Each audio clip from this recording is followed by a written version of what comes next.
In a world shattered by apocalypse, technology, once mankind's greatest triumph, has become a myth spoken of in half-remembered whispers.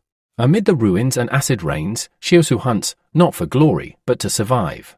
Every trap he sets, every beast he brings down, is for his younger brother Liu Yuan, whose strange affinity for luck might one day mean something, or nothing at all. The world outside their crumbling settlement tells a grim tale. Disasters have been sweeping through like blades, shredding what little hope humanity clung to. Civilization, if it can still be called that, has split in two, the desperate masses scraping by in the dirt, and the chosen few hiding behind towering fortress walls, hoarding what remains of power and progress. One morning, soaked in mud and worry, a ragged young man asked a weary trader, "What happened to all our tech? The drones, the medicines, the clean energy?" The man snorted. "They're not gone. Just curated, like museum pieces, by the folks living behind those lovely 10-story steel hugs we call walls." The boy looked toward the distant fortifications. "Then let's tear them down. Share the good stuff again." The trader chuckled, eyes squinting under the brim of his hat. "Kid, people behind those walls sleep easy knowing the rest of us don't. Equality's a bedtime story we stopped telling long ago." Elsewhere, a patrol of mismatched mercenaries trudged through the sludge. One turned to another and said, "If you dead set on reaching Mount Jing, talk to Ren Shu. Not that it'd help, he can barely aim straight." Their commander barked, "Tighten up. You march like drunks at a funeral." Then, as if summoned by their ineptitude, the forest around them changed. A sinister red glow pulsed between the trees. Shiosu, always alert, stopped mid-step and turned. He could feel it, something breathing wrongness into the air. From the shifting crimson light came the first sign of terror, a snarling beast, its head rising slowly, unnaturally, from the brush. Its eyes glowed like molten rubies. More followed, monsters, misshapen and swift. An insect the size of a small vehicle skittered into view, its limbs like razors. A massive wolf, fur streaked with crackling blue energy, padded forward behind them. Shiosu, blood dripping from the corner of his mouth, stood his ground. His limbs shook, his breath ragged. And then, a whisper, not from the woods, but from within. "Do you wish to unlock your shackles?" The answer came without hesitation. Yes. As if in answer, rain began to fall, cold, bitter, and acidic. The forest hissed as it soaked. Beneath a crooked tree, a crude snare lay forgotten, its prey long dead from the toxic storm. Time was running out. Shiosu hadn't caught anything today. Without meat, there would be no rations. And without rations, well, starvation was a patient killer. Then, whoosh. Wings. He looked up. A sparrow. Small, fast, agile. His eyes locked on it. Finally, he muttered, a flicker of hope in his voice. The bird banked through the downpour, its feathers slick with rain, but its vision keen. It saw him. It dove. Shiosu blinked. Oh no. It's smart. But there was no time to admire its tenacity. He dropped low, reaching into the mud for his weapon, a battered old cooking spoon, repurposed with desperate creativity. He squared his stance. The red-eyed monster behind him wasn't waiting. It charged. Shiosu swung, smack. The sparrow took the blow and hit the ground. One more strike, and it was still. He leapt forward, hand closing around its tiny throat. A squeeze. A crack. Silence. He breathed hard, rain soaking him through. Dinner served, he muttered with a crooked smile. Exhausted but triumphant, he slung the sparrow's carcass over his shoulder. A few days' rations, if he was lucky. He turned toward the direction of the nearest Barter store, but then stumbled. His vision blurred. Pain lanced through his skull, sharp and electric. He hit the ground, clutching his head. No. Not now. This happens at midnight. But it was early. Something was changing. Something deep. As if the rules he thought he knew were starting to rewrite themselves. Shiosu leaned back slightly and shut his eyes. It was happening again, had been ever since the day he barely escaped the wolves. Townspeople shrugged it off as simple headaches. "You just stressed, they'd say, or drink more water, kid." But Shiosu knew better. This wasn't pain. It was something else. A surge of pure, blinding chaos that licked at the edges of his mind like fire. He tried to steady himself, force his thoughts to stop spinning. Control, just for a moment. He glanced at his hand and realized, with mild surprise, that he hadn't blacked out. He was still conscious. Then, the world around him began to shift. A brilliant light burst through the gloom, piercing the mist like a blade through silk. It was so intense that Xiaosu had to shield his face with his arm. As the light settled, a massive shadow emerged from within the haze, its form both unfamiliar and eerily majestic. A palace. It loomed silently, not of brick or stone, but something older, stranger. He took a hesitant step toward it, his feet heavy, breath shallow. The enormous doors stood slightly ajar, just enough to whisper invitation. After a moment's pause, he reached out and pushed. The doors creaked open to reveal a chamber drenched in opulence and shadow. Black haze clung to the ornate walls like a living thing. Xiaosu instinctively placed a hand on his makeshift weapon, eyes sweeping the room with guarded caution. Then, something on a nearby table caught his attention, an object, simple yet somehow magnetic, quietly pulling in the surrounding smoke. He squinted at it. Suddenly, pain lanced through his skull. He clutched his head, stumbling. The dizziness hit him like a hammer, and the world spun. And just like that, he was gone. Where he had stood, a stranger now appeared, stepping into view with a crooked grin. He looked down at Xiaosu's limp body, sprawled in a puddle of rain and regret. But then, as quickly as it came, the dizziness ebbed. Xiaosu blinked. He was awake. Faster than usual this time. Good. Because the rain was falling harder now. He groaned, pushed himself up from the wet ground, his bones aching in protest. That's when he heard footsteps. A man stormed toward him, eyes wild. "Give me your loot," the stranger shouted, practically foaming at the mouth. Xiaosu didn't wait. With a grunt, he swung his weapon, a dented metal ladle, and smacked the man square in the face. There was a crack, a cry, and the unmistakable sound of a tooth skipping across the mud. The man dropped like a sack of wet laundry, clutching his face. Xiaosu backed away slowly, shielding his catch from the rain, and then something bizarre happened.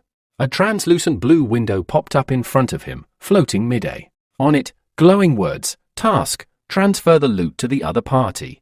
Xiaosu stared. "Oh, come on. Now you want me to be generous." He muttered to no one in particular. He glanced back at the man, still writhing in the mud. The window flickered, as if waiting. He approached slowly.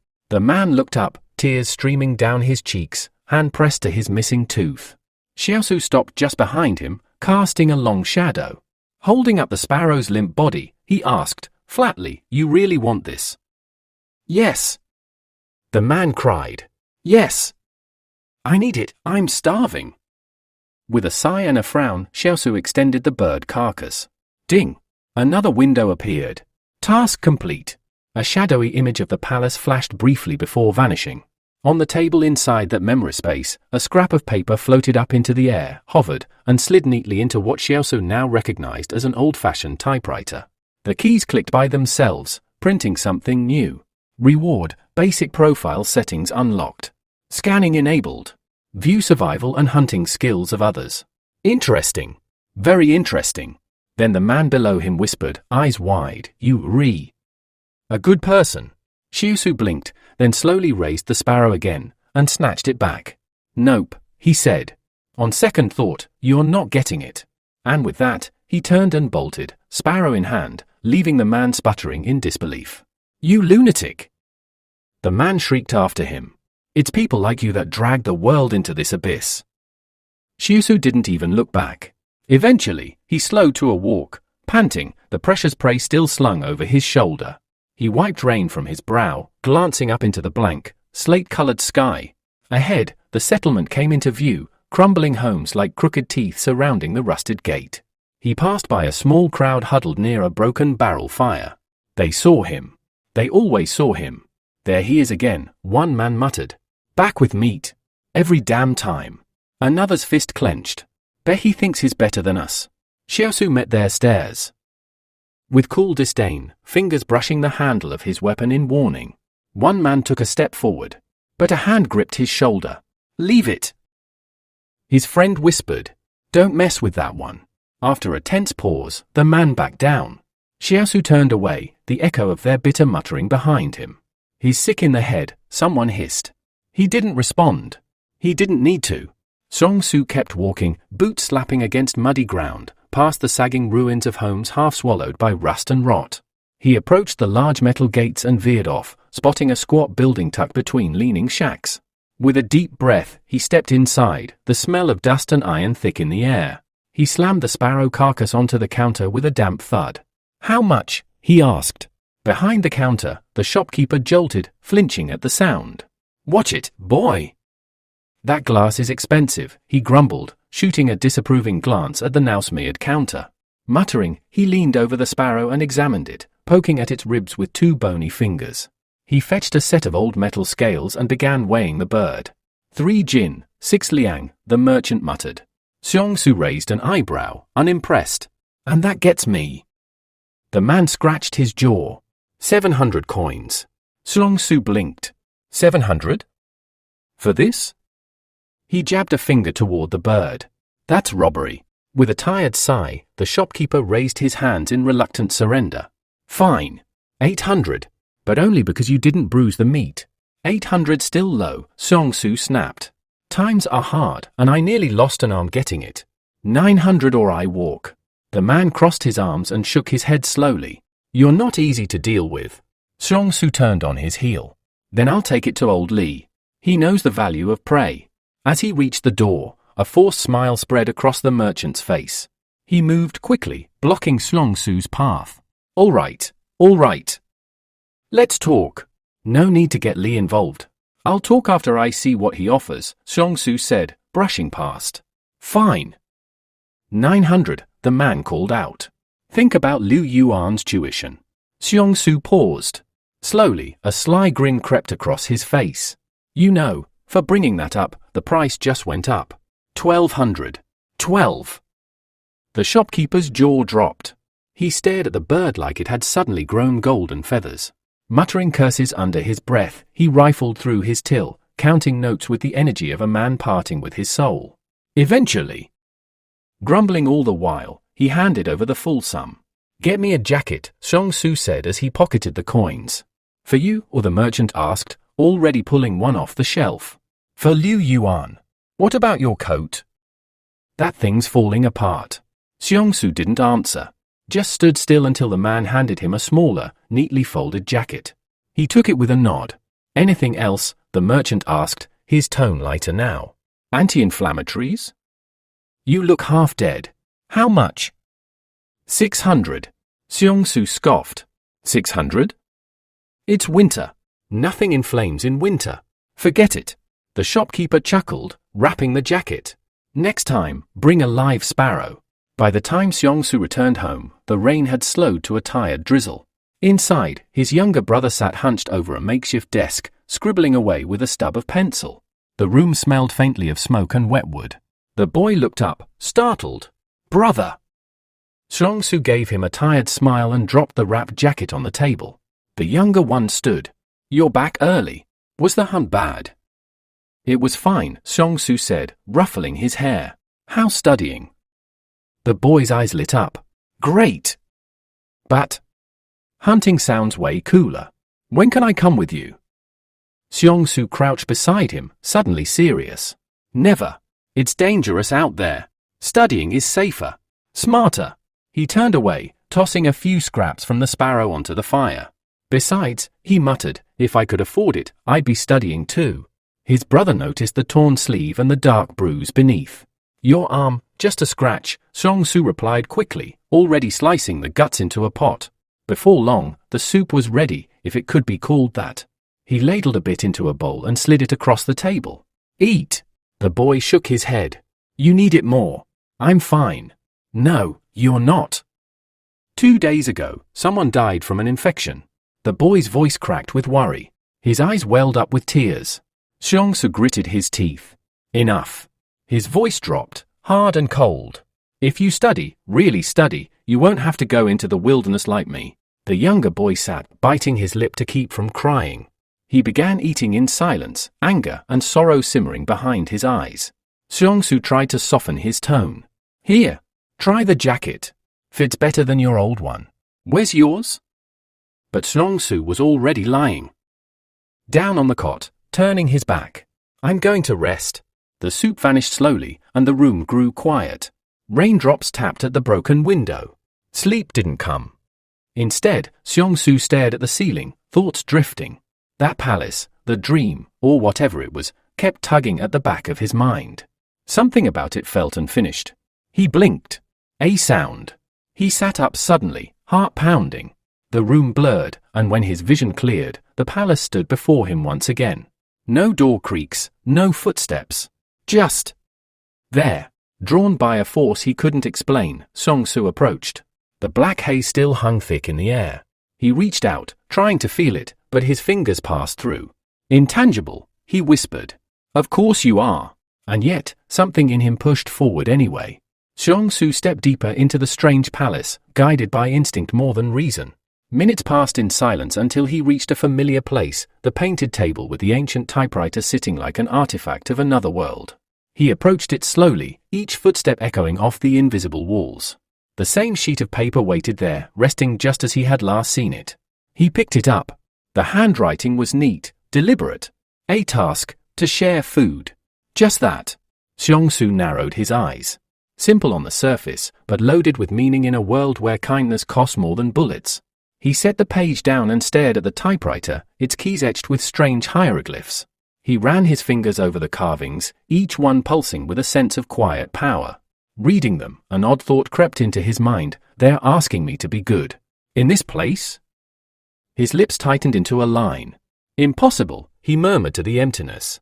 That same night, a figure passed through the village shadows, her presence soft and light. Xiao Yu's sister drew aside the threadbare curtains of Seong-su's home and slipped inside, only to freeze in place. A blade pressed to her throat. Her breath hitched. Trembling, she turned her head slowly. It's me, she whispered. Liu Yuan squinted through the dim light, eyes narrowing. Xiao Yu's sister. The recognition dulled the edge of his knife. He exhaled and lowered it, still on guard but no longer hostile. She didn't flinch. Is it true? She asked. About Seong-su's injury. Liu Yuan nodded toward the corner of the room. Wounded in the arm. Sparrow fight. Her hands clutched together in front of her, nerves peeking through her posture. Liu Yuan sighed, weary beyond his years. You're 8 years older than him, he said bluntly. You shouldn't be getting attached. The girl's cheeks turned red. He and you. You both feel like brothers. Liu Yuan said nothing. She stayed a little longer, silent, then stood to leave. Tell him I came, she said softly. I will. He watched her go. After she left, Liu Yuan wandered outside, the night cool against his skin. He sat against the wall of their home, knife in hand, fingers gripping the hilt like he was still on guard duty. A voice broke the silence. Don't bully her. He turned his head. Seong-su stood there, pale in the starlight. I wasn't, Liu Yuan replied. I saw her smoking. Cigarettes like that only come from factories outside the walls. Probably got them from some savage. You think that's enough reason to judge her? She's only close to you because you hunt. People like her. They don't come around for nothing. Seong-su didn't flinch. No one's pure, he said calmly. Not anymore. Doesn't mean we get to tear each other apart. He sat down beside his brother, both of them staring into the dark. Just don't push her away, all right? Liu Yuan nodded slowly. All right. The silence returned, heavier now. You're not sleeping, the boy said. Got things to think about. He looked up at the sky. Maybe I have abilities too. I'll figure it out. Eventually. The stars shimmered above them, cold and distant. Liu Yuan tilted his head. There's a rumor, people with gifts. When we hunted last, I wished for the sparrow to fall, and it did. Seong-su frowned. No wounds. No arrows. It just dropped. After wishes, there's always some illness, Liu Yuan said with a quiet shrug. They both looked up as streaks of silver shot across the heavens. Don't make a wish, Seong-su said quickly, voice tight. I don't want you getting sick. Liu Yuan smiled faintly. Why do they fall so fast? Maybe, Seong-su said, they don't want to listen to anyone's wishes. Morning came, golden light piercing through the fog of the village. At the crumbling schoolhouse, a teacher paced in front of a half-empty room. He raised a worn book. Who knows what technology means? Only Liu Yuan looked up. I don't. The others were busy passing notes, daydreaming, or carving into desks. From outside the window, Seong-su watched, leaning just far enough to hear. The teacher closed the book with a sharp snap. Lesson's over. Then, suddenly, his gaze flicked toward the window. Empty. Xiongsu had already ducked away. Later, the teacher found him loitering nearby. "You can listen at the door," he said, voice stern but not unkind. Xiongsu bowed, his smile faint but genuine. Xiongsu bowed slightly, offering a cigarette with quiet sincerity. "Thank you," he said, "for letting me stand by the door." The professor, hunched over a shallow plate of soup, accepted it without hesitation. Striking a match, he lit the tip, inhaling deeply. The smoke curled around his worn features. He glanced at the boy, half amused.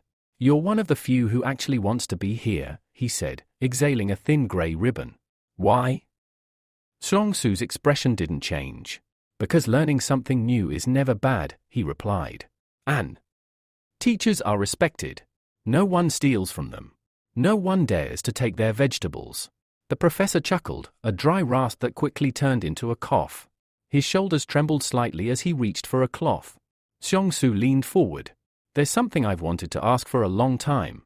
"Go ahead," the man said, coughing again, then lifting the cigarette back to his lips. "You once said that before the disaster, humanity had access to incredible technology. But where did it all go?" The professor stared into the smoke. "It didn't disappear," he said finally. "It's just locked away. The disaster wiped out most of our youth. The world kept turning, but the people didn't. The knowledge survived, but it's kept by a few, hoarded behind the wall." Xiongsu's face darkened. "Then maybe the wall should be torn down." The man raised an eyebrow. "If we release the technology," Xiongsu continued, "we could rebuild." The professor's voice was quiet.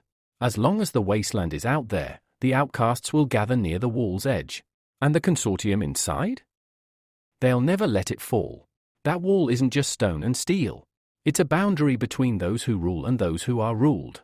He crushed the cigarette halfway, saving the rest. "But that's enough for now. Let's get back before the kids set the place on fire." He excused himself to change, complaining that the smoke had soaked into his shirt, leaving Xiongsu alone with his thoughts. Just then, a soft chime echoed inside him. Another task notification. Back in class, students whispered as they noticed Xiongsu standing at the door. The teacher returned, cleared his throat, and wrote the word survival on the board. "Today's lesson," he said, "is about wolves." Silence fell. The air shifted. "When you become adults, your parents won't be able to protect you anymore," he said. "So, what should you do if you're attacked by a pack of wolves?" He pointed at the door. "Xiongsu." Eyes turned. Xiongsu hesitated, then stepped forward. "Find a high place," he said, "with an open view and a tailwind." The professor nodded slowly, but Xiongsu added, a crooked smile playing on his lips, "that also makes it an ideal place to die. The wolves will corner you. You'll see them coming, but you won't stop them." The room went still. The air grew heavier. For a moment, no one spoke. Then Xiongsu glanced at his task interface. The notification was still red. He adjusted his tone, turned back to the teacher. "But maybe I've never even seen a real wolf. Maybe survival isn't about strategy. Maybe it's just luck." A pause. "Most people," he said, "don't survive." The teacher raised a brow, and then smiled. "Congratulations," he said. "From now on, you'll teach survival lessons." From the classroom, gasps spread among the students. Xiongsu blinked, stunned. Then the task notification flickered green. "Task completed. +10 power." He felt it immediately, like lightning beneath the skin. Muscles coiled tighter, breath came easier, posture straightened without effort. He clenched a fist. 3.5 points. A normal adult male rated a 3. He was stronger now. Better. The palace was real. So were the powers. After class, Liu Yuan found him leaning by the wall, staring up at the sky. "You're different," he said. Xiongsu gave him a sidelong glance. "Teacher lets you do anything. Are you his heir or something?" Xiongsu snorted. "He just doesn't have enough cigarettes." Liu Yuan smirked. "Still, being a teacher wouldn't be bad. If I take the job, maybe I'll give it to you later." Liu Yuan looked away. His thoughts swirled quietly. "He always gives me everything. The moment he gets something good." Before the silence could settle too deep, Xiongsu turned and called to him. "Hey!" Liu Yuan blinked. "Yeah?" "You thinking too loud again," Xiongsu said, smiling faintly. Xiongsu and Liu Yuan walked home side by side, the dusk painting the village in hues of copper and deepening blue. Their conversation wandered, quiet, fragmented thoughts passed between brothers too used to keeping words in reserve. Midway through the path, the low clink of armor and the dull thud of boots pulled their attention. A small detachment of armed men marched through the village. The leader's face was stern, the others worn and wary. One soldier, young, sunburned, and bitter, grumbled loudly. "Mount Jing? What kind of joke is that?" I asked for leave, not a death sentence. Xiongsu's eyes narrowed, scanning the group. Hardened movements, mismatched gear, cold stares. They weren't soldiers. Mercenaries. They need a guide, another muttered. Some local who won't piss his pants the moment we reach the mountain. Mount Jing. Xiongsu's thoughts turned grim. Going there was as good as digging your own grave. A girl moved past him. For a second, their eyes met. The wildness in her gaze struck him like a blow, calm, untamed, and dangerous. She wasn't from around here. She wasn't from anywhere safe. Liu Yuan nudged him. "Think they'd take you as a guide?" Xiongsu shook his head. "Something's wrong with this group. Better we stay clear." That night, darkness wrapped the village like a cold blanket. Xiongsu sat awake, the curtain gently swaying. Outside, insects chirped. Inside, Liu Yuan's voice broke the silence. "Does your wound still hurt?"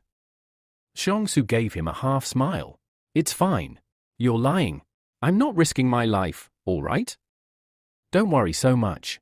Suddenly, boots crunched just beyond the wall. Muffled voices. The brothers fell silent, crouching low. "They're talking about me," Xiongsu whispered. He reached for his weapon, crawling toward the door.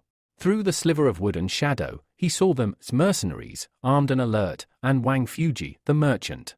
His face wore an oily grin, but his eyes burned with nervous anticipation. "I've brought your man," the merchant called through the door. Liu Yuan tensed. "What do we do?" "Stay here," Xiongsu ordered. "No matter what." He rose slowly and stepped outside. Wang Fuji greeted him with mock warmth. "Ah, young man, such an honor. These guests are looking for a guide." "I'm not interested," Xiongsu said evenly. The merchant pushed forward. "They just want a few days. Maybe a few answers." A mercenary stepped toward Wang and jabbed a finger into his chest. "If you're lying, we'll gut you before dawn." The man paled. Xiongsu turned to the group, standing between them and the house. "They're merchants. Father and son. Not worth killing." A pause. Then the mercenaries turned away, ignoring Wang's protests. The girl at the back glanced over her shoulder, just once. Then she followed the rest into the night. Notification, skill replication unlocked. Beginning random acquisition. Skill copied, firearms mastery. Accept? Yes. Knowledge surged into his brain, gunpowder mechanics, barrel angles, breath control, tactical reloads. It wasn't like learning. It was remembering something he'd never known. Skill acquired, firearms, intermediate. His gaze shifted back to the girl. He scanned her again, mentally activating the skill system. Advanced weapon handling, mastered. She's not just tough. She's elite. What's someone like her doing with this crew? A hand touched his shoulder. "You've been staring at her for a long time," Liu Yuan said, raising an eyebrow. Xiongsu coughed awkwardly. "It's not what you think." Just then, a voice called out behind them. "Boys?" They turned. Sister Xiaoyu stood there, wrapped in a shawl, eyes tired but calm. "You live here now?" Liu Yuan asked. "I swapped houses with the family that used to be here." They exchanged polite words. Then the brothers headed home. Inside, Liu Yuan pointed under the chair. "Potatoes." "And this?" A small brown bottle. "Pills. Anti-inflammatory. The exact kind Xiongsu needed." His expression darkened. "The last time I was hunted by wolves. Someone left me pills. In the same spot." "It can't be Xiaoyu," Liu Yuan said. "She only found out about your wound tonight." Before Xiongsu could reply, noise erupted outside. A rough male voice. Laughter. A sharp whimper. Then, a scream. They rushed to the window. A man was dragging Xiaoyu's sister by the arm, pinning her against the wall, his hand already tearing at her clothes. Xiongsu didn't hesitate. New task, protect the victim. Reward? Status, optional. Even without the system. IAD still go. He burst out the door, blade drawn, rage pulsing through his limbs like fire. But the attacker didn't flinch. Instead, he turned and drew a gun. The man drew a sword, iron-forged, not bone-carved like Seong-Soo's. He swung it down with full force. But Seong-Soo didn't flinch.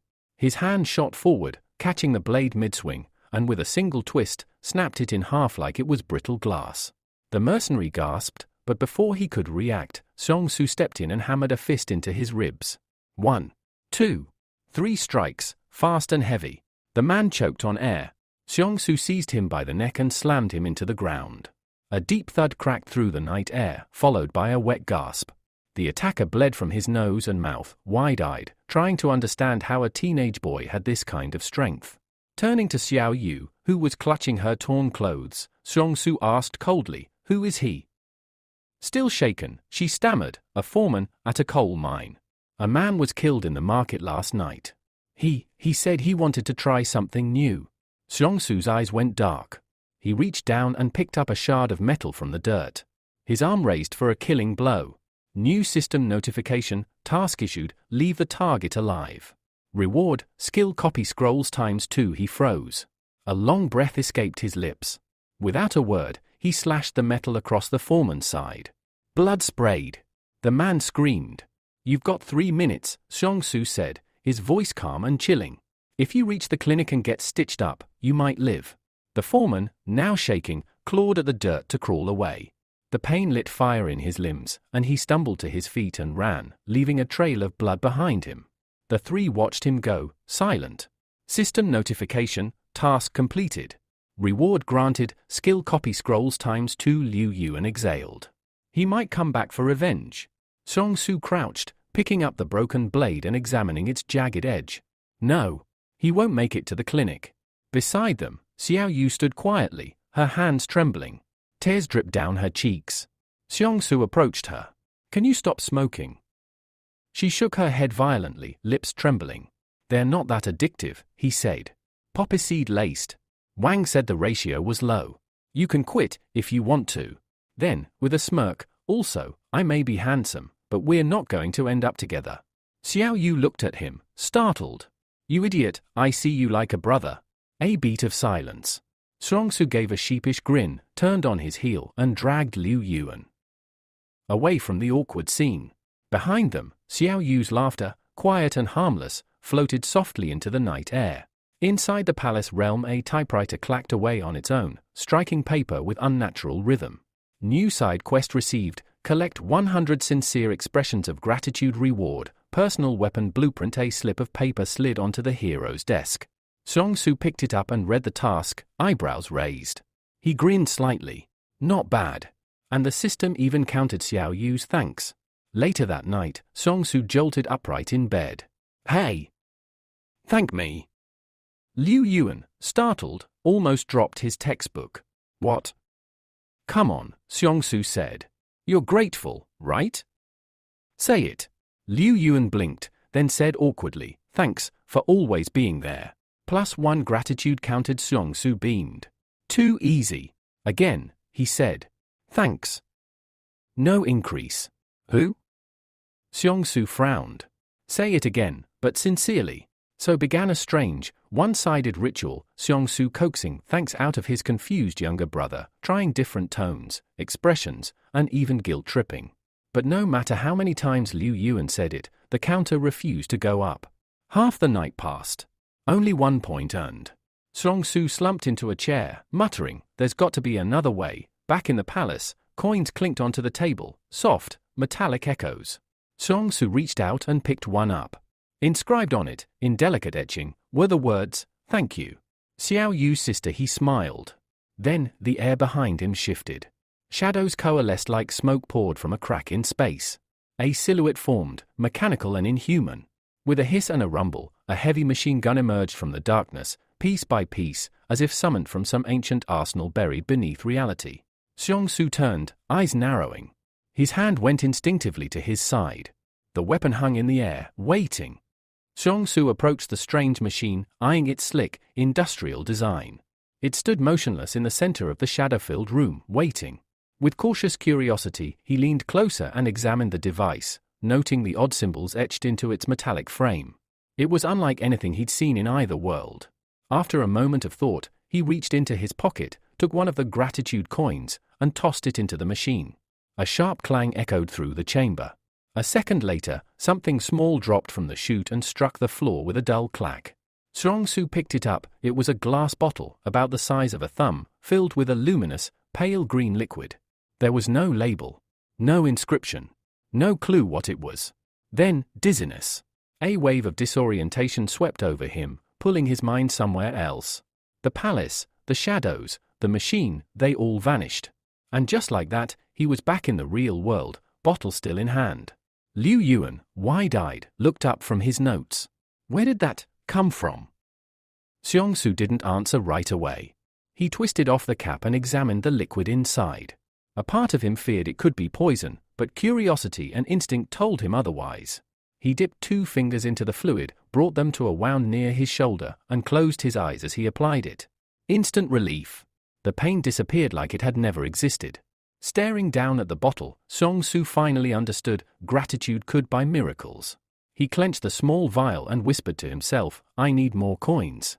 The next morning dark circles hung under both brothers' eyes as they walked through the school gates. Their teacher greeted them with surprise. You two look like you haven't slept at all. What happened? Seong-su smiled faintly, brushing it off. Nothing to worry about. The teacher raised an eyebrow. Well, have you thought about your speech? You are officially starting as a teacher today. I'm ready, Seong-su said, stepping inside the building with Liu Yuan beside him. Inside, the students gathered and greeted him enthusiastically. Their youthful energy caught him off guard. He extended his hand and asked with a half smile, do you all think teaching is difficult? The students looked at each other in confusion. As payment for my efforts, Seong-su said, how about you thank me sincerely? The head teacher blinked in, surprised but chose not to interfere. Seong-su took a breath and declared, from now on, no greetings. Just gratitude. Thank your teacher each day. But even as he asked for thanks, the system didn't register a single one. He sighed. They're not being sincere. Changing tactics, he began the lesson with something practical, survival training. He spoke passionately about basic wilderness skills, water purification, and how to spot edible plants. But soon, the class grew restless. One student raised his hand. Teacher, the sun's setting. Can we end the lesson? Seong-su paused. He wanted to push through, but safety came first. All right. Class dismissed. The children rushed outside, laughing, shouting, some turned back to wave. Thanks, Teacher Slong. Moments later, coins clinked onto the palace table. The typewriter clicked twice, recording the gratitude. Seong-su stood still, a soft smile playing on his lips. So that's what real thanks feels like. Later, on the road home, you can't run classes that long, Liu Yuan muttered. They'll ban you. Seong-su shrugged. What's wrong with giving everything to education? As they walked, Liu Yuan suddenly tugged his brother's sleeve. Look! A small crowd was forming ahead, people with weapons strapped to their backs, backpacks loaded with supplies. Leading them was Rick Lu, an older man they recognized. It looked like he'd volunteered to be a guide for the expedition. Nearby, merchant Wang Fuji approached them. You refusing this opportunity? The merchant asked, tone laced with disappointment. And you know it's a good job how? Seong-su replied coolly. The poor never leave this place, Wang said. That wall doesn't just keep people out. It keeps us in. These people, they're going beyond. He leaned in, voice low. I heard they need a guide to navigate the wasteland outside. Liu Yuan whispered, should we talk to them? But Seong-su turned away. You go. I'm heading home. On the way back, Liu Yuan tugged at his brother again. Over there, look. Xiao Yu's sister stood on the side of the street, trying to sell her earrings. A rough-looking man leered at her, suggesting she'd make more money working nights. Seong-su stepped forward and shut the conversation down without hesitation. His voice was sharp, his glare colder than steel. She doesn't need to sell anything. He handed her some money. I was going to buy medicine anyway. You take the pills instead. She hesitated, speechless. Seong-su punched his chest lightly. I can take care of myself. I'll always have soup. So you'll always have dishes to wash. She stared at him, then laughed quietly, tears in her eyes. I'll hold you to that.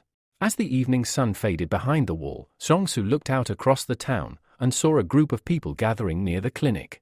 Two of them were arguing with a local doctor, voices raised, desperate. Something was happening, and Xiongsu had a feeling it was only the beginning. The smug doctor stood in the doorway, arms crossed, eyes filled with disdain. The man begging at his feet was pale and trembling, clearly in pain, but the doctor made no move to help. With a loud clang, he shut the iron door and turned the key in the lock. "Don't come back without money," he spat. From the alley across the street, Xiongsu, Liu Yuan, and Xiao Yu watched silently. Their expressions were cold, unreadable. "Remember this," Xiongsu said to his brother, his voice low and bitter. "This is our reality." A sharp breeze swept through the narrow streets, and with it came the smell of acid rain on the horizon. The group broke apart, each headed to their own homes as the first drops began to fall. Back home, Liu Yuan looked thoughtful. "Doctors, they don't even try. But everyone still thanks them. It's easy for them to earn gratitude." Xiongsu blinked. "What do you mean?" Then it clicked. He could become a doctor.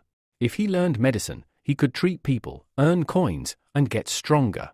He didn't sleep that night. Outside the half-finished clinic, Xiongsu stood with his arms crossed, eyes fixed on the group of injured men shuffling past him. Their clothes were torn, skin blackened with soot, and they limped in silence, dragging themselves toward the larger, better-known clinic at the end of the street. He saw opportunity, not just in their wounds, but in their neglect. "Wait!" Xiongsu called out. The men didn't even glance at him. Frustrated but undeterred, he rushed up and blocked their path. "You'll just be scammed there. That doctor will give you flower water and charge you a week's wages." The men murmured among themselves, unsure. Without waiting for consent, Xiongsu grabbed one of them, an older man with a gash on his arm, and began to pull him toward the clinic. The others followed, less out of trust and more out of confusion. "Xiao Yu," he shouted over his shoulder. "We have patience." She stepped into view, startled. When she saw their condition, she gasped. "They got into a fight." "No," one of the men rasped. "A boiler blew at the factory. We barely made it out." Her eyes softened with pity, but Xiongsu's expression darkened. Of course no one helped them. "Too injured to work, too poor to matter. Needle and thread," he ordered. "We're stitching them up." "But I've only sewn clothes," Xiao Yu began. "Then start learning with flesh," he cut in, gently but firmly. She bit her lip, nodded, and set to work. Her hands trembled as she heated a sewing needle over a flame, then pressed it into the man's torn skin. He howled. "Are you crazy?" "You have to let the needle cool," he shouted at her. "She's doing her best," Xiongsu said flatly. "Next time, you can sew yourself." He leaned in, showing a rare grin. "Now, time for the good part." He held up a small black vial, the same medicine that once healed his own wounds. "I'll treat this injury for 600 currency, guaranteed to stop infection and pain." The group hesitated, groaning. One man tried to stand and bolt, but Xiongsu was faster. He stepped in front of him, one hand on the hilt of a knife tucked beneath his coat. "You can leave," Xiongsu said, voice cold, "but don't come crawling back when your wound rots." The man froze. Slowly, he sat back down. Seeing no other option, the others agreed. Money was handed over. Gratitude, too, and as it flowed into the typewriter machine hidden in the back room. Xiongsu heard the faint clink of new coins falling into place.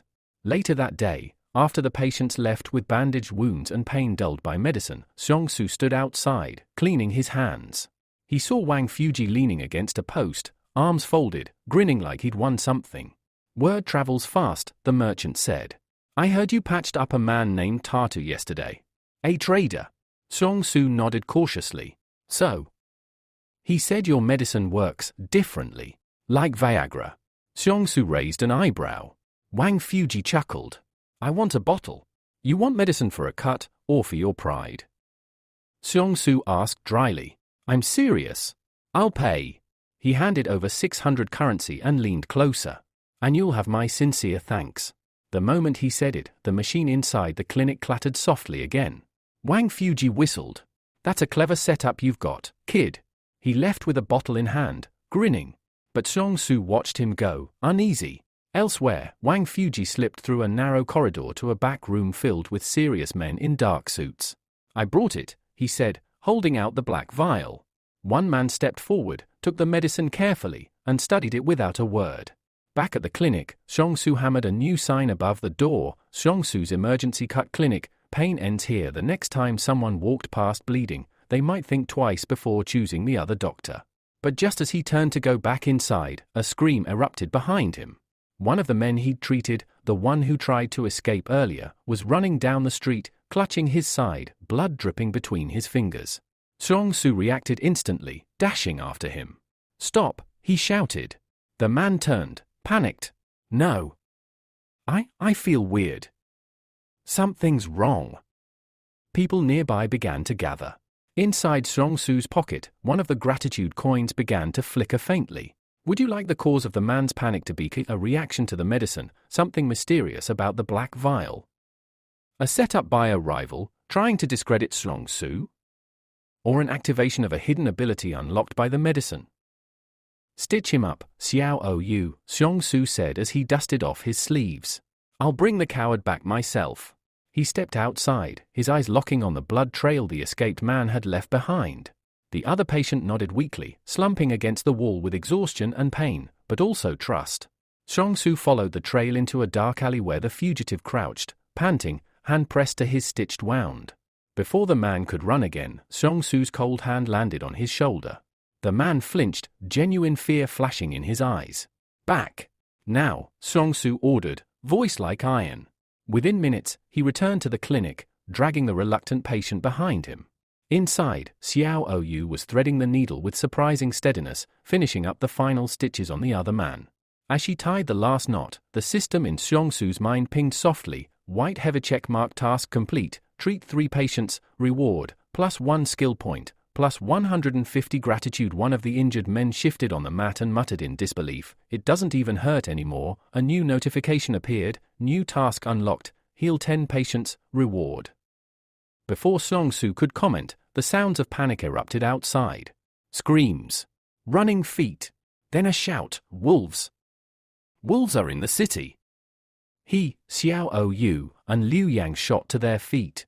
"Do you think they'll come here too?" Liu Yang asked, voice trembling. "Wolves are smart," Xiongsu replied, peering out the window.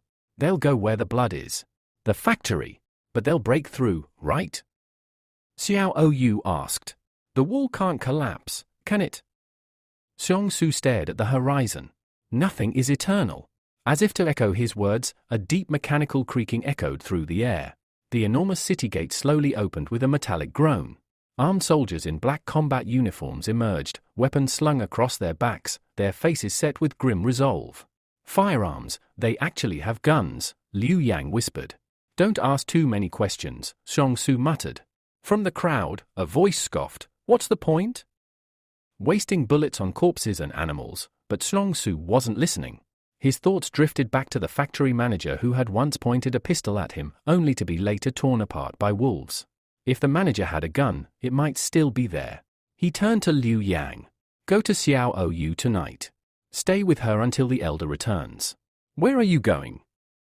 Liu Yang asked urgently. Xiongsu didn't answer. He was already out the door.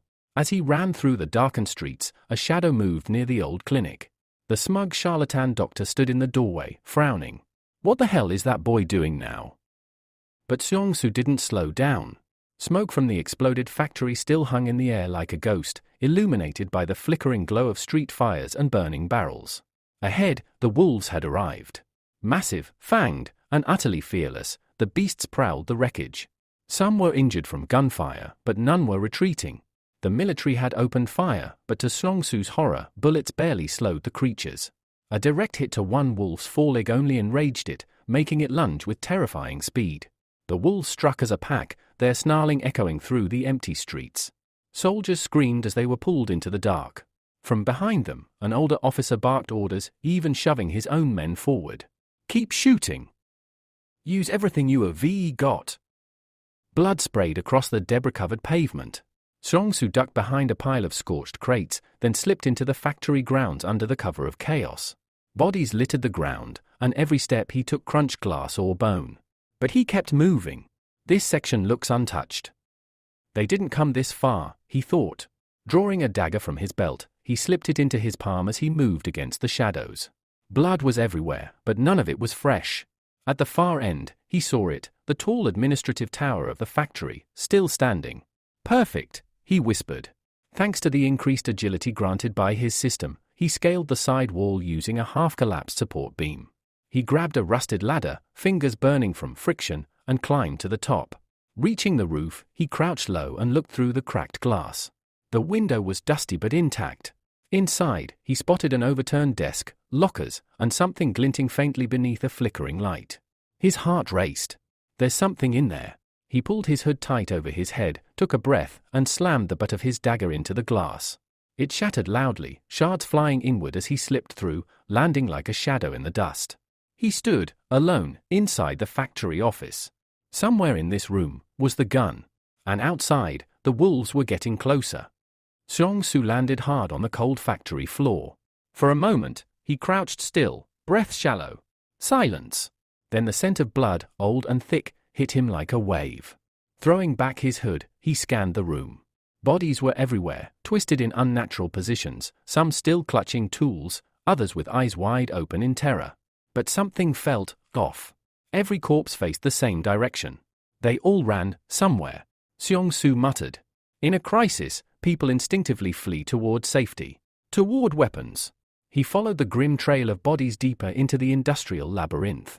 Eventually, he reached a large steel door marked by blinking emergency lights above it. The air smelled of oil and iron. A pile of corpses was stacked near the threshold.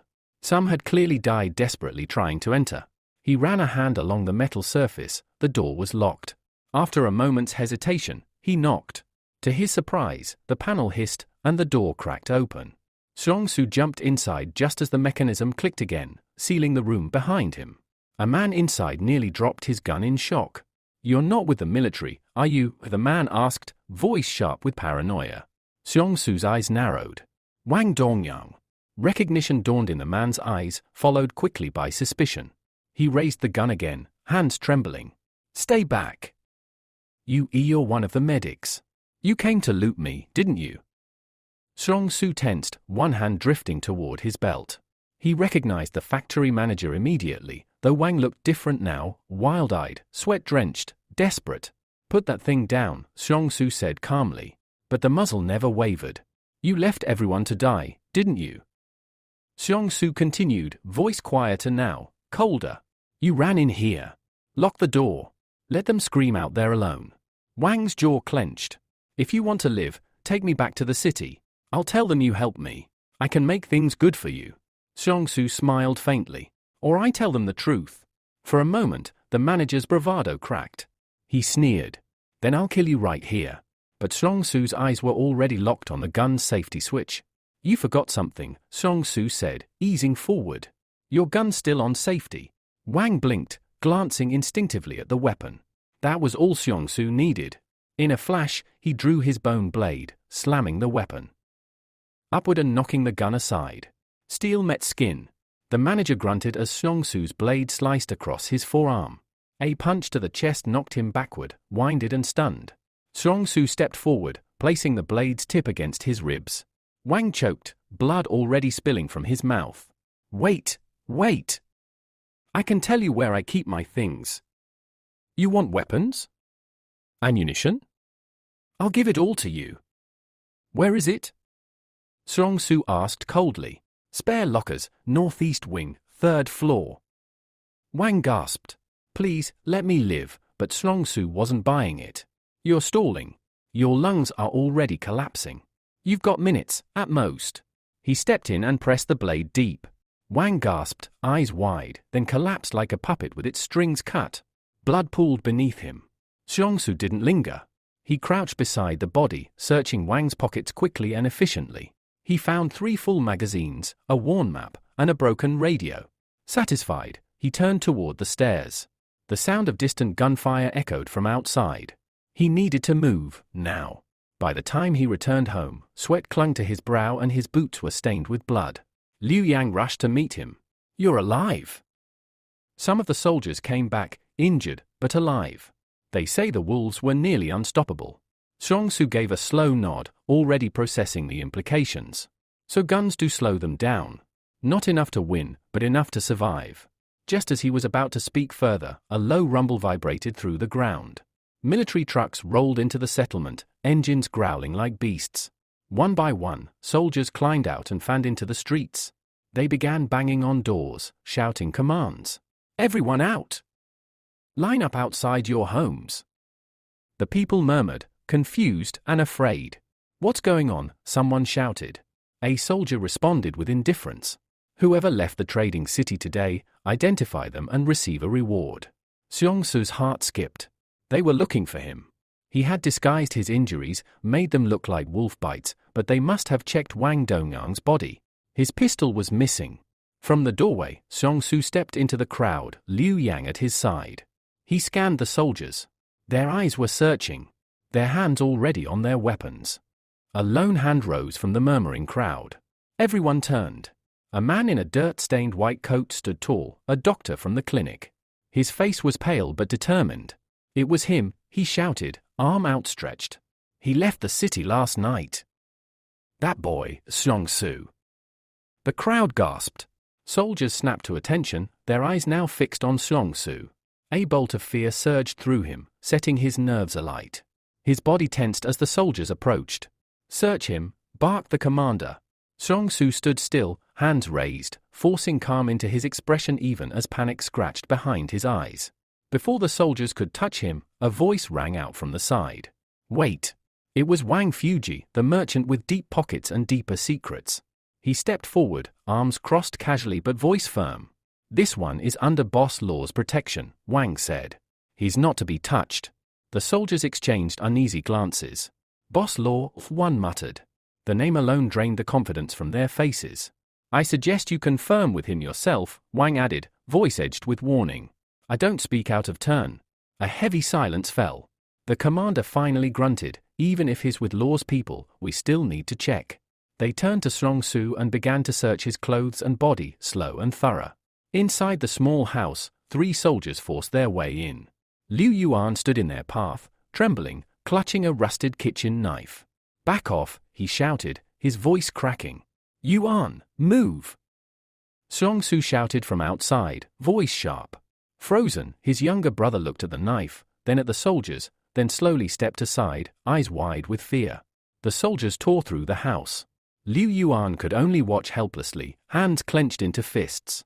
He whispered to himself, over and over, "Please don't find it, please don't find it." The minutes dragged. Finally, a soldier emerged, shaking his head. "Nothing here. Place is half empty." The commander cursed and waved a hand. "Leave it. Move out." The soldiers departed. Seong-su let out a slow breath. They didn't find the gun. He turned toward the crowd, raising his hands as if to show he had nothing to hide. Then he shot a cold glare at the doctor, who had already stepped back, visibly shaken by the look. Wang Fuji leaned in close. "You're lucky," he whispered. "If Boss Law didn't like your medicine, I wouldn't have lifted a finger." "Who is Law, really?" Seong-su asked, low and cautious. "What does he want from me?" Wang smirked. "Law represents the consortium beyond the 113th wall. He's powerful and curious. He saw potential in your medicine. Said if you give him a share every month, he'll make sure no one bothers you here." Seong-su narrowed his eyes. "Can I meet him?" "Go beyond the wall." The merchant chuckled bitterly. "People like us? We're dirty, boy. We don't go beyond the wall, we serve the ones who do." Seong-su's jaw tightened. He understood the message loud and clear. Law didn't want him, he wanted what he could make. Suddenly, a weak voice behind him broke the moment. "Brother," Seong-su turned just in time to catch Liu Yuan, pale and sweating, collapsing into his arms. "Yuan," he cried. The boy's skin was burning, his breath shallow. Seong-su rushed him inside. Xiu Yu, already fetching water, wrung out a cloth and applied it to the boy's forehead. "I made a wish," Liu Yuan muttered. "I wish they wouldn't find the gun. I just wanted to protect you, the idiot," Seong-su whispered, brushing his brother's damp hair aside. "You should have said nothing, you're good boys," Xiao Yu said quietly, applying the cloth again. "You protected each other. That's more than most adults can say." Outside the door, Seong-su stood silently, watching his broken brother and the girl tending him. After a moment, he whispered, almost to himself, "I'll get us out of this. I'll lead you to a better life." Dawn came. Xiongsu stepped outside with an empty bucket, the world newly bright but no less cruel. Wang Fuji was waiting. "Well, look at that," the merchant said, grinning. "Congratulations." "For what?" The doctor ran off in the night. Scared witless. "Guess what that makes you now?" He leaned in, eyes twinkling. The only doctor left. Xiongsu stared. "What? And boss law?" "He gave you the old doctor's house. It's yours now." The merchant handed over a small wooden box. "Eat this. You'll need your strength." Xiongsu opened it, a swallow's nest. An expensive tonic. He turned it in his hand, thoughtful. Held together by saliva, he muttered. "Not water. Nature's own glue." Wang laughed. "Whatever gets you through the day." Then his tone shifted, just slightly. "You haven't gone for herbs in days. Medicine's gonna run out soon." Xiongsu closed the box. Slowly, mind already racing. He dodged the military once. But how long until they circled back? Xiongsu blinked in confusion. "But didn't you just buy the medicine a few days ago?" Wang Fuji raised an eyebrow, smirking. "I bought it for someone else," he said pointedly. "A big man." From behind the wall. The merchant's tone darkened. "Don't play dumb. If it weren't for your supply, you wouldn't have that clinic now." Xiongsu remained quiet, then silently handed over a new jar of medicine. 1 jar. 200 currency. Without hesitation, Wang snatched it from his hand, dropped a heavy pouch of coins on the table, and turned to leave. Without hesitation, Wang snatched it from his hand, dropped a heavy pouch of coins on the table, and turned to leave. "Gratitude, doctor," he said over his shoulder. "Now pack up. You've got a brick house to move into." Later that day, Xiongsu, Liu Yuan, and Xiao Yu arrived at the clinic, their new home. The place was modest but sturdy, built from real brick. Inside, the air smelled of herbs, dust, and old bandages. On the wall hung a faded banner, "Skillful hands bring back to life." As they stood there, a chime echoed in Xiongsu's mind, an unseen force issuing a challenge, "New task, save 10 patients." Without hesitation, Xiongsu accepted. Moments later, the door creaked open. A nervous couple entered. "Doctor, please help," the man said. "My wife's for months pregnant, and she's been having stomach pains." Xiongsu's confidence faltered. He blinked, looked at the woman's abdomen, then back at them. "I don't know much about pregnancy," he admitted. "I won't give you medicine, but I'll ask my teacher for guidance. That's the best I can do right now." To his surprise, the man smiled with relief. "You're already better than the last doctor," he said. He lied about everything. The couple bowed. Xiongsu stared, puzzled. 2 thank yous received. He blinked again. 1 patient, 2 thanks. So it worked like that, huh? From that moment on, he worked as a doctor. He, Liu Yuan, and Xiao Yu stitched wounds, boiled bandages, and soothed fevers. One man groaned loudly as Xiao Yu sewed up a gash on his arm. "Hold still," she said calmly, pressing the cloth harder. Xiongsu offered the man water and advice. "Tell your mother to drink only boiled water from now on." The patient bowed in thanks as he left. Task complete. New task, treat 20 patients. Reward, +3 strength points. Liu Yuan's eyes lit up. If treating people gives rewards, why don't you just treat everyone?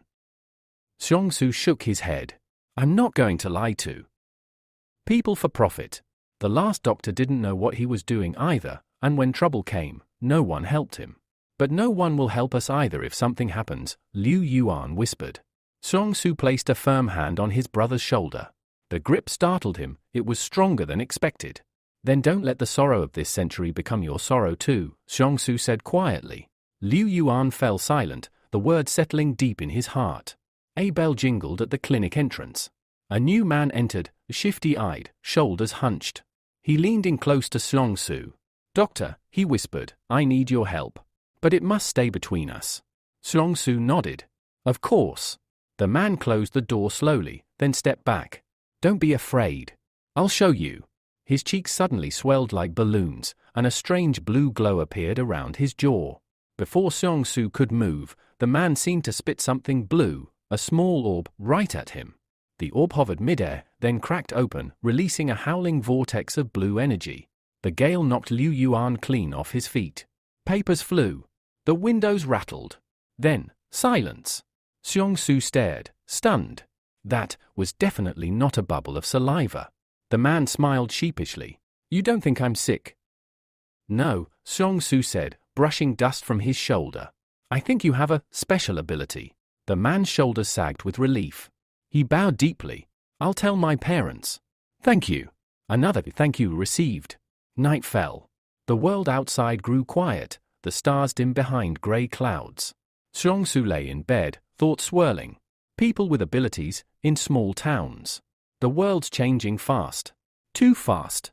At least he had a clinic. At least he had family. For now. Then, a sound. Soft. Muffled. He bolted upright. Outside. Movement. Shadows climbing the fence. They landed with faint thuds near the brick wall. But before they could get their bearings, a tall shadow loomed above them, cloaked in moonlight. It was Xiong-su. His voice was low. Icy. You either very lost or very stupid. In a blink, Xiong-su launched a fist into the gut of the first intruder. The man crumpled with a scream, writhing on the cold ground, gasping for air. Get him, the wounded man barked to the others. 3 more surged forward, clumsy, panicked, fists swinging wildly. But Xiong-su didn't flinch. He looked almost bored. Within seconds, the robbers were on the floor, groaning, holding their ribs, blood on their lips. They weren't soldiers. They were desperate amateurs. And now, defeated ones. Xiong-su stood over them, arms crossed. Who sent you? None of them spoke until a door banged behind him. A loud knock, then another. The front door. Muffled voices. Uniformed. Military. Xiong-su's face twisted with annoyance. Really? Now. He opened the door. A dozen soldiers stood in the torchlight. Their leader stepped forward. We have orders to search the premises. Xiong-su emerged into the doorway, draping his clinic's red banner, skillful hands bring back to life, around his neck like a badge of honor. This is a clinic, he said. What do you think you'll find? The soldier at the front didn't even blink. We're checking anyway. Xiong-su squinted. He knew this man, the same officer who'd ransacked his old home weeks ago.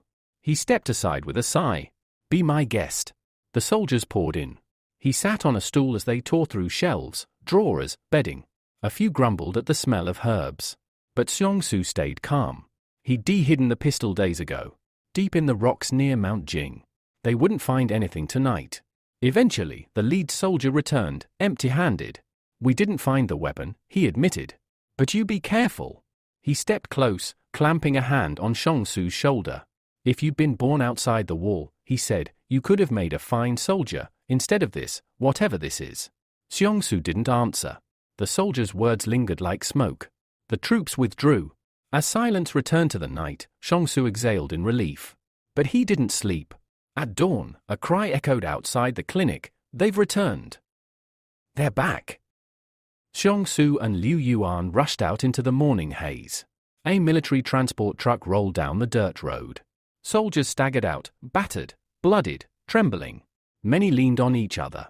Some barely walked at all. They were supposed to be gone for days, but they were back too soon. What happened? Xiong-su whispered. He scanned their faces, pale, shocked, hollow. Not a single wolf had been seen at the foot of Mount Jing for weeks. So what had attacked them? Among the wounded, the women seemed less hurt, but still shaken. Wang Fuji rushed up as accusations flew. You found us a bad guide, one man shouted at the merchant. Wait! What happened to him? Wang asked, panicking. A girl stepped forward. Something bit him. In the river. All we found was his body. Wang's face paled. You should have taken Xiong-su, he said, gesturing toward the doctor standing nearby. Only he knows how to cross safely. But the woman scoffed. I'm not trusting a guy who's not even right in the head. Wang nodded reluctantly. Maybe not. But he's the only one who survived that mountain more than once. The woman pulled her hood over her head. We're going back behind the wall. That news brought instant relief to Wang Fuji. As the truck pulled away, the merchant turned to Xiong-su, trying to look friendly. You should thank me, he said. I helped you. Got rid of that whole mess. Xiong-su turned and started walking away. Wait, at least let me explain. It was kind of me to recommend you. I can draw you a map, Xiong-su snapped without stopping, so you can go up that mountain next time. Wang Fuji scowled. I helped you, Boy, you owe me. I have a brother to care for, Xiongsu said, jaw clenched. And a gift, Wang pressed, you were meant for more than bandaging peasants. The words triggered something in Xiongsu. His eyes narrowed. You don't get to decide what I was meant for. The tension cracked like lightning between them. Then, shouts erupted from the side. 2 soldiers surged forward from the alley, gripping Wang Fuji's arms. Hey, hey! What's going on? The merchant yelled. You're under arrest, one of them said coldly. Wang Fuji twisted, eyes wide, shouting, Xiongsu. Tell them. Say something. But the young doctor said nothing. He only watched, silently, as the man who played both sides was dragged away. And the wind, still thick with mountain scent, carried the sound of footsteps farther and farther from the clinic. Before Xiongsu could reach the door, Teacher Jiang spoke quietly, not turning away from his stew. You shouldn't go. Xiongsu paused. Why? The old man stirred the pot slowly. Because whatever's waiting for you on that mountain, it's not something anyone comes back from unchanged. There was silence between them. Only the sound of bubbling broth and the distant murmur of voices outside the school. Xiongsu looked down. I don't have a choice. Teacher Jiang finally turned to face him, eyes solemn. You always have a choice. But if you go, make sure you come back as yourself. The young man gave a soft nod, then bowed again, lower this time. Please look after Liu Yuan. The teacher patted his shoulder. The boy will be safe here. Now go, before Wang Fuji bursts in again screaming like a goat in heat. As Xiongsu stepped out into the fading evening light, he felt the weight settle across his shoulders. Somewhere behind the wall, people with powers were being hunted, studied, maybe even killed. Inside the wall, desperation was turning neighbor against neighbor, and grief was spilling out in blood. And now they were dragging him back to Mount Jing, to that place where soldiers returned changed, if they returned at all.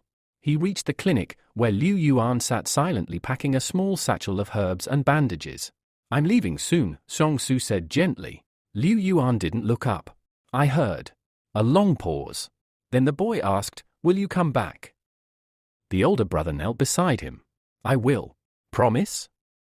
Xiongsu hesitated for a beat too long. Then, forcing a smile, he ruffled his brother's hair. Yeah, I promise. Later that night, the group gathered in front of the gates.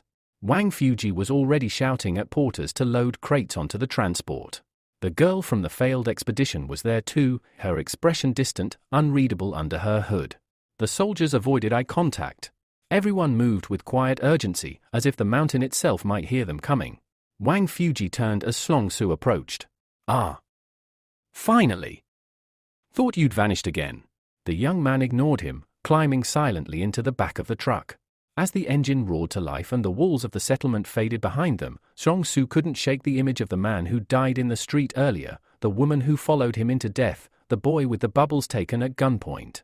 None of this was normal. And the further they got from the wall, the more he felt it, like something old was watching them, waiting. Meanwhile, back at the school, Teacher Jiang lit a lantern in the hallway. Most of the students were asleep. Liu Yuan sat on his bed, staring at the floor. His hands were clenched. His eyes glowed faintly, for just a second. And then they faded. He whispered to no one in particular, I didn't ask for this. Back in the truck. As the convoy rolled toward the looming shadow of Mount Jing, Xiongsu looked out the window. Trees lined the road like sentries. The mist was growing thicker. Wang Fuji spoke suddenly beside him, you ever wonder what's really out there? Xiongsu didn't answer. But deep inside, a voice whispered, I'm about to find out. Yang Xiaojin steps out of the vehicle, her crimson horns casting a long shadow in the orange twilight. Her sharp eyes narrow at the arguing group near the supply truck. Enough. Her voice cuts through the forest air like a blade. The soldiers stop mid-scolding and glance her way, startled by her presence. Xiongsu freezes too, crumbs still on his lips, a half-eaten cookie in his hand. He offers a sheepish grin. Yang Xiaojin walks up to him, eyes locked onto his with quiet intensity. You're our only guide, aren't you? Xiongsu nods slowly. Apparently. Then let him eat. If he dies from hunger before the mountain kills us, you can explain that to Boss Luo. The soldiers grumble but step away, casting annoyed glances. Xiongsu takes another bite, exaggerated and smug. He meets Yang Xiaojin's gaze again, chewing loudly. You're all right, he says with his mouth full. Don't push it. That night, as the makeshift camp flickers under lantern light, the atmosphere turns tense. The forest around them is unnaturally still, no insects, no owls, no wind. Just an eerie silence that sets everyone's nerves on edge. Inside one of the tents, Luo Xinyu polishes a compact scanner, occasionally glancing toward the shadowy treetops. She doesn't speak, but her shoulders are rigid with worry. Xiongsu, lying on a mat near the campfire, watches the flames dance. He clutches the skill scroll he received earlier, his fingers running along the old, parchment-like edges. He hasn't opened it yet, unsure what power it might hold or what it might cost him. Behind him, young Xiaojin appears, tossing him a bottle of water. Don't die from dehydration either. You're full of kindness tonight. Just don't get in my way when things go wrong. Because they will. Meanwhile, back at the settlement, Liu Yuan stands by the window of the classroom-turned-dormitory. Sister Xiao watches him with concern. Are you okay? He doesn't answer. His eyes glow faintly again. It's getting harder to stop it now. Outside, a bird crashes into the glass and falls to the ground, dead. Liu Yuan clenches his jaw. Back in the forest, near midnight, a soldier screams. The entire camp jolts awake.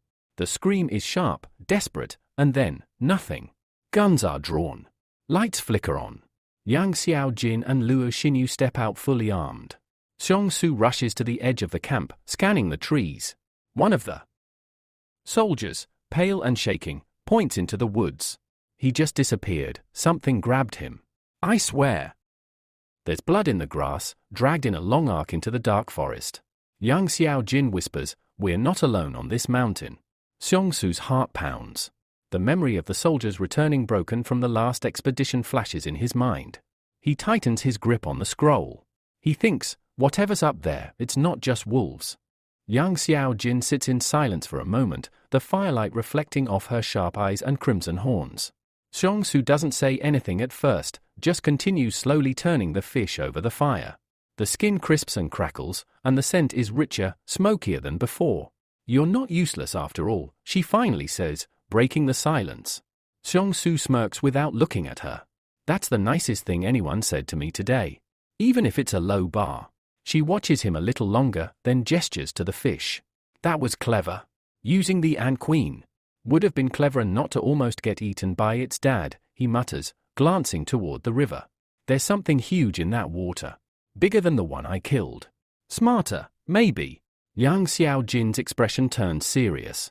Another reason we shouldn't stay here long. They both fall silent again, the sounds of the other soldiers laughing and eating drifting faintly over from the main camp. You really don't want to be here, do you? She asks suddenly. Xiongsu pokes at the coals. No one sane would. Then why didn't you run? He doesn't answer right away. The fire pops softly. Because my brother's still back there. And if I don't do this, someday, someone will come for him too. Yang Xiaojin studies him for a moment, then nods slowly. So you're the type that stays when it matters. Not brave, Xiongsu says. Just tired of watching people die because no one stepped forward. She leans back slightly, arms resting on her knees. Well, if we survive this, maybe I'll buy you dinner. Will it involve giant ants and river monsters? Only if you cook. They share a small, tired laugh. Just then, a sudden rustle from the edge of the trees makes both of them tense. Xiongsu instinctively reaches for his stick spear. Yang Xiaojin is already drawing a small blade from her side. A shadow slinks just outside the firelight, too low for a man, too fluid for a deer. Xiongsu's heart rate spikes. That's not one of your soldiers, is it? Yang Xiaojin doesn't answer. She's already on her feet. Elsewhere, back at the main camp, one of the soldiers patrolling the perimeter stumbles upon a patch of disturbed earth. He kneels, touching it. Suddenly, his flashlight flickers and dies. Heavy breathing. Behind him. He turns, too late. A flash of motion. A gurgled scream. Back at the fire, Yang Xiao Jin and Xiongsu both hear it. One scream. Cut short. They look at each other. It's starting, she says. We need to wake the others. Too late, says a new voice. They spin around. Luo Xinyu stands nearby, eyes wide, weapon in hand. They're already inside the camp. Yang Xiaojin sits in silence for a moment, the firelight reflecting off her sharp eyes and crimson horns. Xiongsu doesn't say anything at first, just continues slowly turning the fish over the fire. The skin crisps and crackles, and the scent is richer, smokier than before. "You're not useless after all," she finally says, breaking the silence. Xiongsu smirks without looking at her. "That's the nicest thing anyone said to me today. Even if it's a low bar." She watches him a little longer, then gestures to the fish. "That was clever.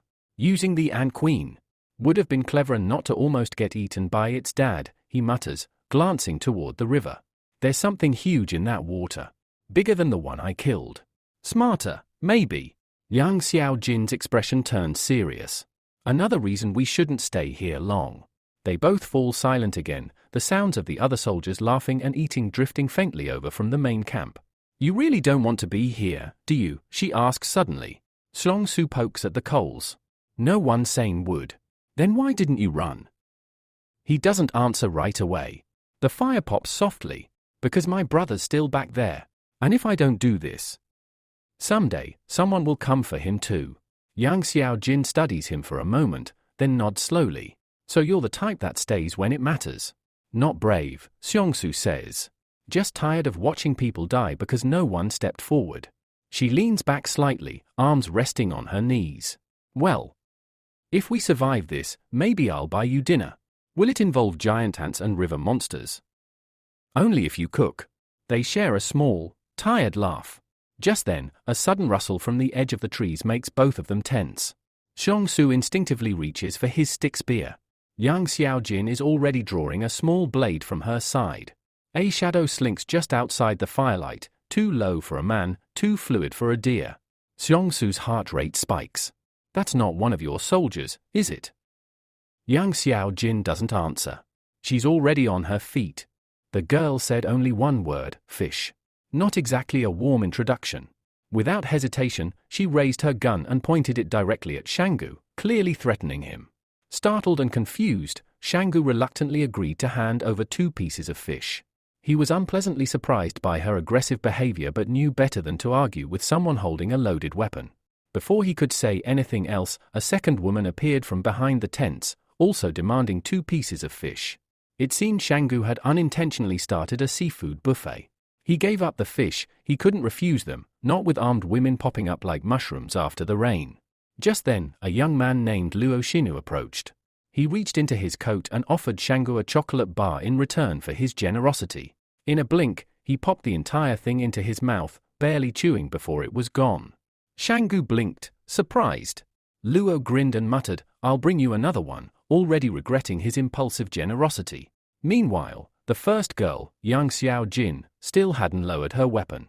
Without a word, she reached into her pouch and sprinkled spices over the fish. Shangu, who'd been too nervous to notice before, now caught a better glimpse of her face, and found himself unexpectedly captivated. "Are all the girls beyond the wall this beautiful?" He wondered, a bit dazed. By morning, the tension of the previous night had settled into fatigue. Shangu awoke slowly, lying some distance from the mercenary camp on a makeshift bed of bundled clothes and leaves. His eyes, heavy with sleep, wandered across the landscape. The camp was already stirring. Some soldiers were up and sharpening weapons, others were still snoring in their tents. Stretching with a groan, Shangu made his way into the nearby forest. Something felt off. On the ground, he spotted fresh footprints, right near the spot where he discarded the fish bones the night before. His pulse quickened. A predator had been here. Close. Too close. He crouched instinctively and gripped his knife, eyes scanning the trees. Moments later, he returned to camp where the soldiers were packing up their gear. One of them barked an order for Shangu to ride in the first vehicle and lead the way. He agreed, but quickly warned the man opposite him, "Tell everyone to stay away from the river." The soldier looked at him, puzzled. "What's there to be afraid of?" "In the river?" Shangu didn't answer. He just looked ahead. Once the squad was ready to move, the convoy began rolling out. Shangu rode in the lead vehicle, eyes alert as they moved through the dense terrain. Everything seemed calm until the driver suddenly shouted, "Something's ahead." The entire convoy ground to a halt. Shangu squinted out the window and, to his surprise, saw a deer standing directly in the path. Soldiers leapt from their vehicles, weapons at the ready. But the deer didn't move. It just stood there, unmoving, staring them down like it owned the road. Over the radio, the lead commander ordered, "Nobody move. Don't shoot." Do not provoke it. Someone muttered, relieved, it's just a herbivore. That thought didn't age well. As soon as a soldier approached, the deer charged straight at the group with terrifying speed. The driver of the lead car swerved hard, barely dodging the creature. But the second vehicle wasn't so lucky. The deer's massive antlers slammed into it with bone-jarring force, lifting the front of the car off the ground. Shangu watched in shock as the beast reared its head and flipped the car. Gunfire rang out as the soldiers opened fire, but the deer vanished into the forest, wounded but not dead. The dust settled. Soldiers scrambled out of their vehicles, shaken. Shangu noticed that young Xiao Jin hadn't fired a single shot. She stood calmly, almost aloof, as if the chaos hadn't touched her at all. One soldier was injured, lying beside the overturned car. Help him, a voice called to Shangu. He walked over, unhurried, and knelt by the man. After a quick check, he concluded the injury was just a scratch. Nothing serious. Meanwhile, the soldiers inspected the wrecked vehicle. It was totaled, no chance of repair. With no time to waste, the survivors crammed into the remaining cars and prepared to move out. As the convoy rolled forward again, a voice grumbled from the back, "Why is Shango still riding in the front?" "They moved me back." Before he could finish his complaint, the man grabbed his neck with a sudden gasp and collapsed to the ground. Everyone froze. Soldiers rushed over. They inspected the car, confused. There was no sign of an attack, no visible threat. A nearby soldier checked the fallen man's pulse and looked up grimly. He's not breathing. The group fell silent. Shangu stood still, eyes fixed on the lifeless body. Cold dread crept over him. Something was wrong. Terribly wrong. And he had no idea what was coming next. The soldier who had been standing next to the deceased man tried to explain what he saw, but no one could make much sense of it.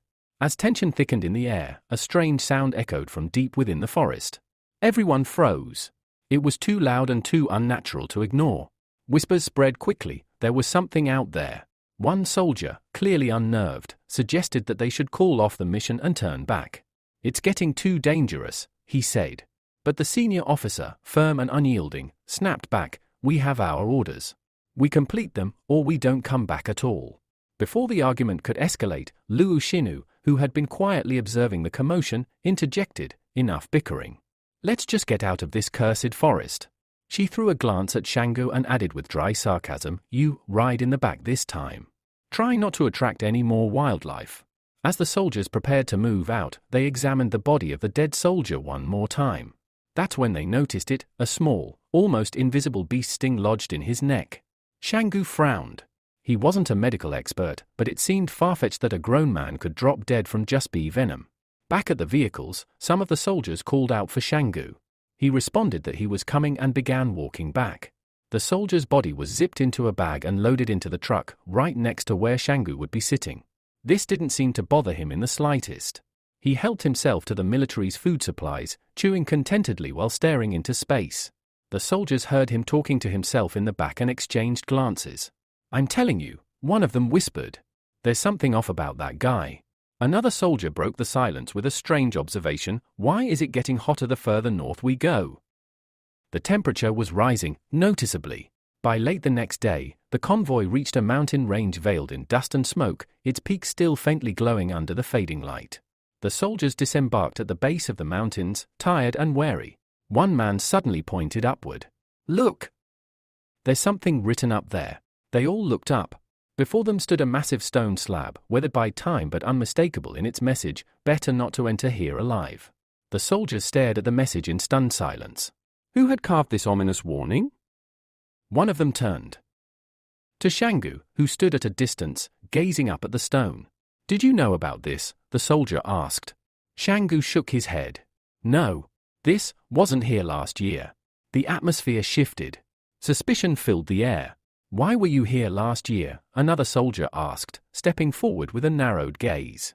When Shangu hesitated, one soldier raised his gun. Shangu raised his hands, exasperated. "What do you want me to say?" "I'm too short to leave a message that high up." He quickly explained that he had been chased by wolves last year and had run deep into the forest. "They weren't after me, exactly, I just happened to be nearby." The memory hit him in flashes, running through the trees, heart pounding, unsure if he would survive. The wolves had only stopped chasing him once he entered the canyon known as the Howling Wind. The The sound of that name alone quieted the crowd. You hid there? One soldier asked. For how long? 2 days, Shangu replied. I don't know what's deeper inside, and I didn't want to find out. A heavy silence followed. Then someone speculated, maybe the warning was left by someone with superpowers. Another soldier immediately scoffed. Enough with the fairy tales. This is a top military operation. You want to survive, stop acting like we're in a comic book. Shangu, meanwhile, took quiet note of how disorganized this so-called private army really was. Just then, another strange sound broke through the heavy silence, this one coming from the rear of the convoy. Weapons were drawn instantly. 2 soldiers rushed to the noise and fired several bursts at the presumed threat. When the dust settled, the terrifying intruder turned out to be a mouse. A tiny, hungry mouse nibbling at their food supplies. The silence that followed was long and awkward. Suddenly, one of the soldiers called out, his voice tight with shock. Shangu, come here. Where's the body? Shangu blinked. What do you mean, where's the body? They rushed to the truck. The corpse bag, gone. Vanished. The vehicle was empty. Another soldier spun on Shangu, interrogating him with wide eyes. What happened to it? I don't know, Shangu said honestly, still scanning the interior. I was sitting right next to it. Fear now gripped the camp. The soldier who had earlier pushed for a retreat raised his voice again, more urgently this time. We need to turn back, now. This place isn't right. This time, the commanding officer hesitated. The certainty in his eyes wavered. He gathered the soldiers around him and took a long The soldiers discussed the situation in hushed, tense voices. Everything was on the table, the ominous inscription carved into the cobblestone, the mysterious death of one of their own, and the unseen dangers lurking in the forest. No one had answers. Only more questions. Breaking the uneasy silence, the blue-haired girl adjusted her glasses and calmly said, honestly, I think the forest is safer than that canyon. At least we know what's here, sort of. Her voice was cool and measured, a stark contrast to the rising anxiety around her. The commander wiped sweat from his brow, clearly overwhelmed by the pressure. Seeing this, the girl offered him a steadying look. Relax. If it's your position in this private army that's worrying you, I'll help you get transferred out once we're back beyond the wall. Although that wasn't exactly what the commander was fretting over, he gave a slight nod. Thanks, he muttered, accepting her reassurance more than her offer. After weighing everything carefully, he finally made his decision. We rest here for the night, he declared. At dawn, we return behind the wall. Going forward now, it's too risky. As the group began settling down, Shangu climbed atop one of the cars, scanning the horizon. That's when he saw it, a faint silhouette in the distance, barely visible against the darkening sky. His face paled. Squinting hard, he focused. A wolf. White fur, blue eyes. And it was grinning at him.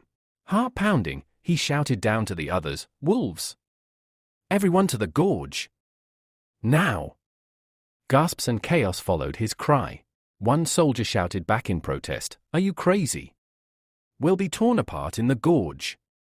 But Shangu was already leaping from vehicle to vehicle, frantically urging the soldiers to move. If we don't run, we die here. He ducked and scooped up the dead mouse from earlier, the one the soldiers had riddled with bullets.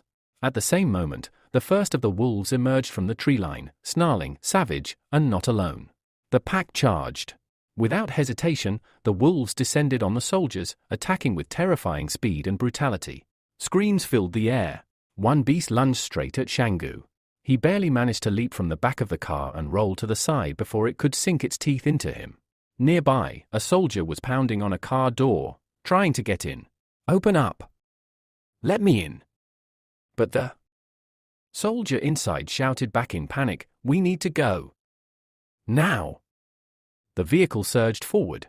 The man outside was dragged down by a wolf, his screams echoing horribly across the clearing. His shrieks of pain chilled everyone to the bone. Shangu sprinted after the moving convoy, trying to catch up on foot, desperate to reach the gorge. Just then, a second vehicle swerved beside him and braked hard. He looked up to see Yang Xiao Jin, still as cool as ever, leaning out with her gun pointed, not at him, but at the driver. Get in, she ordered flatly, extending her hand. Shangu blinked. Are you threatening him? She said nothing, but when she pulled out a second pistol and casually aimed it at him, he understood. All right. No need to be so welcoming, he muttered, jumping into the car. Moments later, 3 vehicles broke off from the larger convoy and sped into the gorge, barely escaping the wolf pack. Blooded and snarling, the wolves watched the survivors go, their glowing blue eyes tracking every movement before, one by one, they slowly turned and slinked away. Inside the gorge, the shaken soldiers began to catch their breath. One of them looked at Shangu and finally admitted, "You didn't lie to us." Another pointed at the rat carcass in his hand. "But why'd you bring that?" Shangu replied dryly, "Food still in the back of the truck. It's this or nothing." Suddenly, something flashed past Shangu's face. A knife whistled through the air and landed with a thunk, straight into the rat's body. The girl in the elaborate hood, one of the few who hadn't panicked, smirked and offered, "Share the food with me, and you can borrow my knife. Or I could just keep it." Shangu grinned. That moment of levity vanished in an instant when a loud thud shook the ground. Everyone turned. The massive body of a giant spider dropped from above. Yang Xiaojin immediately raised her pistol and aimed at the twitching legs. Then the sky darkened. Looking up, the soldiers saw a horrifying sight, hundreds, maybe thousands, of spiders pouring down the canyon walls. The horde was endless, crawling toward them with terrifying speed and intent. Shangu's instincts kicked in. "Run," he shouted at the top of his lungs. One of the officers grabbed his arm. "You help at least 10 people get out of the ravine." But Shangu hesitated, frozen in the moment.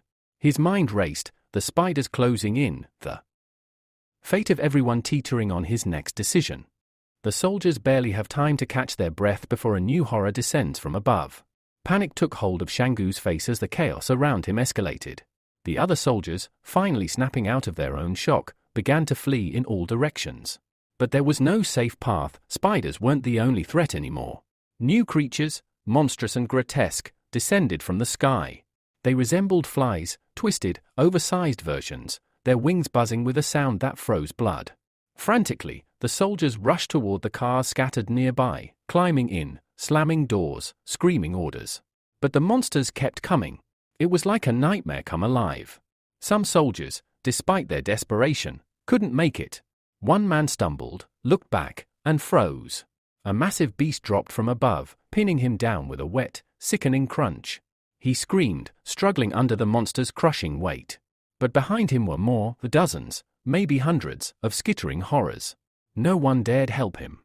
Another soldier tripped over a cobblestone, falling hard.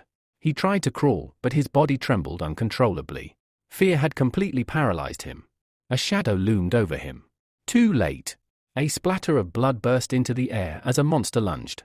But before the thing could finish him off, a flash of steel cut through the chaos, Shangu's knife, slicing straight through the beast's throat. It dropped, twitching, and the young man quickly checked on the soldier he had saved. But the man's eyes had rolled back, foam frothing at the corners of his mouth. Without wasting a moment, Shangu heaved the limp body onto his shoulders and sprinted toward the nearest car. The vehicles were nearly full, soldiers yelling, engines revving, but Shangu shoved the man into the back seat. The jolt of impact snapped the soldier out of his daze, and Shangu barked, "Drive." He grabbed the passenger door, ready to jump in, but Yang Xiaojin blocked him, her gun raised again. His breath caught. But she wasn't aiming at him.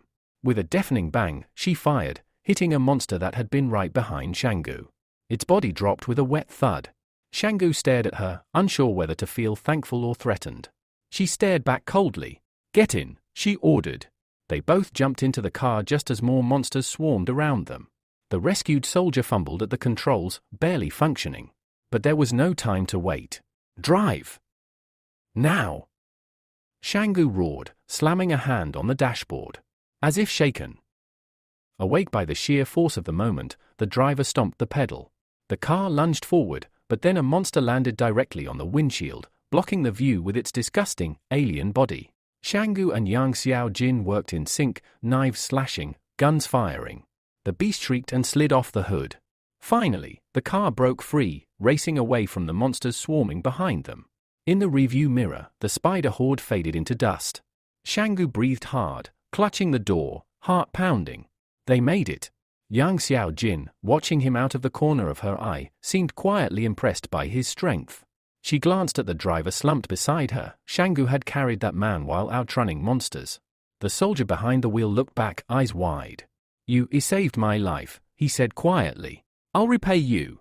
I swear it. A soft chime echoed in Shangu's mind. Gratitude coin +1, 74 of 100. The car sped deeper into the gorge, 3 survivors, 1 vehicle, and no guarantee of what waited ahead. Just after the driver's promise to repay him, Shangu hears the soft chime again. Gratitude coin +1, 75 of 100. He tries to hide his smirk, brushing off the moment with a dry laugh. But beside him, young Xiao Jin narrows her eyes. She clearly isn't amused. Her gaze lingers coldly on the protagonist, and for a moment, the air feels heavier. Shangu senses the weight of her suspicion. I should stop drawing attention, he thinks grimly. Too many good deeds, and someone might start asking how I'm pulling them off. But the damage is done. Despite the tension, the expedition manages to escape the canyon. Shangu, despite everything, saves more than 10 people. Another notification flashes in his mind, +1 strength point acquired. It surprises him. Even the palace rewards choices now? That's unsettling. The system, it seems, is watching too closely. The truck rumbles through the gorge exit, passing jagged rock faces and shattered cliff walls. The terrain opens up, and that's when the driver slows the car. Bones. Dozens of them. Human.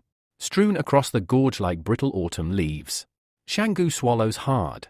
The memory of those monsters flashes in his mind, those insect things with human faces. They weren't just killing people, he mutters. They were eating their souls. The others say nothing. Eventually, the vehicles grind to a halt. Shangu steps out and scans the scene. Only 11 people remain. Too many gone, one soldier mutters, voice barely audible. A second soldier, his face pale with panic, blurts out, "We have to go back. We should never have come here." But another snaps, "There's no going back, we'd just die in the gorge again." Tension boils. Shouts rise. Fingers point. The commander silences them all with a sharp bark. "Enough. Rest while you can. We return through the gorge tomorrow if we'd lucky enough to survive it again." But Luo Shinu, quiet until now, speaks. Her voice cuts through the stillness. What was the real purpose of this expedition to Mount Jing? She asks evenly. The question stabs through the moment like a blade. Shangu turns his head slightly. The air thickens. The commander glares at her. Suspicion. Irritation. Fear. Another soldier echoes her question, but the commander's voice turns cold. "I don't owe you answers. You're not my brothers. We're strangers on a suicide march." Shangu leans against the back of the truck. Jaw tight. His mind races. So many dead, and still no one knows why they came. His eyes drift to Luo Shinu. She's not as innocent as she seems, he realizes. That one question, it lit the fuse. A shadow crosses his vision. It's young Xiao Jin. She stops near him. "I'm hungry," she says flatly. The remark grates on Shangu's nerves. "You're not my girlfriend," he mutters under his breath. But her response is even sharper. "Return the knife." Her hand drifts toward her gun. Shangu raises a brow. "Fine. Let's eat." She smirks slightly. They decide to cook the mouse. Apparently, she managed to snatch food during the insect swarm. He offers a nod of grudging respect. Together, they prepare what little they have. Soon, smoke rises from the pan. Meat sizzles. The aroma of cooked food drifts through the camp. The other soldiers, tense, bitter, lost, quiet down. One by one, heads turn toward the fire. For a moment, the arguing stops. As Shangu cuts the final bits of meat, he looks down at the rest of the mouse. Useless now. With a sigh, he tosses the leftover carcass aside. Gasps follow. One soldier steps forward, incredulous. "What are you doing?" "That was still food." "If you want it," Luo Shinu says coldly, "go pick it up." The soldier stares at the remains and shakes his head, pale. "No. I'm not eating that." Silence returns. The fire crackles. 11 survivors. One half-cooked rodent. And no one knows what tomorrow holds. As the soldiers silently gather around the campfire, trying to make peace with the warmth and the stench of roasting rodent, Shangu breaks the silence. "You know," he says, voice casual but tinged with irony, "a lot of people behind the wall pay good money to eat birds' nests." A few soldiers glance at him, confused. "I'm talking about swallows," he continues. "They build those fancy little nests out of spit and twigs. Tastes like wet paper. And who knows what diseases those birds carry. The soldier nearest to him, spoon halfway to his mouth, freezes.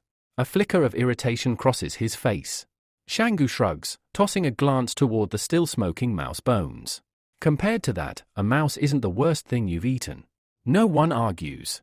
The silence that follows is tense but oddly peaceful, broken only by the low crackle of flames and the occasional groan of hunger from one of the troops. Time passes. Shangu leans back slightly, recalling something. I should have a basic skill copy scroll left. He thinks, fingers brushing the edge of his inventory pouch.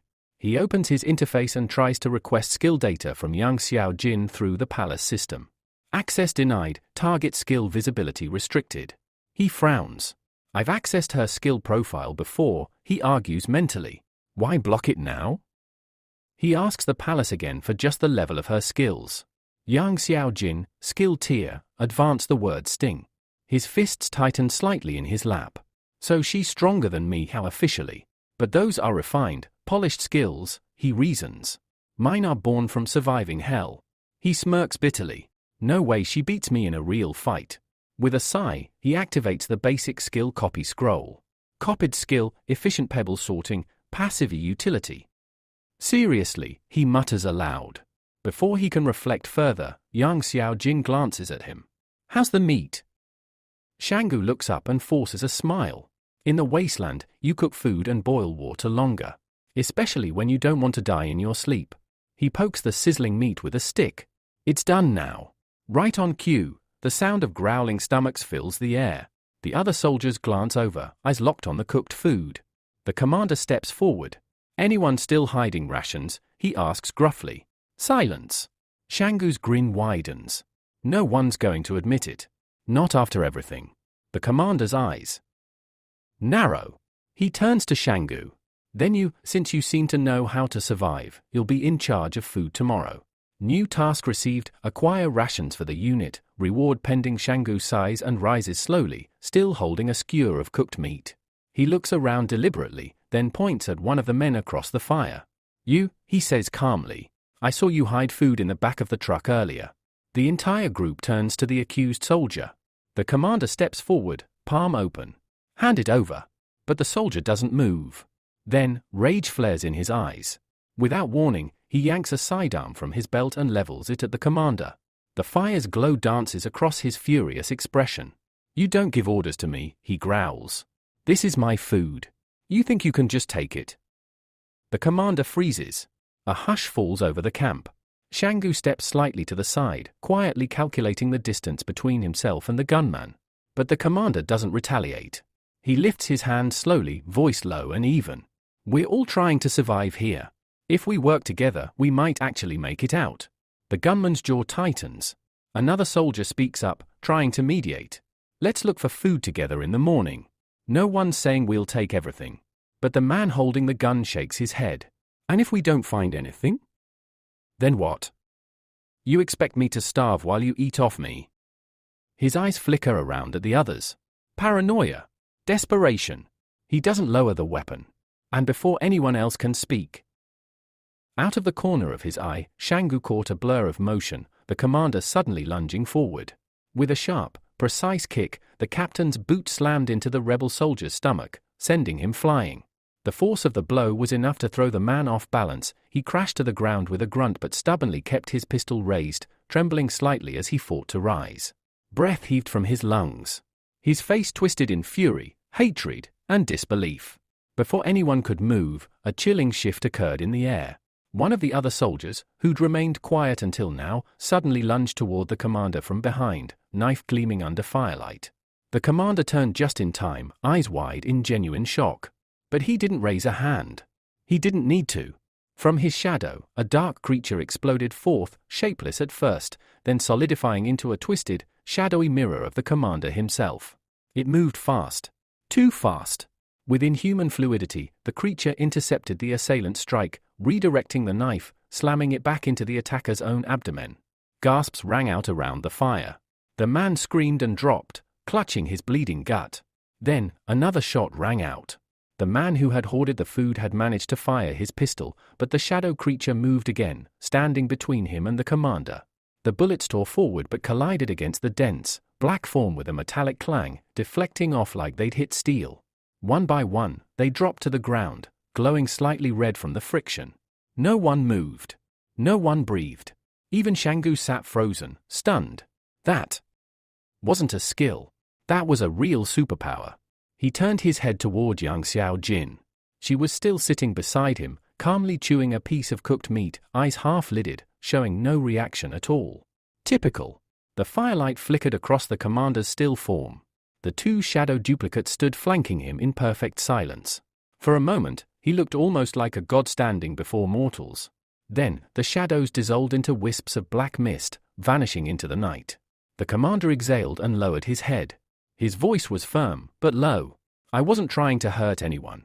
I just wanted to stop this before it turned into a massacre. No one replied. Shangu and Yang Xiaojin quietly returned to their seats. The injured man on the ground groaned, writhing in pain. Blood seeped from the stab wound in his abdomen, soaking the dirt beneath him. The commander turned toward Shangu. Check his wound. Without a word, Shangu got up and approached. He knelt beside the man, gently pushing back his shirt to inspect the gash. Deep, he muttered.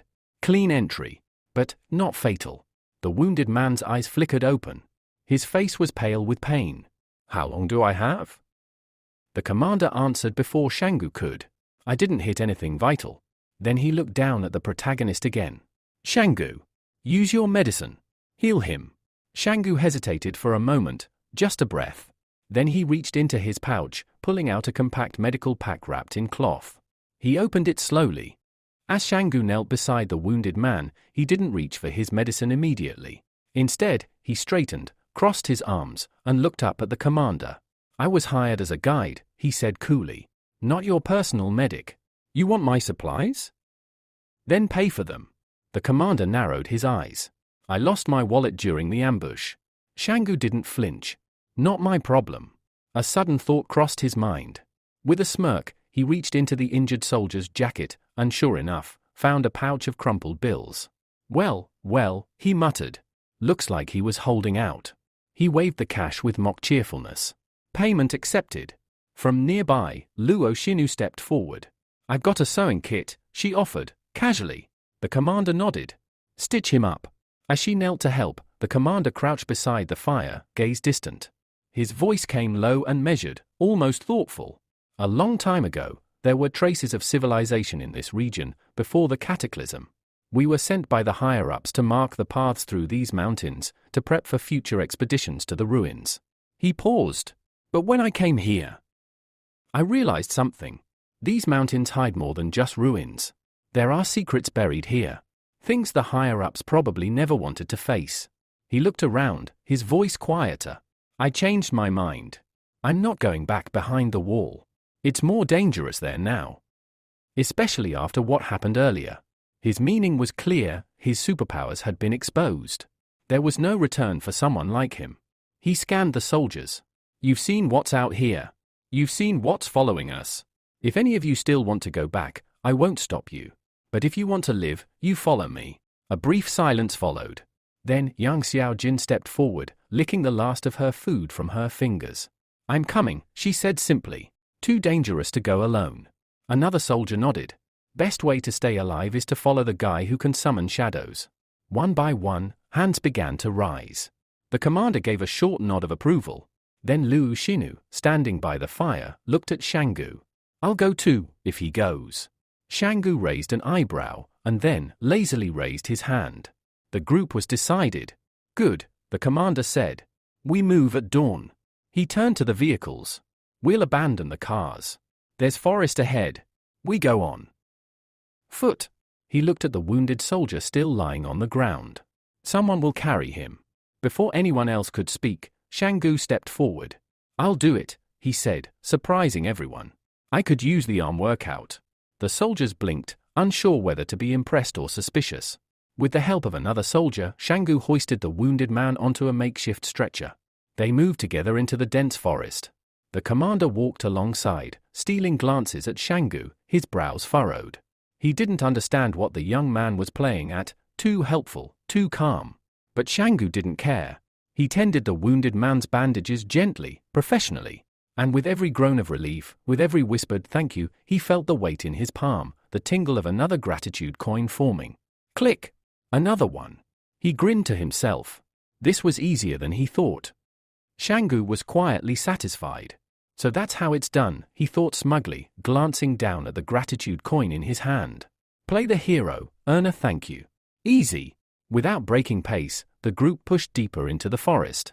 It had only been a year since Shangu was last here, but the change was jarring. The trees had grown taller, their branches thicker and denser, like the forest had been feeding off something unnatural. Suddenly, a shout broke through the rustle of leaves. Shangu turned around sharply, just in time to see one of the soldiers looming over Luo Shinu, backing her against a tree. She was clearly uncomfortable, adjusting her clothes as she stepped away from him. Before Shangu could intervene, a cold click cut through the air. Yang Xiaojin had appeared behind the soldier, a pistol jammed directly into the back of his skull. The soldier's hands flew up immediately in surrender. Yang's tone was calm but lethal. His gun's yours now, Shangu. Shangu blinked in surprise. Mine? For a moment, his face lit up with unrestrained glee. Without hesitation, he dropped the stretcher and bolted toward the man, snatching the weapon from its holster like a kid grabbing candy. He turned it over in his hands, admiring the craftsmanship with reverence. The disarmed soldier hissed, "You think a vagrant like him can use that?" But his words fell flat. Shangu was already expertly checking the sights, the weight, the chamber. He knew guns, and it showed. Yang Xiaojin narrowed her eyes at the soldier. "You want to test that theory," she said, her tone sharp. He didn't. He turned and disappeared into the woods. Yang crossed her arms and tilted her head toward Shangu. "Who? I'll admit it, you're not bad with weapons." From a distance, the commander had watched the whole exchange in silence. He now stepped forward, eyes locked on Shangu. "You're resourceful," he said. "Can you find food for the squad?" Shangu shrugged. "I can't just summon boars out of thin air." As if on cue, a loud crack echoed through the trees, followed by a heavy thud. The squad turned toward the sound. Lying a few meters away was a wild boar, unconscious at the base of a tree, a small trickle of blood on its snout. Everyone stared. Shangu turned his head slowly, eyes narrowing.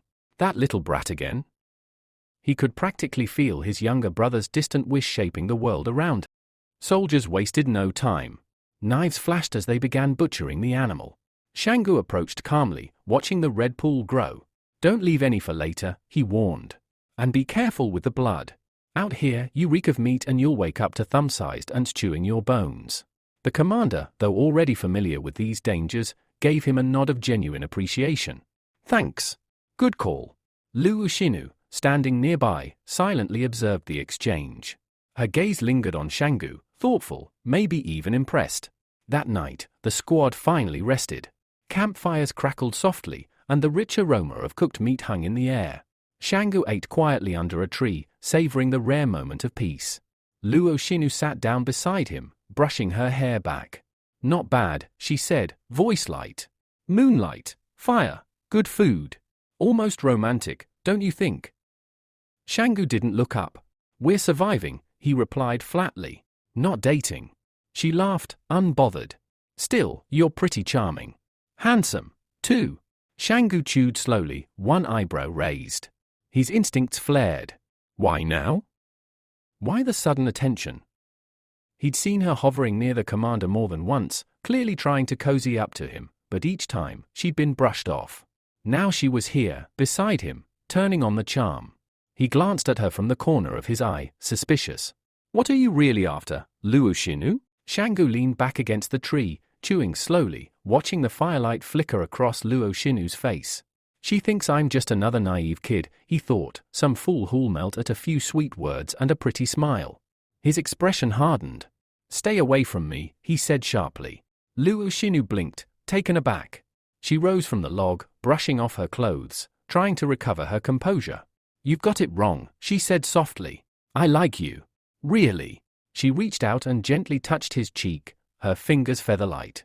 But Shangu wasn't moved. His eyes narrowed, and his voice came out rough and loud. "Shut your mouth." The sudden outburst echoed off the nearby trees. Both of them fell silent. Yang Xiaojin, seated quietly just a few steps away, looked over, eyes sharp and unreadable. Her gaze lingered for a moment. Luo Xinu turned and walked away, her shoulders stiff. Shanggu watched her go, expression unreadable. Girls like that, ever since I learned how to hunt, they've always been around. Clingy, useless. Not even worth keeping around for free. Before he could dwell on it further, a soldier approached the commander. Sir, we're out of water. The commander stood and turned toward Shanggu. Where can we find more? Right then, a familiar ping echoed in Shanggu's mind. The palace had issued a new task: teach the squad how to acquire water. He stepped forward. There are two ways, streams and dew, he said. But today, we're lucky. Pine trees. He pointed to the cluster of towering pines nearby. The sap and the dew from the needles can keep you alive, at least for now. Immediately, a small notification from the palace flashed before him, +2 strength points. Grinning, Shanggu jumped up, grabbing onto a branch and swinging himself higher into the trees with surprising agility. The soldiers below watched in stunned silence as he scraped the needles and collected blades of grass, tapping them into his mouth to sip the bitter liquid inside. It tastes awful, he said, but unless you want to die of thirst, copy me. He demonstrated again, squeezing a blade of grass until a small drop hit his tongue. It was warm, bitter, slightly acidic, but it worked.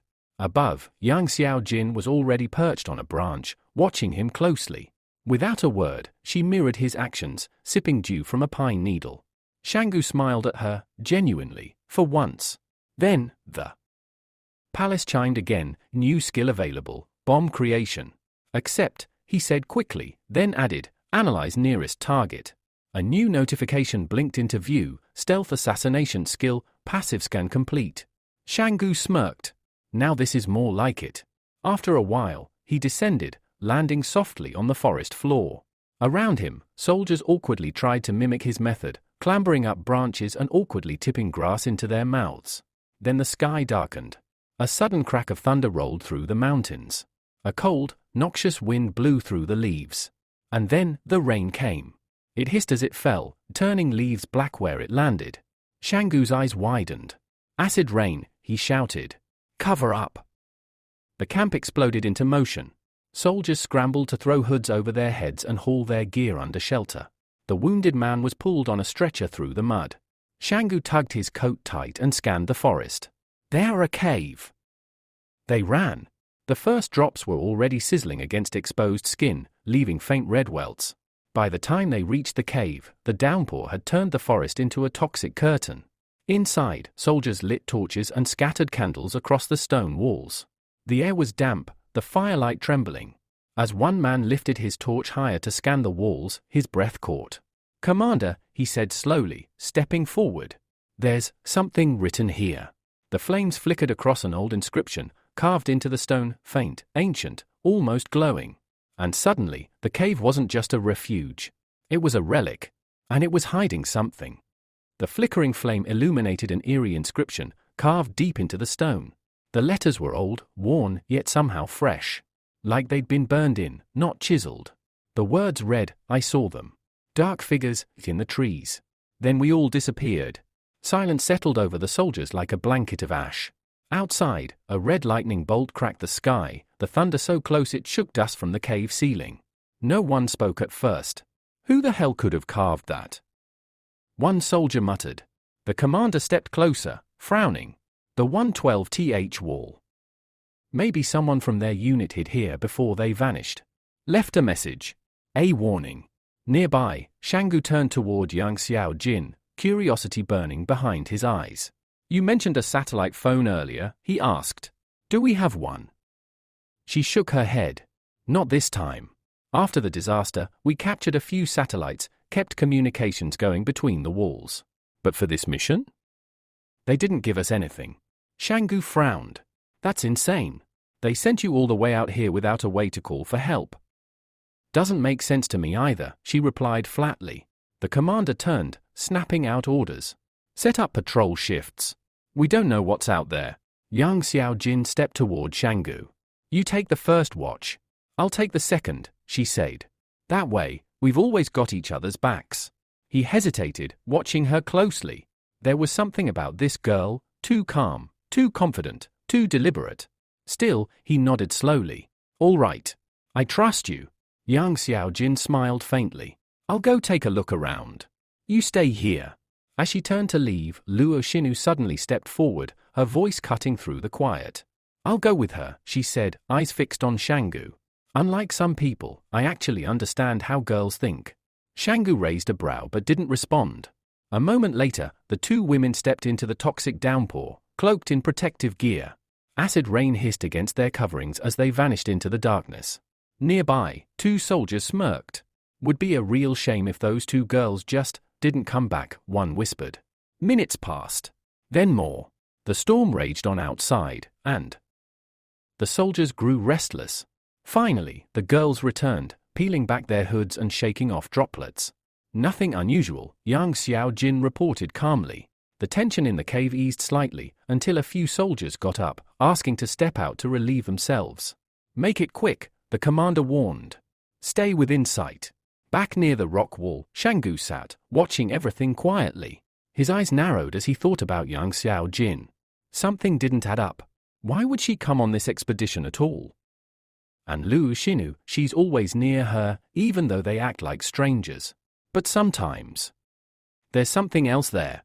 He tilted his head. Are they pretending? Or protecting each other? Outside the cave, the rain lashed the earth. On the edge of the forest, Luo Xinu pressed a wad of currency into Yang Xiaojin's hand. 10,000, she said. For helping me earlier. I need you to leave Mount Jing with me, soon. Yang Xiaojin counted the bills with a glance, then tucked them away.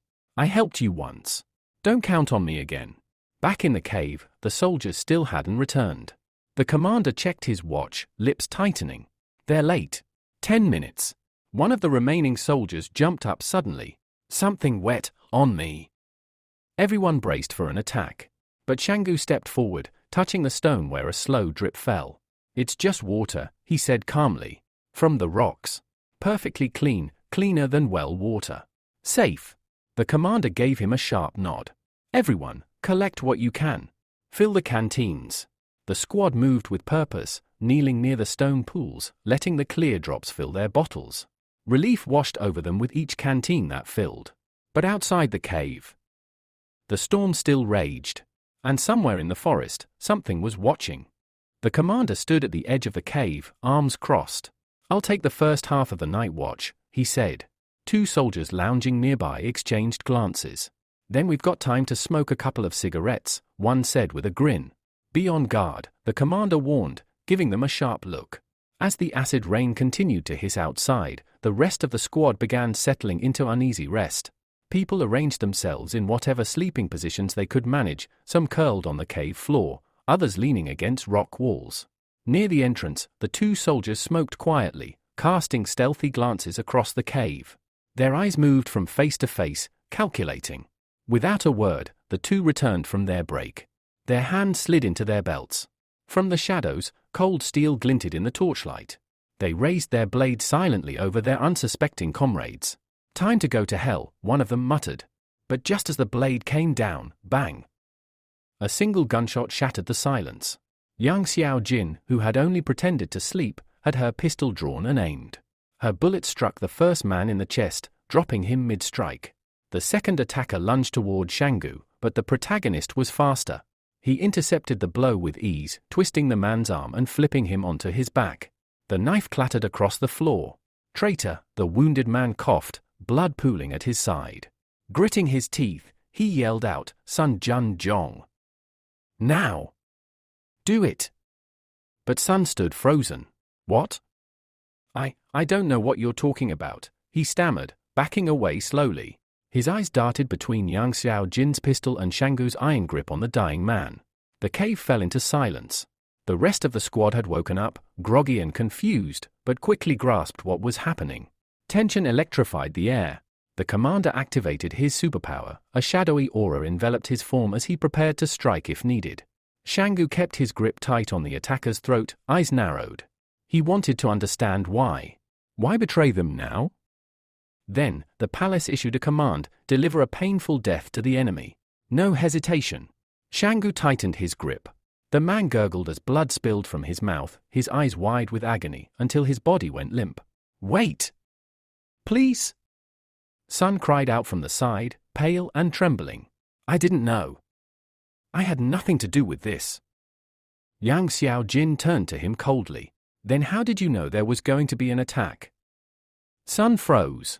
Yang didn't wait for an answer. She raised her pistol. Bang! The bullet punched clean through his forehead. His body hit the ground with a thud, eyes still open in disbelief. She lowered the gun without a word. Concealing a crime, she said flatly, makes you just as guilty. The cave was deathly quiet once more. The flickering flames danced over the corpses of 2 traitors. In that moment, the palace rewarded Shangu again, this time with a master-level skill copy scroll. The commander slowly released his superpower, the ominous shadow around him vanishing. Breathing heavily, he turned back toward Shangu. The palace offered a new prompt, study the commander's superpower. Shangu agreed. In the blink of an eye, he stood once more in the palace realm.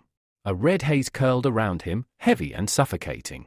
From behind, something emerged, a copy of himself, formed from twisting black and red smoke. It hovered, watching him, mirroring him. Curious, Shangu issued a mental command. Attack! The smoke shadow obeyed, taking flight in a sudden burst.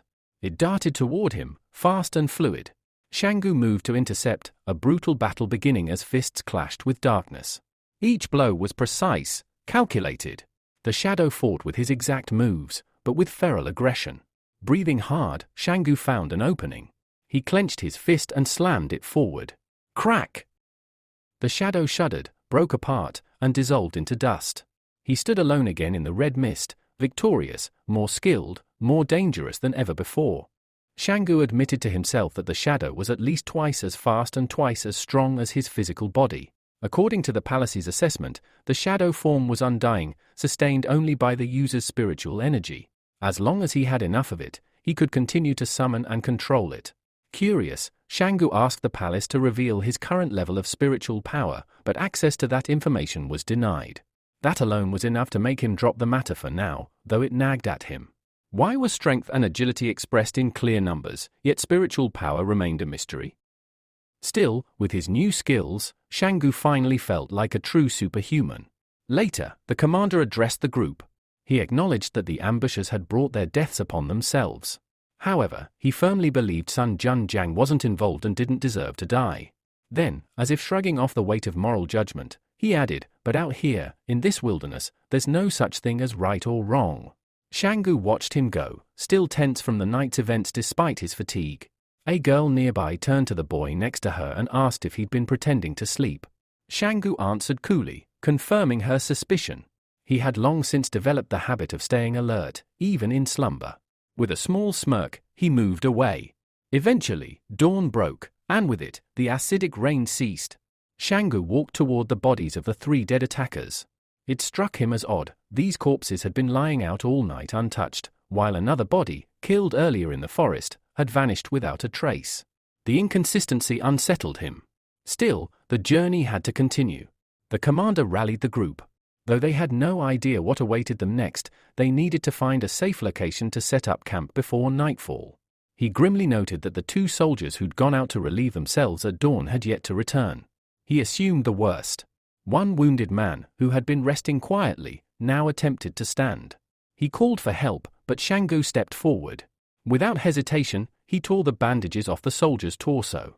The man flinched, startled. "Your wounds are healed," Shangu said flatly. "You can walk." A quick check confirmed it, the injuries had disappeared. Grateful and amazed, the man thanked him for the black medicine that had worked the miracle.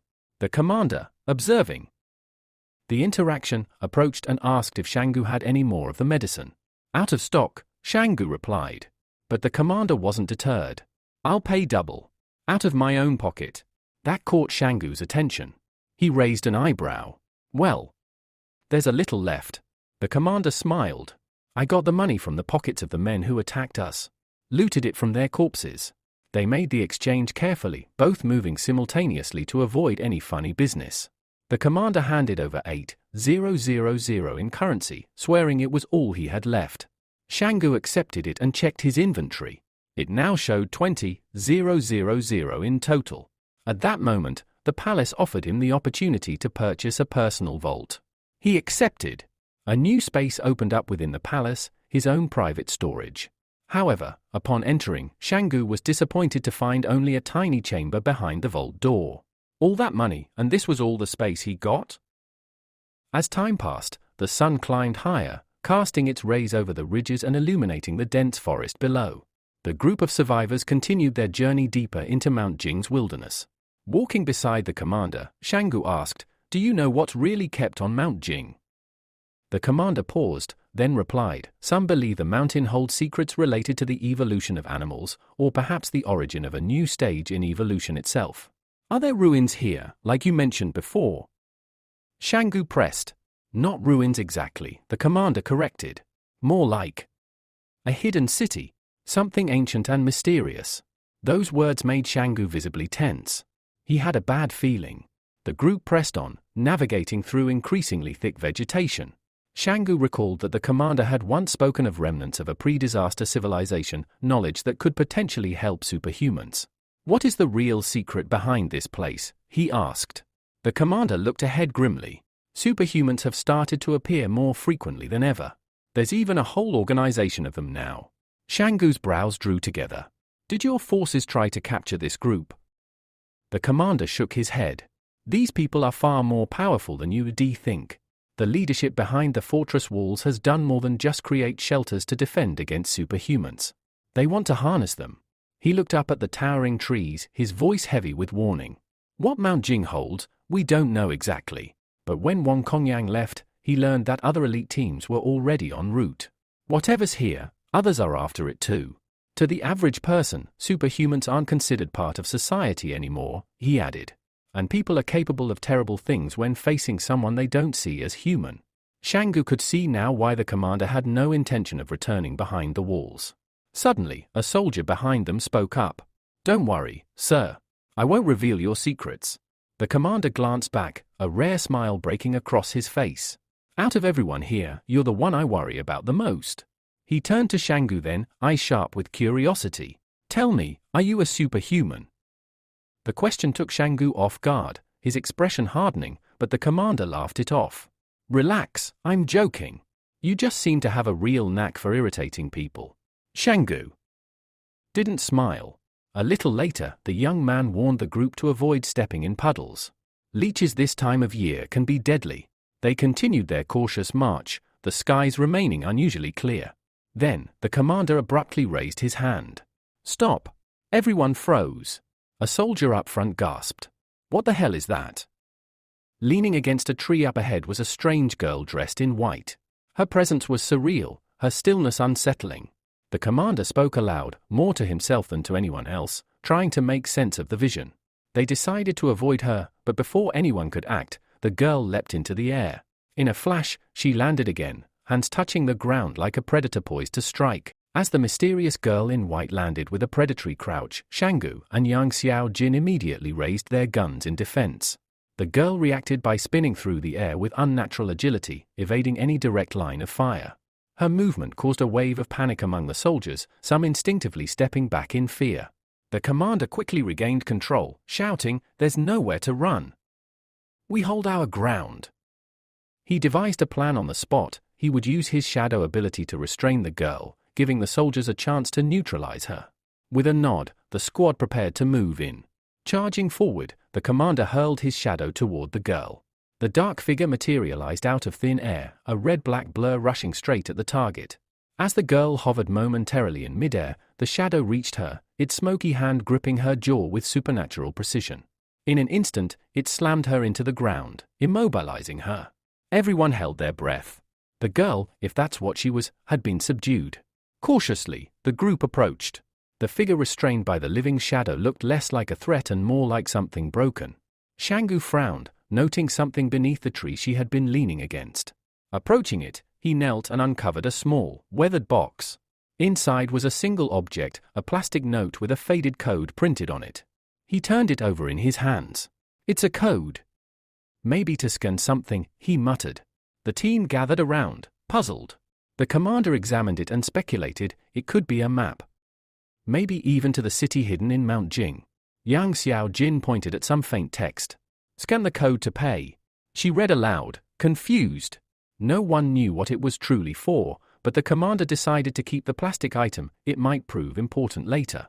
Then a soldier, clearly disturbed, asked, "Do we really need to bring that thing with us?" He motioned toward the motionless girl restrained by the shadow. No one answered at first. The group exchanged silent glances. Finally, the commander broke the tension. "We take the doll. It might come in handy." As the sun dipped below the horizon, the fading light painted the forest and mountains in hues of fire and amber. Eventually, the group found another cave and decided to rest there for the night. "There's a pine tree growing nearby," the commander noted. "If anyone's hungry, grab some pine cones." While others settled down, Shangu was inspecting a strange plant nearby. With a swift motion, he sliced it open, green fluid oozing out. The commander approached. "Is that drinkable?" Others began to crowd around, curious. Shangu shook his head. "It's not for drinking. I use it to coat my blade, poison." A quiet ripple of surprise passed through the group. Nearby, a soldier attempted to climb the pine tree to collect cones. The girl, still eerily motionless, sat beside it like a statue. As the soldier reached out for a cone, the branch beneath him gave a sudden creak, then snapped down onto his hips with a groan. Frustrated, he cursed under his breath, blaming the wolves for their predicament. "Damn beasts. They the reason we are stuck in this godforsaken gorge." Shangu approached, watching the man with mild amusement. Without a word, he tossed a pine cone with precision, landing it directly into the man's hands. "You know," Shangu said calmly, "wolves are loyal creatures. Can humans say the same about themselves?" The man, still sitting in the dirt, looked up at Shangu, struck by the question. He fell silent, mulling over the thought. Later, the group lit a fire in the cave. The flickering flames cast dancing shadows along the rocky walls. Shangu noticed the fir cone seemed larger than usual. Probably the high oxygen content, the commander explained. Senyu raised an eyebrow.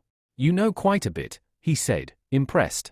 As the fire crackled, the team discussed whether other places like Mount Jing existed near the other fortresses. "They do," the commander replied, "but they are heavily guarded by a group called the Source of Flame." Shangu frowned. "I've never heard of them being part of any alliance." "They aren't," the commander said. "They're independent. Control up to 20 strongholds. A private consortium. What's life like inside one of those settlements?" Shangu asked. The commander only shook his head. "I don't know." Unexpectedly, Yang Xiao Jin joined the conversation. "That territory is strange. People say they've seen giant prehistoric lizards flying in the sky." Shangu glanced at her, surprised by the input. She went on, "The Source of Flame is powerful, so powerful that it warps the land around it. Only their top leadership knows what's really going on." "Looks like you know more than you let on," Shangu muttered. The commander changed the topic. "Have you read Journey to the West?" He asked Shangu. "There's a creature in it that lifts a 6-ton staff. I used to think it was fiction. Now I'm not so sure." As the fire died down, a soldier grumbled about the meager food. "Why don't you make another wish like last time?" He teased Shangu. "It was a coincidence," Shangu replied, annoyed. Before the argument could escalate, a sound interrupted them, low, distant, and unfamiliar. Shangu and Yang Xiao Jin instantly raised their pistols, scanning the cave's entrance. Darkness pooled outside. In its depths, dozens of animals emerged, silent silhouettes with glowing red eyes. They stood at the tree line, watching the cave. The soldier who had argued with Shangu stepped forward and, almost jokingly, told them to leave. "Go on, get out of here," he barked. To everyone's surprise, the animals turned and fled. Maybe you awakened something," Shangu said, half serious. "Just like your brother." A heavy silence fell over the group. The forest, moments ago teeming with eerie life, now sat still and quiet. But Shangu's unease deepened. "They were running from something," he murmured. "Something worse than us." A breeze stirred the treetops, whispering through the leaves with a calming rhythm. Yet beneath that tranquility, something else began, a soft clinking. Metallic, cold, deliberate. Chains. One by one, faint clinks echoed through the night. The sound seemed to slither closer, drawn toward something, or someone, unseen. Weapons raised again. The group stood alert. Whatever it was, it wasn't over. For a while, nothing happens. The eerie sound of chains fades into silence, as if swallowed by the forest. The squad remains tense but unchallenged. One of the men breaks the stillness. We should change shelter. Now. Shangu nods in agreement. The animal's instincts are sharper than ours. They were trying to hide, something scared them. And I think those chains were connected. He recalls a disturbing pattern. When they passed through the gorge, there was a pile of human skeletons, but no animal bones. Not one. That's what's strange, he mutters. I left fish bones behind once. They vanished by morning. The body of the soldier who died from the bee sting? Gone. Not even a trace. It all connected. Bones were disappearing, systematically. Maybe the plants evolved, he says aloud. Just like the animals. Maybe they consume bones. The commander, trying to calm the rising fear, replies, we just need to stay cautious. That's all. Right, another soldier adds, as long as we stay out of the forest, we're fine. Their journey continues, moving through little-known ridges and hills. But Shangu isn't convinced it'll be that easy. Nature, in this world, was not forgiving. As the group pushes forward, a chill creeps up Shangu's spine. His eyes narrow. From between the trees, something watches them. A tall, black silhouette. Its eyes glow red. Chains clink with every movement. Jagged teeth glint between its cracked lips. Yang Xiaojin raises her gun, unwavering. Shangu quietly flips off his weapon's safety. The sound is barely audible, but Yang notices it. Their eyes meet. The commander sees it too. Shoot to kill, he yells. I'll pin it with my shadow. With a guttural rattle, the creature lunges, chains thrashing, shrieking against bark and stone. Shangu shouts, warning of imminent contact. But the creature doesn't attack. It swerves suddenly, away from them. Deeper into the forest. Fleeing the confrontation. Confused, the squad hesitates. Why did it run? One man whispers. After a hushed exchange, they conclude the creature must be bound to the forest. It couldn't, or wouldn't, leave its domain. It wasn't chasing us, Shangu murmurs. The animals weren't running from us. They were hiding from that. The cave had been their refuge. The danger, for now, was gone. The commander orders rest. I'll take first watch, he says, glancing around. I get it, no one trusts me. Doesn't matter. I'll keep us safe tonight. Silently, Shangu and Yang Xiaojin exchange a glance and nod. They lean against the cave wall, weapons near, eyes half-lidded but alert. Eventually, the fire burns out, plunging the cave into a quiet darkness. One by one, the others fall asleep. Time passes. Then, boom. A thunderous explosion rips through the air just beyond the cave. Dust and earth rain down like ash, rattling the walls. The entire mountain seems to tremble. Everyone jolts awake, coughing and scrambling for their weapons. Shangu's heart pounds in his chest. Something just got a lot closer. Shangu and Yang Xiaojin spring to their feet, their weapons half raised, eyes squinting toward the searing flash that had just lit the horizon. From the mouth of the cave, the rest of the team pours out into the open, stumbling over each other as they race to assess the situation. A thick plume of ash curls skyward from the distance. The sky burns orange near the summit of Mount Jing. It looks like the mountain is ready to erupt. The commander's expression darkens. The other teams must have made contact with the source already. Whatever's happening up there, it's begun. We need to move. Now. Shangu glances sideways at him, distrust creeping into his features. You speak like you expected this. The commander meets his gaze without flinching. We are already here. There's no turning back. Whatever secrets Mount Jing holds, we either learn them or die trying. Shangu hesitates, but eventually nods. If we start something, we finish it. The team shoulders their gear and leaves the cave. The air has shifted, it's hotter, thick with sulfur and tension. The ground occasionally trembles beneath their boots. The soldiers sweat and groan under the heat, their uniforms sticking to their skin. But the march continues. Suddenly, a rustling sound stops them in their tracks. A colossal beetle, larger than a horse, crawls across their path, its chitinous body glinting in the strange light. Shangu silently points at it.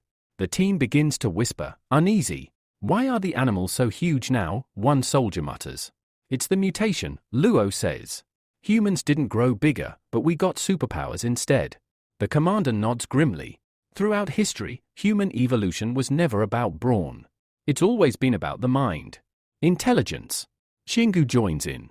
Our teacher used to say that there's a gene in the body, one that caps muscle growth, so the brain has priority over energy and resources. Evolution had to choose. Luo Xinu raises an eyebrow, impressed. Your teacher sounds like a genius. Shangu smiles faintly. He reads obsessively. Every night. That's what sets him apart. Suddenly, the commander halts the group. Body. Up ahead. They approach cautiously. There, lying twisted in the dust, is the corpse of a man. Recently dead. No rot.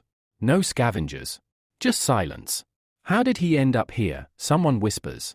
Could be the Qing Consortium, another offers. Shangu narrows his eyes. Something glints beneath the corpse. Kneeling, he brushes aside the dirt and reveals a familiar object, a worn military token. His breath catches in his throat. Shia, it's the soldier who died from the bee sting. The same man whose body had disappeared. Shango stares at the token, turning it over in disbelief. This doesn't make sense. He crouches lower, studying the body. The skin is pale, clammy, torn open in jagged, frenzied gashes. He frowns. The internal organs, they were eaten. The commander suddenly cries out, eyes wide with recognition. Those are human teeth marks. Shangu slowly turns toward him. You're sure? I know what human bites look like. My ex left a mark on me once. I'd never forget it. A cold silence falls over the group. The forest seems to tighten around them. Someone lost their mind, a soldier offers weakly. Shu steps forward, looking pale. Is it possible that thing in chains from last night was a human? A long pause. The idea hangs in the air like smoke. One by one, their expressions shift from confusion to unease, from fear to something worse, the dawning realization that whatever rules once defined life, death, and humanity have begun to unravel. And Mount Jing is only the beginning. We need to get out of here. Now, young Xiao Jin said sharply, her eye scanning the dense tree line. 3-person formation, tight angles, no blind spots. Shangu blinked. Tactical formation? You'll be on my left. Maintain visual angle. Cover my flank, she instructed, not slowing her pace. Shangu gave a light chuckle of surprise. Understood. Perfectly. What truly caught him off guard wasn't the order itself, it was the fact that she had taken command, and no one questioned it. Gunfire cracked in the distance, closer now, sharp and rapid. The commander's head tilted. We're nearing something, he said, almost to himself. The truth of Mount Jing may be just ahead. Suddenly, Shangu crouched, halting the group. There, by that tree. The commander knelt beside him, reaching into the soil and lifting a recently fired cartridge. His eyes narrowed. Qing Consortium, he muttered, inspecting the markings. The words caused a ripple of unease among the group. They've already moved in, he added grimly. They're not just ahead of us. They might be all around us. A rustling sound cut through the air. A wild boar burst through the underbrush, charging blindly through the group. It was limping badly, foam and blood at its snout. Instinctively, weapons were raised. Hold fire, the commander barked. The soldiers froze, bewildered. We haven't eaten in a day, one hissed. That's meat, sir. But the commander's voice was cold and firm. If we cook now, if we make a fire, we signal our position. You want the Qing troops to find us. Young Xiao Jin added, they won't hesitate.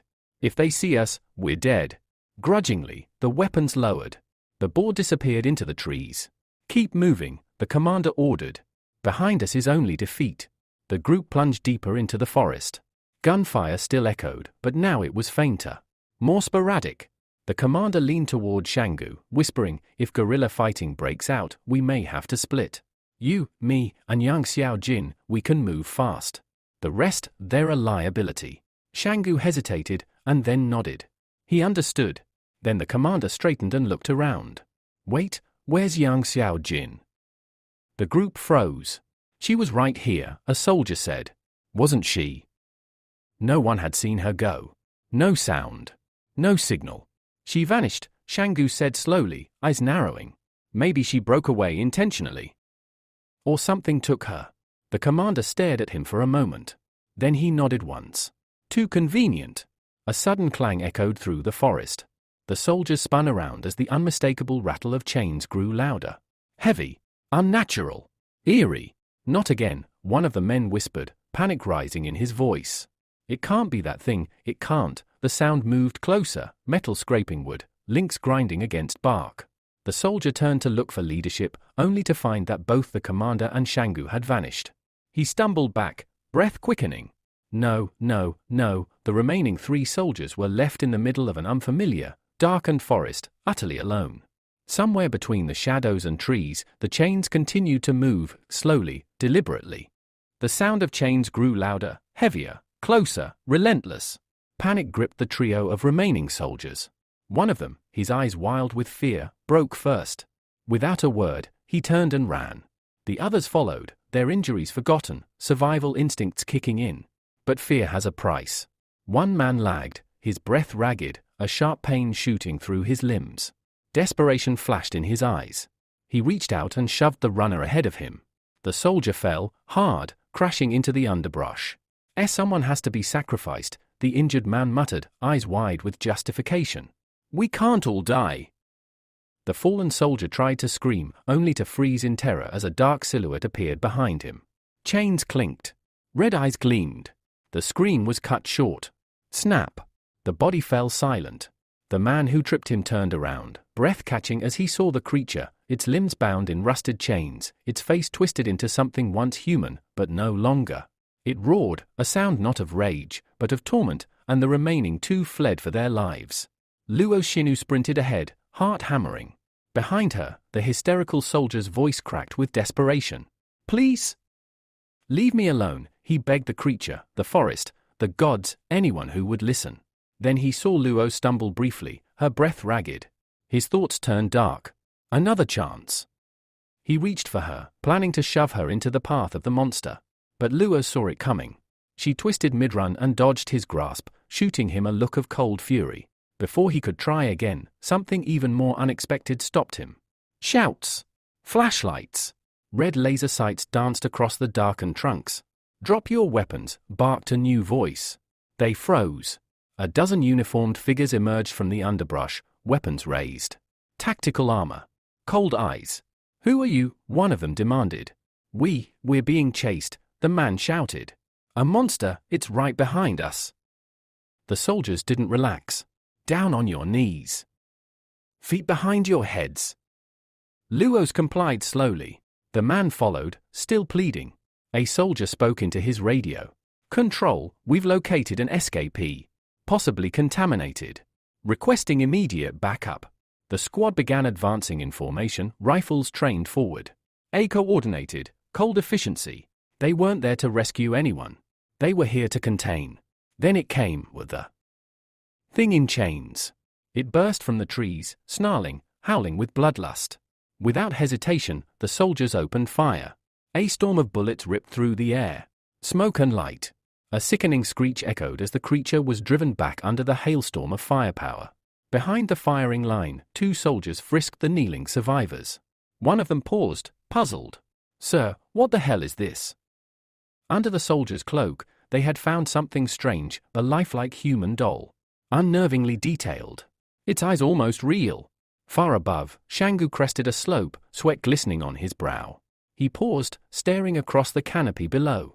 He was alone now, or at least, apart. The commander was nearby somewhere, but the 2 men had made a silent, mutual decision. They did not trust each other enough to stay side by side. Everyone has a motive. Everyone hides something. His mind lingered on Yang Xiao Jin. Her disappearance wasn't a coincidence. And what she knew, what she hadn't said, was just as troubling. What is the secret of Mount Jing? From below, he heard movement. A group of men, maybe a dozen strong, weaving through the trees. Voices. Weapons. Orders. Shangu stayed hidden, crouching behind a rock outcrop, ears straining. Experimental Object 17 is unstable, one of them said. Another voice, containment failed. That thing was one of ours, before the neural grafts failed. They're not supposed to operate this far out. The trigger zone should have held. The words chilled Shangu's blood. Experimental. Object. The men passed beneath his position, unaware of his presence. As their voices faded into the trees, Shangu's mind raced. The creature. The teeth. The human-like bite marks. The doll. The disappearance of corpses. The soldiers that weren't quite soldiers. The forest itself, twisting, alive. Mount Jing wasn't a place of legend. It was a labyrinth of secrets. and they had only scratched the surface. Shangu crouched low, eyes scanning the scene below in disbelief. So many soldiers, and they still can't kill it. The monster, despite being riddled with bullets, refused to fall. It twisted unnaturally, howling in pain, rage, or maybe something worse. Around it, the military scrambled, yelling orders, repositioning, retreating. It was chaos disguised as control. Shangu knew it was now or never. He slid away from the cliff's edge, careful not to draw attention, and ascended a narrow rock face just above the commotion. A jagged boulder offered shelter. There, hidden in the shadows, he caught his breath and observed. A blast-scorched clearing stretched out below him, and beyond it, something new, a man.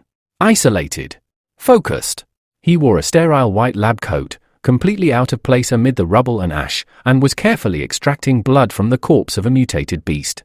Shangu narrowed his eyes. Consortium, he thought grimly. They're not just killing these monsters, they're studying them. He began inching forward, hugging the cliffside, careful not to make a sound. Then something made him pause. Across the cratered landscape, beyond the scientist, loomed a derelict multi-story structure. Its concrete frame was half collapsed, paint faded, windows long shattered. Yet despite its ruin, someone stood on its rooftop. A tall figure in white. Unmoving. Regal. His posture was calm, but his eyes were everywhere, scanning the forest, the soldiers, the burning wreckage below. And beside him, another shadow, an attendant, perhaps, or a guard. Shangu stiffened. That's the one in charge. There was something about the man's stance. Not arrogance, ownership. As if this devastation belonged to him. As if every scream, every drop of blood, every secret of Mount Jing answered to him. Shangu's fingers curled instinctively around his weapon, but he knew better than to act. He was one man. And below the building was a fortress of guards, researchers, and tech beyond anything he had seen before. This isn't just an operation. This is a project. Years in the making. Slipping away, Shangu moved through the skeletal remains of what had once been a city. Faded storefronts, collapsed balconies, vines swallowing old neon. A strange silence lingered beneath the surface noise of soldiers and science. He found himself pausing in front of a building, a crumbling sushi restaurant. The sign was cracked but legible, the image of a smiling fish faded by sun and time. Sushi. He'd only heard of it from books. So strange.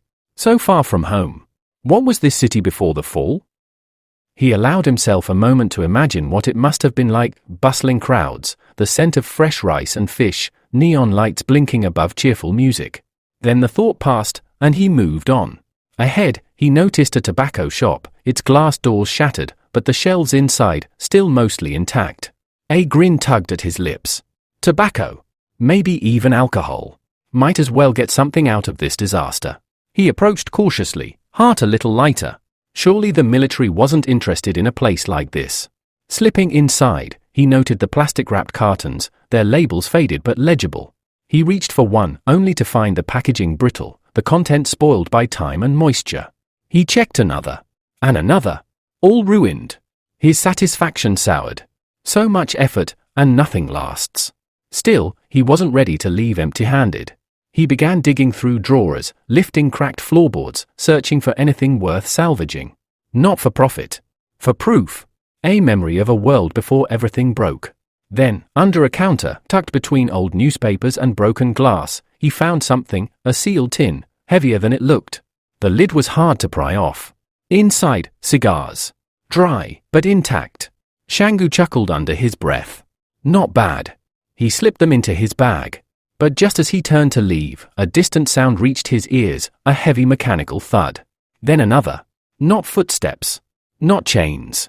Something waking up. He froze. Far off, the rooftop man turned his head in that direction. And smiled. After rummaging through the ruined tobacco shop, Shangu wandered deeper into the collapsed town. Night had fallen, and the sky above was veiled in thick ash and clouds, turning the landscape into a realm of shadows and silence. He paused as he approached a strange, cracked display window. Inside, dolls. Dozens of them. Lined neatly along the shelf of what once might have been a toy store or a curio stall. Their porcelain faces, covered in dust, stared back at him with lifeless, haunting eyes. Some were broken, arms missing, heads cracked. Others remained pristine, wrapped in faded plastic. Shangu frowned, confused. What were these for? Who were they for? He turned away without answers. Outside, the wind stirred the ash like soft whispers, and he continued along the uneven streets. His boots crunched against rubble, glass, bone, he couldn't tell. The city was a ghost. Soon, he found another shop. The inside smelled of mold and rot, but he scavenged anyway. Among the ruined goods, he found a jar labeled in old script, white gold. Curious, he twisted it open. Small round tablets tumbled out onto the floor with a clink-clink. He scowled. Just medicine. Or candy. Or nothing. With a snap of frustration, he flung the jar to the ground, shards scattering across the tile. Still, one thought lingered in his mind, something Wang Fuji once told him. This city held gold. Real gold. In secret shops. Maybe the old man was rambling. Or maybe not. Even if it's night, I can still search. And so Shangu pressed on, slipping deeper into the heart of the forgotten city where danger and history intertwined. Meanwhile, in a quiet corner of the trading city, the dim light of a lantern flickered inside a modest home. Liu Yuan sat up weakly in bed, wrapped in sweat-soaked cloth. Beside him, Sister Xiao Yu wiped his brow with care, her hands gentle but her face pale with worry. "Thank you for everything," he murmured. She smiled faintly. "Just rest. You'll need strength for class tomorrow." Liu Yuan chuckled. "You're still worried about school." Xiao Yu glanced toward the window. Darkness was thick now. Outside, footsteps. Fast. Heavy. They both froze. "Did you hear that?" she asked, whisper sharp. "Yes. There's more than one." Xiao Yu snatched a kitchen knife and turned toward the door. Her hands were trembling, knees locked in fear. "Stay here," she said. But her voice cracked. Liu Yuan tried to sit up. "Don't go," crash. The door exploded inward. Men stormed the house, faces masked, hands armed. Xiao Yu screamed as one lunged at her. She raised the knife instinctively, slashing blindly. The man cursed in pain, blood spraying from his arm. Enraged, he tackled her, slamming her to the ground, pinning her wrist. "Let me go," she shrieked, voice raw. Another attacker saw Liu Yuan and moved to silence him. But the boy was already rolling off the bed, barely dodging a knife swipe. Years of surviving in a harsh world had taught Liu Yuan how to move. How to breathe through fear. These men, just city scum, he realized. Opportunists. But opportunists with blades. Just when things seemed desperate, the door to the classroom nearby slammed open. The teacher, gun in hand, shirt hastily thrown on, rage etched into every line of his face. The robbers turned. One grinned. "You again? Always preaching. Let's see what you're hiding." The teacher didn't wait. He fired. One attacker screamed, clutching his bleeding side, collapsing. Stunned, the others froze. And then Liu Yuan stood tall, pistol clenched, aiming at the remaining men. "Run," he said coldly. They didn't need to be told twice. They fled, trampling over each other, leaving behind their fallen comrade. But Liu Yuan wasn't done. He stepped to the door, aimed carefully, and squeezed the trigger. Pop! Pop! The echoes of gunfire rang through the quiet city night. The gun clattered faintly as it slipped from Liu Yuan's trembling fingers and hit the ground. His breathing came in ragged, shallow gasps. Even as the blood cooled on the floor, his thoughts burned, disbelief, fear, shame. His eyes stared at the lifeless bodies sprawled just a few meters away. He was only 13, and he had just killed. Sister Xiao Yu knelt beside him, wrapping her arms tightly around his small shoulders, trying to quiet his shaking. "It's over," she whispered, voice cracking. "You did what you had to do." Liu Yuan didn't answer. His ears still rang from the gunfire. His pulse pounded like a war drum. The teacher, Jiang, stood nearby, still stunned. He stared at the scene, then at the boy. "What have I taught him?" He thought grimly. The cruelty, the resolve, it was familiar. Too familiar. Like seeing a reflection warp by war. He stepped forward, voice low but steady. "That pistol. Did Shongsu give it to you?" Liu Yuan finally looked up, eyes hollow but resolute. "He didn't give it to me. He left it behind, because he knew someone had to protect what he couldn't." Jiang nodded slowly. Liu Yuan continued, standing shakily. "We'll leave. Me and Sister Xiao. We'll go far, out of the city. I don't want to bring more trouble." "You don't have to run," the teacher said, placing a hand on his shoulder. "Let me handle this." Liu Yuan looked at him, unsure whether to believe it. Outside, the sound of approaching boots echoed through the street like a slow drumbeat of fate. A convoy of soldiers, dressed in dust-caked combat gear, closed in on the school. Their commander, face scarred, jaw clenched, walked with brutal purpose. Only Shangu would have the guts to pull something like this, the commander muttered. He's as bold as he is dangerous. From the shadows, an old voice spoke up, Wang Fuji. He'd come out in his night robe, shaken awake by the commotion. It's all a misunderstanding, he said, trying to soothe them. You know how boys are, guns, pride, mistakes. But the commander wasn't moved. Save your excuses. I know now, Shangu killed my brother, Wang Dongyang. He's a murderer. Wang Fuji's smile faltered. Desperate, he reached for a pouch of credits. We can settle this. The commander's reply was cold steel. He drew his weapon and pressed the muzzle against the merchant's forehead. You have 3 seconds to disappear before I put one through your skull. Wang Fuji stammered and backed away in horror, nearly tripping on his robe. The military approached the school doors, prepared to arrest every relative of Shangu, to make a point. But the teacher stood in the way. Without fear. Without stepping aside. The soldiers raised their rifles, but he didn't move. Instead, he calmly extended a single, creased card toward the commander. Take this to Boss Luo, he said, tone sharp with authority. Tell him Jiang is calling. This is beyond your pay grade. The commander sneered. You think some piece of paper protects you? You think I care about names? He grabbed the card and paused. 178th Fortress. The blood drained from his face. He took one step back. Then another.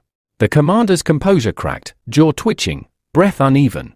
Without another word, he turned, motioned for his men, and climbed into the nearest military vehicle. His hands trembled on the steering wheel. And just like that, the engine roared to life, and the convoy peeled away into the night, leaving dust and tension behind. Inside the school, silence returned. Xiao Yu wiped her tears and helped Liu Yuan to his feet. The teacher looked out at the fading lights of the retreating convoy. They'll be back, he muttered. But next time, they'll ask permission. Liu Yuan, still shaken, asked, Who are you, really? Jiang smiled faintly. Just a teacher. But some teachers have seen more war than soldiers ever will. He turned back toward the blooded floor, his gaze lingering on the revolver. Then toward the door. If Shangu made enemies this powerful, the real war hasn't even started. Inside the school, a suffocating silence hangs thick in the air. Soldiers, still uneasy after the earlier retreat, aim their rifles steadily. One of them steps forward, pointing his gun directly at Liu Yuan.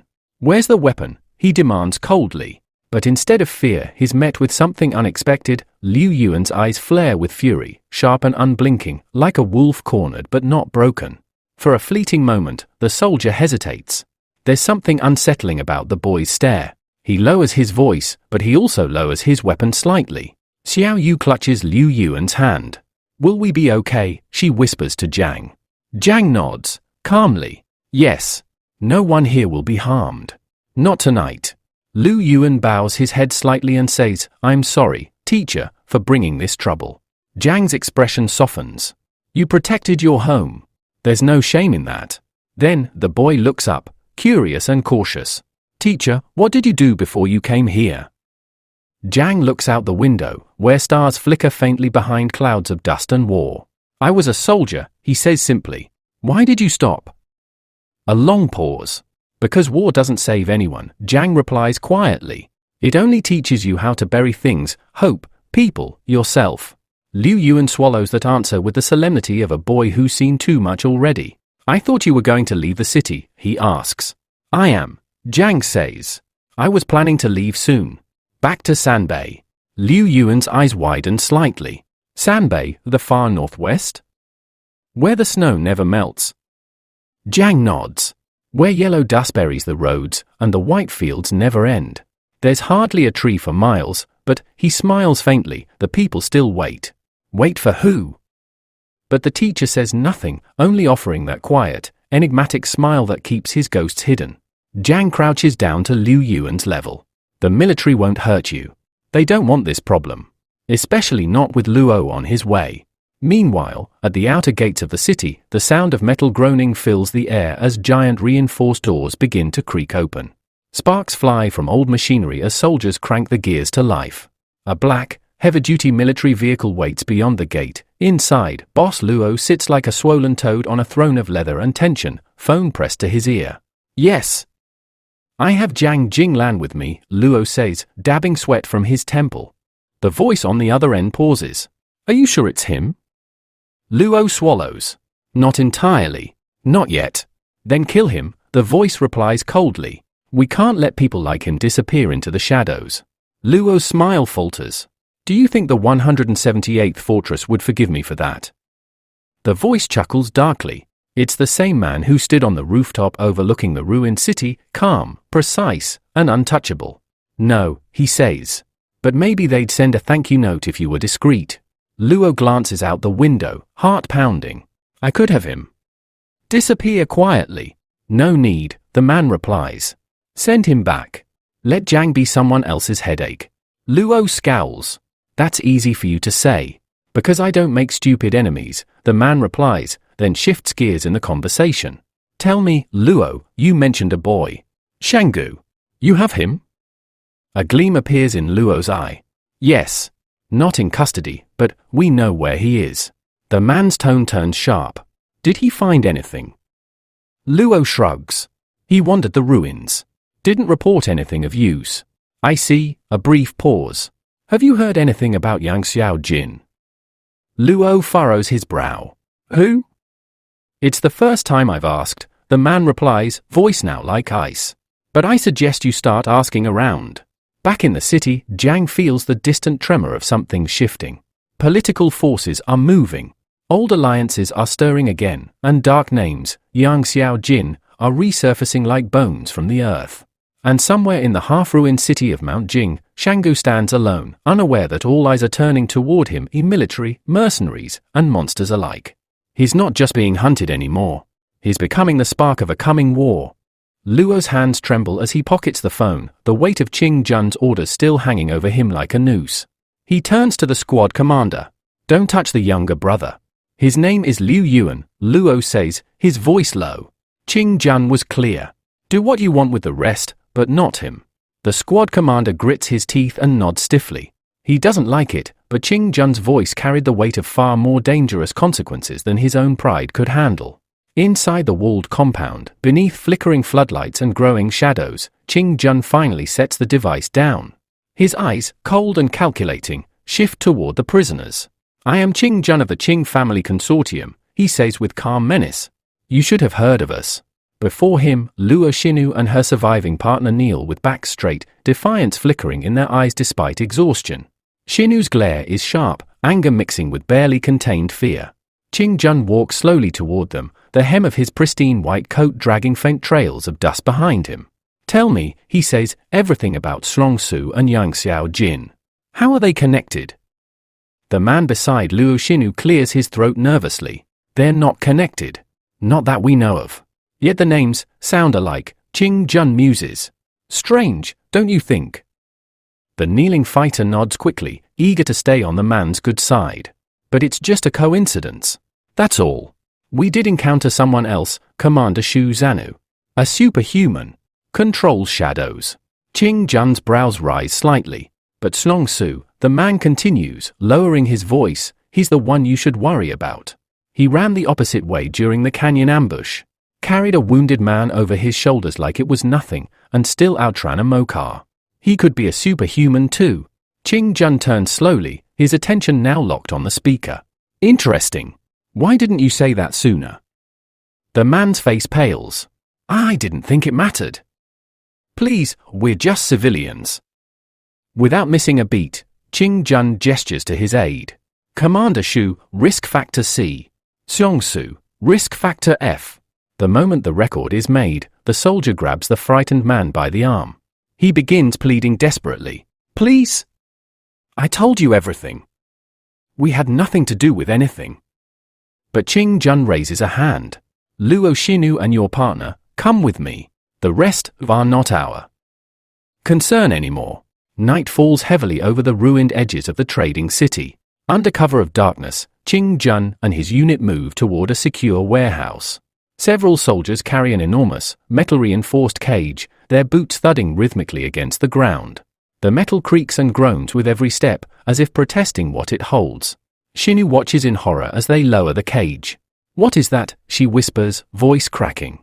Her partner stumbles backward and screams. Inside the cage lies a grotesque creature, unconscious, but unmistakably monstrous. Chains wrap tightly around its limbs and neck, binding it like some ancient beast from legend. Pale, gnarled limbs. A head shaped like it once belonged to something human, but now twisted beyond recognition. Dried blood cakes its claws. Qing Jun steps closer, eyes gleaming. "This is a product of the pre-disaster era," he says softly. Luo Shinu stares at him, wide-eyed. "What kind of product?" Qing Jun turns to her, finally offering something resembling a smile, cold and clinical. "Biological engineering. Weaponization of the human genome. Before the collapse, this was what your ancestors were working on. Power at any cost." He crouches near the bars and addresses the creature as if it can still hear him. "They called it a prototype. A living superweapon. This one's incomplete, but it's enough to scare you, isn't it?" Shinu can barely breathe. "Why show us this?" "Because the same blood runs through Shlongsu," Qing Jun replies. "Also I suspect." He stands, brushing dust from his coat. "By midnight, I want Shlongsu, Yang Xiao Jin, and Shu Zanu found. We will classify them properly. Use the creature if needed." His aide salutes sharply. "Yes, Commander Qing." The man who had spilled everything watches in growing horror as the soldiers tighten their grip on the cage. It snarls in its sleep. His voice shakes as he asks, "Where are we going?" Qing Jun gives a faint, dismissive wave. "You'll see," he says. "But I doubt you'll like it." Shlongsu wipes the dust from his jacket and squints at the faded sign of the department store. Broken glass glints on the sidewalk like frost under the dying orange hue of the sunset. The city is eerily quiet, too quiet. He knows he's being hunted. Every cracked window, every motionless alley feels like a potential sniper's nest. But he also knows he has no choice but to keep moving. Staying still means being found. Inside, the department store is a skeleton of its former self, collapsed shelves, overturned mannequins, discarded clothes covered in layers of grime. Shong moves quietly, the soft crunch of debris under his boots the only sound. His eyes scan for anything useful, medical supplies, food, weapons. Elsewhere, beneath industrial lights and the cold scrutiny of Qing Jin's analytical mind, the monster writhes uncomfortably under the focused spotlight. Its eyes, glowing crimson, narrow to slits. It crouches low in the cage, pressing itself against the bars furthest from the light. Its skin bubbles faintly along the arms, as if the light activates something underneath. Qing Jin raises a brow. "Fascinating," he mutters. "Photophobia that appears selectively. This behavior suggests it retains some basic environmental response, but not full cognition. It's responding to stimulus, like a wounded animal." One of the soldiers hesitates before speaking. "Sir, what if it's evolving?" Qing Jin barely glances at him. "They all evolve. That's the point. That's why the origin of flame created them." His voice turns quieter, almost reverent. "To defy entropy, to break the death cycle of cell division. But they succeeded only in making this." He motions again, and a different soldier takes down notes. Subject classification, origin, presumed origin of flame laboratory cell division limit, broken, presumed immortal, cognitive decline, complete physical abilities, enhanced strength, agility, durability sensitivity, high photophobia threat class, omega containment notes, avoid daylight exposure. Potential trigger factor, pursuit targets, Songsu, Yang Xiao Jin, Shu Zanu. Luo Shinu stands off to the side, arms crossed, but her expression is tense. She doesn't trust Qing Jin or the monster. "You're planning to use that thing?" Qing Jin turns to her, emotionless. "I don't need to. I need only one of its kind to understand how they cheated death. The rest? We eliminate them." He gestures toward the cage. "You see a monster. I see the legacy of an extinct genius. Imagine what your city would pay for just one vial of its blood. How many fortresses would fall to get the secret of eternal combat viability?" Shinu steps forward, voice sharp. "You mean immortality?" Qing Jin's expression darkens. "Don't flatter them. They're not immortal. They're trapped in decaying bodies, split by evolution gone wrong. I want to control the process. They merely surrendered to it." Just then, his comm crackles to life. Voice over comm, "Sir, we've swept sectors 4 through 7, no signs of Su or the others. They are either underground or have moved east. We'll check the department sector next." Qing Jin looks up, thoughtful. He's close. I can feel it. He turns toward the cage. The creature inside snarls softly, a low, guttural sound that doesn't come from its throat but from something deeper, something inhuman. Qing Jin whispers under his breath, "Let's see how long he can run." Back in the department store, Su finally finds what he's looking for, a locked case of first aid supplies. He smashes the glass quietly, pulling out gauze, antiseptic, and a few syringes. As he packs his bag, a movement flickers in the corner of his eye, just beyond the ruined cosmetics section. He ducks, heart racing. Something was watching him. He presses his back against a pillar, silent. The air in the room shifts. And then, he hears it. A breath. Not human. Not steady. Su tightens his grip on the metal bar in his hand. Whatever they sent after him, it's here.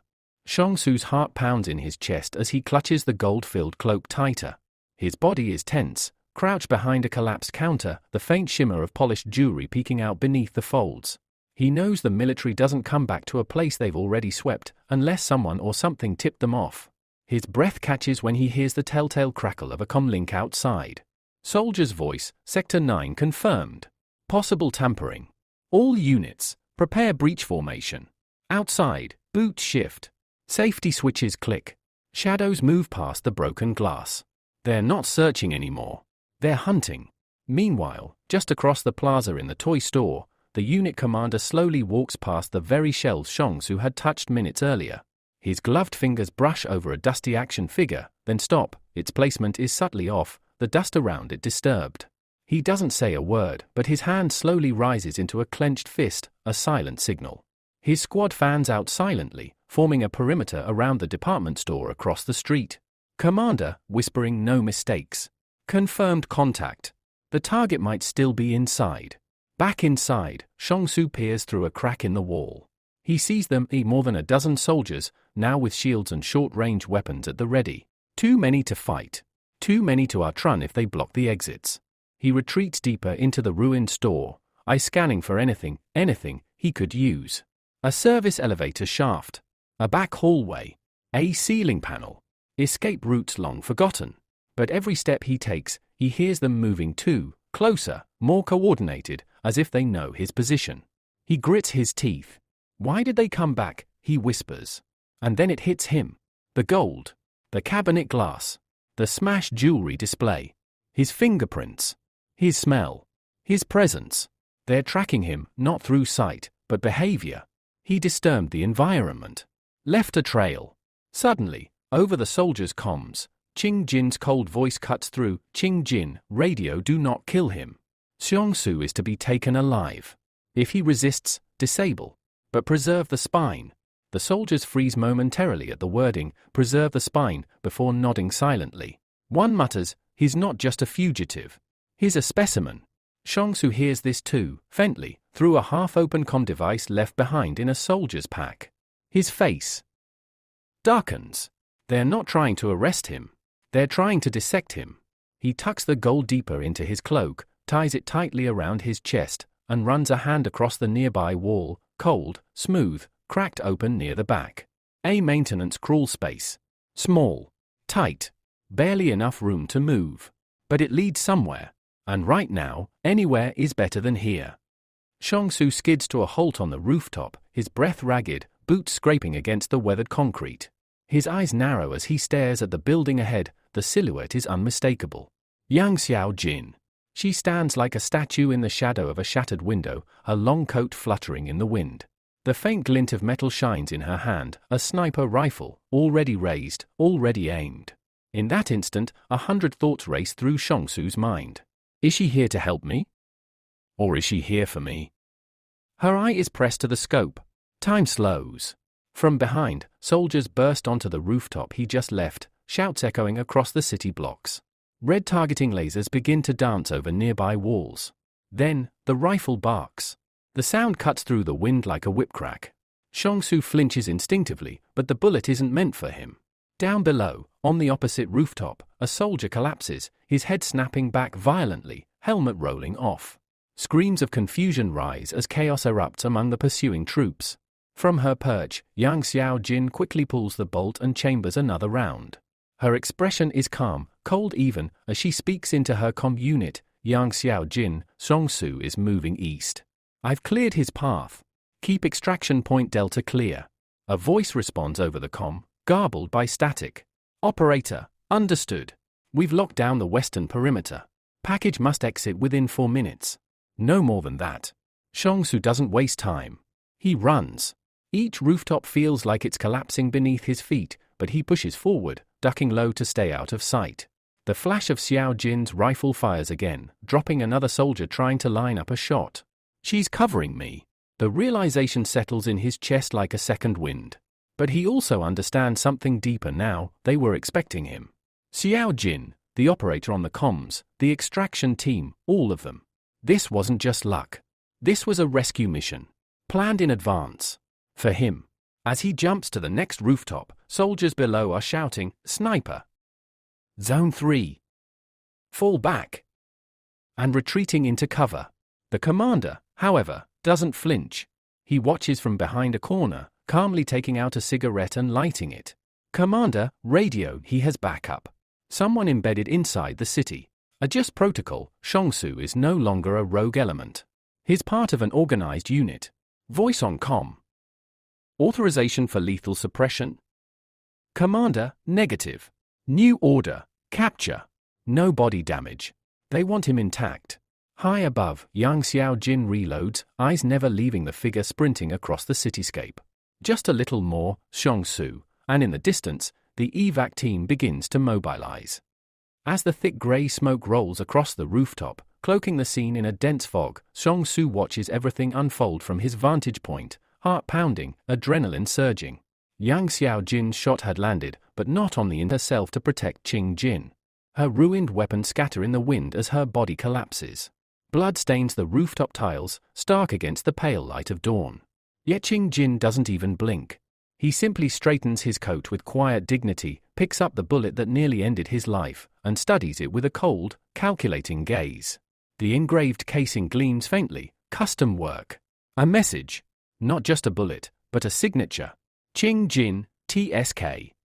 Saud, really? These rebels always do love their theatrics.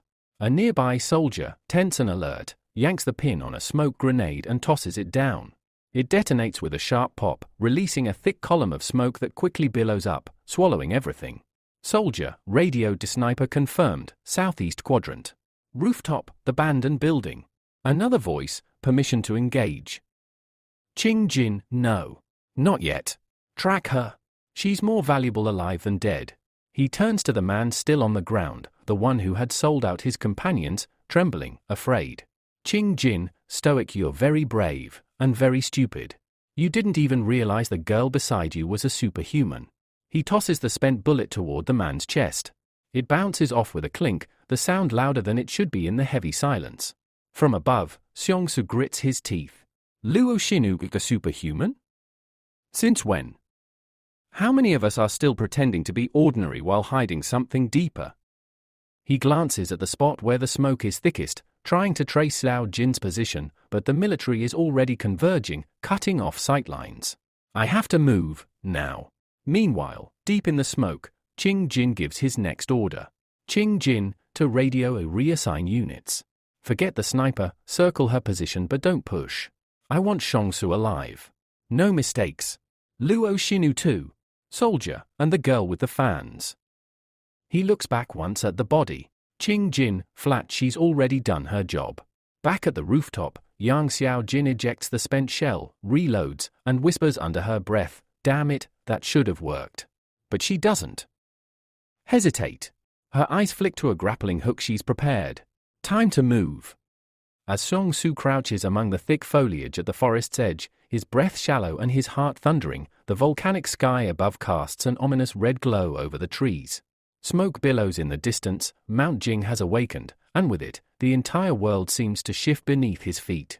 Behind him, the forest rustles. 3 units of elite Qing soldiers fan out, methodically closing in. But none of them know the forest like Songsu. Just moments earlier, he'd watched as Luo Xinu and Yang Xiao Jin vanished with a casual wave, disappearing in a shimmer of magic, leaving behind only questions. Why help him? Why kill Qing Jin? Why fake a shot at him?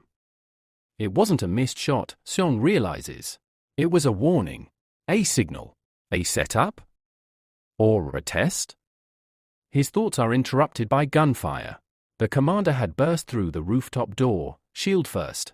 Xiong's shots failed to land, but the delay was enough, he had to run. Now the soldiers were closing in. From behind a thicket, Xiong watches silently as the first squad passes, their boots crunching over dry leaves. The young man knows he can't shoot, not with a pistol and dozens of trained fighters spread across the terrain. But he doesn't need to win. He just needs to disappear. A crack of thunder rips through the forest. The volcano bellows again, spewing molten light skyward. Trees tremble as the earth quakes beneath them. For just a moment, everyone freezes, even the soldiers. This is it, Xiong thinks. The world's in chaos. I just have to use it. He darts out like a shadow. The commander, still pacing the tree line, watches smoke rise and murmurs into his radio, "Commander, we're nearing the impact zone. The target's heading into unstable ground." A younger soldier protests, "Soldier, sir, if we follow him into the lava zone, we'll all be commander. Coldly, if he makes it to the other side, we lose everything. Finish him on sight." Xiong Su crouches behind a large moss-covered boulder, silently watching the patrols pass. Sweat beads on his forehead, not just from the heat, but the pressure.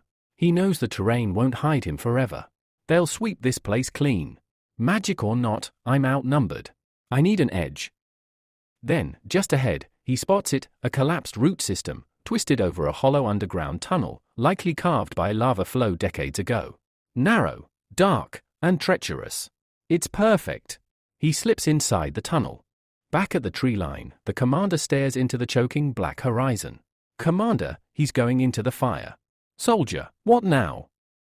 "Commander, grimly, we don't chase a ghost into hell. We wait on the edge and watch the smoke. If he comes out, we finish him." But even he doesn't sound confident. Deep in the darkness, Xiong Su finally slows his pace. He's not safe, but he's buying time. Time to think. Time to rest. Time to plan. Luo Xinu. Yang Xiao Jin. Qing Jin, the bullet, the lab, the monster. Too many moving pieces. Too many lies. And now? Now the volcano burns. And with it, maybe the truth will rise too. As Xiong Su drops to one knee, blood pooling beneath him, his breath grows ragged.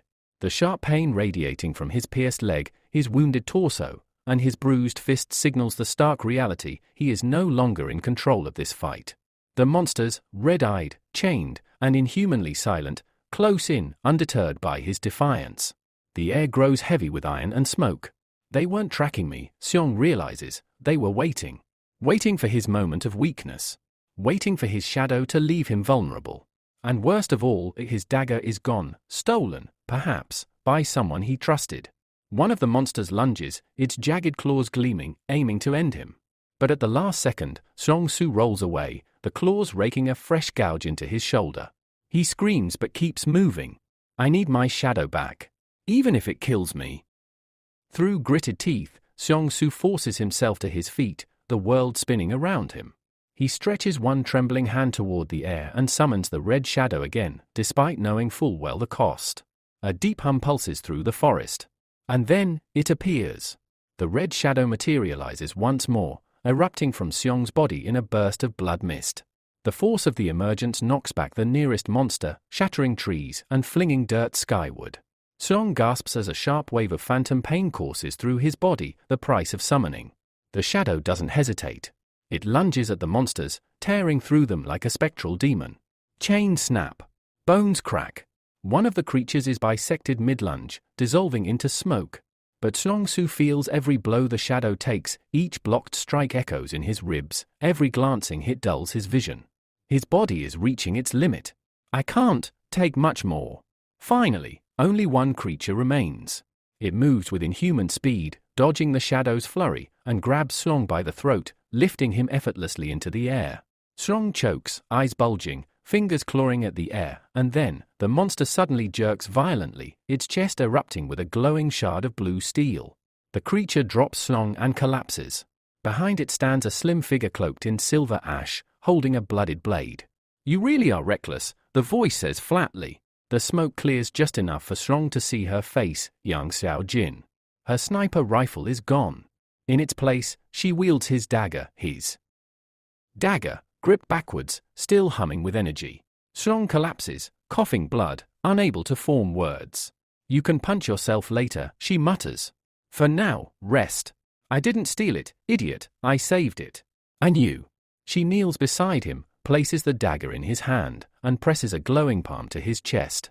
A warm surge of healing magic pulses through his body, dulling the pain. Strong, eyes fluttering between consciousness and unconsciousness, barely manages a single thought, so they are working together. "But why save me now?" Just before he blacks out, he hears her whisper one more thing, "You not ready for what's coming. But we'll make sure you are." The commander kneels beside the mangled corpse of one of the monsters, his expression grim. His fingers trace the singular shoe print stamped into blood-soaked soil. "One man did this," he whispers. "No. One superhuman." A wave of unease ripples through the soldiers behind him. No words need to be spoken, fear is already in their eyes. These monsters, once used as fearsome test subjects by the Qing Consortium, had never been beaten in direct combat. Until now. Meanwhile, Song Su stands among the wreckage of bodies, breathing heavily, blood drying on his face, his new blade still glowing purple. The shadow beside him, armed with an identical weapon, mirrors his stance perfectly. They are no longer running. They are ascending. In his mind, the palace speaks again, its voice no longer cryptic, but proud. "You've proven yourself worthy of the seal. The next level awaits." A glowing message burns across Strong's vision, new quest unlocked, the 1,000 Blades trial reward, 1,000 coins reward upgrade, Soul Shredder form, Phantom Edge objective, eliminate 3 command-ranked enforcers of the Qing Consortium. As the message fades, Strong tightens his grip on his sword. The power surging through his veins is overwhelming, but it's also burning away the old version of himself. The one who ran, who doubted, who bled without purpose. That person is gone. He looks down at his reflection in the blade. A small smile plays across his lips. "Thank you," he says softly again, this time not to himself, but to the sword. Let's see how many more monsters want to test fate. In the distance, the forest rustles. The volcano rumbles. And overhead, Qing Consortium drones begin to circle, eyes in the sky, looking for that superhuman who destroyed their secrets. They won't have to look for long, because Strong Su is no longer hiding. The report came through swiftly. Shu Zanu's abilities needed immediate re-evaluation. The officer's voice was steady, but his words startled the representative of the Qing Consortium. Defeating for test subjects was no small feat. Their threat level had now been adjusted to level B. As the discussion continued, the man in white, clearly someone of rank, ordered the commander to collect C-type blood samples from Shu Zanu at the earliest opportunity. With the line cut, Qing Zhen leaned back, thoughtful. Lu Shinu, Shu Zanu, and Yang Xiaojin had already revealed parts of their power. Now, all that remained was Strong Su. "Go ahead and move," Qing Zhen muttered under his breath with a sly smile. He believed Strong Su had potential to become a powerful bargaining chip, particularly useful in the ongoing political Cold War against Zhang, the teacher from Trading City. There was no concern over not catching the boy just yet. After all, the consortium controlled the fortress, and if Strong Su ever dared to return within those walls, they would be waiting. Meanwhile, the military continued its pursuit in the dense forest. The trail was growing cold, but the commander assumed the enemy had headed toward the volcano. Despite extensive searching, they found nothing. Still, the commander wasn't fooled. Judging by the heavy blood loss, Shu Zanu had suffered serious injuries. Yet the corpses of the slain monsters told another story. Their wounds were clean, surgical, each one sliced with terrifying precision. Even with a military-issue tactical blade, no ordinary soldier could have inflicted such damage. Before he could think further, a sudden noise startled the squad. They turned, weapons raised, and saw Strong Su sprinting straight toward them in sheer panic. "Don't shoot! Look behind me!" Strong Su yelled, breath ragged. The soldiers hesitated, confused. But instinct took over and they opened fire. Strong Su dived, zigzagging between trees, dodging the hail of bullets. "Are you guys blind or just trying to win a prize for stupidity?" he shouted mid-dodge. Behind him, the true threat came into view, an entire swarm of test subjects thundering through the forest, red eyes glowing, relentless. The commander and his men froze, paralyzed by fear at the horrifying sight. Xiongsu didn't waste the opportunity. He used his shadow ability to escape in an instant, vanishing from their line of sight. Still, as if they hadn't seen the deadly creatures behind him, the soldiers opened fire again, now back on Xiongsu. "Are you kidding me right now?" he yelled, twisting midair to avoid the next volley. "They're literally right there." Even while running for his life, Xiongsu found himself baffled by the soldiers' logic, or lack thereof. Xiongsu shifted slightly to the side, eyes flicking toward the chaos behind him. Clearly, he had something in mind. With a sudden surge, he soared into the air, his shadow trailing behind like a living storm. "Let the monsters play with the soldiers for a bit," he said with a dry smirk. Then, boom, he blasted through the line of soldiers like a human battering ram, knocking several to the ground as he flew past. Back on the ground, the commander's heart sank. The monsters, those savage test subjects, were now barreling straight toward the military unit. And there were far more than expected. This is insane," the commander muttered. "We were told there'd only be 100. It didn't add up. Someone had lied. Was Flame Source feeding us false data?" he snapped, eyes narrowing. Trying to manipulate Qingjun. But there was no time for blame. The wave of monsters was approaching too fast. Picking up his radio, he barked out orders: "All units, fall back and establish a defensive line facing the city. Open fire immediately, buy time." Xiongsu, watching from above, couldn't help but pause. This wasn't what he expected. These aren't just mercenaries, he thought. They're actually protecting the city. He watched as the soldiers formed a line, planting their feet and unloading their weapons into the oncoming horde. Most of them had no hope of surviving, but they didn't waver. Is this what separates the consortium's elite from the private fighters? He wondered aloud. Then his thoughts returned to Qingjian, the man in the white suit. What kind of person can command soldiers willing to throw themselves into the jaws of death for a lost cause? On the front line, the commander stood firm, frustration building.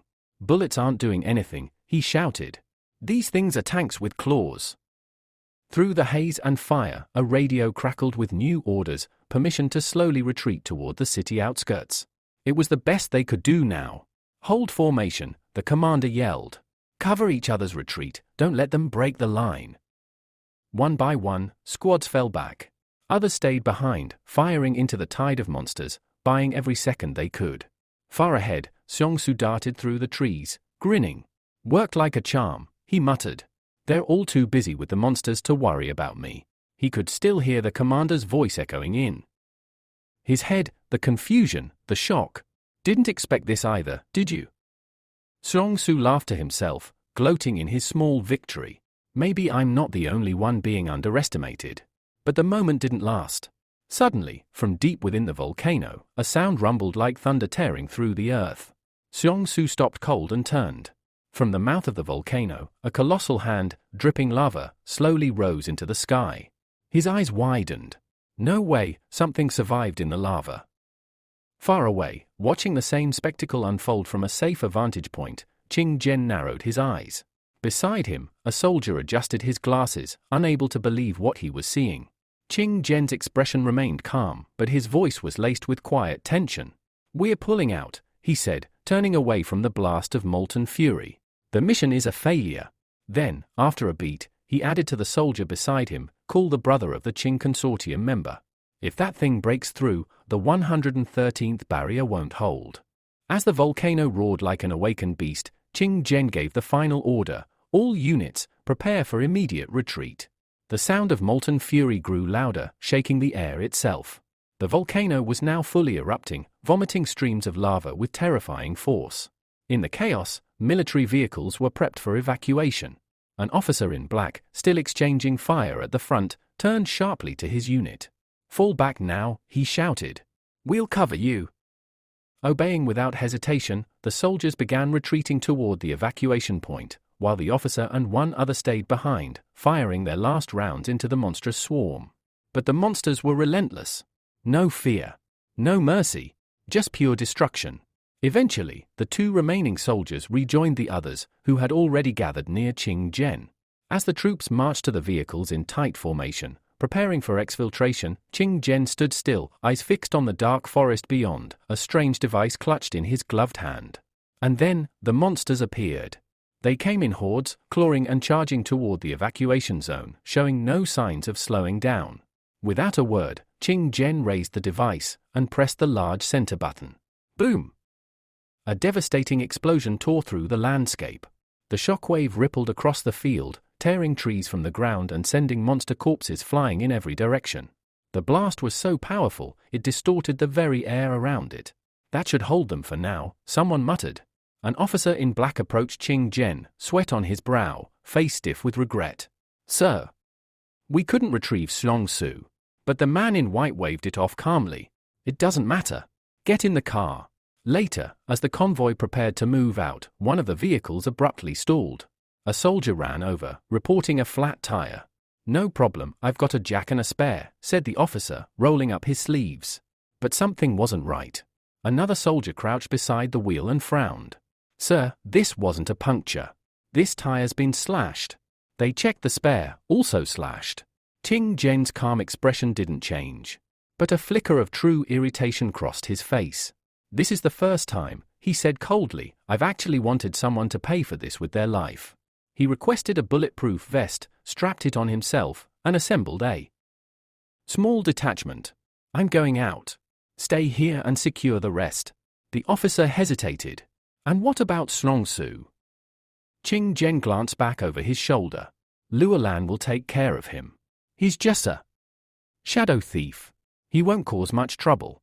Meanwhile, Su had already returned, gliding silently over the forest on his summoned shadow. He smirked as he looked down at the sabotaged tire tracks. Good thing I had the sense to slice those tires, he muttered. Not so easy to drive away when your wheels are shredded. Nearby, tucked in the underbrush, his old cloak lay forgotten. He grabbed it with relief, slinging it back over his shoulders. The loss of the gold still stung a bit, but he let it go. One problem at a time, he told himself. Spying a nearby cave, he made his way inside, hoping to finally catch a moment of peace. He built a fire, warm and crackling, casting flickering light across the rock walls. He stared into the flames, thoughts drifting. This wasn't the first time he'd holed up in a place like this. Last time, he was with a full detachment. Suddenly, he paused. His eyes narrowed. A fresh sign. Tracks in the dirt. Something, or someone, was here. Could it be Yang Xiaojin? She had been the last one to leave this cave. But if she had returned, why not reveal herself? Outside, the volcano still rumbled violently. Chunks of lava rained across the forest, setting trees ablaze. Wild animals, driven by instinct, stampeded in all directions, escaping the forest, the fire, and the monsters. Su took one last look at the collapsing wilderness and shook his head. So much for rest. He leapt onto his shadow again. If he wanted to survive the night, he had to move, now. With incredible speed, he darted toward the gorge, the wind slicing past him. Behind him, more monsters stirred, but they were too slow to match his speed. He wasn't just running anymore. He was racing fate. Su's body moved like a blade through the forest, slicing through the morning fog. His movements were so sharp, so unnatural, that nearby animals bolted in fear. Even Su himself was surprised by the incredible speed he had gained. It was as if his shadow had finally begun to merge with him, fluid, instinctive, and fast. The night gave way to sunlight, and after what felt like an eternity of danger, fire, and blood, he was home. Elsewhere, inside Liu Yuan and Sister Xiao Yu's home, a visitor arrived. Wang Fugu, the ever-watchful merchant, entered with calm steps and a gentle demeanor. He bowed slightly as he spoke to Liu Yuan, who was still recovering. I just did what I could, Wang Fugu said kindly. You don't need to thank me.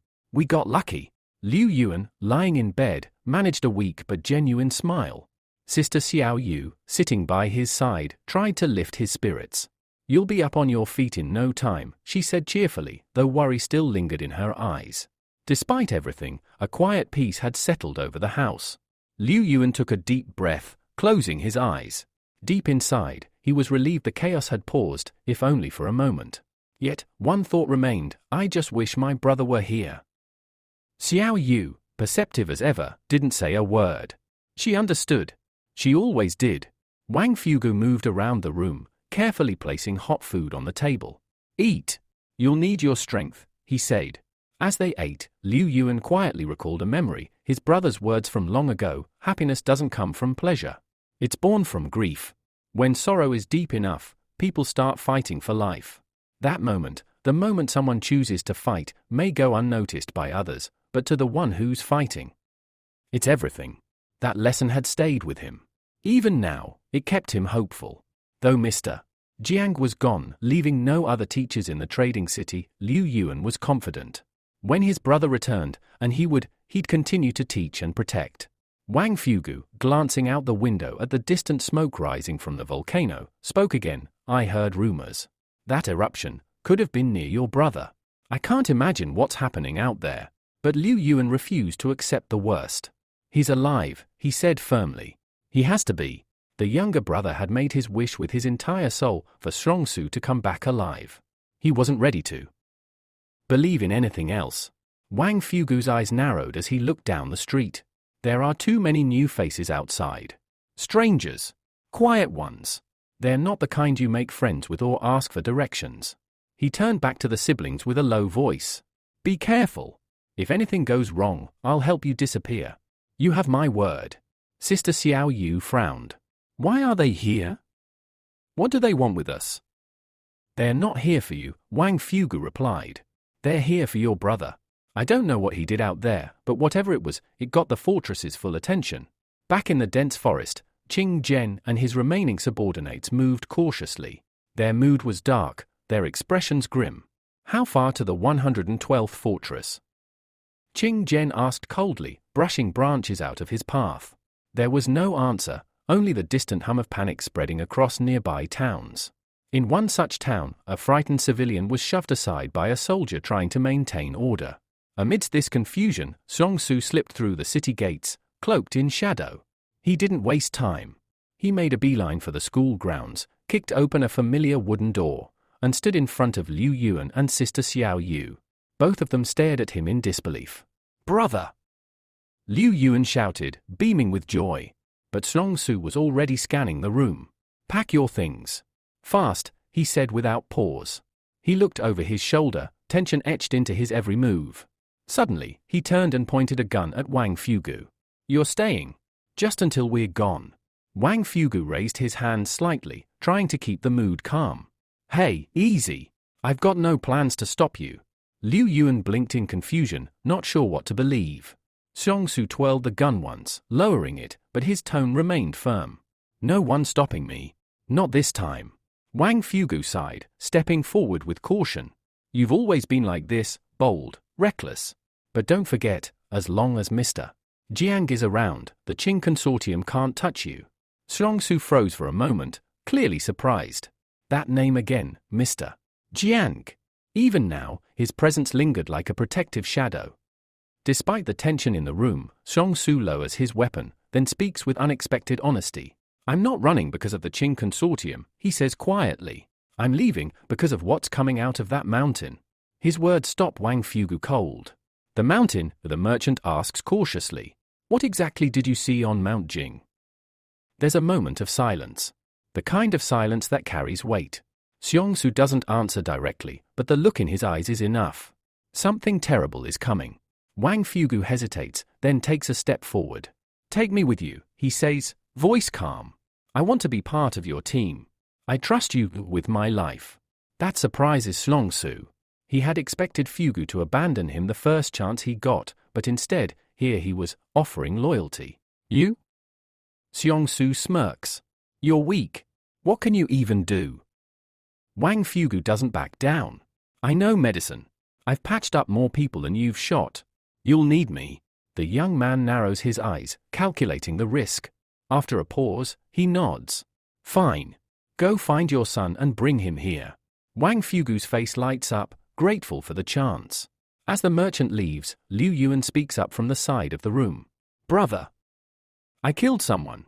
A group of robbers came, and I shot them. Songsu's expression tightens. Did anyone see you? Did they report it? No. Mr. Jiang protected us. He left with the military. Before he left, He gave us this. Liu Yuan hands him a coin weathered and etched with unknown symbols. Xiongsu studies it, eyebrows furrowing. Did he say anything else? Only that you should go to Sabe and find the 178th fortress. Xiongsu closes his hand around the coin and nods. If something happens, that's where we go. From the corner of the room, Xiao Yu chimes in. We've already packed everything. Xiongsu glances at the bags, then does a double take. Did you pack all the cabbages from the backyard? Xiao Yu gives a shy, innocent smile. We might need them. Xiongsu sighs. We'll find food in the wild. You can't fight consortium agents with vegetables. Wang Fugu returns shortly after, pulling along his stubborn young son. The boy is angry, dragging his feet. I'm not going, the boy says, crossing his arms. You don't get to choose, Wang Fugu replies. We're leaving. Together. The argument gets heated fast. Xiongsu listens with growing annoyance. Who's Li Yukan? He asks, cutting through the noise. Liu Yuan responds quietly. She's Oldler's daughter. That's all Xiongsu needs to hear. We're not taking her. The words hit like a slap. The boy's face contorts with shock and fury. Mr. Jiang would never leave the children. Xiongsu just shrugs. Well, I'm not Jiang. He turns his back without hesitation. With everything gathered, they sneak outside and begin climbing over the wall, hoping to avoid attention. Wang Fugo scrambles up first, and Xiongsu follows. Then, a voice echoes through the quiet street. He's back! Xiongsu is home. More voices join in, shouting, alerting, spreading the alarm like wildfire. Grab him! Wang Fugu curses under his breath. They were watching. I knew it. Before the group can react, dark shapes emerge from the alleyways. A group of unknown men rush toward them. Xiongsu doesn't hesitate. He draws his pistol. Bang! A shot rings out, hitting one of the pursuers square in the chest and sending him flying backward. The others freeze momentarily, stunned. Step back, Xiongsu growls, reloading with smooth precision. But the attackers don't back down. Their hesitation turns into resolve, and they close in, shouting threats and surrounding the group. The moment has shifted from escape to battle. And Xiongsu is right back where he belongs, gun in hand, blood rushing, shadow rising. With blood on his hands and rage in his eyes, Xiongsu makes a split-second decision. He spares no one. Gunshots echo in rapid bursts. The brave men who stood against him fall one by one, their bodies hitting the pavement in dull thuds. The survivors flee in horror, but Xiongsu's voice follows them like a curse. You think calling for help will save you? Bang! Bang! He fires at their backs, cold, precise, merciless. Each shot finds its mark. Each scream is silenced. Around him, onlookers freeze, paralyzed by the cruelty, by the sheer weight of what just happened. Everyone out, Xiongsu growls. There's a fortress to the southwest. The 109th. At that very moment, Xiongsu felt a slight tremor beneath his feet. Instinctively, he assumed it was an earthquake, and he was right. Without warning, a massive chasm split open right in the heart of the bustling trading city. From its depths, hundreds of glowing red eyes emerged, monsters and giant insects staring directly at the main character. Panic swept through the streets as terrified citizens tried to flee. The city wall, once thought to be impenetrable, began to collapse. In the midst of the chaos, Shang Yuanshan was reminded of a question his younger brother once asked him: what if the wall really fell? Now that hypothetical fear had become a grim reality. But what made it even worse was the horrifying truth: monsters had been hiding behind the wall all along. As a massive spider lunged forward, chasing a screaming Wang Fugi, Xiongsu acted swiftly. Without hesitation, he shot down the monstrous creature, saving his comrade. His voice rang out through the panic. No one was to stop. Everyone needed to keep moving. Xiao, still shaken, voiced his concern. Would the rest of the town survive this nightmare? But the protagonist replied firmly. Their top priority was survival. As long as they lived, hope remained. Suddenly, Li called out, pointing to something strange within the wall. There, a mysterious light shimmered. As they ran, Shang Yusu caught sight of a bubble, something eerily familiar. He speculated that it was the same bubble once created by Zhang Ban. Could it mean that Zhang Ban was still alive? The bubble floated upward toward a swirling cluster of airborne insects. Then, just as it neared the creatures, it expanded violently. Cries of astonishment filled the air as someone shouted about a Superman. The bubble burst apart into countless smaller spheres, scattering in all directions. While the insects became distracted by the shimmering orbs overhead, ordinary townsfolk seized the moment to flee. Wang Fugi turned to the protagonist with alarm, warning him that it looked like thousands of people were now running straight toward them. Zhang Yuanzhans knew they couldn't let them get too close. The crowd could bring new dangers. He understood the people of the trading city all too well. They were capable of any cruelty if it meant saving themselves. As their squad pushed forward, Zhang Yusu handed his weapon to Li Yuan, instructing him to hide it well. Sometime later, after putting significant distance between themselves and the city, the group came to a halt. Night had fallen quickly, and they had finally escaped the immediate chaos, at least for now. Wang Fugi's son looked up with admiration and asked how he could become one of those powerful beings known as superhumans. Li Wan responded thoughtfully, explaining that becoming a superhuman wasn't simple. It required certain conditions, such as extraordinary luck or a rare bloodline. Meanwhile, elsewhere in the group, some people were muttering about Wang Fugi himself. They criticized his cowardice, pointing out that now he was hiding behind the younger members of the squad. One man speculated that the merchant might be carrying a considerable amount of money. However, another quickly warned against making any reckless moves, reminding everyone that Zhang Su and Li Wan were armed. Attacking them would be dangerous. They continued debating, suggesting that too many people had reasons to harm Zhang Rong's group, and the young men wouldn't have enough bullets to fight everyone off. One man finally asked who would be the first to make a move, but at that question, the entire group suddenly fell silent, averting their gazes and avoiding eye contact. As night fell completely, small groups of survivors sat scattered around the ruins of a destroyed house, speaking in hushed tones. Suddenly, a sharp, piercing wolf howl shattered the tense quiet. Startled, people leapt to their feet in fear. They knew wolves were fearsome predators. Without hesitation, many began to run. At the same time, Zhang Su and his squad had built a campfire deep in the forest. Li Wen approached the flames and noticed a large pot simmering over the fire. He commented that the food smelled delicious. Nearby, Wang Fugi's child wrinkled his nose and complained about the cilantro Zhang Su had foraged, saying it smelled like bugs. Zhang Su only chuckled and replied condescendingly that the boy probably hadn't eaten bugs before. That's why he said such things. Just then, Wang Fugi's eyes widened in alarm. He had spotted a large group of people approaching their camp. Zhang Su quickly assessed the situation and told everyone that those were desperate survivors trying to save themselves. They had no time. His squad needed to leave immediately. Though regretful, he admitted that they didn't have the luxury of mercy anymore. In this world, survival came before everything else. At that very moment, the distant rumble of engines echoed through the forest. Military vehicles began to appear between the trees. Hearing the sound, Zhang Yuanshan's team instinctively looked up, surprised. He wondered aloud why such vehicles would be here. Spotting people near the machines, he realized the vehicles must have come from the fortress, but something felt off. The convoy was too small. There should have been far more troops from the Qing consortium present. Elsewhere, in one of the leading trucks, Boss Lu himself sat, visibly frustrated. A soldier driving the vehicle asked if they had enough fuel to make it to the 109th fortress. The reply was negative. However, the man suggested they siphon fuel from one of the trucks behind them. Boss Lu immediately refused. Those trucks were full of wounded people, packed to the limit. The soldier insisted, saying Boss Lu and Qin Zhen had always been kind to everyone, so the others were willing to endure a little hardship for them. But Boss Lu gave him a bitter look and told him not to call him a good man. In his words, good men don't live long. Back at the camp, Zhang Su continued watching the scene unfold, his expression darkening. He muttered that it looked like even the fortress's highest-ranking officers were now fleeing, and with so many desperate people following behind his squad, the threat was only growing.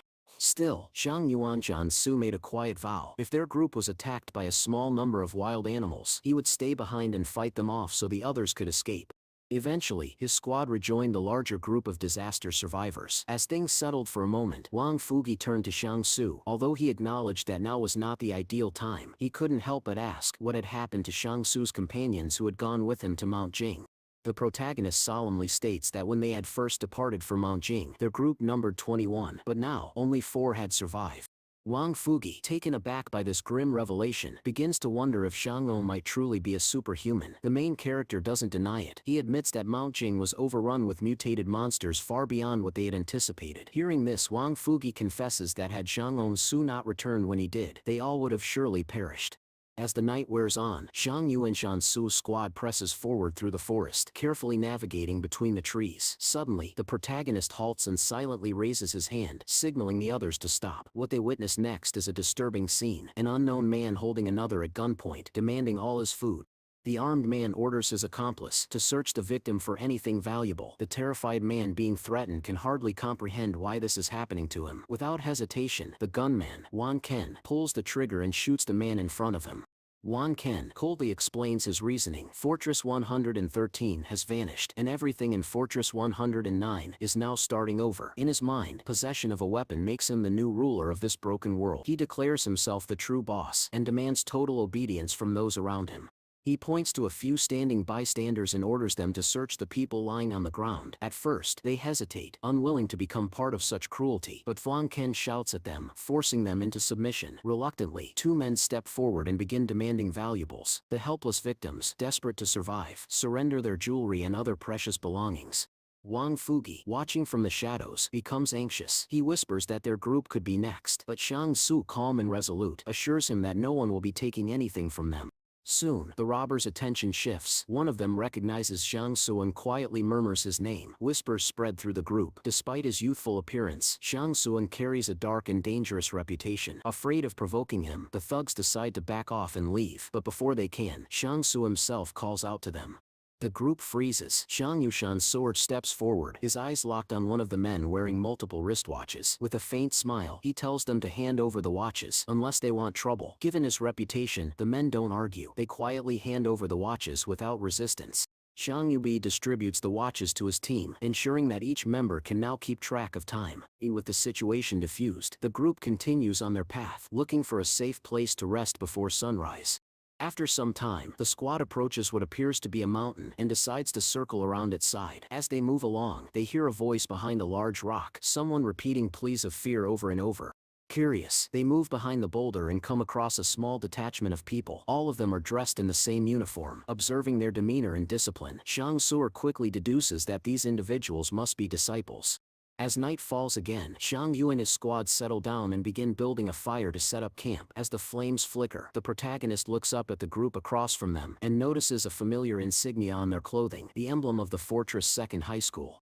As Zhang Su watched the group of students by the fire, his mind drifted back to something Zhang had once told him. According to teacher Zhang, there were dozens of schools within the fortress. Students there lived entirely different lives. Clean classrooms, dedicated teachers who supported them at any moment, and no need to brave the wilderness or perform hard labor. They even received student benefits just for attending.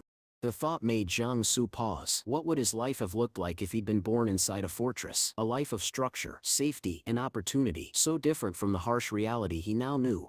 Though he had lost his disciples from the trading city, Zhang Su still hadn't figured out how to earn new gratitude from others. But he remembered how he had once expressed gratitude to himself, and how that had helped him strengthen his blade. With that in mind, he attempted to thank himself again, hoping to generate gratitude coins. This time, however, it didn't work. Meanwhile, nearby, one of the young students turned to her teacher and whispered that she was hungry. The woman, gentle and calm, pulled the girl into a comforting hug. She reassured her that the people from the 109th fortress would help them, and that together they would collect edible plants. Curious, some of the students asked what edible plants looked like so they could help. Avoiding their eyes slightly, the teacher quietly asked if they could see Shang Su's group. She suggested that they copy the actions of those survivors. After all, they seemed confident and capable. One of the students questioned why they didn't simply ask for help directly. The teacher sighed and explained that without a functioning fortress, no one was obligated to protect them anymore. They needed to learn to rely on themselves. At that moment, Sister Xiao approached Zhang Su and addressed him directly. She brought up the group of girls among the students who were around his age, and teasingly asked if he liked any of them. But Zhang Su, clearly exhausted, replied curtly, it wasn't the time for such talk. Soon after, Shang Su turned his attention back to the forest floor, beginning to gather edible herbs. Observing him closely, the teacher encouraged her students to find the same type of plant he was collecting. To his surprise, Shang Su looked up and saw several students mimicking his actions, picking herbs right beside him. Excited, they showed the plants to their teacher.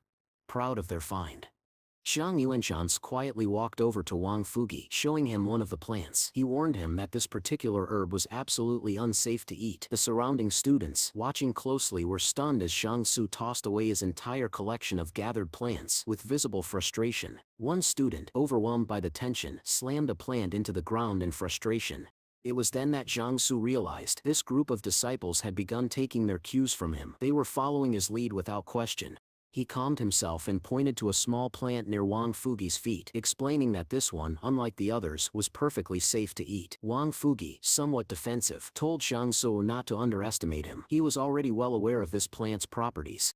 Just then, the students and their teacher moved together to continue foraging, but the teacher, distracted by the conversation, stumbled over a small stone and fell noisily to the ground. The students rushed to her side, quickly helping her back to her feet.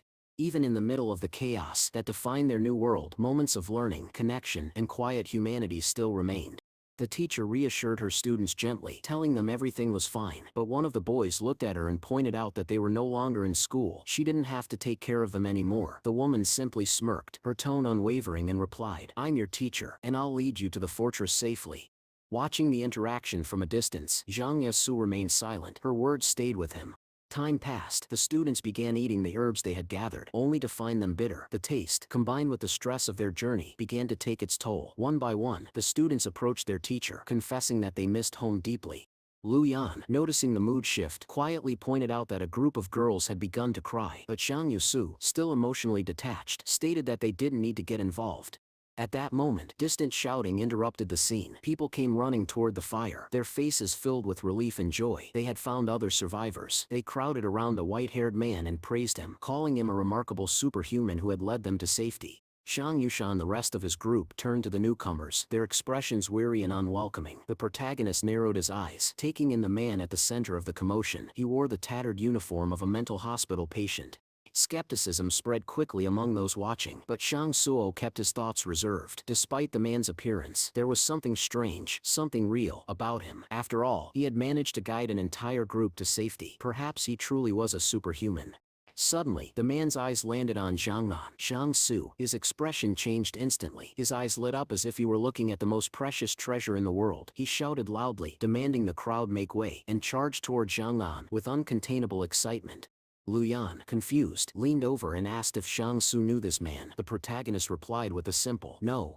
The unknown young man reached him with a forced smile, pushing into Shang Su's space. Before anyone could react, he clasped his hands together and called Shang Su his master, bowing respectfully.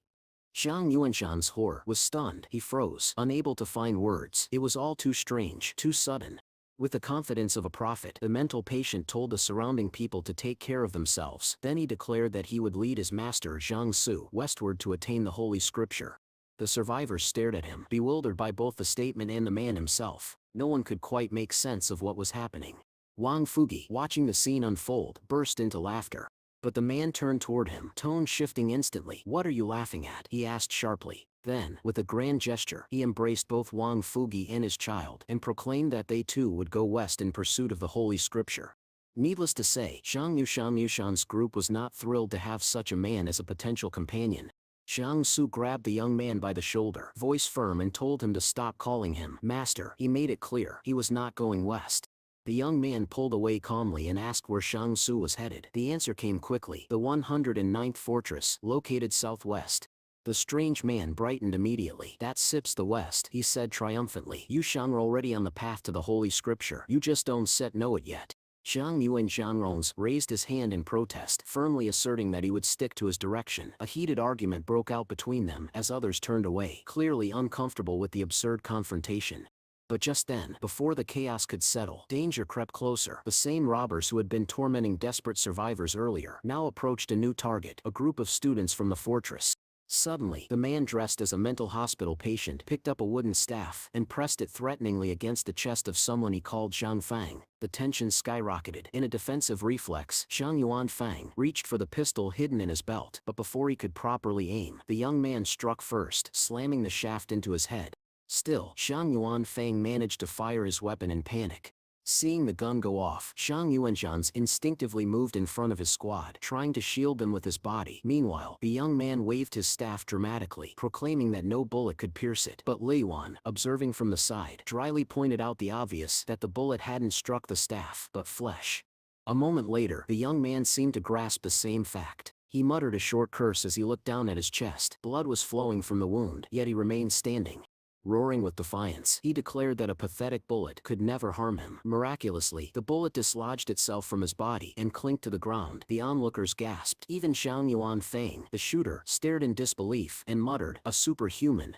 Without hesitation, the young man leapt into the air, wielding his staff like a divine weapon. A second later, the staff came crashing down on Zhang Yanfang, striking him hard enough to draw blood. The gunman collapsed to the dirt with a heavy thud, his pistol slipping from his hand as he fell unconscious. Proudly, the young man looked around and announced that he had slain a demon. Once again, he turned to Shang Ongsu and called him master, continuing to heap praise on himself while attributing all his strength to Shang Ong's guidance. The crowd began to gather around the boy, thanking him for his bravery, but he stopped them and insisted they thank his master instead. All eyes turned to Shang Su. Without hesitation, the people bowed in unison and expressed their gratitude to him. Instantly, Zhang Yuanshan received 10 gratitude coins, an unusually high amount to gain so quickly. For the first time, Zhang Yuanshan's Crikey addressed the boy as a true disciple. He offered him medicine for his wound, and the young man joined Zhang Yuanshan's squad, sharing food with the group around the fire. As they ate, the disciple gratefully thanked Zhang Su for the meal. Another man, introducing himself as Chang Yuendi, echoed the sentiment. After finishing his portion, he commented on how delicious it was, but added that he wouldn't mind another serving. While observing Chang Wudi, Zhang Su quietly reflected on a curious pattern. Increasingly, it seemed that all superhumans had some connection to spiritual power. In Shu Shanu's case, this link was evident. And now, Chang Wudi, who imagined himself a legendary sage, also appeared to exhibit a strong spiritual connection. Yet Shang Su couldn't determine whether he possessed such a power himself. Just then, the teacher from the student group approached him, politely asking if she could take some fire for her group. In exchange, she offered dry firewood they had managed to gather. Zhang Yuanshan agreed to the trade, and in return he received 3 gratitude coins. The girls left happily, satisfied that they had been able to reach an agreement. Sitting silently by the fire, Shang Su contemplated the situation. For people without survival experience, life in the wilderness was brutal and unforgiving. Meanwhile, Chang Wudi returned, bringing a small bundle of supplies. Shang Su declined, telling him that he had gathered them himself and should keep them. The young man replied that, in that case, he wouldn't hold back. Shang Su simply nodded and said that in the wilderness, there was no use in being polite. Out here, they were completely on their own. Carried away by the moment, Chang Wudi tossed a pistol toward Wang Fugi and declared that it was for him. Surprised but grateful, Wang Fugi caught the weapon and thanked him. Wang Fugi let out a few weak croaks in response to the gesture, too exhausted to form proper words. Not long after, Chang Wudi fell asleep, curling up near the fire. Shang Su sat in silence, watching him, a subtle weight pressing on his chest. He hated having to deceive the boy. Li Yuan approached quietly and suggested that Zhang Yisu take a break and get some rest. "I'll take the first watch," he offered. But Shang Su shook his head. "You go to sleep first," he said firmly. "Yu Shang will take over later." Li Yuan tried to argue, but Shang Yisu cut him off. "We'll do it my way." Slightly disappointed, but understanding, Li Yuan nodded and laid down to rest.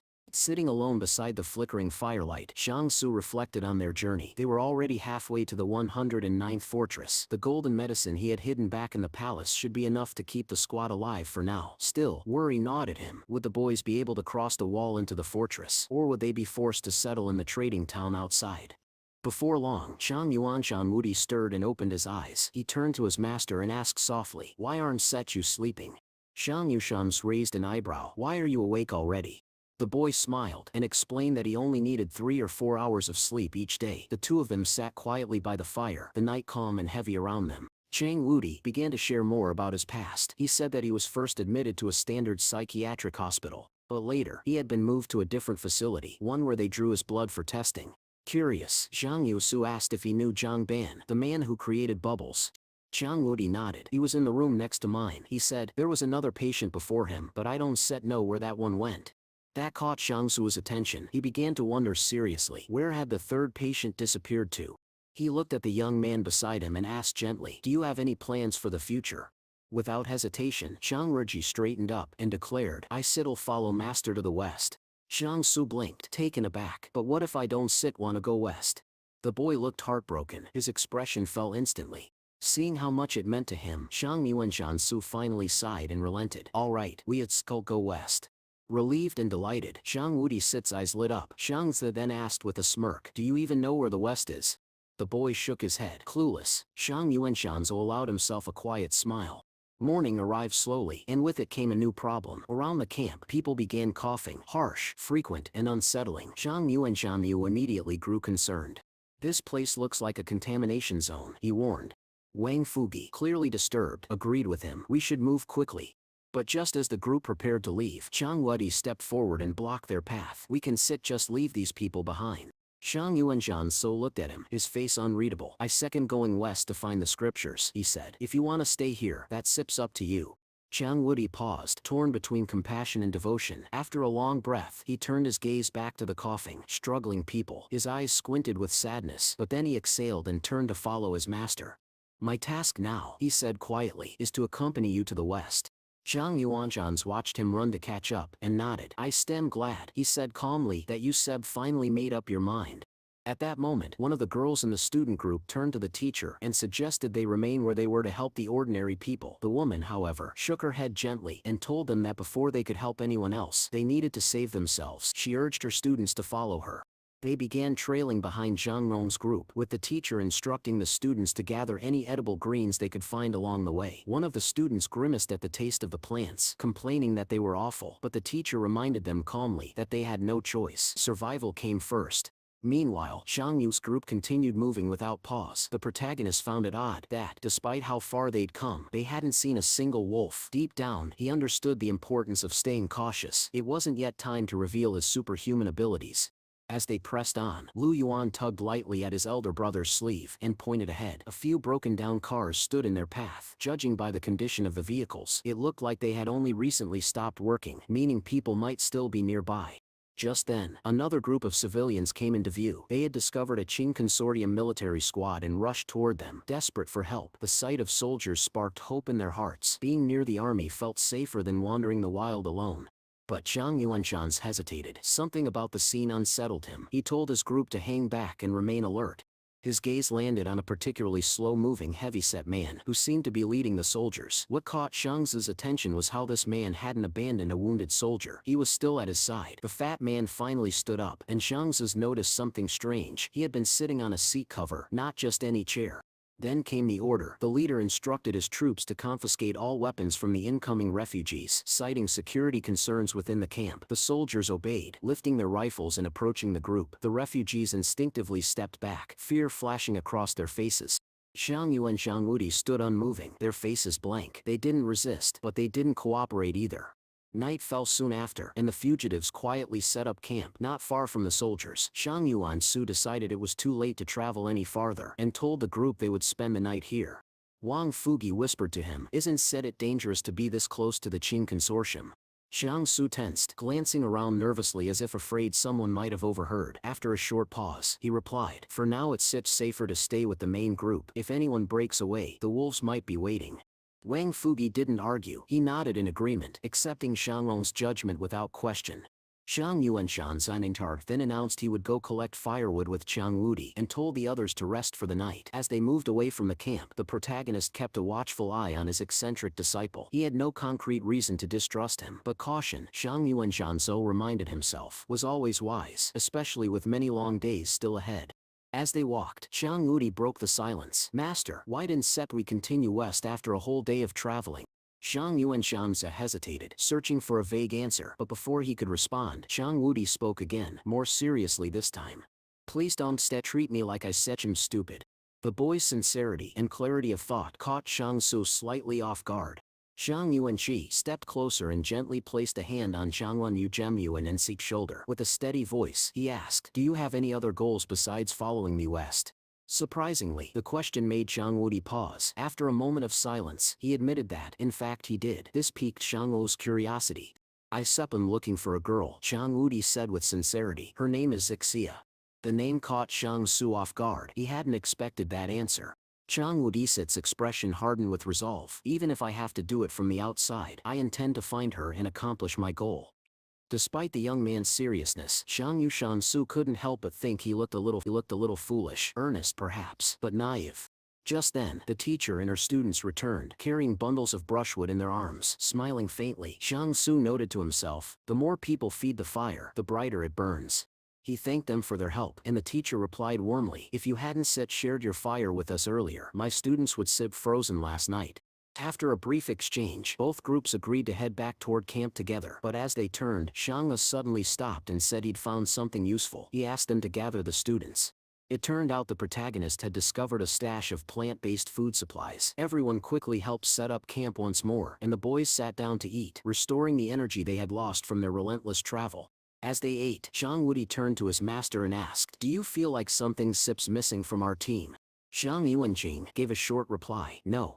At that moment, he overheard the teacher speaking to her students. She explained that they were close to the 109th fortress now and reminded them to collect sweet potatoes they found on the way to avoid going hungry. One of the students, uncertain, asked her if they would truly make it to the fortress. Her answer was calm and confident, just follow Shang Su. As the group continued talking, that same student nudged the teacher and pointed slightly to the side. She turned and for a brief moment locked eyes with Shang Su. No words were exchanged, but the look between them carried weight. Meanwhile, not far from the camp, soldiers were engaged in a quiet conversation with Boss Luo. They asked him if Qing Zhen would be coming to rescue him.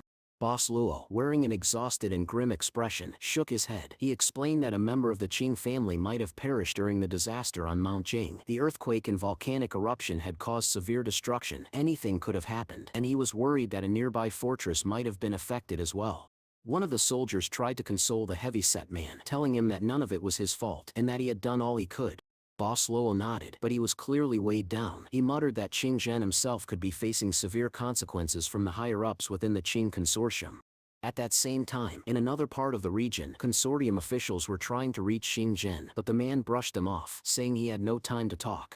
One of the wards finally broke the news to him. Fortresses 112 and 113 were gone, completely destroyed. The consortium was demanding that Qing Zhen remain in the 101st fortress and not leave under any circumstances.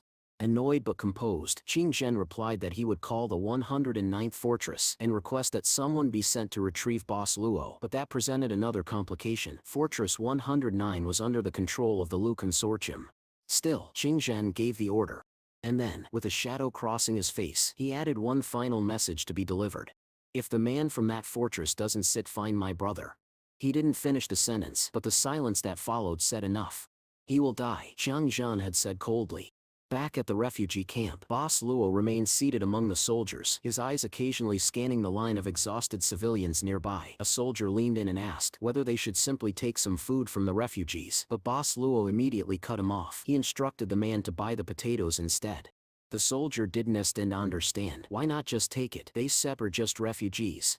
Boss Luo looked at him sharply. And what will we become if we start stealing from people even more desperate than us? With those words, he turned to leave but gave one final command. Take a few men and watch the perimeter. He didn't want the refugees sneaking up on them. The soldier, with a small gleam in his eye, nodded and moved to carry out the order. From his place in the camp, Boss Luo watched as a small squad of soldiers approached the refugees. A bitter smile crept across his face. Never thought I'd be begging refugees for potatoes, he muttered to himself.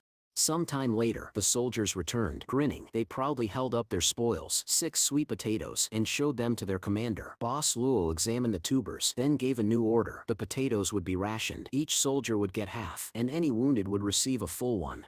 Bake them, he added simply. The soldier nodded eagerly and tossed the potatoes into the campfire. As the flames cooked the food, the soldier remained close, enjoying the warmth. When the food was ready, he brought one to Boss Luo. The large man took it, split it in half with thick fingers, and held one piece out to the soldier. Startled, the soldier hesitated. Boss Luo insisted, his tone leaving no room for argument. Eat. The soldier took the piece, grateful. Slowly, more members of the military gathered around Boss Luo. The commander sat back, the firelight dancing across his face, and said, when we reach the 109th fortress, I still treat you all. We'll enjoy life again. The soldiers murmured in agreement, chuckling and nodding. Even in a disaster, one said, a blessing can be found. But before the warm atmosphere could settle, a blood-curdling scream tore through the trees. Everyone turned. A man was striking a young woman across the face. She pleaded with him, saying she would pay for the sweet potatoes he had given her, but he ignored her. Instead, he shouted cruelly, dragging her toward the darkness of the forest, threatening her with violence and spewing rage. Most of the people nearby remained silent, lowering their eyes and pretending not to see. But Chang Wudi, who had been sitting close to the fire, stood up, quiet at first. Then without hesitation, he broke into a run, sprinting toward the attacker. As he moved, a staff began to form in his open palm. In one fluid motion, Chang Wudi struck the man directly in the face with a crushing blow. The assailant was sent flying, slamming into the ground with a heavy thud. But before Chang Wudi could speak, the woman he had just defended ran to the fallen man, not in fear, but in concern. She pushed Chang Wudi away, shouting at him to leave them alone. Confused and hurt, Chang Wudi stepped back. He didn't understand what he had done wrong. Slowly, with slumped shoulders and a pale expression, he walked back to the fire and sat down beside Zhang Su. He clutched his head, visibly shaken. Zhang Yushan's glanced over at the boy. A faint smile played on his lips. "You really are something," he said, placing a reassuring hand on the young man's shoulder. Zhang Wudi stared at the food in his hand. "Master, why did she push me away? I was trying to help." Zhang Yushe didn't respond immediately. He looked into the fire, deep in thought. Human nature, he mused silently. Some people are just not worth saving. From the other side of the fire, Wang Fugi chimed in. "Yusham Der, too curious kid. Dom stat, go sticking your nose in other people's sips business. Be selfish, care about yourself." But Chang Wudi didn't want to hear it. He looked away, refusing to take in the merchant's advice. The fire crackled. The argument slowly faded. People returned to their quiet conversations, warming themselves beneath the faint glow of the flames, while the night once again settled over the forest. At that very moment, Zhang Wei heard the sharp clinking of chains echoing through the trees and turned around abruptly. Liu Yan, startled, asked what that sound was. But before anyone could answer, the protagonist shouted with urgency. They needed to escape immediately. From within the shadows of the forest, an entire armada of monsters burst forth, their chains rattling violently as they screamed in hunger. These creatures crawled forward without pause, their eyes burning with a single desire to feast on human flesh. Realizing the danger, Zhang Yuan yelled to his comrades, commanding them to retreat while he stayed behind to buy time. Chaos erupted. Ordinary refugees and those left behind quickly fell into the clutches of the relentless monsters. Meanwhile, Zhang Yu's group, along with disciples from the fortress, scrambled to flee as fast as they could. As fate would have it, their entire squad soon crossed paths with Boss Lu and his military unit, who had been stationed nearby all along. One of the soldiers close to Boss Lu instinctively raised his pistol, ready to fire. But Shang Long screamed for them all to run. Understanding the gravity of the situation, Boss Lu quickly reacted. He forcefully pushed down the soldier's arm, stopping him from pulling the trigger. The protagonist knew that if they had opened fire then, the consequences would have been far worse. More lives would have been lost. The soldiers, now acting with discipline, supported each other, lifting the wounded and the crippled. They retreated together in an organized fashion, covering each other's backs as the monsters drew closer. Suddenly, several of the creatures appeared right in front of the group. Their eyes were filled with rage and burning hatred. Without hesitation, they charged toward the terrified survivors, determined to rip them apart.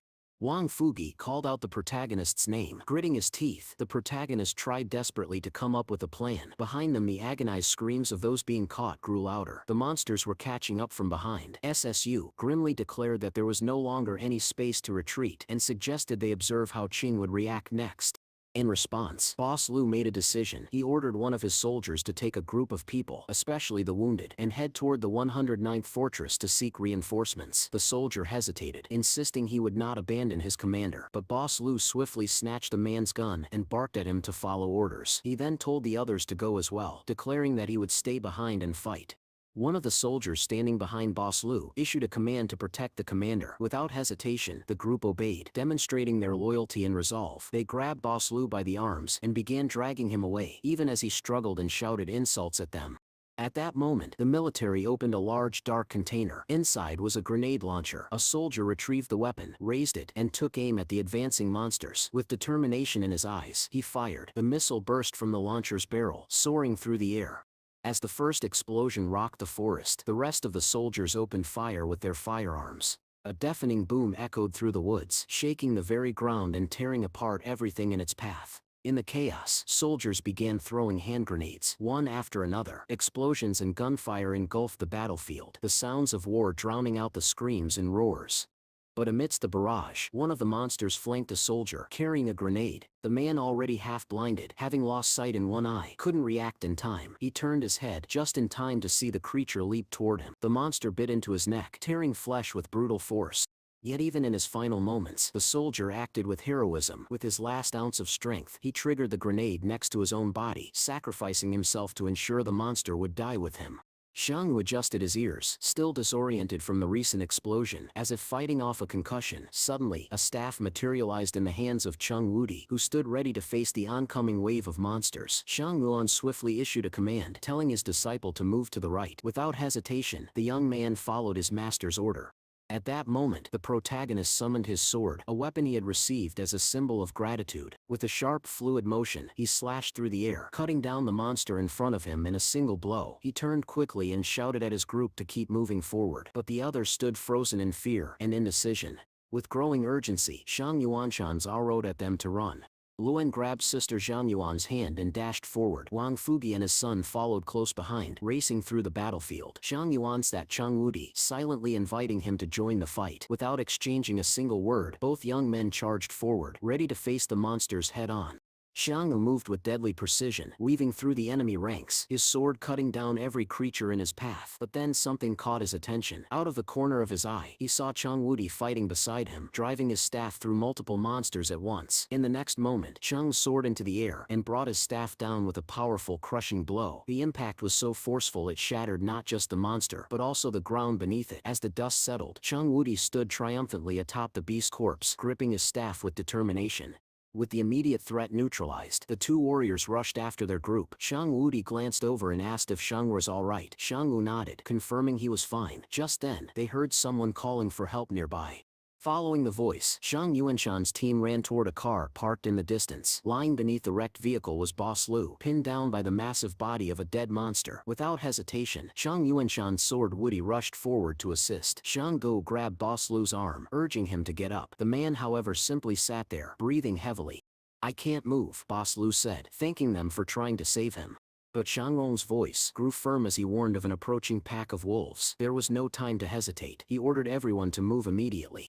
Meanwhile, the military forces were still locked in a brutal battle against the test subjects. Despite using various weapons, the enemy numbers didn't seem to decrease. The horde felt endless. But then, without warning, the monsters began to retreat. Simultaneously, as if they had received a command, Shang Yu watched them disappear into the woods and concluded that they must be afraid of the wolves. Turning to Cheng Wudi, he instructed him to call Wang Fugi and the others. He told them to deliver a message. They didn't need to come back, just wait where they were. Shang Yu and Cheng would regroup with them soon. Nearby, Boss Lu walked slowly toward a cluster of fallen and wounded soldiers. His face was twisted in anguish. With a voice full of pain, he cursed himself for failing to protect his men. One of the wounded soldiers looked up at him and told him to leave while he still could.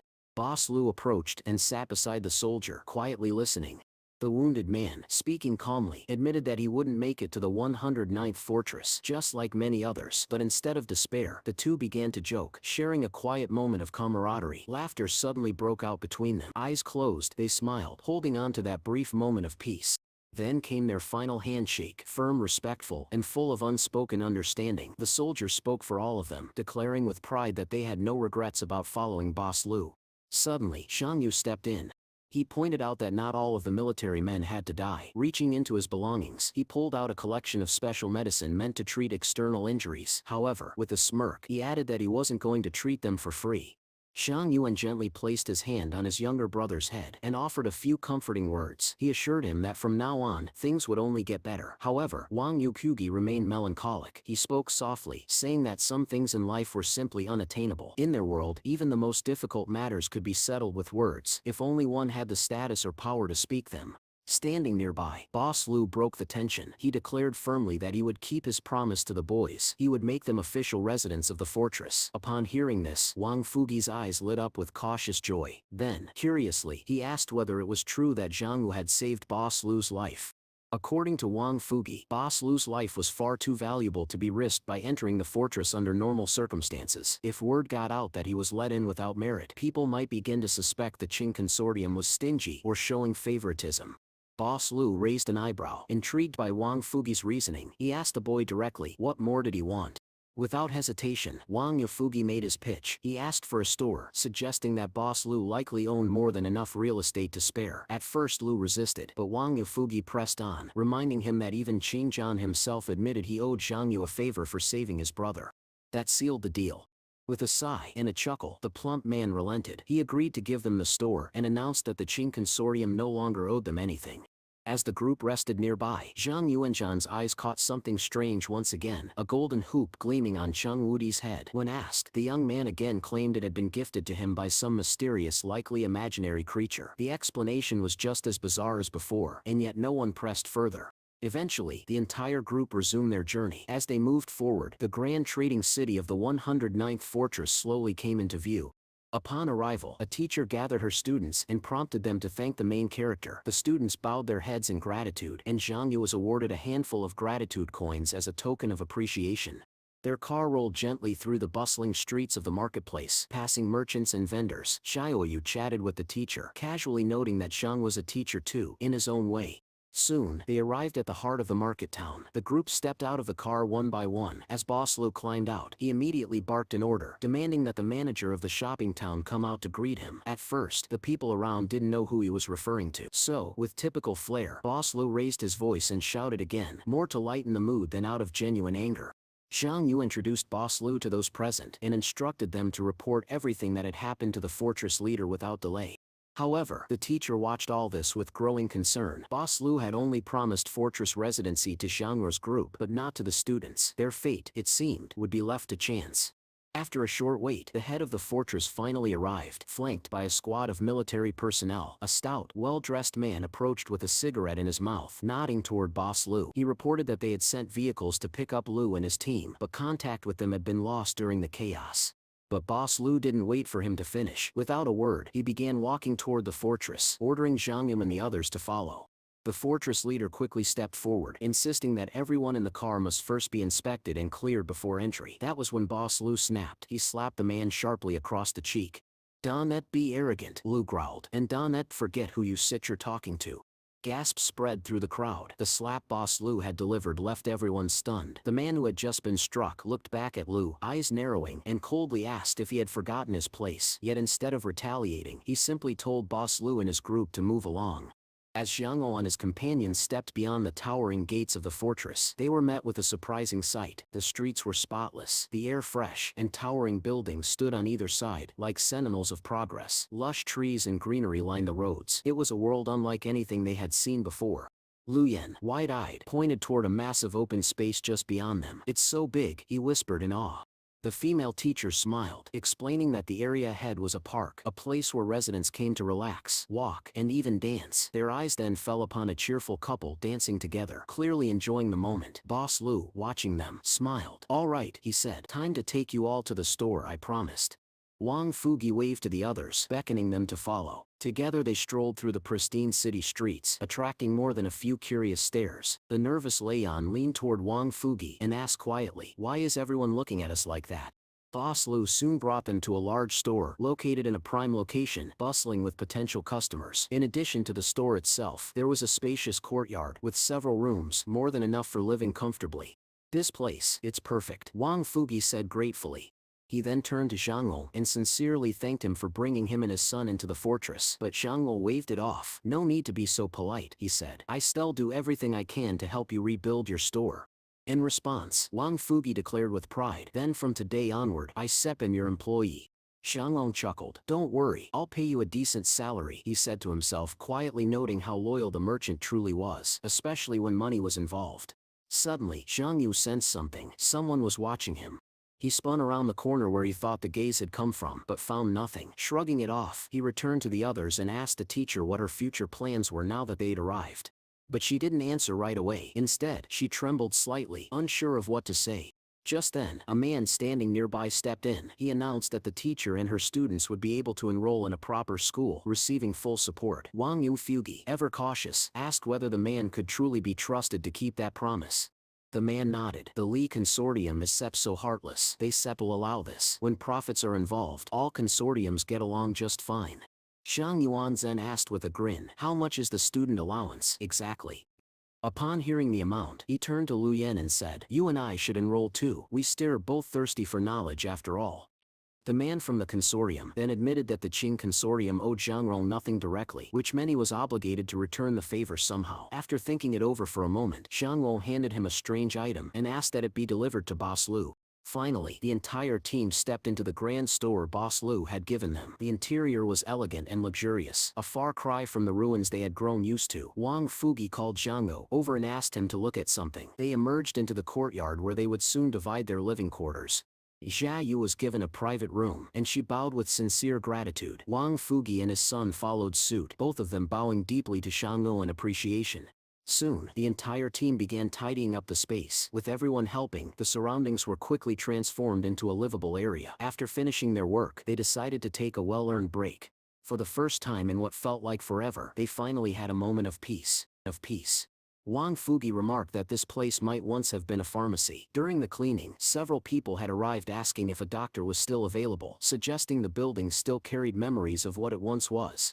Zhang Yuan felt a deep sense of gratitude. Boss Lu had truly given them an incredible opportunity to live and build a future in a place like this. As the day settled, Zhang Yu sat down with Wang Fugi to discuss the direction of their new business. Their primary focus was clear: antibiotics and medical supplies. According to the merchant, what they truly needed was a powerful long-term product, something in high demand that could ensure a steady stream of customers. Wang Fugi offered to sell the medicine directly to Shangnu. However, the protagonist was quick to clarify he was interested, but not in buying wholesale. Wang Fugi understood and agreed. Even selling in smaller batches would be enough to avoid overwhelming traffic, keeping the operation manageable. Shang Yuanshan's pleased with the arrangement. He already began thinking about how best to sell the medicine. In addition, he decided that tomorrow, he would investigate whether the gold he had received could be exchanged or sold within the fortress. With their plans for the day complete, Shanglong turned to the others and suggested they all get some rest. Before heading to bed himself, he and his little brother Lu Yen went to check that the front door was properly secured. As they approached the entrance, Lu Yen noticed something strange. "Brother," he called out, picking up a slip of paper from beneath the door. "There's a note here." Shang Yu took the note and read it. The message was brief, yet unsettling. "This is definitely not a place to linger." What made his blood run cold was the handwriting. It was eerily familiar. He had seen it before, carved on the cave walls during his journey to Mount Jing. "Yang Yu Shanjian," Shang whispered to himself. "Why would she be here, and why is she warning me?" The next day arrived. One by one, the team emerged from their rooms. Wang Fugi stretched his arms and said with a smile that he hadn't slept this peacefully in years. But then he paused. Something was off. "Where's Cheng Wudi?" he asked, looking around. Elsewhere in the fortress, Cheng Wudi was already awake and exploring the city on his own. Having spent most of his life locked away in a mental institution, the outside world was dazzling to him. He wandered freely, marveling at the tall buildings and vibrant city life.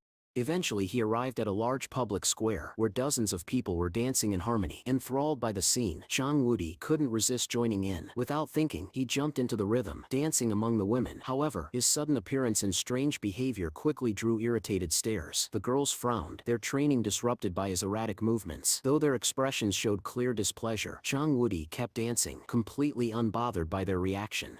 After a while, he finally chose to leave. On his way back, he crossed paths with Shangwu and the others. The protagonist immediately noticed something was wrong. "What happened to your face?" he asked, seeing the bruises and cuts across Cheng Wudi's cheek. The boy didn't answer. Instead, he looked up with a faint smile, humming a quiet tune as he walked past the group, ignoring the question entirely.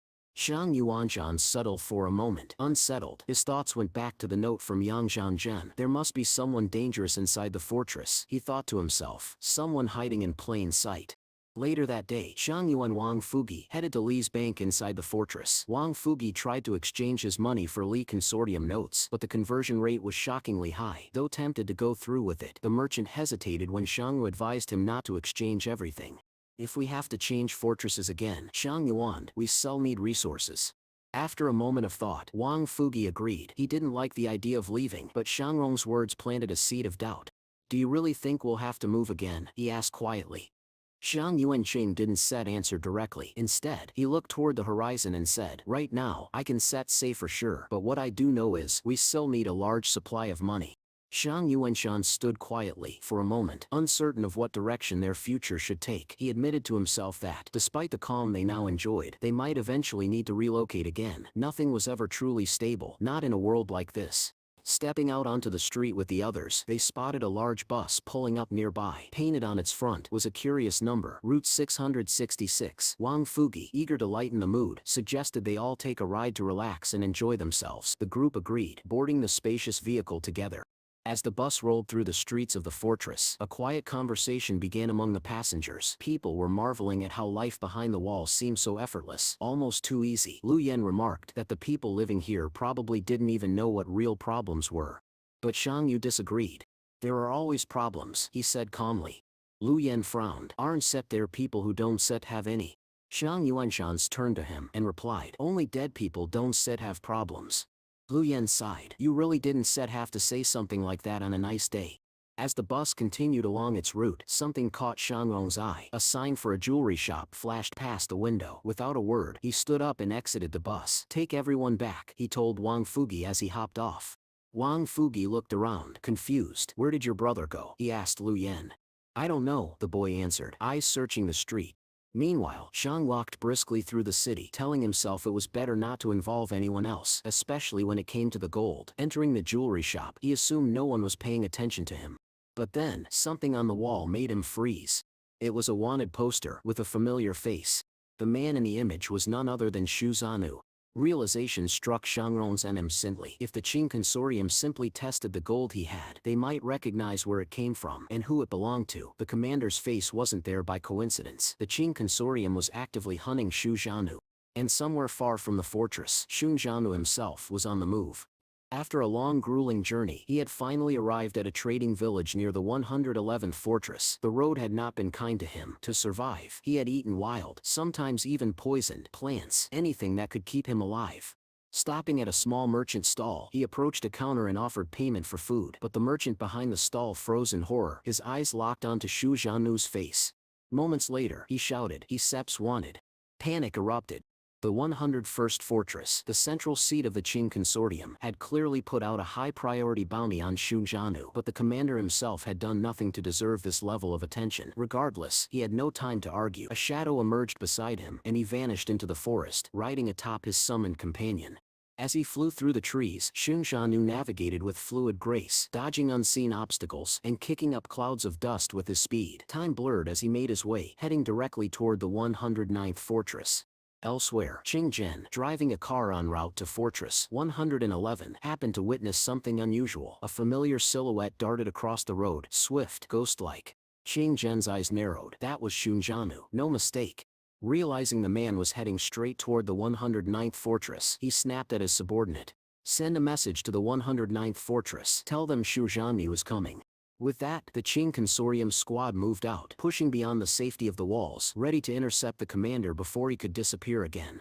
Qing Jin didn't see the real threat as the so-called Superman. No, what he saw as the true obstacle were the old men who ruled at the head of the consortium. The power within the Qing family had shifted over time, one shadowy figure replacing another. And yet, despite the constant changes, the true heart of the Qing clan remained the same. Those aged faces pulling the strings behind the curtain.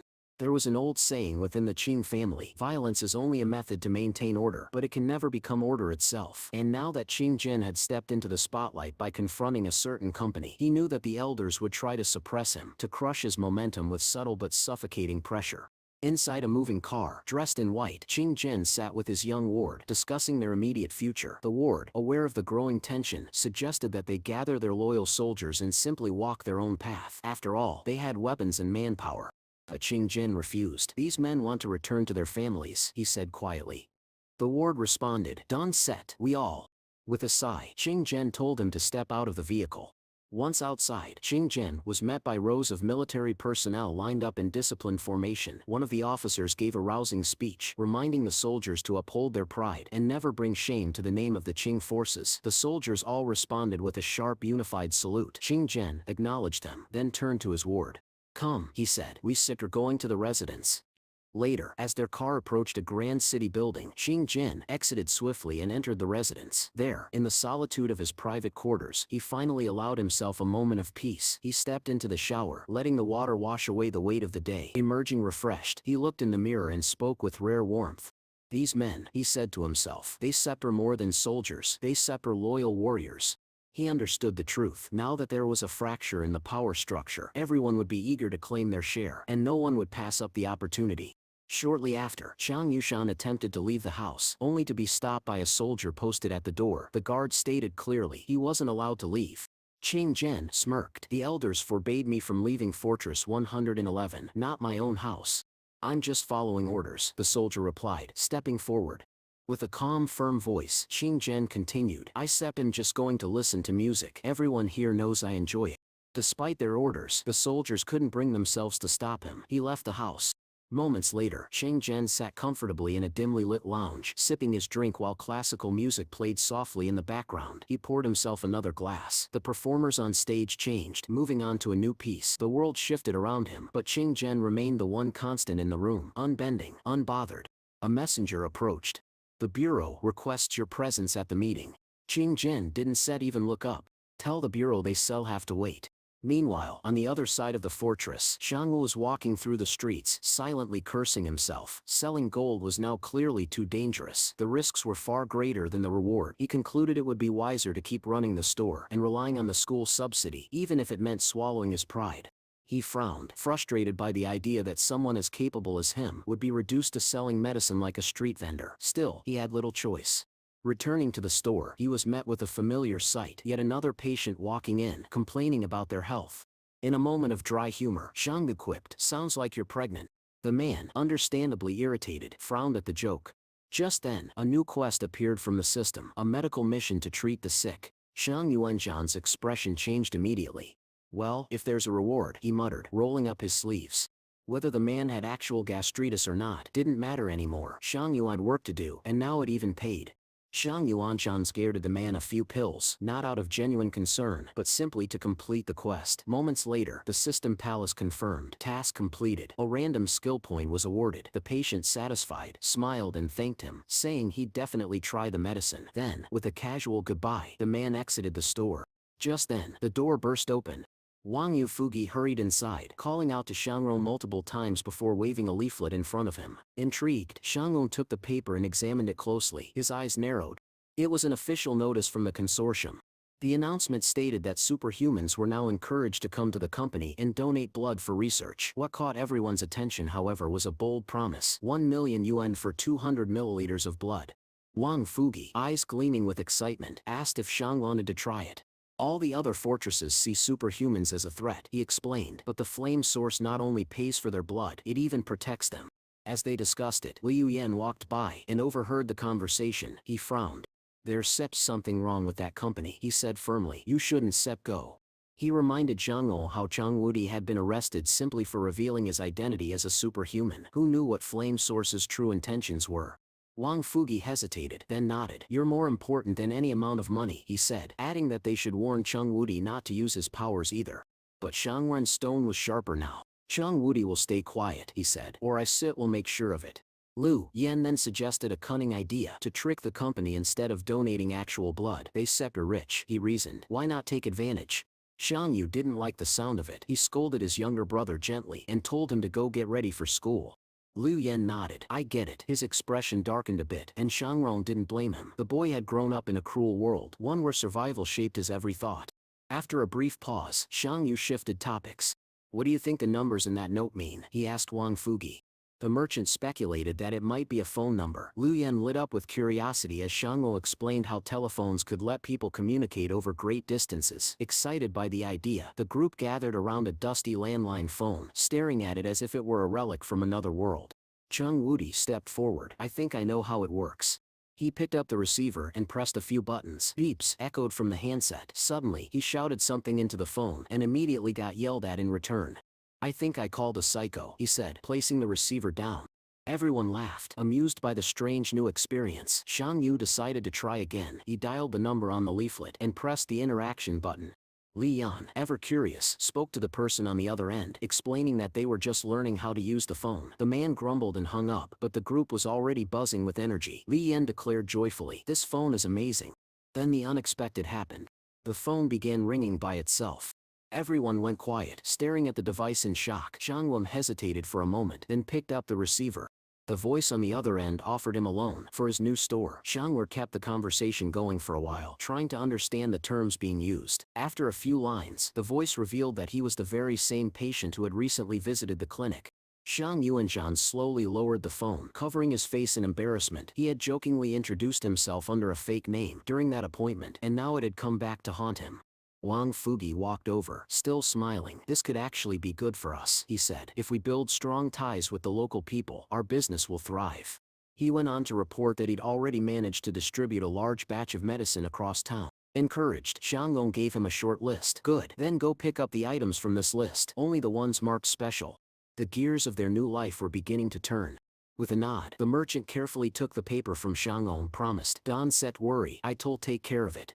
The next morning arrived quickly. The boys were already up and trying on their brand new clothes, looking cleaner and more refreshed than ever. Shang Longye reminded them to thank Xiaoyu for preparing everything. After a quick breakfast, they stepped outside, ready for their first day of school.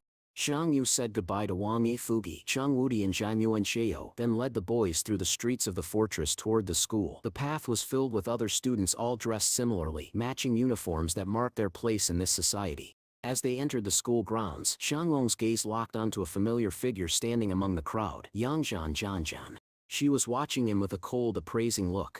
He walked up to her, smiling slightly. "Didn't expect to see you here," he said casually. "Maybe we should step aside and talk." But Yang Zhanjing didn't move. A group of her new classmates approached, wondering why she was standing outside so long. Before Shanglo could say anything else, she suddenly raised her hand and said aloud, "This man is trying to rob me." Shang Yu blinked in disbelief. "What? We know each other." One of the students turned to her and asked, "Wait, what's your name?" Shang Yu answered confidently, "Her name is Yang Xiaoyul."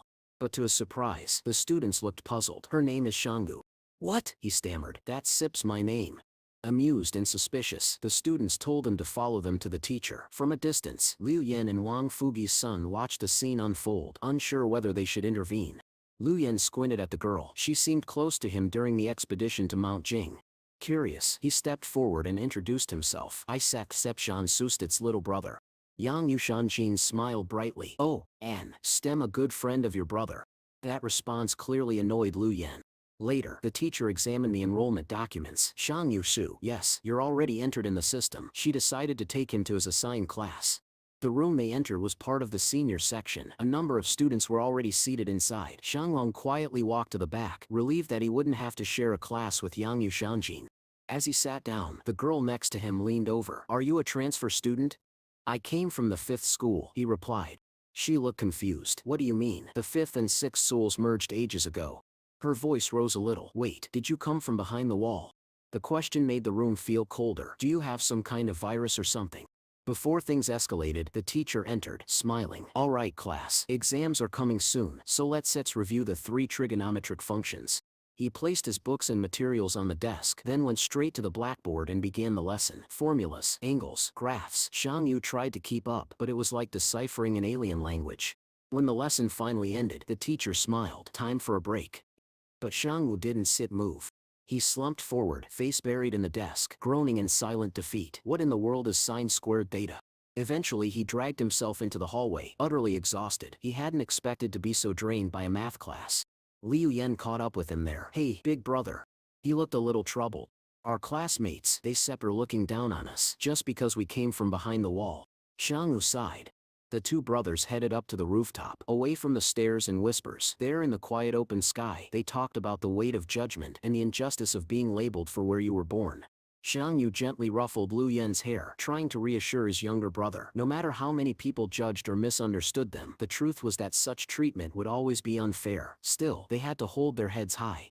"You're right to feel the way you do," Shang Yu said softly. Just then, a familiar voice echoed from behind. Yang Yushanjian had stepped onto the rooftop. Seeing her, Shang Yuanshan's expression hardened. "What are you doing here? What do you want?"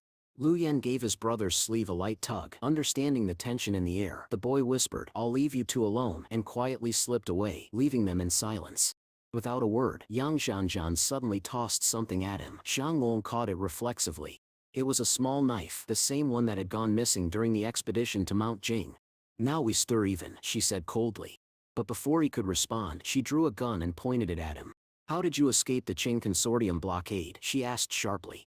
Shang Yuanxia raised an eyebrow. I ran. I broke through the encirclement. That sips all. What sips the problem? She didn't lower the weapon. What happened after we left Mount Jing? His expression darkened. The monsters, they broke free. It was a slaughter. You can imagine the horror of it. But she replied calmly. I can feel it. After a moment, Yang Yushanjian finally lowered her gun. I was afraid you set turn us over to the Qing Consortium, she admitted. When we returned we saw that wolves always guarded the canyon Sip's end. Without Luoshinu Sip's portal ability, we never would have made it back. Then, looking at him more intently, she continued, given those circumstances, there's Sips no way you should Sep reach the fortress ahead of us, unless you Sep are a superhuman. Her deduction hit the mark, and it clearly caught Shangwo off guard. But, he tried to deflect, feigning innocence. Before he could speak, she stopped him. Let's just not hurt each other, she said, her voice cool but sincere. Shang Yuan gave a short nod, agreed. He turned to leave, but paused just before the stairwell. Why is the source of flame buying superhuman blood? Yang Yu Jian Yu Jin, Sek's gaze hardened. This fortress, it Sep's too dangerous. Just don't sell your blood. Don't get involved with the source of flame at all. Their conversation was suddenly interrupted as they looked up and saw Luo Shinu standing silently on a nearby dais. His presence didn't surprise Shangward, it only confirmed how tangled things were becoming. Turning his attention back to Yang Yushanjin, Shang Yu asked one more question. Do you know why superhumans exist? She took a moment before answering. As humans evolved, our physical strength weakened, but when true trouble comes, it's the strength of spirit that matters.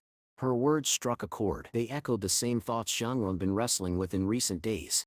Night gradually fell. Shang Yu and the boys finally returned home. Lu Yuan immediately asked, why has the store suddenly become so busy? Wang Fugi, spotting the boys from the shop entrance, greeted them with a wide smile. Everyone came for the medicine, he said proudly. They Sept are here to eat and share what they Sept heard. The atmosphere around the shop was alive with chatter, customers filling the courtyard. Shang Yu looked at the scene, somewhat overwhelmed. Why are there so many people? He asked. Wang Fugi laughed. Word of mouth. The medicine Sip's effectiveness is spreading like wildfire. Despite his exhaustion, Shanglan smiled gratefully and raised a hand. We can sell too much. 1 dose a week, no more. Wang Fugi looked puzzled. Why? The medicine has no side effects. We could become the richest store in the fortress. Just then, Lu Yen chimed in with a new idea. Why don't we change how we present the drugs? Attractive packaging, smart marketing, we can create a buzz. Wang Fugi Sip's eyes widened, genuinely impressed. Brilliant. 1 dose is all it takes if we do it right. The plan was simple, quality over quantity, and with clever thinking, they might just make a name for themselves in this city behind the walls. Shang Yuanshans raised his hand and looked around the bustling store. Where's Sep's Chong Woody? He asked. Wang Fugi scratched his head and replied. He left right after you boys headed to school. No idea where he went. But just as he said that, Chong Woody appeared at the door, carrying several bags of goods in his arms. The timing couldn't have been more perfect. Later that evening, Shangrong found himself lost in thought. His mind wandered back to Yang Shanjin, to her cryptic words, her warnings, and the possibility that she might be involved in something far more dangerous. Could she really have plans to blow up the entire fortress? He couldn't shake the feeling that there were more forces at play here than just the source of flame. The Li Consortium, for example. Shangwan hadn't seen any signs of them since arriving. Did they even have control over anything anymore? Seeking some clarity, he stepped outside for air. To his surprise, Zhang Yuanchan's holding a brand new bicycle. I got this for you, she said, cheerfully. Caught off guard by the gesture, Zhang Yuanshan felt both embarrassed and grateful. He thanked her warmly. Standing nearby, Li Yuan tilted his head. I don't get how people ride those things. You have to balance on 2 wheels. The next day, the boys all headed back to school inside the fortress. As Shang Wu entered his classroom, he immediately noticed something was off. The students were looking at him strangely, furtive glances and half-hidden whispers. It was clear they were hiding something. But Shang Wu ignored it. I'm just a transfer student, he reminded himself. I came here to learn, not to win popularity contests. He flipped open his geography book and noticed something odd. The entire textbook focused only on the 109th fortress and a handful of surrounding areas. It seemed that knowledge about the world beyond the walls was limited, likely because so few people had ever ventured outside. Just then, a system message appeared from the palace. New quest, help your classmate. Shang Yu looked to his side and noticed the girl sitting next to him was trembling strangely. Concerned, he leaned over. Hey, are you okay? He asked. The girl turned away but didn't reply. Thinking she might be sick, Shang Wu offered her some paper towels. She refused. He then suggested she visit the school infirmary. But what she said next stunned him. My illness, it's incurable. Xiang Yu stood up abruptly and addressed the whole class. Everyone, our classmate is suffering from an incurable disease. We have to help her. There was a pause. Then the room erupted in muffled laughter and sighs. One of the students leaned forward and muttered, "It's just her period, idiot." Xiang Yu froze, feeling utterly humiliated, but thankfully, the palace dinged again. Quest complete. Reward, perfect skill copy scroll. Despite the embarrassment, the reward was phenomenal. Xiang Yu could hardly contain his excitement. If I can copy Luo Shinu's portal ability with this, I'll become invincible. At that moment, the teacher entered and called Xiang Yu to the front of the class. He stood, still recovering from the earlier fiasco, and walked past his snickering classmates, their eyes gleaming with amusement. Instead of heading to the blackboard, he was led down the hall to a large room where many parents of the students were gathered. Their expressions were cold. One of them spoke sharply. "This boy should be transferred to another school. He accepts a virus carrier from beyond the wall." Xiang Yuanshan kept calm and asked, "If I really have this virus, then what school would accept me?" Another parent replied with venom, "Then drop out. We don't want your kind here." The protagonist narrowed his eyes. "And what happens if I refuse?" The air grew tense. The parents began threatening legal action, making it clear they'd push him out if they had to. One of the staff members in the room suggested, "Maybe you should talk to Boss Lu, who's the one that sent this boy here." Just then, the classroom door opened again, and the teacher he had saved entered the room. Without hesitation, she stepped forward. "Enough," she said firmly. "Whether Shangor is from inside or outside the wall doesn't matter. He's a student, and I am willing to take him into my own class." She turned to the parents, looking one of the mothers in the eye. "Has your child gotten sick?" The woman shrugged. "No." "Then stop this nonsense," the teacher snapped. "He's here to learn. That's all that should matter." She turned back to the school official. "I settle file the request now." Xiang Yue looked at her, momentarily stunned by the support. For the first time in a while, he felt like someone in this fortress truly had his back. Just then, a voice rang out from the back of the room. "I'll write an application too," said one of the students, stepping forward to support the teacher. A man nearby, who had been arguing with her, raised an objection. The opinions of her class should matter as well. But to his surprise, every student in her class stood by the teacher. One after another, they expressed their gratitude and support. Each of them had been saved, thanks to Xiang Yu's actions. One of the mothers, clearly unhappy, scoffed. "It's funny, helping an outcast like that." But one of the disciples turned to her sharply. "We are not helping him," he said coldly. "Xiang Yuanshan doesn't need help from people like you." Then, with a firm voice, he added, "None of us would have survived if not for him." The teacher nodded and declared, "Xiang Yuanshan was transferring to our class." She turned to the administrator beside her. "Prepare the paperwork, please." Then she looked at another teacher nearby, disappointment clear in her eyes. "You should be ashamed. You didn't say a single word for him." Unable to respond, the man simply lowered his head and walked away. By the time school ended, the students began to leave the building. Xiang Wu walked over to the girl who had been unwell earlier that day. She blinked in surprise, wondering aloud why he had returned so soon. "I just wanted to wish you a quick recovery," Xiang Yu said kindly. The girl looked up at him, slightly stunned by his concern. Just then, the teacher approached Xiang Yu. "Come, I shall take you to your new class," she said warmly. "And if you ever need help with your studies, just ask." Xiang Yu nodded. "Actually, I do have a lot of questions." Before he could finish, Yang Yushani appeared nearby and asked with a teasing smile, "So, did you really buy that bicycle?" They started talking casually. For the first time in a long while, there was no tension between them. "The teacher sat us at the same desk," she said. "Looks like we still are official classmates now." Shanglo extended his hand, and the two shook hands, agreeing silently to get along and support each other moving forward. Turning slightly away, Xianglong couldn't hide a soft, sincere smile. To his surprise, Yang Yuanshan smiled back, genuinely. Time passed, and the sun began to set over the fortress city. Shang Yuan the teacher returned home, where Lu Yan and the other kids were waiting. Yushan Liu Yan quickly approached the teacher, saying he had heard about what happened at school. "Thank you," he said earnestly, "for standing up for my brother." But the teacher shook her head gently. "No need to thank me, that's just what any teacher should do." Still, Liu Yan looked at her with admiration. "You Shangrong am not like the rest of the people in this fortress." Xiang Yu turned to his brother with a smile. "Bring out the bicycle, let her show us how to ride it." Excited, Liu Yan fetched the bicycle, and the teacher agreed to help. "The secret is balance," she said, mounting the bike gracefully. "Look ahead, trust your body, don't be afraid. The only way to learn is to fall and try again." The children gathered around as she demonstrated how to ride. Xianglong watched her, a gleam of excitement in his eyes.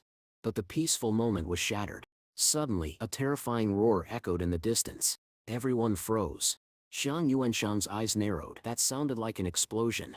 His heart sank. It started. Yang Yushanjan, she's made her move. Without wasting a second, he turned to the teacher. If something happens, you and the children can hide in our house, he said firmly. I still handle the rest. He called out to Chang Wudi, barricade the place, protect everyone. Where are you going? Lo Yin called out in alarm. Shang Ru looked over his shoulder and forced a smile. Don't sit worry about me. And with that, he ran off into the heart of the fortress, toward whatever danger was unfolding. Even though they were finally inside the safety of the walls, it was clear. The real danger had only just begun. Despite being within the fortress, danger still lurks everywhere, and Jiang Su knows he must stay ahead of it all to protect himself and those he cares about. With his enhanced stats, he moves swiftly through the outskirts of the city, beyond the walls. Eventually, he arrives at a towering building. His goal is clear: reach the top to better observe the ongoing battle. The building's exterior is flat and offers no obvious handholds, but that doesn't stop him. Using his strength and agility, Shangla begins to scale it effortlessly. After a short climb, he finally reaches the top. Gripping the rooftop railing, he begins to pull himself up. But just as his eyes peer over the edge, the barrel of a gun points directly at his face. Xiang Yu freezes until he hears a soft chuckle. Standing at the top of the building is Yang Xiangjane, smiling at him with amusement. Seeing her here immediately shifts Xianglong's thoughts. If she's on this rooftop, then she isn't the one behind the explosion that rocked the city earlier. A moment later, she casually steps away from the edge and puts her weapon down, motioning for him to get up. Xiang Yuan climbs the rest of the way and lands beside her. Turning to face her, he asks what's going on.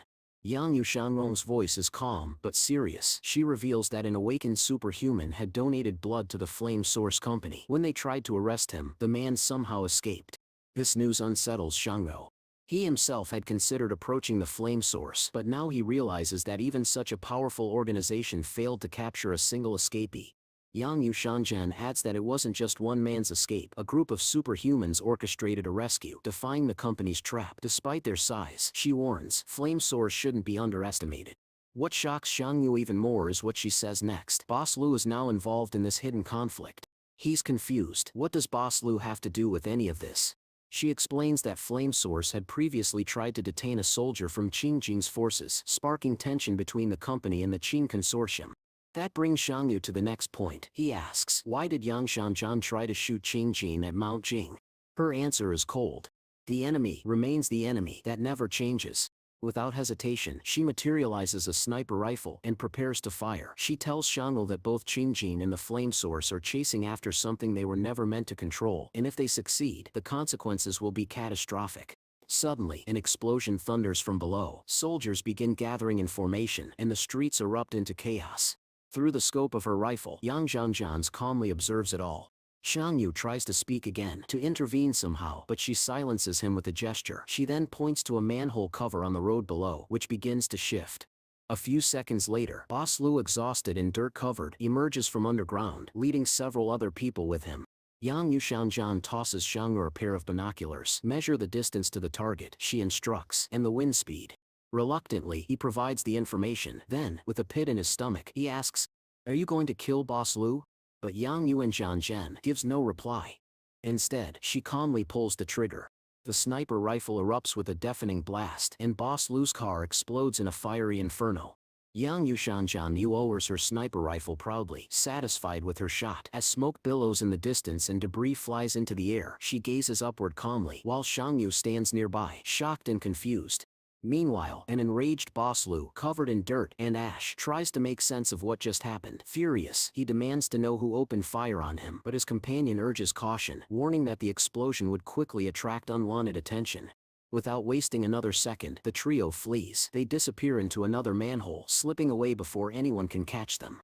Back on the rooftop, Xiangwan Yong Xiangyu briefly continue their conversation, still trying to unravel everything happening around them. With a teasing smirk, Yang wishes him good luck and suddenly vanishes, using a portal to escape right in front of his eyes.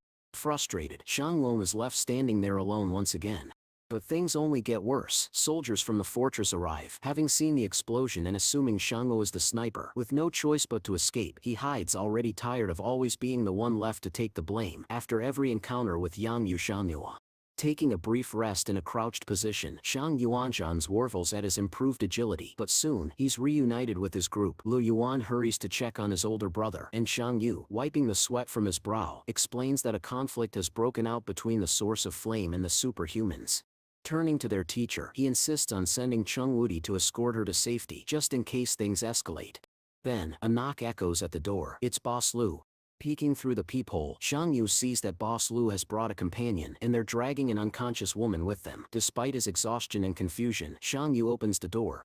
The moment Boss Lu steps in, the stench hits Shang Long hard. He instinctively covers his mouth and blurts out a question. "Why do you smell so bad?" Ignoring the comment, the plump man goes straight to business. He wants medicine. Shang Long presses him, asking if he had anything to do with the explosion near the wall, but Boss Lu brushes it off, clearly not wanting to talk about it. With a half smile, Shang Yuan decides to ask about the whereabouts of Boss Lu's car. The man lies, claiming it's undergoing a technical inspection. Since Shang Ru has never owned a car, he innocently asks what that means, prompting a brief explanation. Eventually, Boss Lu makes a quiet request. He asks Shang Ru not to tell anyone about what happened that evening. Shang Ru agrees, albeit with a sly, knowing smile. The man then notices Shang Wenjiang's completely drenched. When asked why, the young man fumbles for an excuse, saying he was learning how to ride a bicycle. He even points to the teacher nearby, claiming she was there to help. Although skeptical, Boss Lu decides to believe it. They shift their attention to the injured woman. With concern, Shang Luan's sister Shang Long help her sit on a chair. Boss Lu watches carefully, shouting at them not to hurt her, but deep inside, he's already planning to convince her to join him as a bodyguard. Once she wakes up, Sister Zhang gently wipes the woman's body, noting that she looks to be about 27 years old. Shang Yuanzhan's her a bottle of medicine and asks her to treat the wounds carefully. Out of modesty and professionalism, Shang Yuanzhan's offering one to turn around. She will need to remove the woman's clothes to apply the treatment properly. Some time passes, and the woman suddenly awakens. She bolts upright, confused and defensive, shouting, "Who are you people?" Boss Lu, trying to win her trust, claims he was the one who saved her from the source of flame, but she immediately replies that she doesn't remember him at all. As she tries to leave, Zhang Yuanzhan stops her, warning that she hasn't fully recovered. Tears well up in the woman's eyes as she turns to the group and says, "My brother." He sips still in their hands. Her voice is full of fear and heartbreak. Boss Lu is stunned. Two superhumans in one family. But not everyone shares his optimism. His accomplice steps forward, casting doubt over the woman sips hope. He bluntly says what everyone is thinking, but no one wants to admit. "Your brother might already be dead."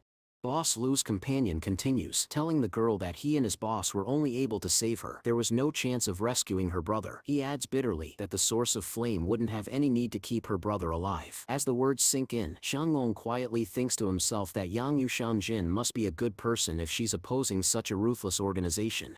The protagonist then sides with Boss Lu, stating that it was indeed him who saved the girl. Boss Lu, clearly pleased with the support, offers to write Shang Ru a check as thanks. He turns his attention back to the girl and invites her to join him, claiming that he and his men have already caused serious damage to the source of flame. But the woman coldly refuses, saying she doesn't see him as a good or trustworthy person. Still, she bows respectfully and sincerely, thanks everyone who helped save her, but makes it clear that she cannot stay here. That's when Boss Lu notices something that annoys him. It's Shanggu, the one she thanks the most genuinely. Before Boss Lu can react, a sound interrupts the tension. Everyone turns to see Sister Shangrong's holding Dong Yuaning, who has fainted. Shang Yuanshan's points to the unconscious girl and tells Boss Lu to take her with him, but the man declines. Instead, he offers to pay Shang Yu to take care of her for the time being. With that, Shang Yu instructs Zhang Yuan to bring the girl into the house and tells Chang Wudi to stand guard until Boss Lu fulfills his promise. The next morning, Yang Yusham Yuanzhan Yuing returns to school. As she scans the area, she spots Shangwan Yuan and casually walks over. She starts up a light conversation with Lu Yuan, and Shangwan's mildly surprised by how close they've already become. Yang Shilin, joining the moment, teases Shangwa about why he didn't come by bicycle. Shangya brushes her off, jokingly saying the bike is in technical inspection, which is clearly a jab at the car explosion from the previous day. Is still smiling mischievously, the girl mocks him back. She explains that, unlike bicycles, cars actually need inspections, then starts listing off various car parts just to toy with him. Finally, Shang Yu admits that he never really learned how to ride a bike. Yang Yu Shang Yuanshan confidently says that she mastered it on her first try, but a second later, the palace system informs Shang Yu that she's lying and has no bike riding skills at all. This revelation annoys him a little, but there's no time to dwell. The math lesson begins, and today's topic is probability theory. Shanglong cringes, not even knowing what the word probability means, but he's somewhat relieved that he brought his old first and second grade textbooks, hoping they'll help him catch up. According to the teacher, if Shanglong studies diligently, he could graduate in just 6 months. But there's a final exam coming soon, and the pressure starts to build. Turning his head slightly, Shang Yuan notices that Yang Shang Yuanjin is asleep at her desk. Smirking, he crumples a piece of paper and tosses it at her. She opens her eyes in disbelief and reads the note. "Are you even planning to study for the final exam?" After a pause, she writes a response and passes it back. Shang Yu opens it and nearly loses it. It's Sep's written in his own handwriting saying, "Go to sleep." She forged his handwriting perfectly, and it leaves him speechless. Unfortunately, the teacher catches them in the act. He glares and demands, "What are your names?" Both of them, without missing a beat, answer, "Shang Yu."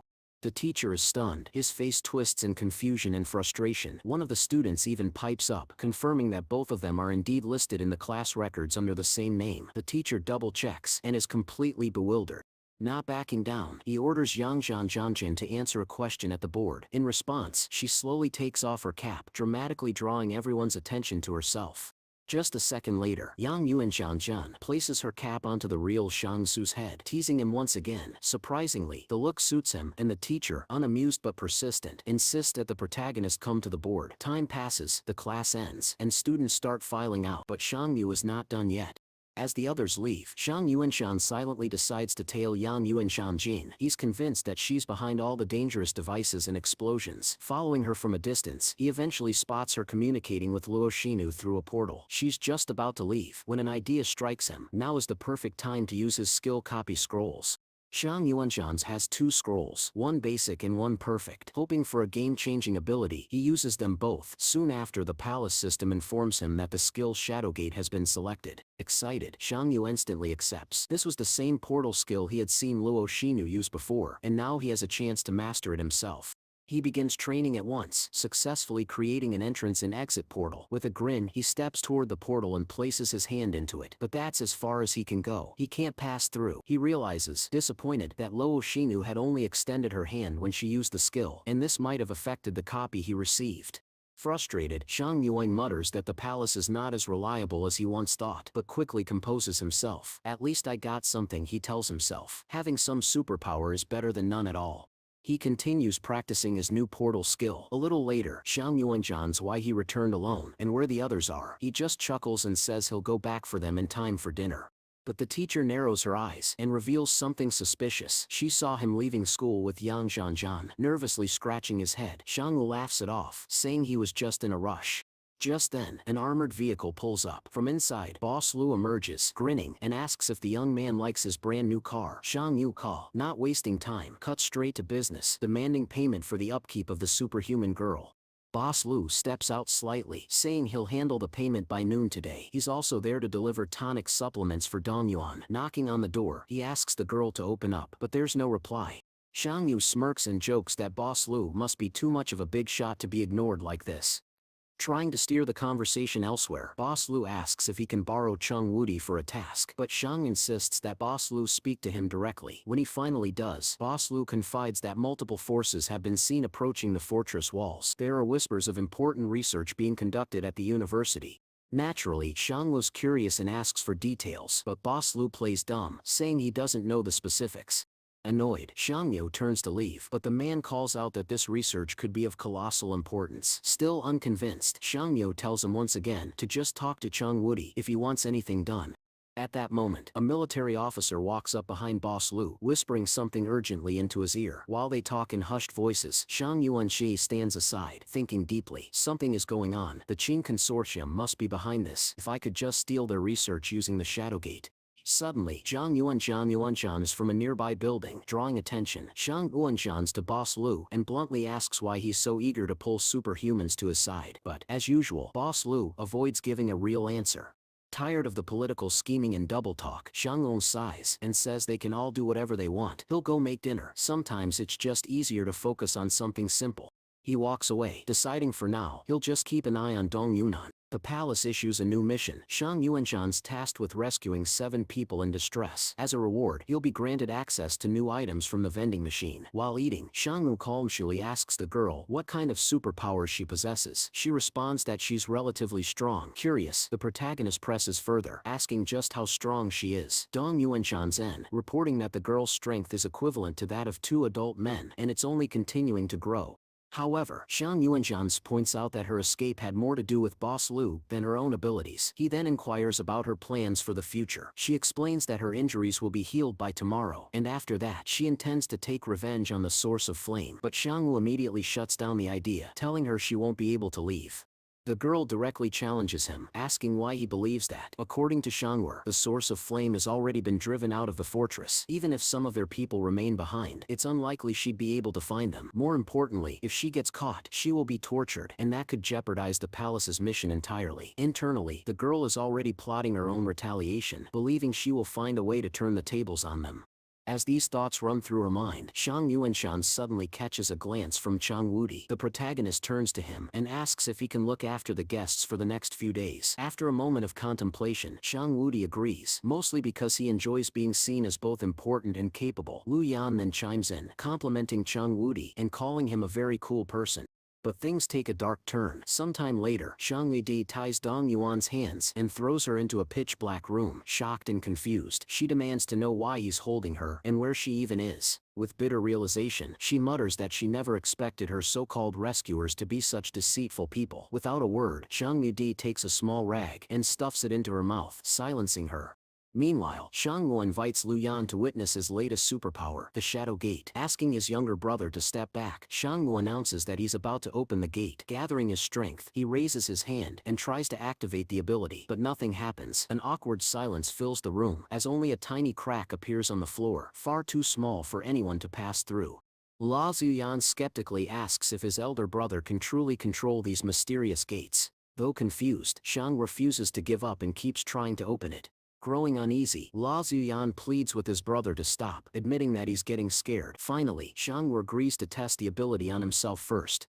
Reversing the direction of his hand and focusing his strength, he successfully opens the Shadow Gate. However, the gate appears too large and unwieldy. Currently, he can only teleport his hand through it. Determined to refine the skill, he tries to shrink the gate, aiming for a size that would fit only one hand. It feels as though some strange law is pushing against his will, but ultimately, Shang Yu succeeds.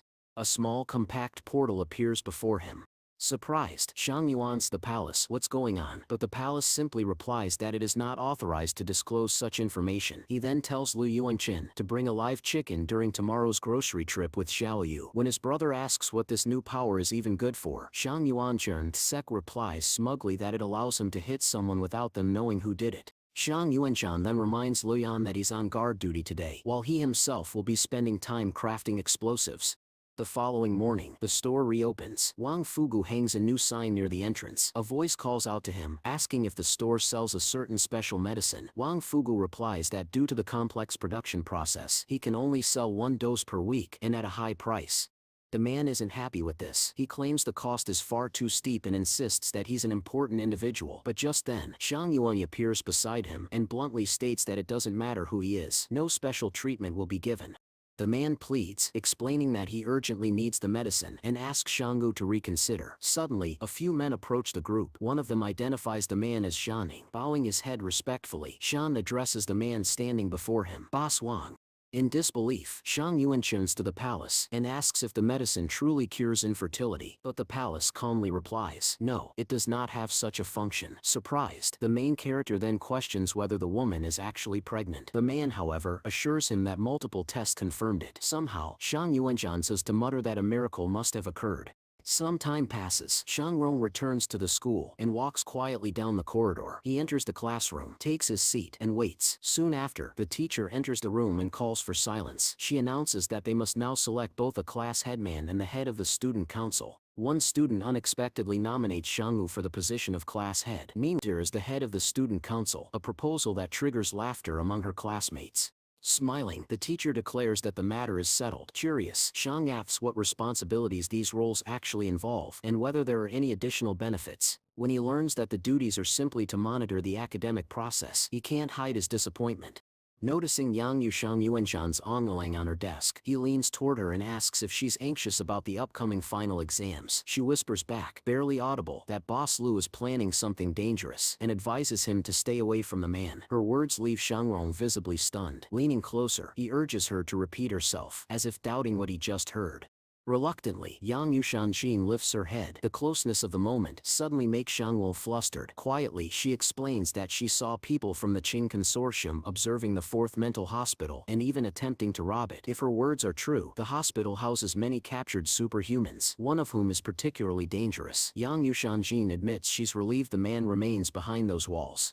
Shang wonders aloud whether Boss Lu isn't afraid to act so openly, given that this is the territory of another consortium. But Yang Yushanjin quickly corrects him. He has completely underestimated the Qing Consortium. They have numerous agents inside the 109th fortress, and all of them, including the weapons of mass destruction, are under Boss Lu's command. She adds that Shanglo doesn't truly understand how terrifying this man really is.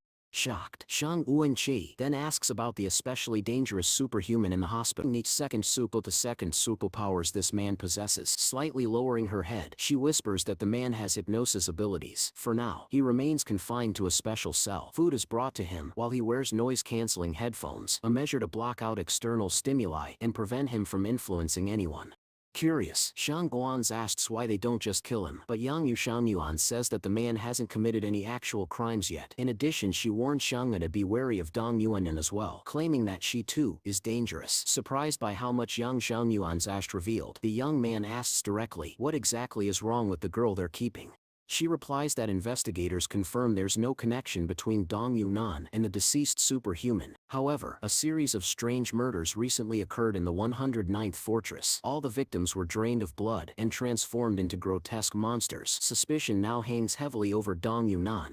Furthermore, Luo Shinu reportedly witnessed an entire battle involving her, and always suspected that Dong Yuanshan's true motive was to rescue another superhuman. Shang Yuanshan then admits that Dong Yuanshan is currently being held at their shop. Alarmed, Yang Yushanjing urges him to return quickly, but he reassures her, saying there's no need to worry. He and Shang Wodi tied her up securely. At that very moment, Zhang Wudi is inside the shop, standing next to Xia Yu, who is busy preparing food. Just a short distance away, Jun Yuan lies bound and seemingly helpless. However, slowly and silently, she begins to struggle against the ropes, trying to free herself without attracting anyone's attention. Shang Yuanshan's called out to Chang, informing him that dinner was nearly ready. The sudden announcement startled the woman standing behind him. Now freed from the ropes, Dong Yuan leaned against the boy and suddenly called him little brother. Her lips curled as she opened her mouth sharply, revealing fangs like those of a vampire. Without hesitation, she lunged forward and bit Chang Woody, attempting to drink his blood. However, her teeth instantly shattered upon contact with his skin. It turned out he was protected. The young man jumped to his feet and struck her with a powerful blow, sending her stumbling backward. Overcome by the pain, Dong Yuan collapsed to her knees, clutching her stomach. Furious, Chang Woody clenched his fists and screamed at her, demanding to know how she dared to attack him. He then pulled back his hand, preparing to strike again, and didn't stop at just one blow. He hit her 3 more times, causing her to scream in agony. Later, when Shang Su returned to the shop, Dong Yuanshan was left reflecting on the situation. All she had wanted was to steal the blood collected by the flame source. Now she couldn't even grasp how things had spiraled so far out of control. Chang Wudi, Shang Su, Lu Yin, and Xiao Yu stood surrounding her, looking down at her defeated figure. In that moment, Dong Yuan turned to Xiao Yu, whom she perceived as the kindest among them. Desperately, she begged her to convince the others to let her go. But instead of helping, Xiao Yu silently handed another coil of rope to Chang Wudi. Without a word, the young man moved behind Dong Yuanshan and tied her up even tighter. The protagonist observed the scene from a distance, quietly reflecting on everything that had just unfolded. Once the binding was finished and the girl lay completely restrained, Shang Yuanshan ran Yuanji's shoulder. He instructed him to lock the door and make sure Boss Lu didn't see her in that condition. After some time, the group left the room. Shang Su suddenly remarked aloud that something was missing. Lu Yan responded, noting that what was missing was Boss Lu's voice, the same voice that had been constantly seeking Dong Yuan. The main character then wondered aloud whether Boss Lu and his accomplices had possibly robbed a 4th mental hospital. Turning to his companions, he asked if they knew where the hospital was located. Shang Yu responded by asking why he wanted to know and added that Lu Yan had earlier requested her to purchase a map of the 109th fortress. As Xiang Rong prepared to leave, he instructed the others to keep a close watch on Dong Yuanshan and not let her cause any more trouble. Later, the protagonist found himself on a bustling street filled with music. He studied the map carefully, planning his next move. That's when he noticed a half-open hatch on the ground. It immediately caught his attention. From within the hatch emerged one of Boss Lu's men, the very one who had helped kidnap Dong Yu and Jane. Soon after, more soldiers followed, and then Boss Lu himself began climbing out. As he surfaced, he gave a swift order. The squads were not to engage in combat unless they saw a specific target. If they did, they were to retreat immediately. A commanding soldier relayed the chilling instruction to eliminate everyone except the special target. The reason: those targets had once used their own kind as test subject. Boss Lu's mind wandered back to the time he had been monitoring the 4th mental hospital. He recalled observing a young man who resembled Chang Woody. That boy had been subject to numerous experiments. His mind thoroughly examined, but the boy had remained distant, unwilling to form connections, silently trying to comprehend the horrors around him. During one particular experiment, a doctor suddenly collapsed, feeling violently ill. As the doctor sank to the cold floor, the boy's body began to levitate. A defiant grin spread across his face, a grin that seemed to reveal something far more sinister. Boss Lu had called the young man a legendary demon summoner. He believed the hypnosis process had awakened something inside him. At that time, one of the soldiers had suggested taking the boy for further study, but Boss Lu refused, stating that even the Qing Consortium couldn't control a creature of that magnitude. Now Shang Su couldn't help but wonder who had they come for back then. Meanwhile, a small group of soldiers quietly approached the door. One of the men knocked lightly on the door. As it creaked open, a unit of soldiers burst inside, knocking one of the researchers to the floor in the process. At the same time, several armored vehicles came racing toward the building. Yu Shangwu quickly noticed that members of the Li Consortium had already arrived, and they weren't wasting any time. The protagonist instantly realized that Boss Lu's team was in serious trouble. If he wanted to help them, he needed to return to the shop to distribute the medicine. Meanwhile, inside the building, Boss Lu discovered a young girl lying unconscious. She looked no older than 10 or 11. His partner hoisted the girl over his shoulder and urged that they leave immediately. As they rushed out, Boss Lu muttered that shaking off the Li Consortium would be no easy task. Just then, 3 shots rang out loud, sharp and consecutive. The shells whistled through the air, striking the transports ahead of them. In an instant, the vehicles exploded right before Boss Lu's eyes. Enraged, he began cursing wildly, shouting at the unknown assailant, but with no other option, he retreated once again into the sewers. On a nearby rooftop, young Xiaojin adjusted her clothes with a confident smirk. The night grew deeper, and the moon rose high over the city. Back at the shop, Zhang Yuanxi finally returned. He greeted everyone and casually announced that Boss Lu would be arriving soon, news that clearly unsettled the group. Moments later, a knock echoed through the shop, followed by Boss Lu's voice, calling out for help and treating his injured comrades. Zhang Yu and Yushans opened the door, but immediately questioned the presence of the girl with them. Boss Lu lied, claiming she was his cousin. After a while, the unknown girl slowly stood up and addressed the gathered crowd. Lu Xian asked for her name, and she replied confidently, introducing herself as Shi Lin. When someone asked about her abilities, she answered by effortlessly lifting Wang Fuji's son above her head, clearly displaying her superhuman strength. Suddenly, the unopened door swung open, and a young man stepped inside. He introduced himself as Shentan, adding that he came in peace. Boss Lu, filled with disbelief, immediately drew his gun and pointed it at the stranger. He then turned to Xianglong, warning that this person was an extremely dangerous individual. Zhang Yuan narrowed his eyes. Could this be the same dangerous man that Yang Xiaojin had mentioned earlier? The rescued girl approached Shentan. Observing this, the protagonist began to suspect that Boss Lu had been allowed to save her. It felt as if everything was playing out under the control of the man in the hat. Feeling uneasy, Xianglong directly asked Shentan what his intentions were. With a relaxed smile, Shentan said that he and the girl were simply lonely souls wandering this fortress, and he had only come to say hello. Looking Xianglong directly in the eyes, he called him a special person. A few seconds later, Shandan removed his hat and declared that it was time to go, promising they would meet again. He told Boss Lu not to worry. He hadn't hypnotized his subordinate. Before leaving, Shang Ru had said to him a final question. Why hadn't he escaped the mental hospital earlier, when he clearly had the chance? Without turning around, Shanrong sentently replied that the time hadn't come yet. He had other matters to attend to, likely related to the research being conducted. Watching him disappear, Boss Lu turned to Dong Yuan and muttered that it might be best to have a proper talk with her. Approaching the fat man, the protagonist asked if he knew that Shentan was from the Li family. Drinking the medicine provided by the protagonist in one gulp, Boss Lu confirmed it. Shandong, he explained, was the abandoned son of the Li family, locked away by his own kin. In Boss Lu's words, the consortium was a ruthless world. To rise to the top, one had to walk over their own family. Zhang Yuan looked at him curiously and asked how many of his own relatives from the Qing family he had thrown aside. Boss Lu replied coldly, they had no other choice. Someone like Qing Zhen had to rise to the top. Shang Yuan surprised at how protective Boss Lu was toward his brother, but Boss Lu simply said that he was a lost man now and intended to live however he pleased. The Yang Consortium had already entered the fortress, the flame source was in hiding, and now the demon summoner was on the loose. To make matters worse, Boss Lo grumbled about unknown enemies who had just blown up his vehicles. Shang Ongs couldn't help but laugh. Pointing at the main character, Boss Lo advised him not to stick his head out unnecessarily and to stay hidden.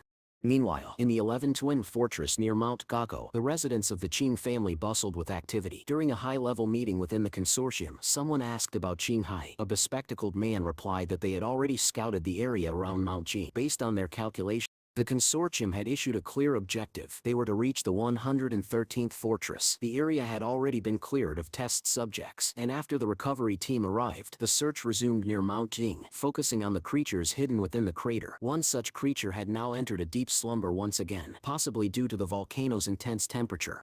One man voiced his concern, doubting whether Qing Hai could handle the situation. However, he was quickly reassured that Qing Hai had brought an entire team with him. The resources near Fortress 113 were vital to the consortium's operations, especially the coal mines. Their restoration needed to be completed as swiftly as possible.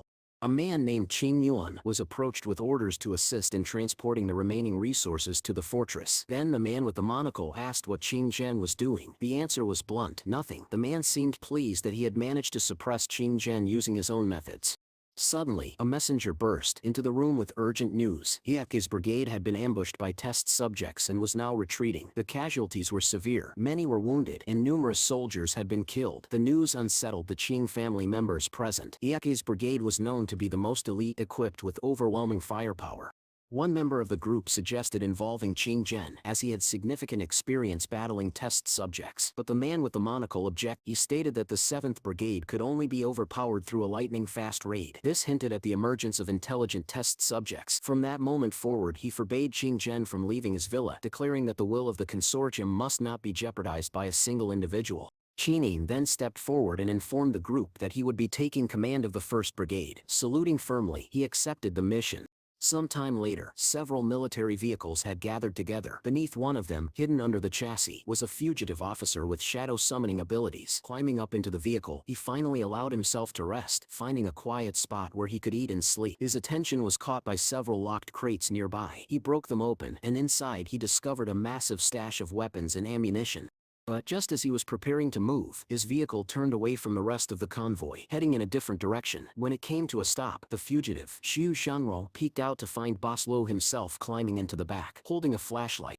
Instinctively, Xiu Shanro shielded his face as the beam of light struck him. Upon seeing the fugitive, Boss Lo let out a scream of shock. But before he could act, Xiu Shanru vanished into the shadows, determined not to fall into the consortium's hands. Boss Lu immediately ordered his men to give chase, shouting that they must capture the escapee. As he looked around, he realized the enemy's numbers were overwhelming. Their arsenal was extensive. This led him to one conclusion: the Qing consortium was preparing to launch an attack on Wan. The pursuit surged through the night, winding through a city drowned in darkness. Back at the shop, Shang Yuan opened the door after hearing a ruckus. Boss Lu barged in, demanding that Chen Qingwudi catch Xu Shanrong for him, offering a fortune as payment.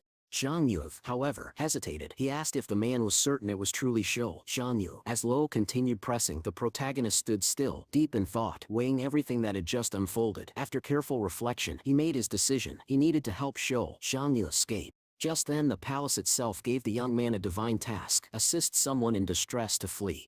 To Boss Lo's shock, the protagonist looked him straight in the eyes and declared that he wanted no part in their feud. Without waiting for a reply, he shut the door in Boss Lo's face. Immediately, Shang Yuanqiang sprang into action, moving swiftly through the shop and preparing to leave its walls. Shang Yuanqing wanted to follow him, but Lu Yan reminded him that their current mission was to guard Dong Yuanen. Reluctantly, the young man admitted she was right. The protagonist's younger brother simply smiled, pleased that he was finally being of use. Eventually, Shang Yuanji picked up on Xu Shanrong's trail, but the fugitive was moving too slowly, perhaps exhausted or distracted. Shang Yuan racked his mind for a way to help his old partner without directly provoking Boss Lo. That's when he decided to use his new powers. A small portal suddenly appeared in front of Boss Lu. Without warning, a hand emerged from the portal and struck him hard across the face, sending him sprawling to the ground. Liu suspected that the attack had been carried out by Lo Shinu, the one who originally possessed the ability to open portals from the ground. Furious, Boss Lo lashed out at his own soldiers, calling them pathetic compared to the superhumans. In the wake of the failed pursuit, he gave the immediate order to retreat. He knew they had already attracted too much attention. Watching from a distance, Xiangrong remained calm. As long as Xu Xiangrong wasn't captured, everything would eventually turn out fine. Though the protagonist had once slandered his former partner, he felt no regret. When dawn arrived, Xu Xianrong found shelter in the shadow of a stone outbuilding. Suddenly someone called out his name. Instinctively he leapt to his feet and drew his gun, pointing it upward to defend himself from any surprise threat. But to his shock it was Xianglo who appeared, waving at him in greeting. Startled, Xu Xianrong asked what he was doing here. Xianglo replied that he had fled after the fall of the 113th fortress. Xu Xianglo nodded. He had ended up here following the collapse of the 112th fortress. He tried to enter the 111th fortress but was declared a criminal and wound up here by accident. Xiang Yu warned him that Boss Lo now had an ample supply of weapons and his strength could no longer be underestimated. However, Xiang Yu had the strong impression that Xu Xianrong was unaware of the fact that Lo could no longer return to Qi. That left the protagonist puzzled. Why was Lo smuggling weapons, and why were they the same weapons seemingly required to combat the flame source? Xu Xianrong smiled and expressed his gratitude to Lo Shinu, whose sudden intervention during the chase had allowed him to escape. Grabbing Xianrong by the shoulders, Xu Xianrong said he knew it must have been difficult for him as well to break away from the Qing consortium. He then offered Xiangru a piece of his food, a leftover half of a steamed bun. When the young man declined, he softly replied that Xu Xianrong was truly a good man. As Shou Xianyuan quietly began eating, the protagonist sat beside him, the atmosphere still tense but sincere. Unexpectedly, Shenrong pulled out 5,000 yen in a sealed envelope, placing them into Shou Xianyu's hands. He asked him to deliver the letter to Jian Jinglin at the 178th fortress. Xu Xianyu smiled. Coincidentally, that was his next destination anyway. He accepted the task and sincerely thanked Xianyuan for trusting him. Just then, their quiet moment was shattered. Someone had crept up behind them without making a sound. A woman in a flame source military uniform stepped out from the shadows, confronting them. Alarmed, Xiangrong warned Xu Qianshu to stay alert. These soldiers were known for hunting superhumans. In a flash they found themselves surrounded from all directions. Escape was no longer an option. They would have to fight. But there was a problem. Xiang Yuanshan's Hun Xiangrending ability in front of Xu Xianyul. The woman smirked. She boasted that their squad had never lost a single raid. She advised them to surrender immediately and referenced something called Operation Early Morning, a name unfamiliar to Xu Xianyu. Both men readied their pistols and began their defense, but it quickly became clear their enemies were too fast. The flame source soldiers dodged bullets effortlessly. Pistols wouldn't be enough. As Xiangrong glanced at their smug expressions, he realized that brute force wouldn't work here. Their faces were far too confident, too untouchable. Even if he escaped, Xu Xianrong would likely still be caught. He needed a miracle. Then he saw her. Yang Xiejin stood not far away, watching the scene unfold through the scope of her summoned sniper rifle. Xiang Yuanxiang lowered his weapon and turned toward the flame source squad. Calmly, he asked what they planned to do with him and Xu Xianrong. The woman answered without hesitation. After a breakthrough in genome editing, they intended to use the genes of superhumans to ensure the survival of humanity. She insisted that it was a great honor to go down in history even at the cost of personal freedom. But Shang Yuan wasn't swayed. He stared her down. If that's the price for freedom, he said, slowly raising a white handkerchief above his body, then freedom is worth everything. She laughed bitterly and called him a fool. But just as the wind stopped blowing the cloth, a bullet struck her dead center. Her eyes widened, blood spilled from her lips as her body collapsed backward, lifeless. Through the scope, Xiang Yuan gave a silent salute and whispered, "Thank you." Yang Shixin smirked faintly, her gaze still fixed through the scope. She had broken the enemy's encirclement, but now the remaining flame source soldiers moved far too fast for her to get a clean shot. Below, Xiang Yu and Shangrong scattered in unison, launching themselves into battle against the remaining enemies. With Yang unable to cover them any longer, the outcome would now depend entirely on the main character's strength, and he had no intention of backing down. The soldiers from the Origin of Flame organization who stood in Shangrong's path were prepared to stop him no matter what. Realizing he couldn't outrun them forever, the protagonist finally summoned his shadow. Suddenly, one of the soldiers teleported directly behind him. Reacting instantly, Xiang Yuang recalled his shadow, repositioning it defensively. The man behind prepared to strike, just as another soldier from the front drew his katana and charged. A fierce battle erupted. Both sides demonstrated peak performance, each blow carrying lethal intent. In one smooth motion, Xiang Yuang summoned his special blade and cut down the enemy in front, splitting his body cleanly in two. Meanwhile, his shadow eliminated the attacker behind him. As the enemy fell, one of the dying soldiers gasped out a question, stunned. "Why do you have two abilities?" Zhang Yuan looked him in the eye and answered calmly, I have 3, but you won't get to see the third. Before he could take a breath, another soldier, one who had remained hidden in the shadows, launched an ambush from above. With astonishing speed, the man descended toward the protagonist's head. But Zhang Yuan didn't flinch. He activated his Shadow Gate technique, repositioning the tip of his blade behind the enemy's back and driving it straight through. As he retrieved his weapon from the dying soldier, he muttered with clear irritation, you all looked impressive, but in reality you were weak. With the battle over, he regrouped with Xu Shanyu. Casually, Shanrong suggested they return to his home to shower and eat, but Xu Shanyu shook his head. He couldn't stay here any longer. Now that his location had been exposed, he would be hunted. He didn't want to drag Shangyu into his fight. He thanked him sincerely, adding a gratitude point in his own way, a token of appreciation that surprised the young man. Zhang Yuan was briefly speechless. Smiling, he told his former comrade that perhaps they'd meet again at the 178th fortress. He urged him to take care. Later, Zhang Yuan and Zhang overheard 2 soldiers speaking. They were discussing how the city had grown increasingly dangerous and that they planned to report the Flame Source's actions to the Li Consortium. As a reward for aiding Zhang Rong gained 1 strength point, becoming even more powerful. Meanwhile, Yang Zhaojin met with Lo Xinu to reflect on the earlier battle. The blue-haired girl asked whether Yang found it strange that Shanrong had defeated 3 enemies, especially considering that these weren't even the organization's top operatives. Adjusting her cap, Yang replied that she had underestimated him. While Xu Shangru had only faced 1 opponent, Zhang Yuan gone head-to-head with 3. She had assumed his combat effectiveness wasn't particularly high. In truth, she had hoped to provide him with a means of escape, but instead he had taken control of the entire situation. Lo Xinu, however, noted something else. She admitted that Shanrong struck her as a bloodthirsty person. Subconsciously, he always seemed inclined to eliminate threats entirely. Yang sighed. He grew up in a very hostile environment, she explained. Curious, Lo asked what her partner was thinking. Yang replied thoughtfully, with Chang Woody, Shanrong's group is only getting stronger. Lu wondered aloud if they were trying to attract the attention of the consortiums, but Yang shook her head. They just want to live peacefully in this city. Then, Lo asked a pointed question. What are the protagonist's true abilities? Yang didn't answer. Instead, she ended the conversation. The 2 of them prepared to leave. As Li's first combat troops were soon to arrive, Lo Xinu activated her portal technique, vanishing from the rooftop in an instant. Xiang Yu, watching from below, hadn't expected the Li Consortium to respond so quickly. Patrols now flooded the streets and even he couldn't understand how Xu Jianrong had managed to escape the fortress at all.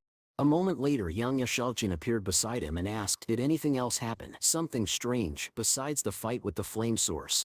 At that exact moment, news came in. The Qin Consortium had suddenly raised a bounty on Xu Xianrong's head. Xiang Yuan simply stood in silence, pretending not to know a thing. After the battle with the origin of flame, Zhang Yuan turned to Yang Xiaojing and sincerely thanked her for helping him during the conflict. However, her response was dry. Without even looking at him, she opened her notebook and began reading through it intently. Still focused, she asked, why did you save Xu Shangyu? Zhang Yuan calmly replied that he had no personal motives behind his actions. Trying to ease the tension, he added that if something were to happen to her in the future, he would save her too. Her expression softened and a faint smile tugged at her lips as she looked back down at her notes. Xiang Yuanshan somewhat awkwardly looked away. Yang Xiaojin then shifted the conversation. She asked what he planned to do with Dong Yunan and casually suggested handing the girl over to her. According to Yang, Dong Yunan's presence could have a special effect on superhumans, a statement that took Shen Yu by surprise. Pondering her words, he replied that he would give Dong Yuan to her in 4 days as a reward for saving her earlier. Just then, the teacher entered the room, announcing that she had discovered the admission requirements for the University of the 109th Fortress. Hearing this, Zhang Yuanxi's curiosity was piqued. He turned to Yang and asked what life was like at the university. She explained that although classes were free, the exams were extremely strict, and the number of accepted students was very small. Universities, she said, had once been open and free places of learning. Now they had become more like research centers, high-pressure environments focused on productivity, not learning. She added that out of every 100 fortresses, only about 20 universities remained. Teachers were constantly pushing students for maximum efficiency. Bright-eyed, Zhang Yu asked whether there were any student subsidies available, but Yang bluntly told him there weren't any. She warned him not to bother university students unless he was conducting real scientific research. The teacher then elaborated on the admissions process. To get in, one had to pass 4 subjects, with a minimum passing score of 560 points. That meant scoring at least 140 points per subject. Zhang Yu was stunned. Just yesterday his total score across all subjects had only reached 140, not per subject, total. Then how do I even score that much in a single subject? He asked in despair. Yang replied jokingly, just do 2 fewer questions. Trying to get some perspective, Zhang Yu asked the palace what level of mathematics Yang Eugene had. The system responded that her knowledge was average, which gave him a bit of relief until he remembered she had passed all her high school subjects with flying colors. He realized then how far behind he truly was. He had once assumed, seeing her asleep in class, that she was just like him, but the truth couldn't have been more different. Yang turned to him and asked, "Do you really want to go to university?" Lowering his head to the desk, Zhang Yu answered softly, "I don't deserve to." A silence settled over the room. The next day marked the arrival of the final exam. Zhang Yu entered the examination hall, looking around but not seeing any familiar faces. A few minutes later, the teacher arrived and officially began the exam. Back in Merchant City, teachers would ask questions orally to save paper, but here in the fortress, Zhang Yu was surprised by how many printed materials were available. He glanced to the side, his eyes wandering across the room, and then raised his pen. From the back of the classroom, a girl leaned forward and asked if she could copy from him. At that exact moment, the palace issued him a task to help a classmate during the exam. Confused by such an assignment, Zhang Yuan hesitated but eventually shared his notes. A second later, he was rewarded with a gratitude point, and even better, he gained agility points without having to exert much effort at all. The protagonist leaned back, relaxing a little after the test. His classmate, clearly amazed, asked whether he really knew how to solve all the problems. Zhang Yuan laughed honestly. "With my level of knowledge, there's no way I solved everything." After the graduation exam ended, Zhang Yu walked home with his younger brother and Wang Fuji's son. When they arrived at the shop, Shil met them with a worried expression. She delivered shocking news. Wang Fuji had been taken away. The entire room fell silent. Especially for Fuji's son, the news hit like a thunderclap. Zhang Yun quickly asked for details. Shu explained that men from the law enforcement department had shown up, stating that they didn't have a license to sell medicine. The law enforcement officers hadn't just taken Wang Fuji, they also accused the shop of employing unlicensed doctors. According to them, someone had to be held accountable. After explaining everything, Zhang Yuanyu looked at Xiang Yuan and Mix. Yu Xianglong sighed well, looked at Shang Ri's expectantly, waiting for his response. He asked if the officers had said anything else before leaving. She replied that they had instructed them to contact the Ministry of Law and Order. Xiang Yuan, however, decided not to rush things. After all, Dong Yuan was still in their custody, and Boss Lu was due to visit the store that evening. The situation called for patience and questions. As the sun dipped beyond the skyline, Boss Lu arrived in his car. Leaning out the window, he asked why Shang Rong was standing outside. Xiang Yuan got straight to the point. Wang Fuji was arrested. Lu climbed out of the vehicle and unfazed replied that this was a classic trick. In his experience, this was how people operated when they wanted to steal a medicine formula. They'd first cripple the seller, then try to buy the formula dirt cheap. He added that it was common for schemers to act innocent, only to turn around and cheat naive people out of what was rightfully theirs. Curious, Zhang Yue asked if anyone from the Qing consortium was involved with the Ministry of Law Enforcement. Lu responded with a smirk, claiming that even 2 of his own comrades had been arrested 2 days ago, but then he laughed, revealing it had only been a joke. He assured Zhang Rong that he would try to free Wang Fuji that very night. But before even a minute had passed, the shop door opened and to everyone's astonishment, Wang Fuji himself stepped inside. "How is this even possible?" Zhang Yu asked in disbelief. "Weren't you arrested by the ministry?" Wang Fuji explained that he had indeed been taken to the ministry, but a message from Lu Yuan prompted his immediate release. That revelation annoyed Zhang Yi. It irritated him that Boss Lu, with all his influence, hadn't even informed Lu Yuan ahead of time. Still, Lu reminded them to stay alert. While Lu Yuan had helped this time, he wasn't the true power behind Fortress Tenhong. If the Li Consortium had developed an interest in the medicine, getting out of this situation unscathed would not be easy. Zhang Yuan realized then that scammers operated just as freely within the walls of the fortress as they did outside them. Boss Lu handed him a contact number, telling him to call if any trouble arose. "Not all problems can be solved with fists," Zhang Rong remarked. Lu just smiled. He had spent recent days fighting and killing, but dismissed it all as part of a larger strategy. According to him, the Li Consortium valued their research so much that they had dedicated entire forces to guard it. They couldn't afford to sit back and watch chaos unravel. With that, Lu ended the conversation and walked toward Dong Yuanshan's room. Turning to Wang Fuji and Xiao Yu, Xiang Lu reminded them to be cautious. They had once believed life beyond the walls was a kind of paradise, but now he knew better. "Paradise," he said bitterly, "doesn't exist in this world." Later, Chang Wedi was resting at the shop entrance when a stranger approached him, asking if Wang Fuji was around. Spreading his arms casually, Chang replied that the merchant had gone out to buy a bicycle. He asked why the man was looking for him. The man presented an official document and said someone had filed a lawsuit against Wang Fuji for unfair competition. "What kind of competition are we talking about?" Chang asked. The man, stern and dressed formally, told him that all would be explained at the courthouse. He placed the paper on the nearby table and added that if Ching was Wang's closest relative, he could sign for it. Ching, unfazed, declared himself to be Wang Fugi's senior mentor. The man stared at him in disbelief. Another official, wearing glasses, grew annoyed. Wang Gilong is his closest relative, not you, he snapped. Failing to make progress with Cheng, the officials eventually gave up and said they'd return another day. When Shangro returned home, Wang Fugi explained everything in more detail. Apparently the lawsuit had come from individuals claiming unfair business practices, and the officials had demanded a summons signature. Zhang Yuanxian's face darkened. He was clearly displeased with how events were unfolding. He remembered when they had first entered the fortress, the suspicious glares, the disapproving parents at school, the way they were looked down upon just for being refugees. Now that their store had found success, someone was using the very laws of the fortress to bring them down.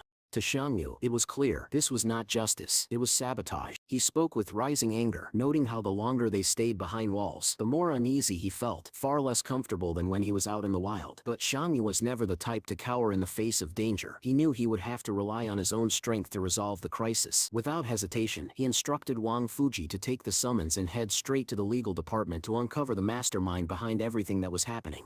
Meanwhile, late into the night, several men sat around a table sharing dinner. Their conversation turned grim as they discussed how the entire squad known as the Source of Flame had been completely wiped out. It was a brutal massacre. Still, some among them argued that the people from the Well of Flame had committed numerous atrocities themselves, perhaps deserving such a fate.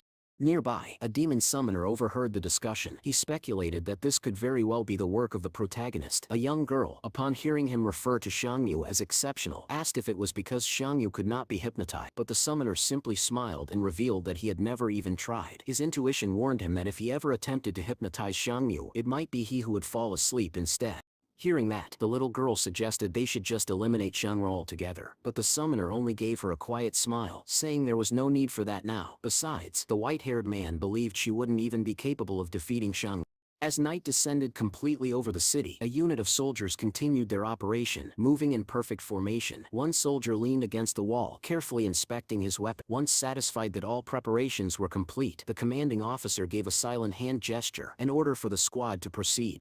A pair of soldiers emerged from a corner and began advancing. Meanwhile, members of the Qing consortium were observing everything through monitors, carefully tracking each soldier's movements. Qing Hai had died at the hands of the test subjects, and now only the name of the 7th Brigade remained. This operation was crucial, for if it succeeded it could greatly strengthen the consortium's forces and elevate the commander to replace Qing Hai in the eyes of the Presidium. Everything seemed to be progressing smoothly, yet the commander couldn't shake the eerie silence surrounding the city. Turning to Lieutenant Li, he asked if this was the site of the attack. Li confirmed it was. Right here, the test subjects had struck, splitting the battlefield in two. They had shown detailed knowledge of the terrain, and regular bullets had proven ineffective against them. Still, the commander reassured the lieutenant not to worry. The monsters had attacked and vanished. According to the latest intel, this was their territory. The real question was, where were they now? As the soldiers pressed onward, a new terrain unfolded before them. Reports came in of massive cracks on the surface and traces of test subjects near the edges, possibly hiding below. The commander ordered 2 auxiliary squads to investigate, but one soldier voiced his fear, warning that none of them would survive if they encountered the test subjects down there. The commander, however, dismissed hesitation and reminded everyone their job was not to think, but to obey. Cautiously, the soldiers advanced, scanning every inch of the area. Lieutenant Li remained fixed on the monitors, his eyes never leaving the screen. One of the soldiers soon reported a chilling discovery. This dungeon had once been the lair of the experimental subject. They had been forcibly expelled from a massive cave, and now not a single monster remained. The obvious question followed: where had they all gone? Nearby, an abandoned laboratory was discovered, leading to speculation that the subjects had used some kind of equipment before disappearing. The commander then ordered a retreat, instructing the soldiers to collect any syringes found on the ground during their withdrawal. He was determined to uncover what substances had been injected into the subjects to transform them into such monstrosities. Complete darkness had now fallen over Mount Jing, swallowing the surroundings in a heavy shadow. At the same time, the Presidium of the Qing Consortium convened once more in a large solemn office. A messenger entered, reporting the Qing Yuan's team had located both equipment and syringes. One man, distinguished by his monocle, showed no reaction. The messenger lowered his head slightly and continued, revealing that Qing Jin had completely escaped. They believed a convoy had smuggled him out of the fortress. Fury erupted among the council members. Outraged, they demanded a full investigation into how Qingzhen had managed such a feat. Calmly placing his hands together, the man with the monocle asked where the convoy was headed. It turned out the transport was moving toward the 109th fortress. They suspected that Qingzhen's true goal was to rescue his brother Lu. Still, the man was surprised that Qingzhen had slipped away unnoticed. Some speculated that a secret unit was operating under his command. 3 long days passed. Eventually Shang Rongso found himself back in the classroom, seated among his classmates. He quietly reflected on something odd. He hadn't seen Yang Yaojin at all since their senior year began. The teacher, holding 2 sheets of paper, stood before the class, trying to determine which student each belonged to. Strangely, both papers had been submitted under the same name, John. Naturally, the protagonist reached for the one with the higher score, but the teacher hesitated. She pointed out that the handwriting on that paper was simply too elegant to match his usual script. However, there was an inscription on the paper, clearly identifying it as belonging to the protagonist. The teacher, surprised, acknowledged the authenticity of the work and admitted that she had never expected such results from him. Zhang Yuan picked up the paper and unfolded it, confused as to why Yang Xiaojin had signed it using his name. Later, as the school day came to an end, the protagonist wandered aimlessly through the streets, his mind weighed down by the day's events. It wasn't just Yang Xiaojin. Boss Lu had also vanished, and neither of them had appeared before him in quite some time. Then, without warning, someone bumped into Shangmi, slamming their shoulder against his. In that quick and calculated moment, something passed discreetly from one hand to another. Shang Yu, now in possession of the item, acted as though nothing had happened. Not long after, he returned to his shop, finding the doors already open. Taking a seat at his table, he carefully pulled out the letter he had received. With slow, deliberate movements, he opened the envelope and poured out its contents. Inside were a folded piece of paper and a small flower. The letter revealed unsettling news. A large number of test subjects had disappeared from Fortress 113, and there was a high possibility they were now heading toward Fortress 109. The letter concluded with a warning. The protagonist and his partners needed to leave Fortress 109 within 3 days. As Shang Yungrad, he realized that in those 3 days something major was going to happen. Those who had been seeking the research would finally make their move. Placing the letter in his pocket, Shang Yuanshan staying in the fortress any longer would be dangerous. Turning to Wang Fugi, he firmly declared that it was time to leave. Wang, visibly saddened, commented that it was a pity to part with such a shop. He noted that although hundreds of fortresses had stood for decades, even centuries, it was only this year that so many disasters began. Clear signs that troubled times were coming. Just then an armored vehicle pulled up in front of the store, and several individuals stepped out. The 2 strangers stated that they were there to pick up the goods, claiming that Yang Xiaojin had made a deal with the protagonist. Zhang Yu immediately understood they were referring to Dong Yuan, but only he and the girl knew the details of that arrangement. He asked the men if they were comrades of Yang Xiaojin or Lo Shanyu, but they refused to answer. Shang Yuan, growing wary, recognized the organization's structure as overly complex and hierarchical. Still, he asked the men to wait, explaining that he couldn't hand over Dong Yunan just yet. He hadn't even received the promised reward from the palace for keeping the woman captive for 7 days. The men agreed to wait and sat down. After some time, Shang Yuan brought out Dong Yue, who was tied up. Placing her on her knees, he told her she should have realized her mistakes by now. He announced that he was handing her over, hoping she would become a useful superhuman for society. After an exhausting half-hour, the palace finally notified that the mission had been marked as complete. Shang Yuan handed the girl over to the 2 men, who left in a rush. The heavy door slammed shut behind them. Now alone in the shop, Shang Yu was eager to see what reward he had earned. Upon examining it, he discovered it resembled a mysterious deck of cards. Driven by curiosity, he spent his hard-earned coins to draw a few cards from the deck. By the next morning, Shang Yue had already shifted to his next plan. He asked Wang Fuji to rent a courtyard near the west gate, stating that he needed to go buy supplies for their escape. According to Shang Mo's strategy, the test subjects would likely reach a different gate first, not the western one, so they still had time to prepare. As the day passed, Shang Yue, wearing his cap low, made his way to a local pawn shop. Since Zhu Shu had already arrived at Fortress 109, it made sense to exchange their gold for cash. By splitting the gold and selling it at various locations, they could avoid attracting suspicion. Proud of his cleverness, Shang Yuanqing counted the yuan she received from the transaction. Just then, the shopkeeper squinted and asked if the man standing before him was Xu Jiangyu. Acting flustered, Shang Yuanqing feigned panic, covering his face with his cap as though caught red-handed. He quickly exited the building and dashed into the street. While running, he received a notification from the palace. His personal savings had surpassed the threshold required to unlock the vault. The palace offered an upgrade. Upon hearing this, Shang Yuanshan's expanding his storage space was far more valuable than holding on to the money. With more space in the vault, he could now carry extra supplies, clean water and other essentials for survival. When he asked the palace what the money would be needed for, it refused to answer. Accepting this, Zhang Yuan focused instead on unlocking a new level of storage as he adjusted his cap and continued on his path. With a firm and serious expression, the protagonist gave a direct command to the palace. He wanted it to act. The palace responded immediately. In an instant, the space surrounding Xiang Su expanded dramatically. He observed the change with a satisfied nod, rightly noting that the available area had grown significantly. However, this came at a steep cost. The palace deducted 280,000 from his balance, leaving him with only 150,000 coins for the upcoming escape. Using what remained, Zhang Yuan began gathering supplies, not just food, but also tools that might prove useful for him and his team. After some time, everything was ready. He had prepared for the worst. As evening slowly approached, Zhang Yuan returned to his newly rented location via public transport, a backpack filled with supplies strapped to his shoulders. On the way, he overheard two schoolgirls chatting about an upcoming music festival. Around him, the city seemed peaceful, silent. Even no one could have imagined that this very fortress might soon become a dangerous battleground. That eerie calm only deepened his sense of foreboding. A dark era, filled with sadness and uncertainty, was fast approaching.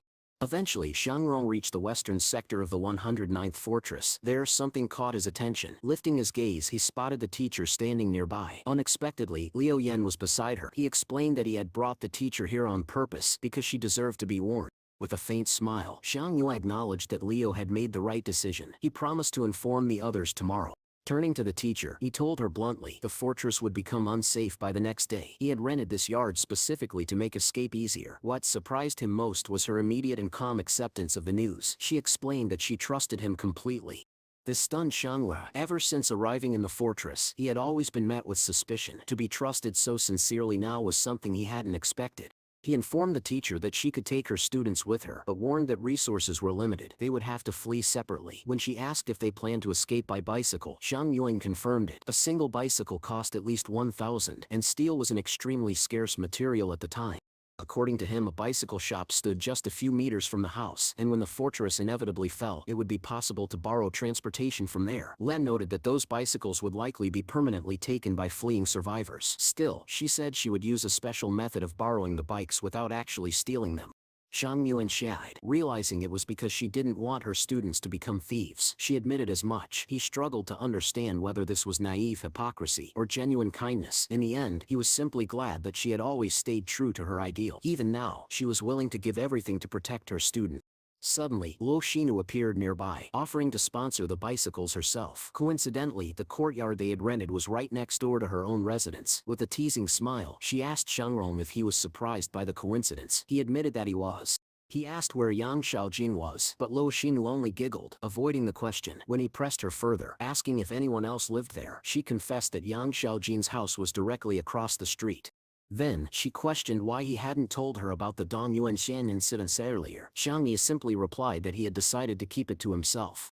As night fell, Shangrong sat down to a modest meal, but his thoughts wandered. It had been a long time since he had last seen Yang Yangjian, and now Lo Shinu was also disappearing from his daily life. To his surprise, the blue-haired girl had already arranged for bicycles to be delivered quickly and free of charge. Tossing an apple core to the ground, Shanglin contemplated the strange stillness around him. Were they truly about to shatter the peace of the city tonight? He stepped into a small park, immediately recognizing it as a military base. It was clear to him now, the consortium's troops were stationed here. Suddenly an unfamiliar man approached, addressing him rudely and demanding to know what he was doing there. Zhang Yu and Shangrong smiled politely and claimed that this was a university and that he was conducting research. Despite his calm demeanor, the stranger didn't believe him. With a sharp motion of his hand, he signaled to his nearby companions to close in. Then, without warning, a grenade landed at Shangrong's feet and exploded. Chaos erupted instantly. Shangrong tried to identify who would dare pull such a reckless move right there in the heart of the city. Troops quickly mobilized, gathering to restore order. A few trucks alone would never be enough to break through a heavily fortified structure unless they were carrying explosives. Another explosion followed, catching everyone's attention. Zhang Yuan's swiftly, dropping to the ground and covering his mouth to avoid the dust and debris. At that moment, one of the soldiers disguised in civilian clothing pointed a gun at Zhang Yu and pulled the trigger. The bullet missed by mere inches, slicing past his ear without drawing blood.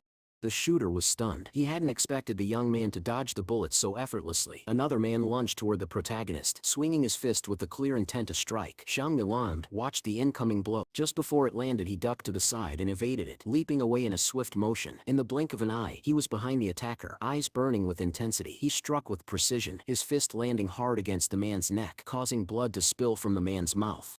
At that very moment, another soldier raised a gun toward Xiang Yu, but before he could pull the trigger, his head was blown apart by a sudden lethal shot. Xiang Yu looked up and found himself in the direct line of Yang Yuan's Xiaomi rifle. She lowered her weapon and gave him a confident wink. She had fired the shot. Meanwhile, on a nearby street, the demon summoner stood beside a car, speaking to a curious crowd. He recounted a bizarre story about an old man catching a falling child from a tall building. The audience, confused, listened as the man continued, delivering meaningless phrases that hinted at madness. Without warning, the summoner demonstrated superhuman strength, lifting an entire car into the air. Standing tall and imposing before the crowd, he seemed to dominate them with his presence and gaze. Then the fortress bell rang, its toll echoing across the city. Xiang Yu and Yang Xiaojin both heard the bell's ominous chime. At the same time, the demon summoner activated his power, controlling the minds of many people at once. Like puppets, they began walking around in a trance. A hypnotized crowd advanced toward the scene of the earlier explosions, the same location where Shangrong had just been engaged in battle. From behind came the demon summoner himself. Grinning, he announced to the crowd that the abandoned son of the consortium had sent them a small gift. Yang Miaozheng's expression hardened. Seeing the mindless crowd, she immediately realized who they were now up against. At that moment, Xiang Yu noticed yet another group, people rushing out of a nearby building. Military personnel appeared, one soldier instructing his partner to issue a warning shot, but not to harm any civilians. A warning burst from the soldier's machine gun echoed through the streets, but the entranced citizens didn't even flinch. Realizing they were out of time, the soldier gave the grim order, "Open fire." The air was quickly filled with the thunder of gunshots and the screams of chaos. The soldiers were now firing into the mesmerized crowd, and many people, some of them mere teenagers, fell to the ground, struck by bullets. Peeking around the corner, Shangrong watched in horror. He couldn't believe what he was seeing. Were these people truly insane, or simply victims? Suddenly he heard a metallic rumble beneath his feet. Glancing down, he realized he had stepped on a manhole cover. From below, voices echoed. Someone said the hatch was sealed, and they'd have to find another exit. But then a familiar voice cut through. Boss Lu ordered it blown open. Before the explosion could happen, Xiang Yuan bent down and opened the hatch himself, clearing the way. Boss Lu climbed out of the sewer, not particularly grateful. Xiang Yu asked what they were doing down there. Lu explained that he and his men knew the underground tunnel system better than anyone. Xiang Yuan then asked if Boss Lu also intended to attack the university grounds. With a sly grin, Lu admitted it. He claimed he was going after a treasure the Li Consortium was hiding within the university. He didn't know the exact nature of the research, but he had a general idea of its location. According to Lu, the university might be working on nanorobotic technology. The Li Consortium had done an excellent job hiding its secrets, so most people were left to speculate. Unlike the Qin Consortium, Li focused heavily on nanotechnology, and their developments had already been used in the medical field. Years ago, they had created the first DNA-based nanorobots that could cleanse the bloodstream of clots. Their knowledge in the area of medicine and disease was extensive. This revelation surprised Xiang Yu, who had assumed the research involved superhumans, not medical science. Boss Lu extended a hand to Xiang Yu, asking him to stay. He even offered money in exchange for help retrieving the research data. He tried to win him over with one more warning. Test subjects were evolving. It seemed they had begun experimenting on themselves, growing stronger. Despite Lu's offer and threats, Xiang Yu wasn't persuaded. He turned away and walked off. A few dozen meters later, something unexpected happened. He noticed someone chasing after Yang Xiaojin. To his shock, it was none other than Fortress Administrator Lu Yuan himself. Now, many pieces began to fit together. It made sense why Yang Xiaojin had entered the school so easily. It had been her all along who rescued Wang Fugi from the investigation, and with Lu Yuan's help, she had secured permanent resident status within the fortress. Xiang Yue had always been curious about how Xiaojin had gained access to the fortress middle school. For a brief moment, he wondered, was her target really him? Did she plan to bring him into her mysterious organization? Looking up to the rooftop, Xiang Yuan saw her standing there. Around him, Wang Fugi, Cheng Wudi and a worried sister Xiangrong arrived, rushing to his side. "Are you all right?" they asked. Xiang Yuan nodded calmly. "Everything's fine," he replied. Afterward, Shangrong gave a decisive command. Everyone was to mount their bicycles and leave the fortress together. His entire team quickly gathered the remaining supplies and began their departure from the area, which had now become a war zone. As they moved, a superhuman figure with hypnotic abilities walked slowly down the street. He was speaking to a girl, the very one responsible for the eerie tolling of the bell that had echoed through the city. Their conversation was short, but pure. The girl asked him directly, "Why are you doing all of this?" The demon summoner paused for a moment, then shared his story. His mother had once married into the Lee consortium for the sake of her sick husband. Even after her sacrifice, the man still died. She then raised her son within the Lee family and eventually fell in love again. This time with a young teacher. She had hoped to marry the man and start anew. But the Lee consortium held rigid beliefs. A woman who marries into their family is bound to them for life. Her desire to remarry was seen as a disgrace, an unforgivable betrayal. The consortium acted swiftly and mercilessly, dragging her from the fortress in front of a large crowd and burying her alive. Now, the demon summoner and the girl walked the very same street his mother had once been paraded down. The memory haunted him. Suddenly, a small portal formed behind him. A voice called out, challenging him. What did the other citizens of this fortress do wrong? The summoner turned, smiling darkly. "Don't hide in there," he said. "Come out and face me." From the portal, Lo Shinu emerged, stepping into the street as if walking through a door in space. She demanded answers. The summoner's expression turned grim. He recalled how, on that day, people had laughed and shouted in the crowd, yet no one, not a single person, had spoken up for his mother. No one had taken action. To him, that silence was guilt. Every one of them was complicit. He then declared that he knew of the terrible force fast approaching the 109th fortress. The Lee consortium had chosen to take shelter within the university. But when devastation arrives, who will protect the innocent?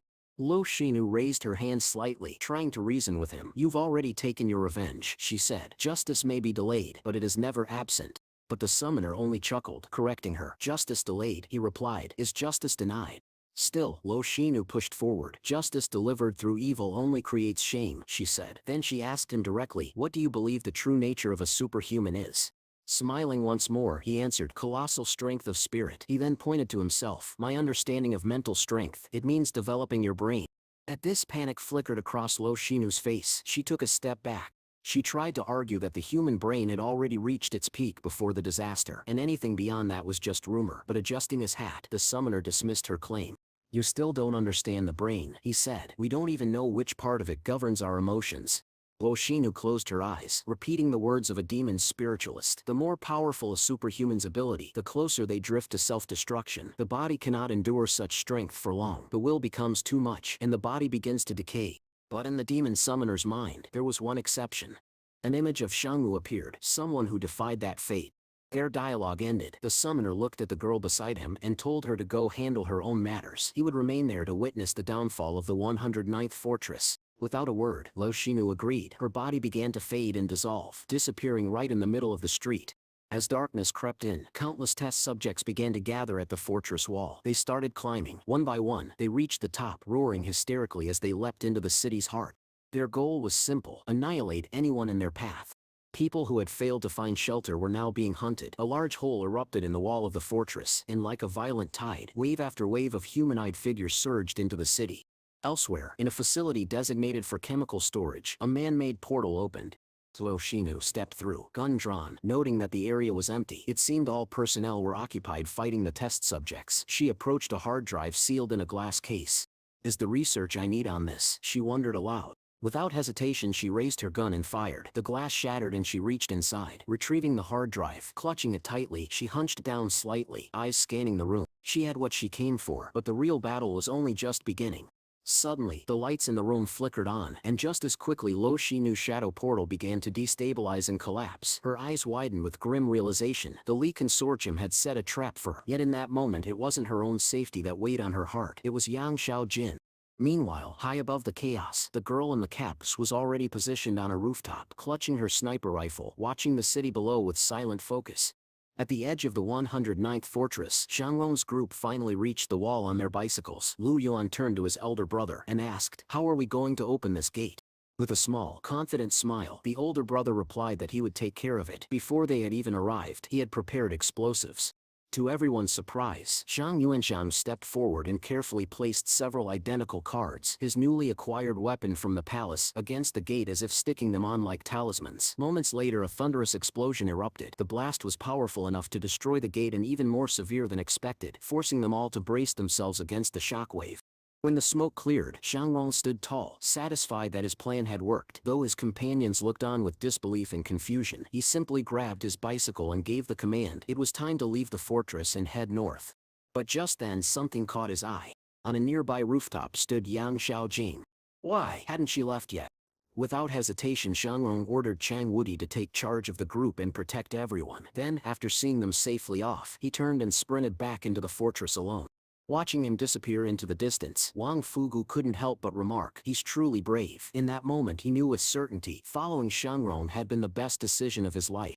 Even if they made it to the 113th fortress, danger would still await them. But Sister Shu hugged a frightened Lu Yuan and gently asked if he was worried about his older brother. The boy shook his head. "No," he said quietly, "I'm just a little excited." Stepping forward, he turned to the others and said with confidence, "Let's head north. My brother can handle anything."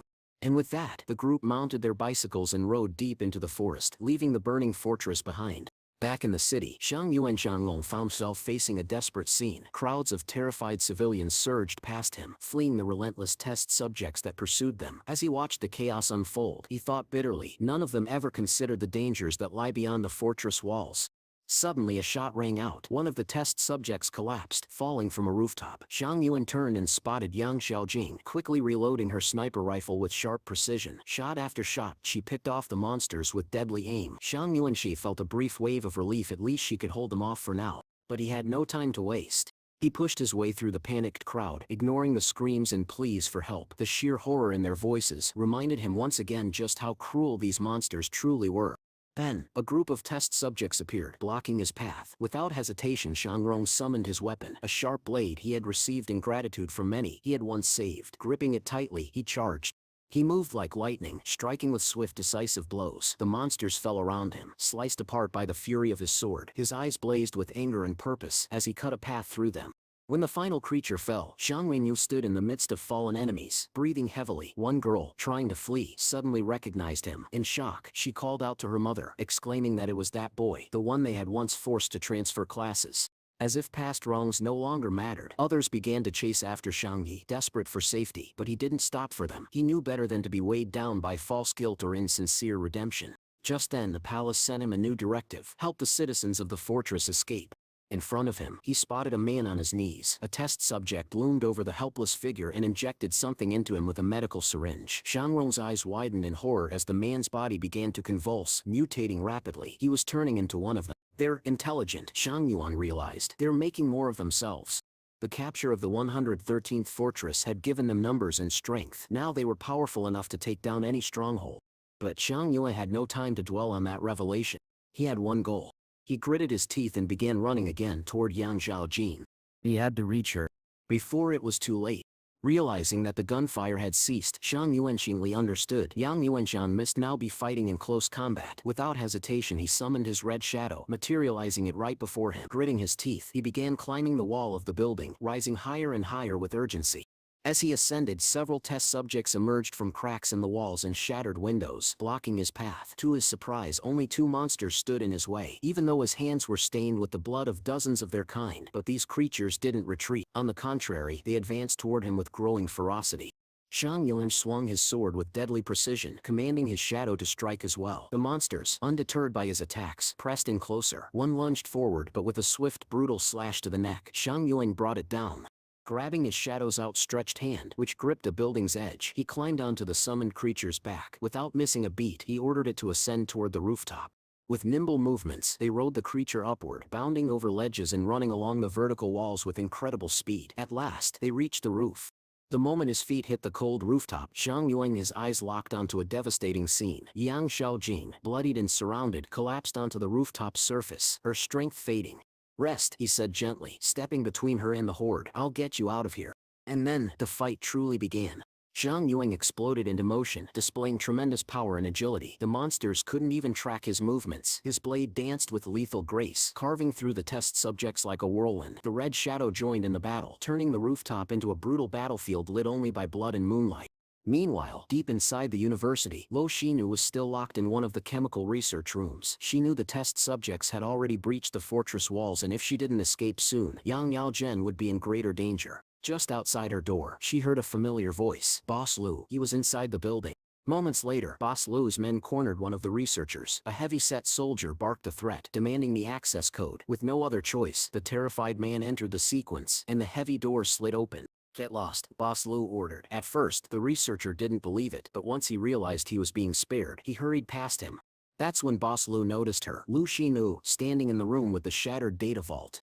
To his shock, she was already opening her shadow portal to flee. Acting quickly, he flashed a powerful light at her, pinning her silhouette and interrupting the portal's formation. With an annoyed sigh, Lu Xinu shut her eyes as the incomplete portal crumbled beneath her. Smirking, Boss Lu stepped forward. "You still owe me for that punch," he sneered. Lu Xinu frowned. She didn't even know what he was talking about. But Boss Lu didn't press the issue. Instead, he demanded the hard drive containing the research data and warned her if she wanted to save Yang Xiaojin, she needed to act fast. Reluctantly, Lu Xinu made a decision. She tossed the drive toward him. He caught it and, true to his word, dropped the flashlight.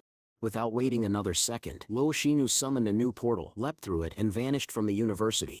When she reappeared on the rooftop moments later, her eyes scanned the aftermath test subjects' corpses scattered across the ground. Someone had already been here. Someone had saved Yang Xiaojin. But even with her life spared, Yang Xiaojin's escape from the fortress would still be far from easy. Somewhere deep underground, in the maze of sewers beneath the city, Zhang Yuan's red shadow was carrying both him and Yang Xiaojin on its shoulders. The fight had taken a severe toll on him. He had expected 6 or 7 enemies, but 5 more had joined the fray. It had been more than a fight, it had been a trial. Though Zhang Yuan managed to dodge many attacks, one of the monsters eventually caught him, slicing into his side and drawing blood, but he refused to give in. Summoning every ounce of strength, he surged forward through the mass of enemies, slashing with his blade and tearing through the ranks with blinding speed. His determination never wavered. No matter how wounded he was, he had made a promise to get Yang Xiaojin out of this alive. And nothing was going to stop him. After an intense and perilous battle, Yang Xiaojin finally found herself safely beside the protagonist, still seated on the shoulders of the shadow. She turned to him as if she had a question in mind. Once she caught her breath, the girl asked Zhang Su where they currently were. Scratching his head with a finger, the protagonist admitted that he had no idea. Yang Xiaojin assumed that Zhang Su had escaped the encounter with only minor injuries. Meanwhile, the shadow was carefully placing the bodies of the fallen near the wall, choosing not to argue with her, especially since she was already wounded. The protagonist lit a candle nearby and then inquired why Lu Xinu hadn't been taken away by Yang Xiaojin. In response, the girl, now resting against the wall, suggested that something must have happened to her partner, otherwise she would have surely come. The main character listened closely, carefully concentrating on everything she said. He then turned to his shadow named Shu and sincerely thanked her for her immense help during the rescue. Yang Xiaojin laughed at his gratitude and told him not to make her laugh. Her wound still ached. With a wry smile, she confessed that she had secretly installed a tracker on Shu's body to monitor him. That meant the shadow standing in front of them wasn't the real Shu. Curious, the girl pondered aloud why the Qing consortium kept raising the bounty on Xia's head. Even though he was nowhere near the crime scenes, the protagonist told her not to blame him. After thinking it over, Yang Xiaojin leaned in and speculated that the protagonist's true ability might be the power to copy others' abilities. Sitting down beside her, the protagonist asked what she thought she was implying, but Yang Xiaojin confidently declared that she already knew he had copied her weapon handling ability, and because of that, the bounty on Xu had increased. Wanting to steer the conversation elsewhere, Zhang Yuanshan's Dai Xing Yusha Rao Su suggested they talk about it later. After escaping the fortress, slightly dejected, Yang Yuanshan asked why he had come back for her, but Zhang Yuanshan asked if saving her hadn't been his intention at all. Accepting his answer without complaint, Yang Xiaojin promised not to reveal his secret to anyone. She reflected on how superhumans had started to appear all over, yet none had managed to break through the threshold of true power. For instance, she brought up the demon spiritualist, Le Shantan, who was far from reaching his potential. Identifying herself as a member of the rebel group, she said they referred to this era as the dawn of the gods, firmly believing in the rise of extremely powerful superhumans. Reflecting on the protagonist's capabilities, Yang Xiaojin suggested that perhaps he was the hope they had been waiting for. She closed her eyes as Zhang Su handed her a small piece of food. Accepting it, she joked that this all felt like a candlelit dinner. As he quickly tossed some food into his own mouth, Yang Xiaojin mentioned that sending Xiaomu to the 178th fortress might have been a good idea. According to her, everyone in the consortium said that the edge of the fortress was where dangerous beasts and insect swarms gathered. The 178th and 169th fortress served as barriers, not only against these creatures but also against the invading forces of humans. Hearing this, Zhang Yuanshan's eye gazed that the test subjects they had encountered earlier might be connected, but Yang Yuanjing clarified that she was referring to people like themselves. The fact that human conflict continued even after the disaster was to her a bitter irony. The protagonist's former teacher had once been the original commander of the 178th Unit and the de facto leader of the fortress. He mysteriously disappeared over a decade ago, but the people had waited for his return, and when he finally came back, the fortress began to prosper once again. Listening to her, the protagonist realized his mission to save the people of the fortress was far from over. He asked Yang Xiaojin if she had a resident ID for this fortress. She replied that she had never had one. She was surprised that despite the crowded streets, the test subjects had chosen her specifically as their target. Zhang Su proposed a theory. Perhaps it was because she wasn't a registered resident. The idea intrigued her. On his way to rescue her, he had witnessed the test subjects injecting drugs into ordinary people, effectively infecting them. Yang Xiaojin surmised that if all the fortress residents were injected, there would be over 100,000 infected. However, Zhang Su explained that the monsters were selective. Curious, she asked what criteria they used. To understand that, they would first need to figure out where these test subjects came from. She then revealed information from the source of flame, stating that the laboratory on Mount Jing had belonged to them even before the disaster. All that was known was that they had conducted experiments on terminal cancer patients, believing these individuals had nothing to lose. A quiet stillness fell between them. The two sat silently beside the flickering candle for some time. Finally, Yang Xiaojin asked if it was time to move on. Zhang Yuanxi asked if it was time to move on. Zhang Yuanxi was treating her wound first, then deciding their next move. However, she took the medicine from his hands and insisted she could take care of it herself. Pulling down her sleeve slightly, she revealed a deep wound on her shoulder and began treating it. Looking at it, she admitted she had heard rumors of the protagonist's black medicine, though she hadn't expected it to work this well. Out of the corner of her eye, Yang Xiaojin noticed that Zhang Su was injured too. After fighting the monsters, he quietly lowered his shirt to reveal his own wound, casually stating that he was already used to pain like this. Despite Zhang Ong's insistence that the pain didn't bother him, Yang Yaojiang offered to treat his wounds. Gently, she began applying the black medicine to his cuts, asking him to speak up if it became too painful. Sitting with his back to her, the protagonist remained silent, enduring it without complaint. As the two discussed their next move, the protagonist suggested that they wait until daylight to escape the fortress. He believed the test subjects would retreat once the sun rose. Yang Xiaojin agreed with his theory, admitting that she doubted anyone close to her would risk their lives to rescue her. Handing the medicine jar back to Zhang Su, she murmured that she didn't need to say it out loud, but Zhang Su urged her to finish what she started. After a brief pause, she thanked him, and in that moment, the protagonist received 10 gratitude coins. However, their moment of peace was short-lived. They suddenly realized that the test subjects might take shelter in the sewers to avoid sunlight. Right then, the lifeless body of a monster crashed to the ground near them. Without hesitation, Zhang Yuanshan rushed to Yang Yuanjin and quickly lifted her onto his back to shield her from danger. Embarrassed, the girl didn't resist. To buy time for their escape, the protagonist summoned his shadow to confront the threat. But before the shadow could act, Yang Xiaojin suddenly took Zhang Su onto her back, insisting on carrying him instead. She pointed out that he was far more seriously injured and needed the help more than she did. Carrying him through the sewers, Yang Xiaojin moved swiftly. From above, several test subjects dropped into the tunnel, blocking their path. Acting fast, Zhang Yuan materialized a sword in his hand and expertly cut the monsters down, slashing them into pieces. Yet, more kept coming, crawling along the sewer walls and ceiling in pursuit. The chase intensified. The monsters leapt at them from the ceiling, but Zhang Yuan countered with powerful sword swings, halting their advance. Still being carried, he told Yang Xiaojin to let him go, but she stubbornly refused, declaring that she would get him out of there no matter what. Elsewhere in the sewers, Boss Lo was wandering the tunnels, pleased that he'd managed to hide from the test subjects. Suddenly, a strange sound echoed ahead. To his shock, Yang Xiaojin came charging toward him, still carrying Zhang Xu on her back. The group froze, staring at one another in disbelief at such an absurd encounter. Boss Lo's eyes immediately locked onto the protagonist's shadow and mistook it for Xu Shanwu, assuming he had somehow arrived here as well. Without wasting time, Zhang Su urged Boss Lo to escape quickly. Boss Lo, huffing and puffing from exertion, complained that every time he met the protagonist, something disastrous happened, but since he knew the sewer system well, he agreed to guide them to safety. As the trio pressed forward, Boss Lo's guards opened fire on the approaching test subject. Their bullets hit some enemies straight in the head, while others passed right through Shangru's shadow. Still convinced it was Xu Shangru's doing, Boss Lo assumed the man must be somewhere nearby. Eventually, they reached one of the sewer hatches. Boss Lo barked in order for everyone to climb out. With the protagonist's help, Lo managed to scramble to the surface, where dawn was finally breaking. For a brief moment, they were safe. Catching his breath, Boss Lo admitted he never imagined meeting Shu Shanrong like this and thanked the shadow for saving him. But the relief was short-lived. Several test subjects emerged from the sewer hatch and began climbing to the surface. The sudden appearance of new threats caught everyone off guard. Acting quickly, Yang Yuanzhan's reached into one of her pouches, pulling out several grenades. Without hesitation, she hurled them toward the approaching monsters. The explosions lit up the area, engulfing the enemies in fire. Surprised, the protagonist asked when she had gotten her hands on bombs. She casually replied that she only had 3. Even so, Boss Lo warned that there were far too many enemies and explosives alone wouldn't be enough to stop them.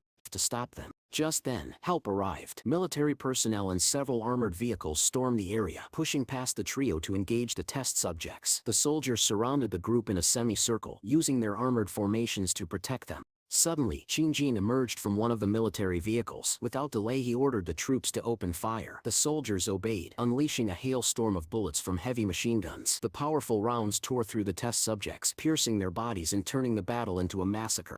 As the monsters fell, Qin Jin received a radio transmission. The test subjects were retreating. A voice asked if they should pursue. Qin Jin thought it over. He knew that a drawn-out positional battle would put them at a disadvantage, especially if it spilled onto the streets. Pursuit, he realized, might be too risky. Qin Jin raised his hand, commanding his troops not to pursue the retreating enemies. He stated plainly that it was now the Le Consortium's problem. As calm settled over the battlefield, Boss Lo approached Qin Jin, remarking that the enemies had finally left them in peace. The plump man noted that the Le Consortium had made remarkable strides in nanotechnology. In contrast, Qin Jin admitted that the Qin Consortium had no practical use for such advancements, as they had yet to make any significant progress in that field. Seeing an opportunity, Boss Lo offered to sell the nanotech to others, perhaps to the young consortium, who might need it more urgently. At that moment, Qin Jin stepped closer to the protagonist and expressed his gratitude for saving Boss Lo. However, the plump man interjected, clarifying that it wasn't Shang Su who had saved him, but rather Shu Shangyu, still mistaking the protagonist's shadow for the fugitive. Curious, Qin Jin asked where Shu Shangrong had gone, but both Shangsu and Boss Lo claimed he had already escaped. The man in white then turned to his protege and declared that Shu was no longer needed. The Qin Consortium, he said, had lost interest in him entirely. Turning to Yang Xiaojin, Qin Jin questioned why the rebels had chosen to follow him. She replied that it was because of the nuclear testing base he had constructed. But, to Qin Jin's surprise, even the presidium of the consortium hadn't known of the base's existence, meaning he didn't believe he deserved to die for it. Yang Xiaojin countered, saying that humanity had no right to tamper with powers beyond its nature. Qin Jin, however, continued to argue that such technology could be the key to harnessing energy more effectively. Eventually, both realized that neither could change the other's mind. For today, at least, they stood as comrades in arms, united in the face of a common enemy. At this point, Zhang Yuanshan asked Boss Lo about the state of nanotechnology. The man responded that it had become more accessible in recent times. As the group prepared to part ways, Qin Jin offered Yang Xiaojin a hard drive, claiming he had no further use for it. She questioned his motive and asked whether the military had managed to capture any of the test subjects or gather research data. Qin Jin revealed that each test subject's body contained massive quantities of cancer cells. However, these cells were not chaotic. Instead, they had achieved a strange balance, appearing almost indistinguishable from normal cells. He openly shared his suspicion this might be an attempt by the origin of flame to achieve immortality. Zhang Yuanxi found the idea deeply intriguing, though everyone present understood that, for now, it was nothing more than speculation. One particular theory stood out. When the test subjects infected civilians, they deliberately selected people already carrying cancer cells. It was too targeted to be random. Qin Jin, still technically under house arrest, suggested that they all disperse. Zhang Yuanxi asked whether he was worried about the test subjects returning, but Qin Jin, turning toward his car, dismissed them as nothing more than a child's horror story. As the group parted, Zhang Yuanshan asked Yang Xiaojin about her future plans. She answered that she would return to the 88th fortress. The protagonist assumed it was far away, but she clarified it was only 2 fortresses from their current location. It had previously been known as Fortress 101, but had been renamed by the consortium leadership. Zhang Yuanjin asked whether the name change was driven by superstition, but Yang Yuanjin ignored the question and instead asked about his plans. Stretching his arms, Zhang Yuanxi said he intended to find Lo Yuan and the others and then head north with them.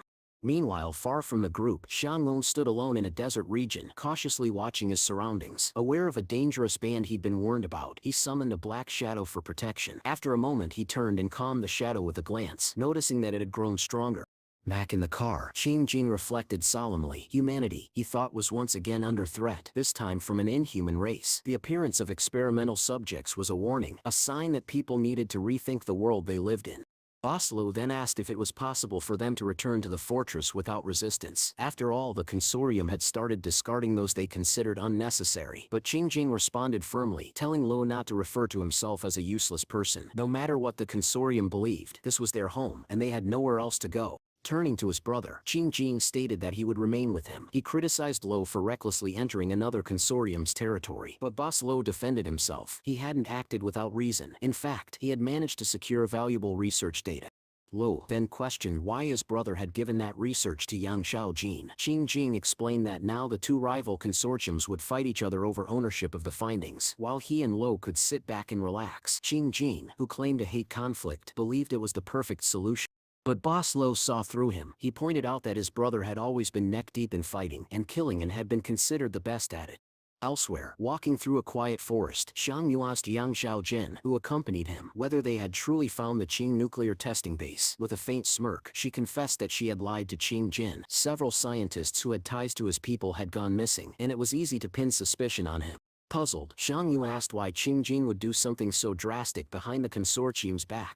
Yang Xiaojing explained that everything Qing Jin had done was essentially in self-defense. She then suggested it would be better to tell the public that it was Xu Xiangyu who had saved them, admitting in the same breath that she had lied about the tracker on his body. Shang Su, thinking back to their previous encounters, asked her whether Lo Yuan was one of the rebels. He had seen her covering for him. The girl confirmed it, adding that the man from the Yang Consortium had long been involved in the development of nanotechnology. He had believed it was the future. When the protagonist asked her about the relationship between the Yang Consortium and the rebel group, Yang Xiaojin replied that things had grown complicated. The two factions no longer shared common goals. The rebels had begun to diverge from the consortium's ideology, though it was once the consortium's very first superhuman, Yang, who had founded them. Just then, Yang Xiaojing noticed something unusual on the path ahead, a stone marked with a subtle sign. She rushed toward it, leaving Shang Su behind. With deft precision, she retrieved a small tube from her pouch. In a swift motion, she broke it apart into several pieces. Holding one of the segments high, she activated it, sending out both audio and visual signals. Almost immediately, an armored vehicle appeared from the tree line, stopping just a few meters ahead of them. Lo Shinu leaned out from the window, her eyes filling with tears at the sight of Yang Xiaojin. The fortress manager beside her solemnly stated that the mission had failed, and it was time to return. Yang Yaojin remarked that Qing Jin had attempted to drive a wedge between the Li and Yang consortiums, but tensions between them were already dangerously high. When Lo Shinu asked who had saved her partner, Xiao Jing replied that it was a joint effort between Xu Shanyu and Shang Su. The blue-haired girl turned to the protagonist and asked if he would come with them to the 66th fortress. Xiang Yuanshan requested that he visit the 88th fortress once he found Liu Shan and see that her. With a quiet nod, Xiang Yuan agreed. He stood and watched as the women returned to the vehicle. The transport made a small arc, then rolled away, taking them back toward the 88th fortress. Snow began to fall. Shang Su looked up and muttered that winter had come too early this year. Elsewhere, a demon summoner issued a silent order to his puppets: find the protagonist's team. Without thoughts or emotion, the creatures left their hiding place, moving through the snow-laden forest like a wave of shadows. Far ahead, Lu Yuan stretched out his palm, catching snowflakes as they drifted down. Wang Fugi suddenly appeared behind him, holding up a deck of cards, cheerfully claiming he had found something useful. He called them a pack of bombs. Lu Yuan, recognizing their resemblance to Shang Yuanshan's explosive cards, suggested they save them for his brother. Fugi agreed with a grin. Just then, an irritated Cheng Wudi stormed toward them, thinking they were about to play cards in the middle of a crisis. But before anything else could happen, a commotion broke out nearby. A man was attempting to snatch a scarf from a woman. Without hesitation, Cheng Wudi summoned his staff and struck the attacker with such force that the man was sent flying. The grateful woman approached Wudi and thanked him earnestly. Boosting his confidence, she added that it must have been fate that brought them together.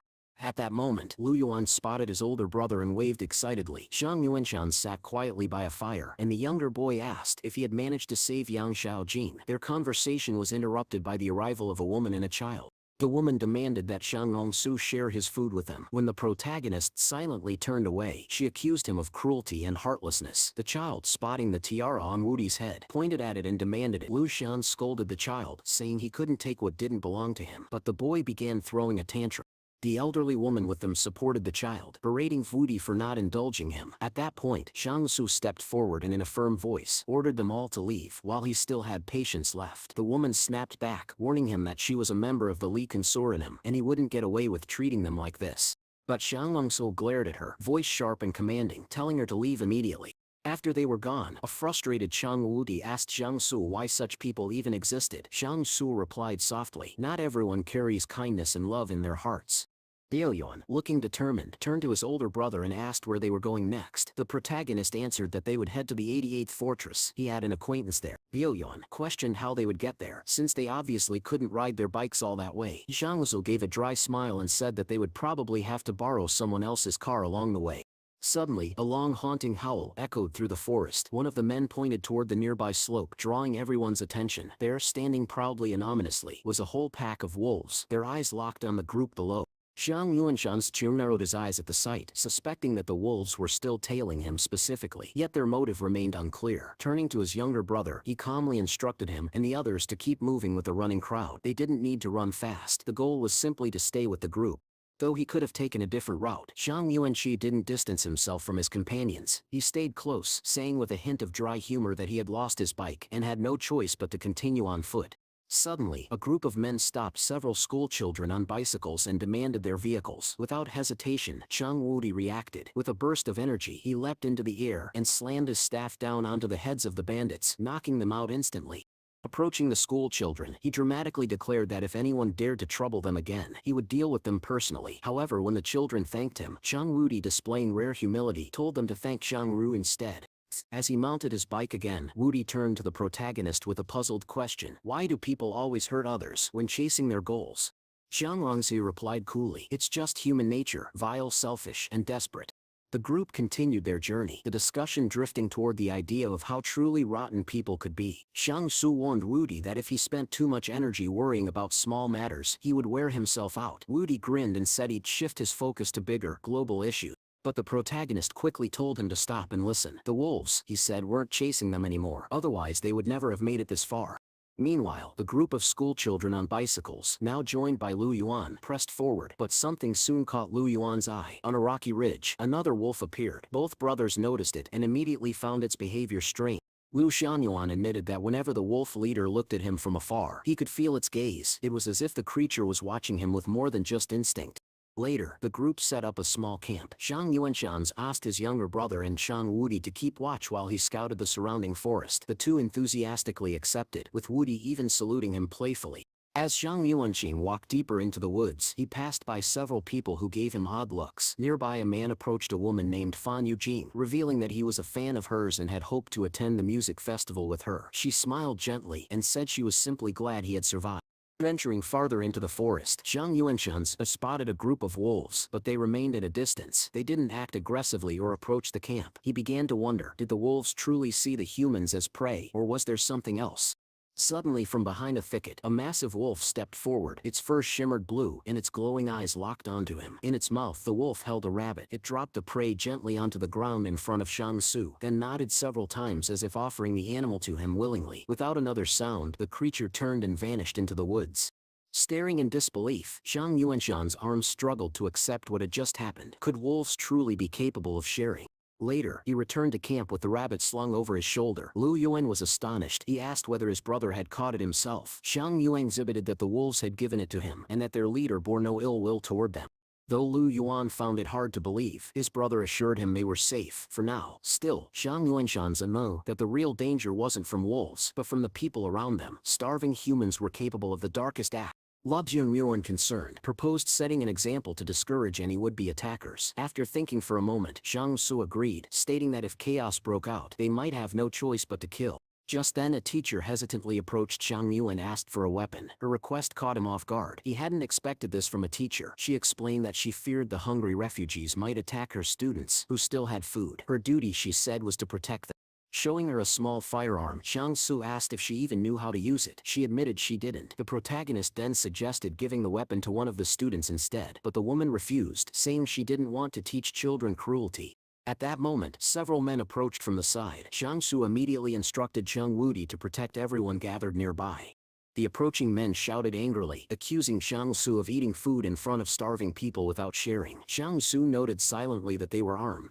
One of them sneered, pointing out that Xiang Su was just a kid and not worth talking to. Without warning, the man lunged at him with a knife. But the attack failed. With one swift motion, Zhang Yuanshang's sword caught the man's wrist and snapped it sideways, disarming him and sending him crashing to the ground. Turning to the rest of the group with a calm but deadly gaze, he asked coldly, "Who's next?" As tensions rose among the hungry refugees, a grim decision was made. They decided to attack the students, believing them to be defenseless. Just as the desperate men began to approach, the teacher raised a trembling gun and shouted for them to stop. Standing firmly beside her was Chung Wudi, who materialized his staff, ready to fight. A chaotic battle broke out between the starving attackers and Zhang Yuanxi's allies. In a moment of panic and terror, the teacher opened fire, striking one of the men multiple times in the chest. Her hands shook, her eyes were wide with fear and disbelief, yet she continued to protect her students. Xiang Su watched the scene unfold with sorrow. Even someone as kind as his teacher had been forced by this cruel world to kill. Xiang quietly approached the teacher from behind, wrapping her in a comforting embrace. She held the shaking woman tightly and whispered, "It's okay now." But the woman's hands were still clenched around the gun. Tears welled up in her eyes, and she whispered, "I'll go to hell for this." Suddenly, a strange phenomenon occurred. Red veins began to form across her skin. The veins bloomed into delicate flower petals, which were then carried away by the wind. Just then a man rushed toward her with a stick, attempting to strike, but the swirling petals enveloped his hands and weapon, stopping him mid-attack. Zhang Yuanshan's eyes widened. It was now clear. A new superhuman had awakened before their eyes.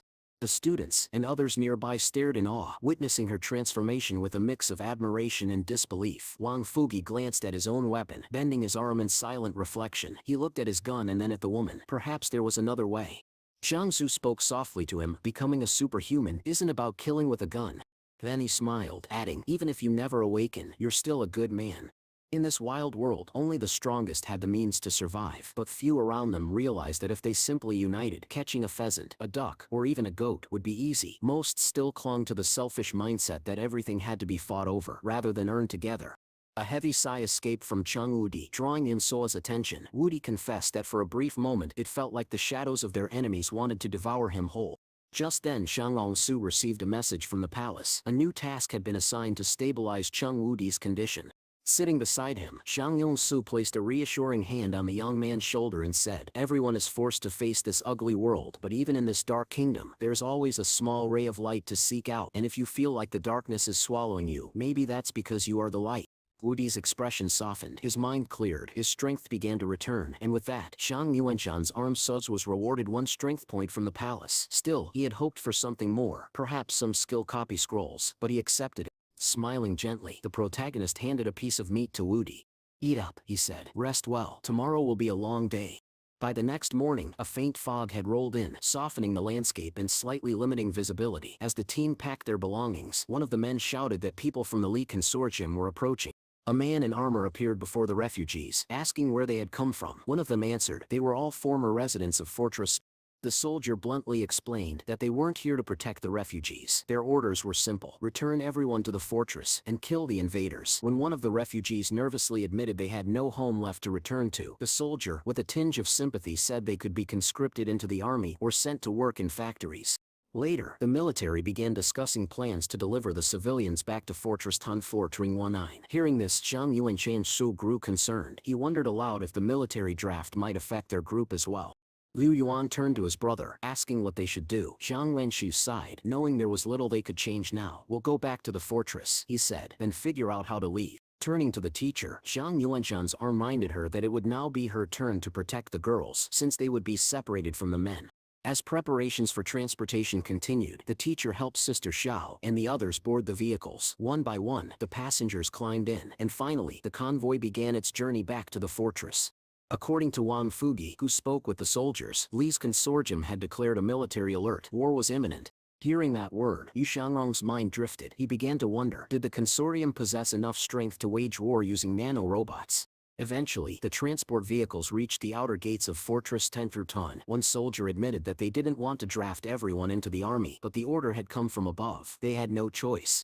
Meanwhile, the refugees whispered among themselves. Some claimed they had illnesses that would make them unfit for combat. Others said they had no real skills, not even the ability to sew. But the soldiers surprisingly didn't speak harshly. With weary understanding, one of them Don't worry, everyone will find a way to contribute.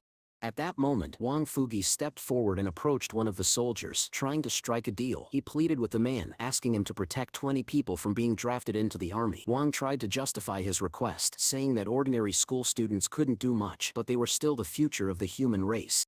The soldier, however, remained firm. He said the girls might be released, but certainly not the boys. In a moment of desperation, Wang hugged Zhang Su slightly, pretending to be his uncle, saying he couldn't possibly allow his nephew to join the army. But the soldier only chuckled, making it clear a bribe could buy safety for the girls, but the boys had no choice. When the time came, they would all be drafted. The soldier then casually introduced himself as Li Qingjiang, welcoming all new recruits into the army.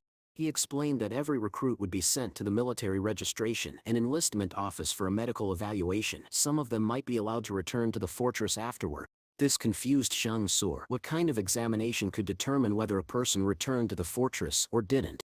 The recruits were still discussing everything nervously when Li Qingjiang returned, stating that he would now escort them all for medical testing. Suddenly one of the men in the group celebrated, saying he had a chance to enter the fortress. Hearing this, Shang Su quietly wondered if the Li consortium was using nanorobot technology to assess people. Soon Zhang Su found himself inside a large tent. There were several doctors present, and in the center sat a man hooked up to a strange machine. Watching closely, Zhang Su noted that the device looked highly advanced.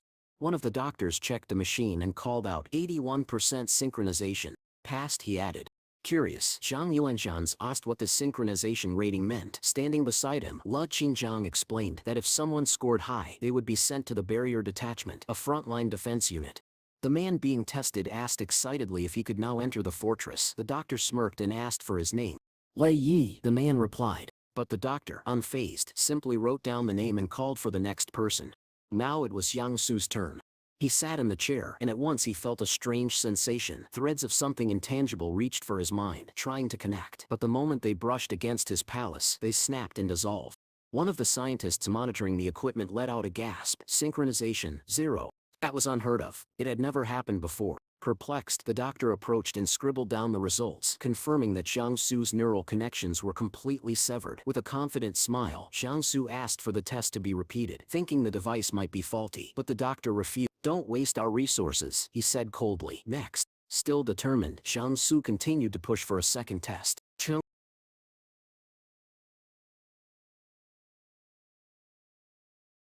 He stepped forward and took the seat for his own turn, but this time, the machine didn't respond at all. The doctors began to think the device had malfunctioned. Then after recalibration, they detected a synchronization level of just 1% for Cheng Wudi. Again the scientists were baffled. Looking over the group, Li Qingjiang declared that all low synchronization individuals would now be under his command. Seeing an opportunity, Zhang Yuan handed over a wad of money and asked the officer to take care of him. Grinning, the man pocketed the cash and clapped a hand on Zhang Yuanshan's soldier. "We're brothers now," he said.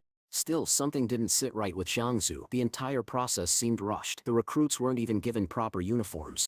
When asked about their actual duties, the officer said they would be tasked with protecting workers from surprise attacks. He reassured them not to worry, boasting that he knew multiple styles of martial arts in defense.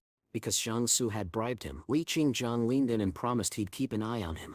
Soon after, the recruits were ordered to board the transport vehicle. As Zhang Su prepared to climb aboard, several crumpled sheets of paper fell at his feet. Bending down, he picked them up and unfolded them. It was a message from his younger brother Lu Yuan. In it, Lu wrote that he and the others had successfully settled in a trading town and were doing well. As the vehicle rumbled down the road, Zhang Yu and the others sat in the back, exchanging glances. He realized they would have to wait, bide their time and figure out how to reunite with Lu Yuan and the rest when the moment was right. Meanwhile, in a different location, a woman in a lab coat stood by the front desk. Her face tense, she asked to see Mr. Lei, claiming there had been a serious accident involving the nanorobots. The man behind the counter told her that Mr. Li was very busy. But the woman insisted nanorobots in multiple fortresses had been destroyed due to an operator error. She was worried. The nanorobots were only 4 nanometers in size. The total count in each test tube was unmeasurable. If only 1 or 2 were faulty, the results wouldn't change. But if an entire tube failed, the consequences could be catastrophic. And now, that failure was no longer a possibility. It was already happening. Back at the research facility, a woman handed over a damaged test tube to a puzzled scientist. The man, visibly surprised, asked if this was due to operational error, but the woman firmly stated that there had been no operator mistake, and the damage to the nanorobots seemed suspicious. Taking the test tube, the man assured her he would submit an application for expedited investigation. Meanwhile, Zhang Yuanxin continued his journey toward his target. Riding swiftly atop his summoned shadow, he encountered the 3rd Brigade of the 17th Fortress, their weapons aimed squarely at him. Calmly and with a smile, Xu Shanlong stepped forward, asking if this meant he had managed to get close to the fortress. He presented a letter of recommendation from Zhang Jinglan. One of the soldiers carefully inspected it, confirming that the handwriting and the embedded code word were both authentic. Immediately they lowered their weapons, greeting Xu warmly and welcoming him to follow. Curiously, one of the soldiers asked if all the fortresses Xu had passed through were truly destroyed. Xu quickly clarified it wasn't his doing. Some distance away, Zhang Su, now in a military vehicle, estimated that they were about 10 kilometers from the fortress. The headlights revealed a small building surrounded by fencing. It was deserted, which explained why Lei Qingjiang had said this outpost belonged to them. The officer explained that 5 people would take turns standing guard at the observation post each day. Zhang Yanshu quickly understood what this meant. They were being used as cannon fodder, especially since there weren't even enough weapons to go around. He asked what they were expected to do after returning from reconnaissance missions. The question seemed to confuse the officer. Trying to sound reassuring, Li Qianjian told them not to worry. Li Consortium's personal army would handle any real threats. Still uneasy, Zhang Yuanshan's pressed further. What if a real war breaks out? The officer scoffed. Real wars won't happen in our century. I've never seen one, and you probably won't either. Jiang Su muttered that war might seem distant now, but the Li Consortium was already preparing for it. To change the mood, Li Qingjiang decided to take the recruits to the top of the nearby mountain. From there, he explained, they could see their assigned outpost and get a clear view of the Li Consortium's oil refinery. If anything seemed unusual, their task was to call the fortress using a satellite phone and report it. Calling it an easy job, the officer turned to Shang Su. Suddenly, Zhang Yuanshu asked about the location of the 88th fortress, but the officer admitted he had never heard of it. Regret passed over Shang Su's face. He realized he should have asked Yang Xiaojin about it when he last had the chance. Sensing the young man's thoughts, Li Qingjiang approached him gently. I understand, he said. You want to leave, but even if you make it back to the trading town, you won't be able to take everyone with you. The barracks are gone, and there are just too many people. He paused, then offered an alternative. Stay here. Later, I'll help transfer you to the city. You can reunite with your family and friends. Jiang Su nodded, thanking him sincerely. Then he turned and asked, why did you become a soldier? If I had money, the man admitted, I'd never have joined.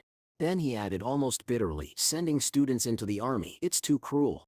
As night settled over the mountains, a chilling howl echoed across the ridge. From a high slope, a blue-furred wolf stood silently, staring down at the humans. Startled, Li Qingjiang ordered everyone to retreat back to the outpost. The massive blue wolf began descending toward them, a freshly killed animal in its jaws. Slowly and calmly, it padded forward and stopped right in front of Shangnu. Just like before, the beast gently placed its prey on the ground, then turned and walked away. Li Qingjiang stood frozen. He couldn't believe it. When he came to the mountain, he never expected even wolves to bring him food. It was such a surreal moment. It made him feel strangely proud. Puffing out his chest, he turned to the others. From now on, he declared, call me Wolf King. Chuckling at the officer's antics, the group accepted the wolf's offering and set up a fire. As they cooked their meal, Li Qingjiang confessed something with a sheepish grin. When he first got this post, he felt uneasy, alone, stuck in the middle of nowhere, abandoned by the system.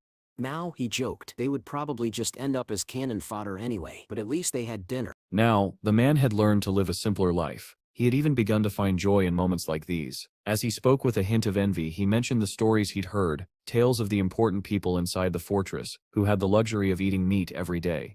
But suddenly, as the group gathered for dinner, an armored vehicle approached them. The timing was strange. Why would anyone come into the wilderness at such an odd hour? Even Les Kenjin appeared surprised. The vehicle halted, and several stern-faced men stepped out. Upon recognizing them, one of the stationed officers stood at attention, saluted, and respectfully welcomed the colonel. He even smiled while requesting to inspect their post. The colonel responded with an unsettling calm, explaining that he had visited dozens of posts, most of them miserable, and claimed to prefer the current state of affairs here. However, Shanggu remained wary. He couldn't understand why such an inspection was necessary in the middle of the night. 2 chairs were hastily prepared, and the soldiers invited the guests to join them for dinner. But then, the colonel's expression hardened. He turned toward one of the men, Linen, and a commanding voice, asked if he had given permission for someone to sit. Trembling, the officer immediately stood and apologized for his behavior. Ignoring the tension, the colonel and his companion drew blades and began to cut the meat, calmly eating. Watching them, Chung Woody muttered, calling them demons. Yet Shanggu quickly warned the younger man not to jump to conclusions. After the meal, the colonel gave a chilling order, The post was to be monitored closely, and if any trouble occurred, he would not hesitate to shoot. With that, the two men climbed back into their armored vehicle and drove away, leaving behind a wave of confusion. One of the students turned to Li Qingjin, questioning how he could allow such men to walk away unchallenged. With visible despair, Li replied that he was powerless against people like them. He then instructed the others to extinguish the fire and go to bed, bitterly remarking that human life in this world was even worse than that of the dogs owned by the Li Consortium. Before retiring, the officer ordered the lamb that the colonel had spat on to be cut out, and instructed that the rest would be eaten the next day. Shanggu, with a weary smile, urged the others to rest. He would take care of the cleanup. Turning to Chen Woody, the protagonist asked him to take care of everyone. Then, without further word, he left.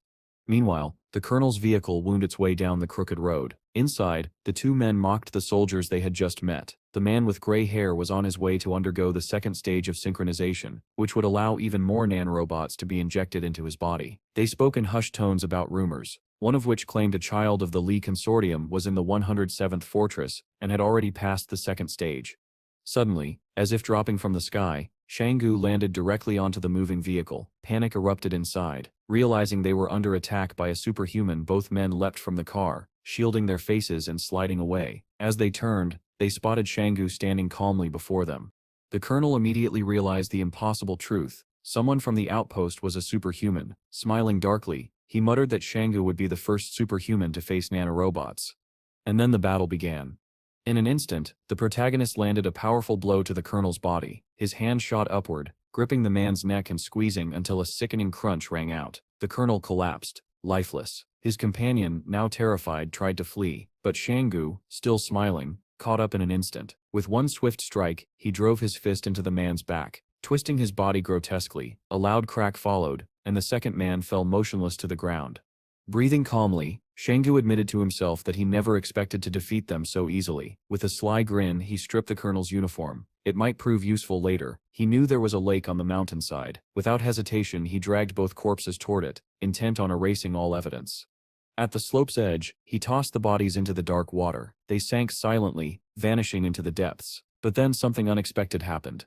From beneath the surface, countless white clots began to gather nanorobots. They surrounded the lifeless bodies and then drifted towards Shanggu. At that moment, deep within the palace, a long dormant typewriter stirred. A sheet of paper slowly emerged, displaying a message: "Reboot program. Restore factory settings." Shanggu felt the message resonate inside him. Was it a signal that he could now control the nanorobots? He now understood why his enemies had been so weak. There had been too few nanorobots inside them. A small metallic glove began to materialize on his hand. It was a defense system. With a triumphant smirk, he raised his arm as if to celebrate. He recalled once laughing at Boss L's words about nanorobots. Now he finally understood their true power. Of course, someone would investigate the disappearance, and Shanggu hoped they too would be infused with nanorobots. Just then, a familiar figure emerged from the rocky terrain. A wolf. It was the same leader he had encountered before. Surprised by the coincidence, Shanggu lifted his hand in greeting, inviting the creature to talk. For a long moment, neither moved. Man and beast simply stared into each other's eyes. Finally, Shanggu broke the silence. He offered to give the wolf something in exchange for the carcasses the creature had once left him. What happened next would depend on the answer of the wild. The main character extended a small jar of black medicine toward the wolf. The strange substance immediately intrigued the creature. Without hesitation, the wolf grabbed the jar and dashed off into the distance, leaving Shanggu standing alone. After some time, Shanggu quietly returned to the outpost. He walked in slowly, lay down on his bed, placed his hands behind his head, and prepared to rest. The next morning, the soldiers, along with Lu Jingjing, made a startling discovery. Numerous animal corpses lay at the entrance to the outpost. Li Qingjing stared at the scene in disbelief. For a moment, he seriously considered the idea that he had somehow become a true wolf king. Shanggu, however, glanced at him with a disapproving look, and remarked that his life had turned out happier than the one he had back in the trading city. Taking command, the officer ordered part of the food to be sent to the kitchen and the rest to be distributed among their companions stationed throughout the city. While the others went about their duties, Shanggu looked down in quiet contemplation, wondering how his younger brother Lu Yuan was doing at that moment. Just then, as Li Qingjing was leaving the outpost, a lone military truck rolled into view. Curious, he approached the vehicle and greeted the driver with a smile, casually asking what brought him there. The driver, however, asked a more serious question: whether any guards had been there recently. The officer admitted that two very young men had visited the area for just 10 minutes a few days ago. Shangu was surprised that the investigation into the missing personnel had begun so quickly. Without delay, several armed soldiers jumped out of the truck, gripping their weapons tightly and heading off to search for the missing men. Observing their behavior, Shangu suspected they might also be enhanced with nanorobots. Not long after, one of the soldiers reported something unusual to the truck's driver. Without elaboration, the driver ordered the group to move on to the next post. The truck rumbled back into motion, and Li Qingjung stood by silently, simply waving them off. Suddenly, a blue-furred wolf sprinted past, seemingly in pursuit of the truck. Shangu watched it carefully, unsure whether the wolves intended to hunt down the Li Consortium's men. Li Qingjung turned to the others and stated bluntly that it was no longer the recruits' concern and that they should stay out of it. Moments later, he locked himself inside a nearby building. He understood something deeply unsettling. If the wolves truly wanted to, they could easily destroy every human there. Soon after, Shangu returned to the building with Chung Woody at his side. Gently placing a hand on the young man's shoulder, he asked him to look after the place until he returned, and then, without warning, Shangu launched himself out the window, disappearing into the night. He had no intention of staying idle. For his own safety and curiosity, he needed to understand what the wolves were really up to. At the same time, he saw an opportunity to harvest more nanorobots. Meanwhile, the military truck made its way through a narrow gorge. The soldiers inside chatted casually, discussing their plans and joking around. One of them chuckled, until he noticed blood slowly trickling down from his partner's body. He turned in horror. A vicious wolf had sunk its fangs deep into the man beside him. Panic erupted. Several wolves leapt into the back of the truck, surrounding the soldiers. With no other option, the soldiers opened fire. But the savage creatures showed no hesitation. Their goal was simple: eliminate every last man. From a distance, Shangu watched the chaos unfold, the gunfire, the screams, but he chose not to interfere. After a brief but brutal fight, one of the wolves dragged a human body out of the truck and darted into the forest. Clenching its prize in its jaws, the beast moved swiftly, until a shadow suddenly blocked its path. It stopped. Shangu stood there, calm and unyielding. The wolf raised its body in warning, preparing to strike. But before it could move, Shangu appeared behind it, addressing the creature directly. He offered to trade medicine in exchange for the human body. The wolf eyed him suspiciously, as if judging his motives. After a few seconds of hesitation, it finally accepted the deal. With a sharp turn, the beast leapt into the air and disappeared into the forest, leaving Shangu alone with the injured man.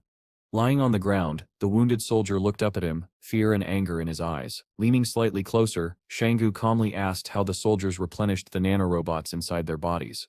The man shut his eyes tight, refusing to answer. Shangu smiled coldly and assured him that his injuries were not fatal. If the soldier cooperated, he might even live to return. Shocked, the man asked if Shangu truly intended to let him go. In response, Shangu gently urged him to reveal everything he knew about the nanorobots. But the soldier hesitated once more.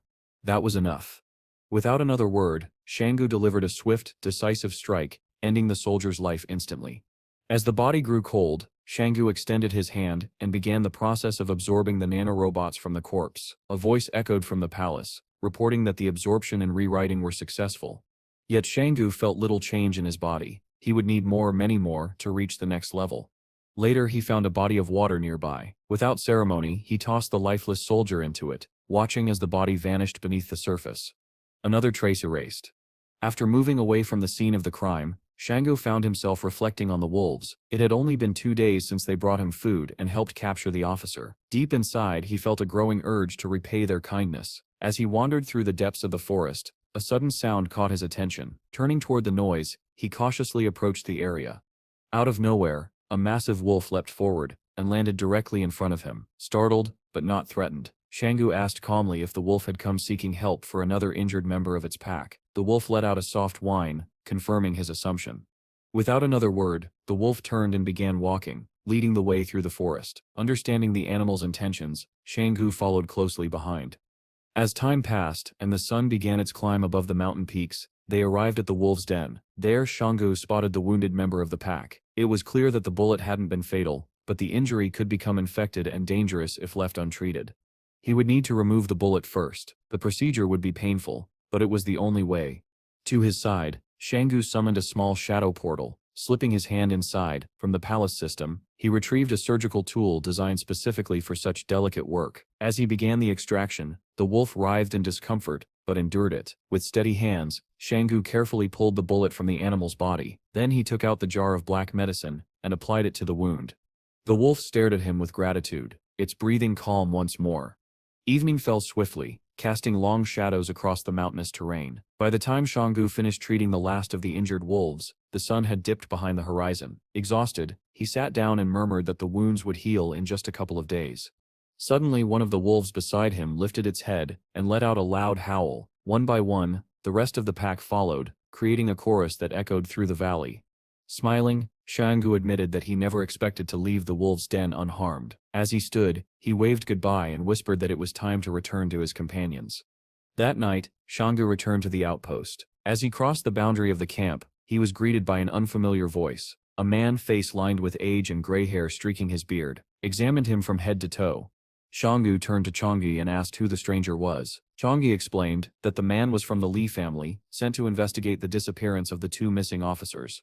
Shangu was caught off guard. He had expected the Li consortium to send someone younger, more aggressive, not an old man with calm eyes and a polite smile. Later, they sat around a fire. The man offered Shangu some food, suggesting he eat properly for his own health. With a smirk, Shangu asked if he'd found any clues about the two missing officers. The old man admitted he was here to investigate, but didn't seem particularly enthusiastic about the task.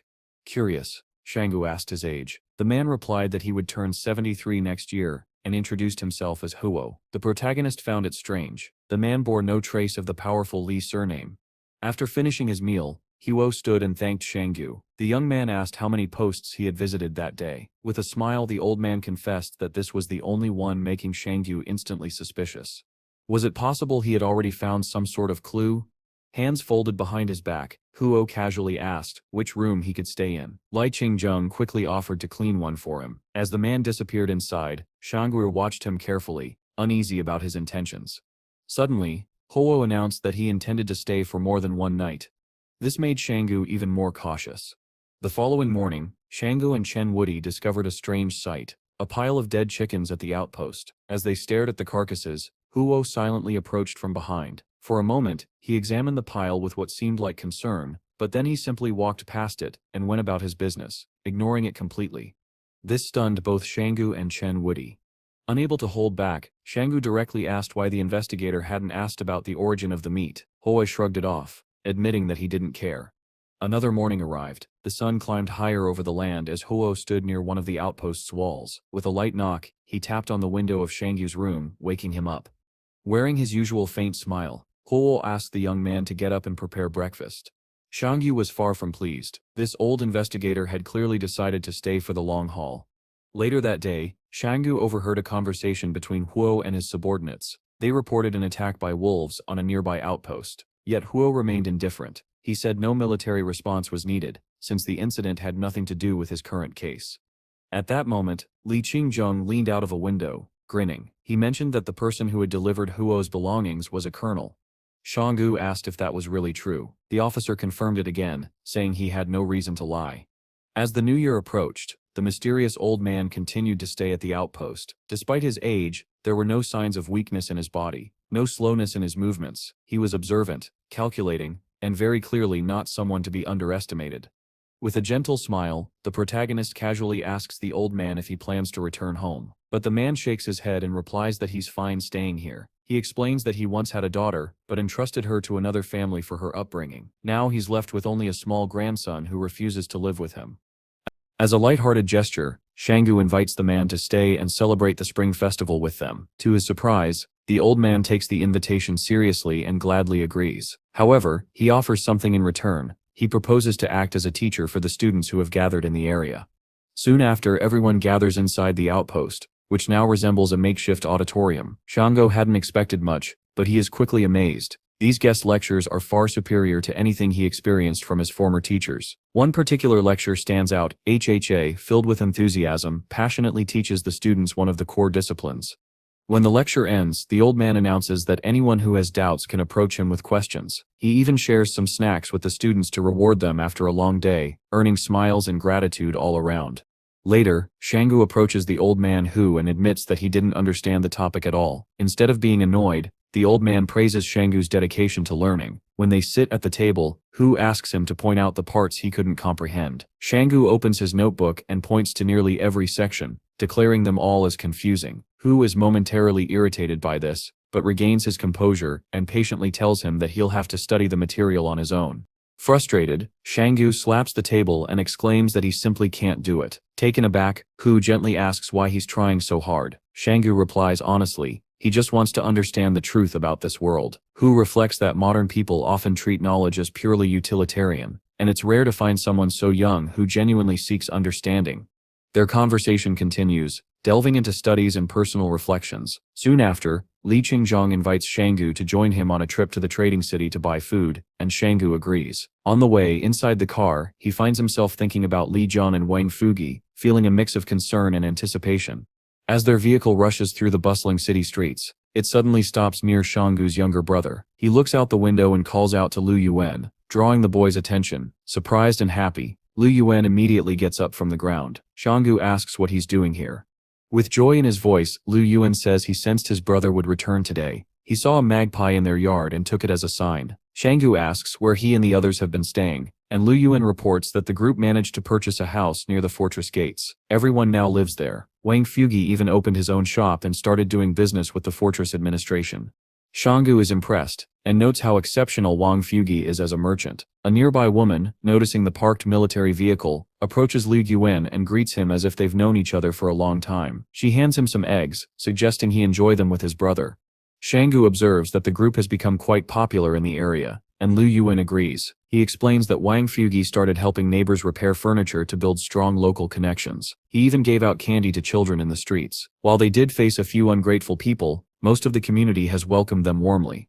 Liu Yuan then shares that he recently asked around for any news. Curious, Shanggu asks if he discovered anything important. Liu Yuan reveals that the Li Consortium army, which had been dispatched to Fortress 1008, suffered devastating losses. Initially, their attack on the test subjects went well, but they were soon drawn into chaotic street battles. Their forward base was destroyed, and now the Consortium is preparing to send reinforcements, even if it means destroying the fortress entirely. Startled, Shanggu asks where he heard this. Liu Yuan explains that 2 days ago, a soldier stationed near Market Town visited a neighboring house. The boys overheard his conversation. He also adds that their teacher's identity had been uncovered, and she was offered a substitute teacher position, but she declined, choosing to stay and care for her family instead. As they continue driving through the city, Shanggu asks if there's any more news. Liu Yuan solemnly reveals that Flame Origin staff are now in the city. This revelation shocks Shanggu. He realizes the danger and immediately resolves to warn the teacher not to expose her powers.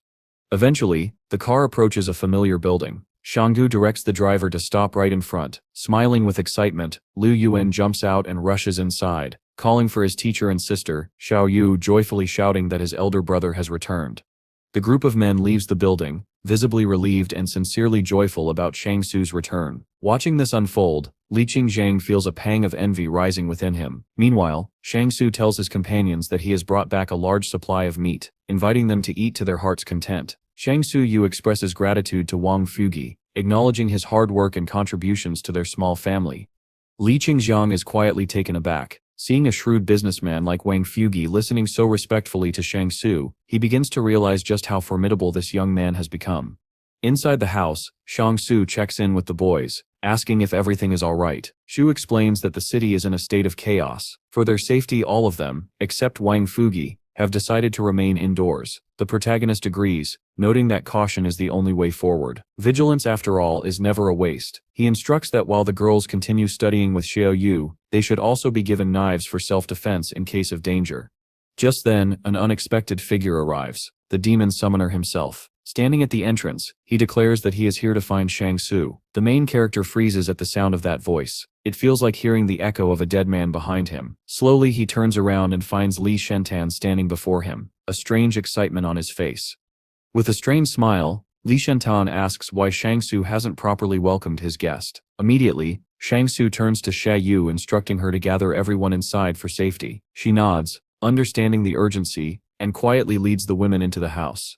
Left alone with the demon summoner, Shangsu asks him to state his business. Li Shentan, smiling comfortably, takes a seat nearby, and says the place feels like home. Shangsu, suspicious, asks how he discovered this location. Calmly, Li Shentan admits he hypnotized the people around them to gather information. Shangsu finds this deeply inappropriate, but the summoner insists that he didn't interfere much in their lives. Tired of arguing, the protagonist brushes his hair back and asks directly what the guest wants. Standing Li Shentan claims that he and Shang Su are friends, then asks about his duties and how he's been managing lately. Leaning slightly toward him, the summoner makes an unsettling observation. He immediately suspected Shang Su's involvement in the disappearance of 2 fighters with nanorobots. He even suggests that the wolf-related incidents were likely Shang Su's doing as well. Irritated, Shang Su tells him to stop beating around the bush and get to the point, but Li Shentan simply smiles and says he only came to chat with a friend. This repeated claim of friendship clearly bothers Shang Su, who finally asks why Li Shentan considers him a friend at all.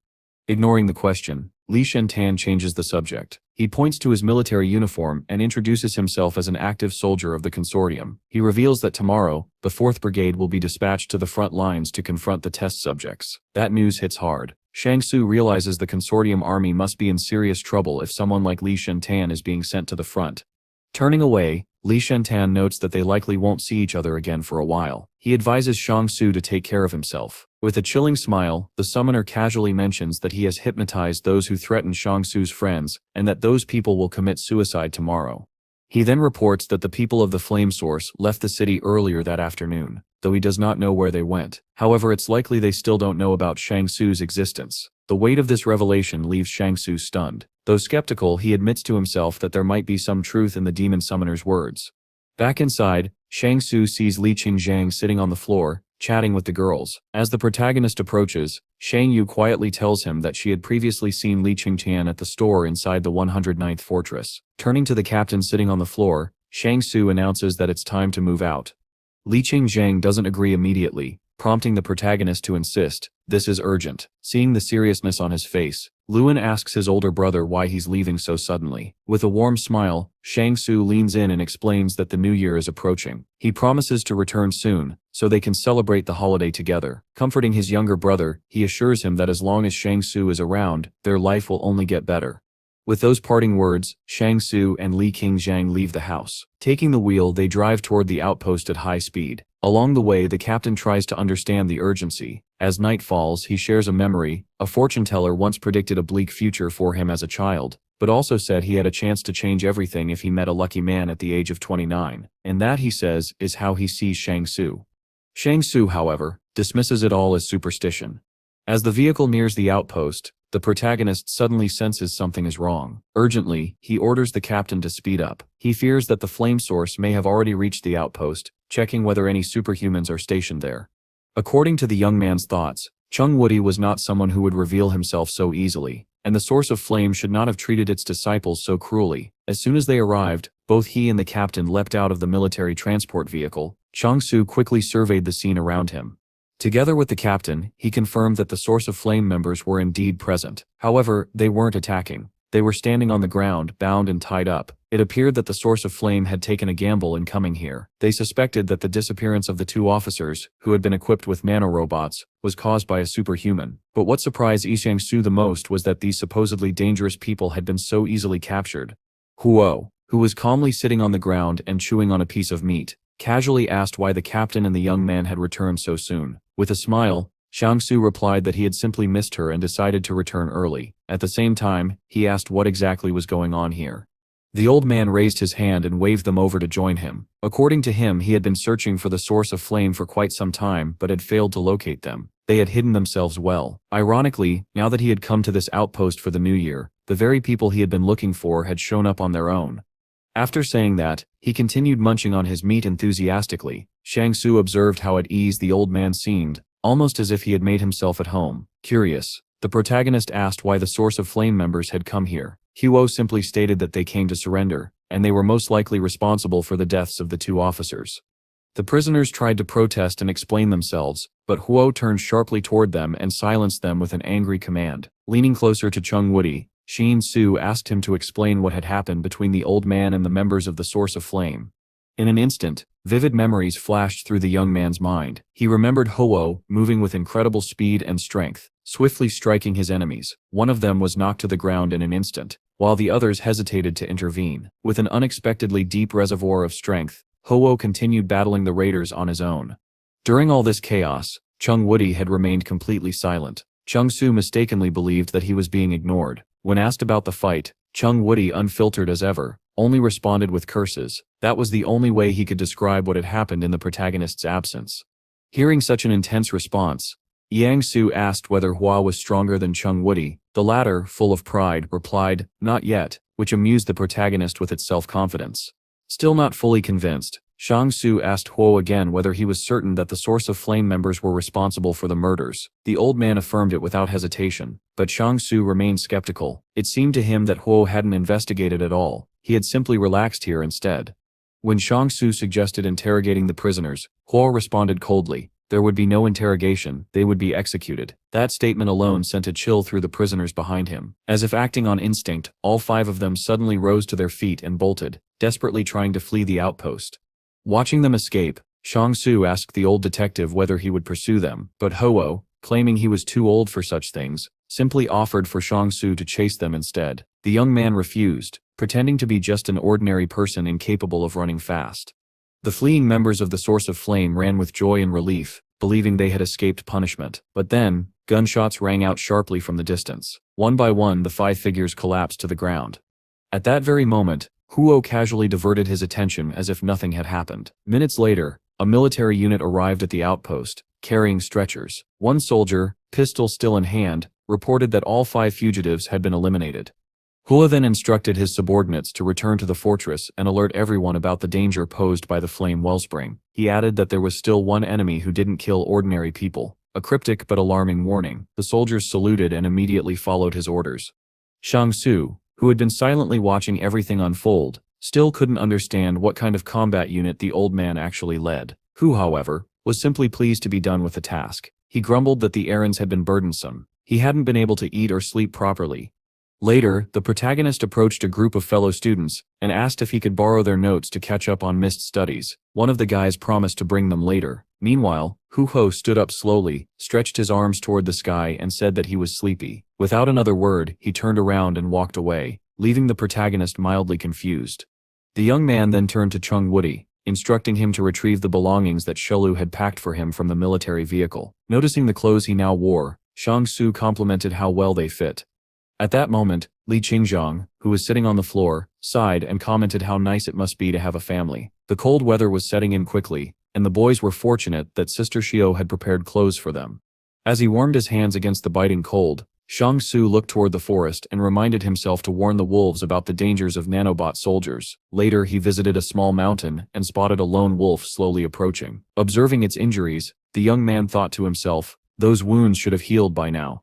After receiving treatment, as Zhanggu passed by, he noticed a small pack of wolves quietly surrounding him from all directions. Crouching slightly in front of one of them, he tried to reason with the creature. He explained that the Li Consortium would soon send elite fighters equipped with nanorobots to this area.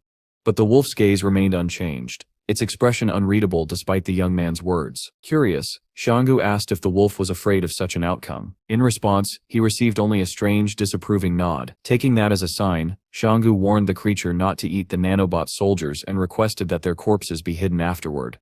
Still concerned, he suggested the wolves relocate their den to a safer place, emphasizing the potential danger to the pups if conflict were to break out. Just then, the palace issued a new task. If the hero could ensure the survival of the wolves for 7 days, he would be rewarded with a new item, some mysterious seeds. Given how special the previous rewards had been, both the black medicine and the palace cards, Jinju was genuinely intrigued by the possibilities this new item might hold.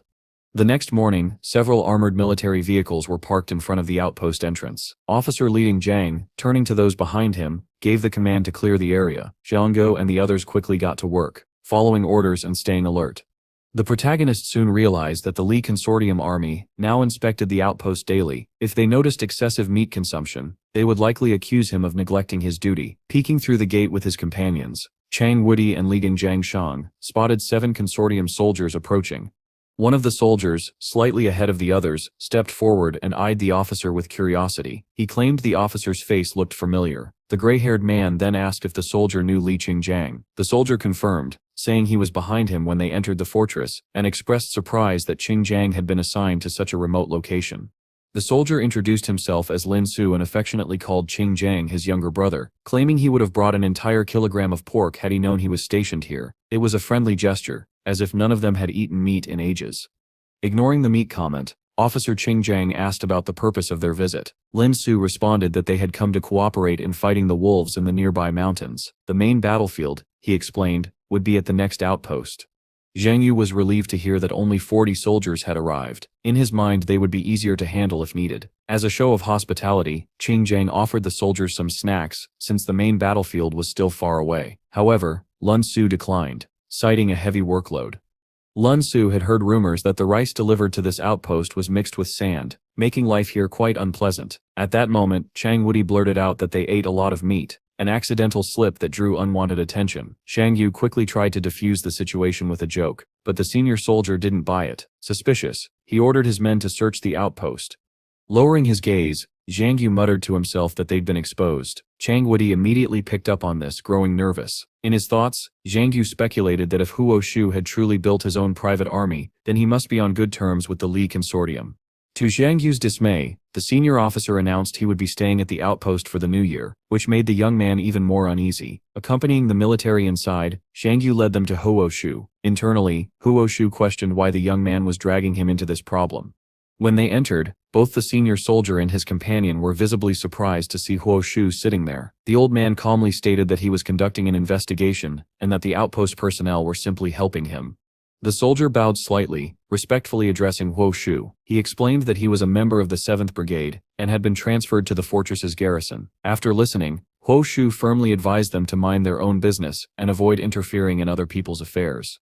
Zhang Yu could tell immediately that this old man held real influence. The proud soldier had bowed his head without hesitation. Outside, the officer's companion whispered, asking who Huo Shu was, but the officer simply replied, "Don't ask unnecessary questions," and announced they would head up the mountain. With a sheepish smile, Shigao muttered that the soldiers probably shouldn't have known about the meat in the first place. Huo Shu then warned him not to misuse his official status. Still curious, Zhang Yu asked why Lin Su had been sent on such a mission despite having no military experience. As they stepped outside, the young man pointed out that soldiers normally undergo extensive training before being deployed. Without rushing, Huo Shu calmly replied that it was necessary to gather real-time combat data, especially regarding the deployment and effectiveness of nanorobots during actual battle. Following a groundbreaking advancement in neural technology, the Li Consortium had developed elite warriors enhanced by nanowar technology. However, these so-called nanowar warriors had never faced real combat. Driven by a need to test their effectiveness, the Consortium dispatched them into the field, not as soldiers, but as tools for experimentation. These operatives had no real battlefield experience. They were mere pawns, sent to gather data at the cost of their lives. This reality unsettled the protagonist deeply. The Consortium clearly had better options. People with superior capabilities yet chose to sacrifice these greenhorns instead. According to Huo, the synchronization and coordination between user and nanorobots determine how effectively the technology functions. A higher synchronization rate results in faster response and better control. However, a peculiar anomaly exists. The more self-aware a superhuman is, the more their mind resists nanorobots. In such cases, low synchronization implies strong self-consciousness. Zhang Su found this explanation difficult to accept. He and Chang Wudi shared strange synchronization patterns that should have drawn attention if the theory were accurate, yet nothing had happened. Meanwhile, Leno once again tried to extract information about Huo from his superior officer, only to be coldly denied. Frustrated, he asked what they were supposed to do next. Just then, the officer halted the group. He called out to a tracker in their midst. The man furrowed his brows in focus, slightly parting his lips. From his body, several small white snakes suddenly fell to the ground. One by one they slithered toward the forest, swift, silent, and deliberate. The officer questioned the effective range of the snake's influence. The tracker replied confidently, 400 meters. The officer was satisfied. At that very moment, a shadow creature, summoned and controlled by the protagonist, was already moving through the forest. The shadow swiftly captured one of the snakes lying exposed on the ground. Feeling the disturbance, the tracker pointed toward the forest. "Was it wolves?" the officer asked. "No," the tracker replied. "Some shadow flickered and took one of my silver snakes." Soon the shadow emerged from the forest and handed the captured snake to the protagonist. He examined it carefully, reset its configuration, and cleared its online programming, completely subduing the nanorobot. With a victorious grin, Zhang Su clenched his fist and resolved to continue the mission. In a remote valley deep within the forest, multiple silver snakes converged. One soldier trailing the officer noticed the activity. Suddenly the protagonist's shadow reappeared, this time in full view of the soldiers leaning casually against a tree. The officer barked an order, "Do not lose sight of that shadow." Capture it. We need to know what it is.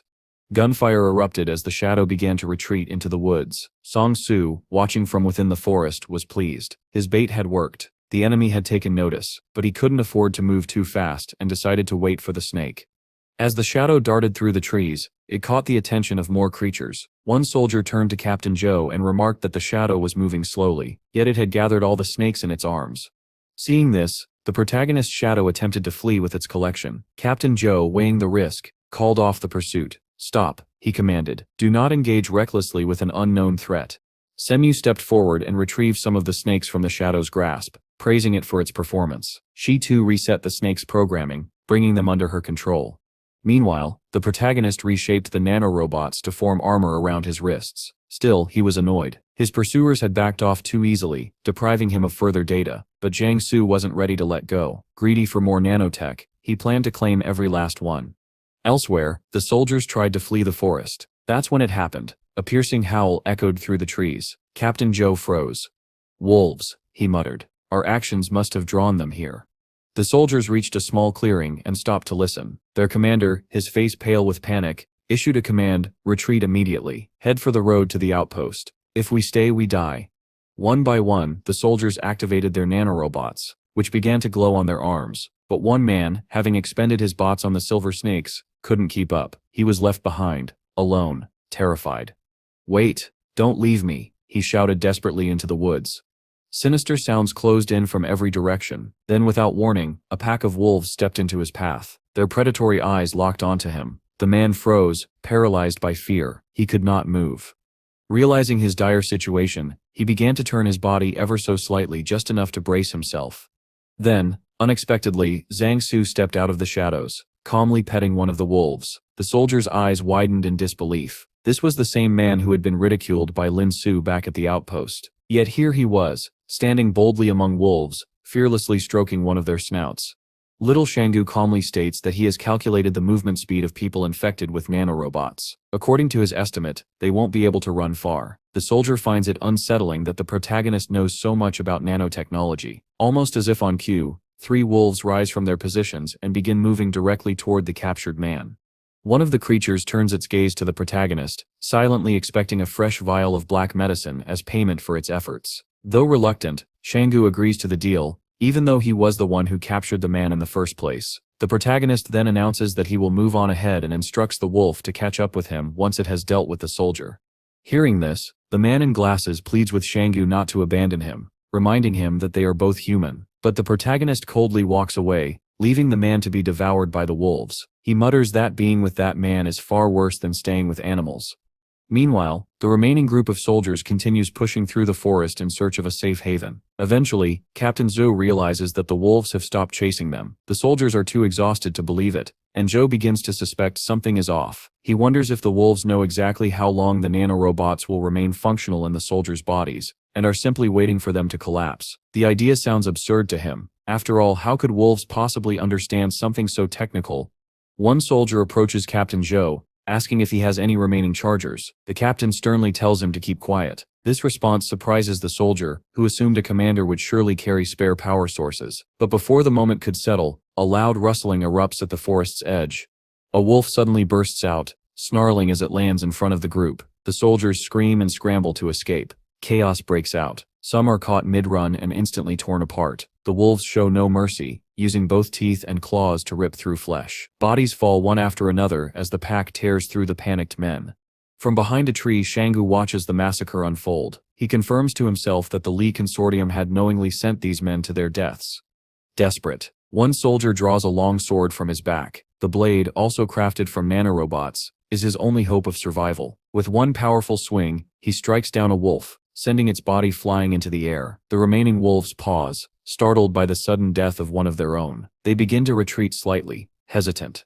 Captain Zhou quickly turns to his men and demands grenades. One soldier questions the order, asking if the captain intends to blow up the wolves and possibly their own squad in the process. Zhou snaps. He declares that these men are not comrades, and that they are acceptable sacrifices if it means defeating the enemy. Reluctantly, the soldiers extend their trembling hands, passing grenades to their commanding officer. Hidden in the trees, Shangu tenses. If the wolves are killed, his mission will fail. Then, as the soldiers prepare to throw the grenades, Panic flashes across Shangu's face. There must be no dead wolves, he says to himself. Instantly, his shadow materializes. With lightning speed, it snatches one of the wolves and leaps into the air, taking the creature far from the blast zone. A moment later, the grenades explode, killing several soldiers in a thunderous eruption. The sound echoes across the mountain range, startling the birds overhead.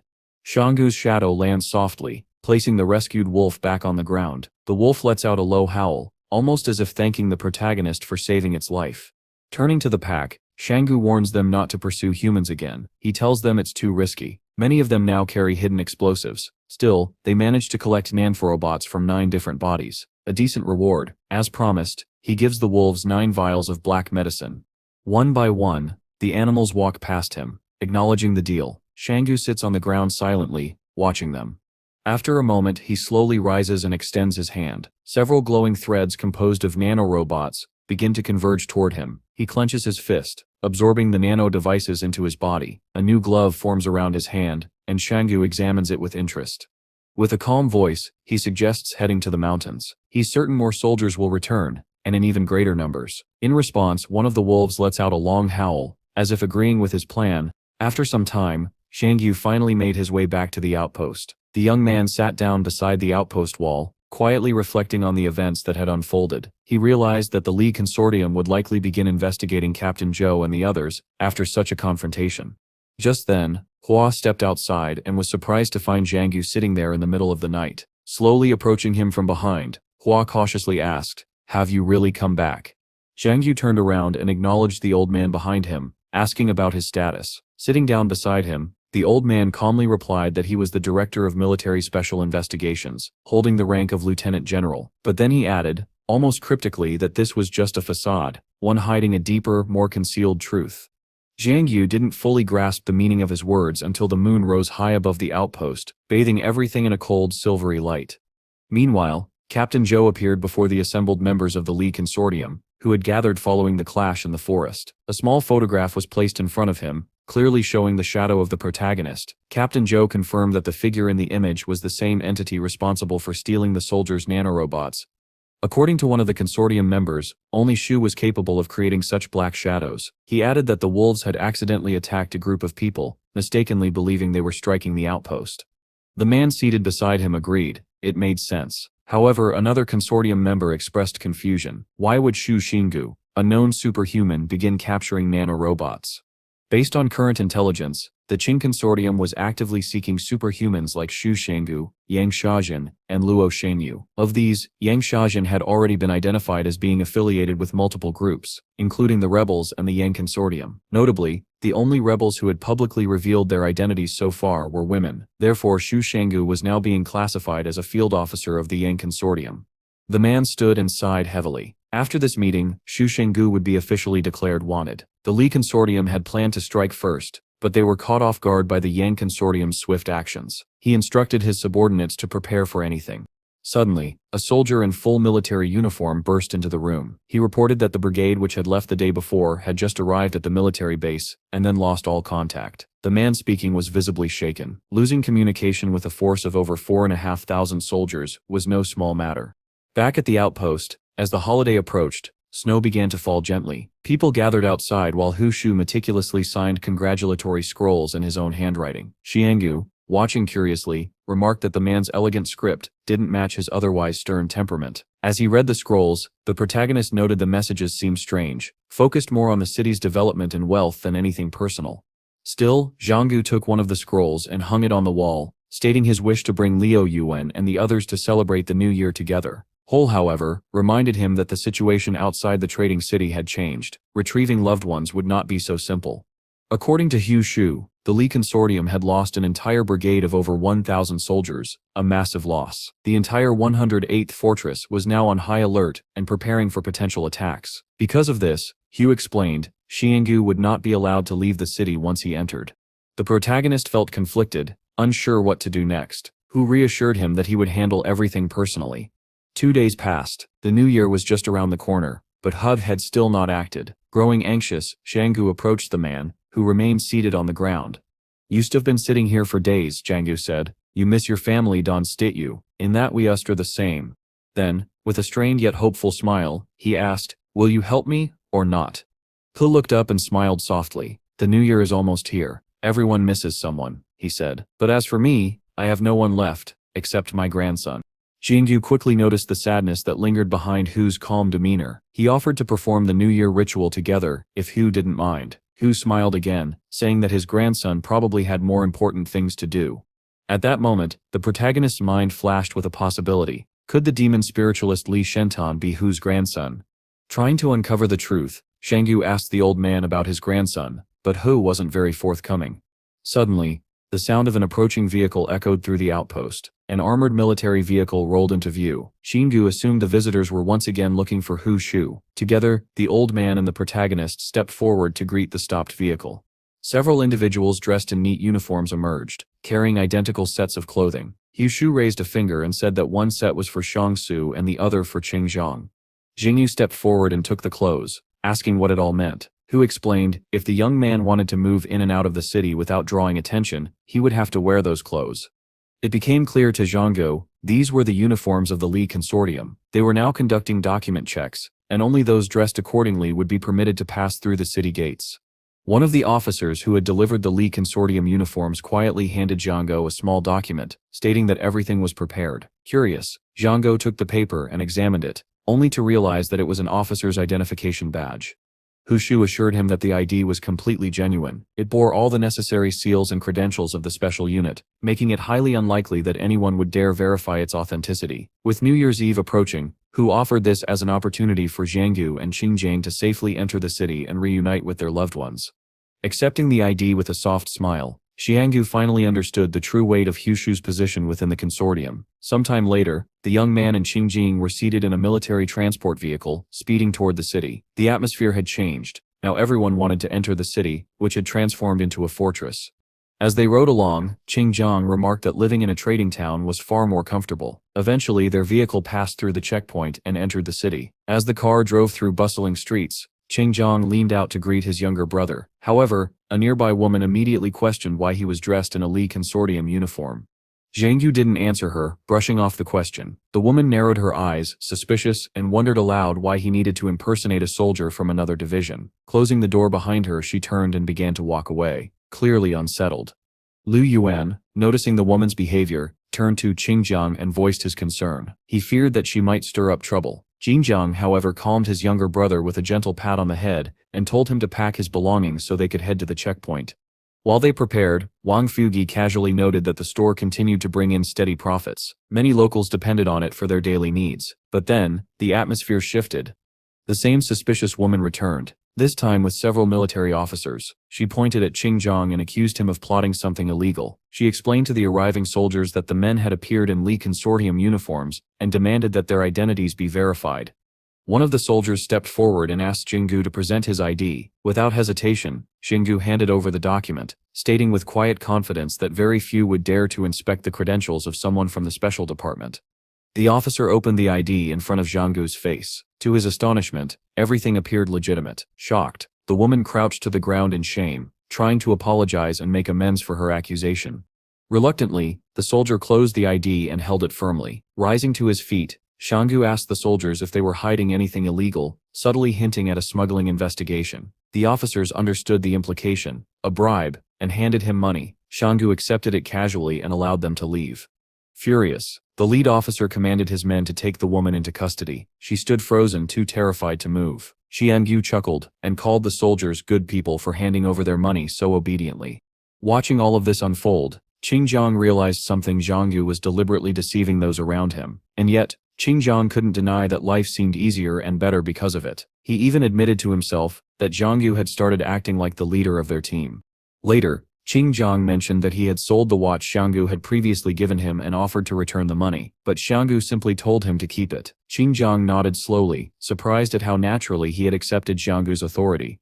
Elsewhere, Wang Fugi, Xiao Yu and a group of female students traveled in the back of a military truck. Ian turned to his older brother and asked if life at the outpost had been enjoyable. Xianggu responded with a warm smile.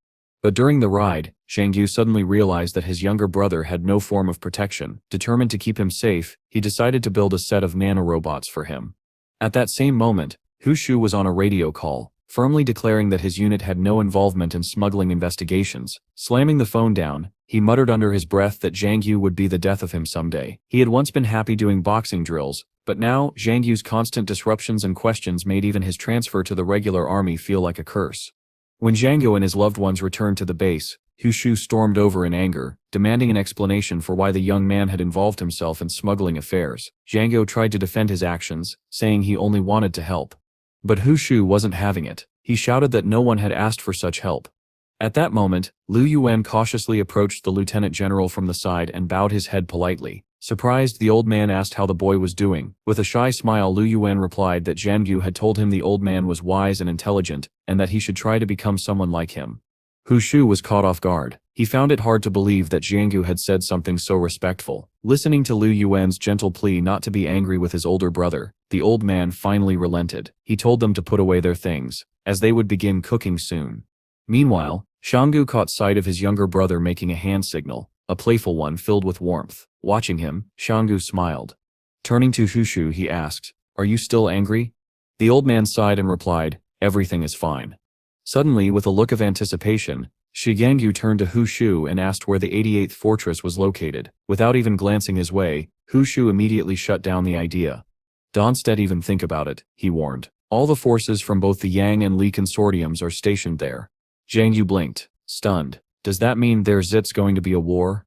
Hu confirmed his fears. Not only were the Yang and Li consortiums sending their troops, but now even the Qin consortium was deploying forces to the same fortress. Reaching the 88th fortress wouldn't be easy, not with that much military tension surrounding it.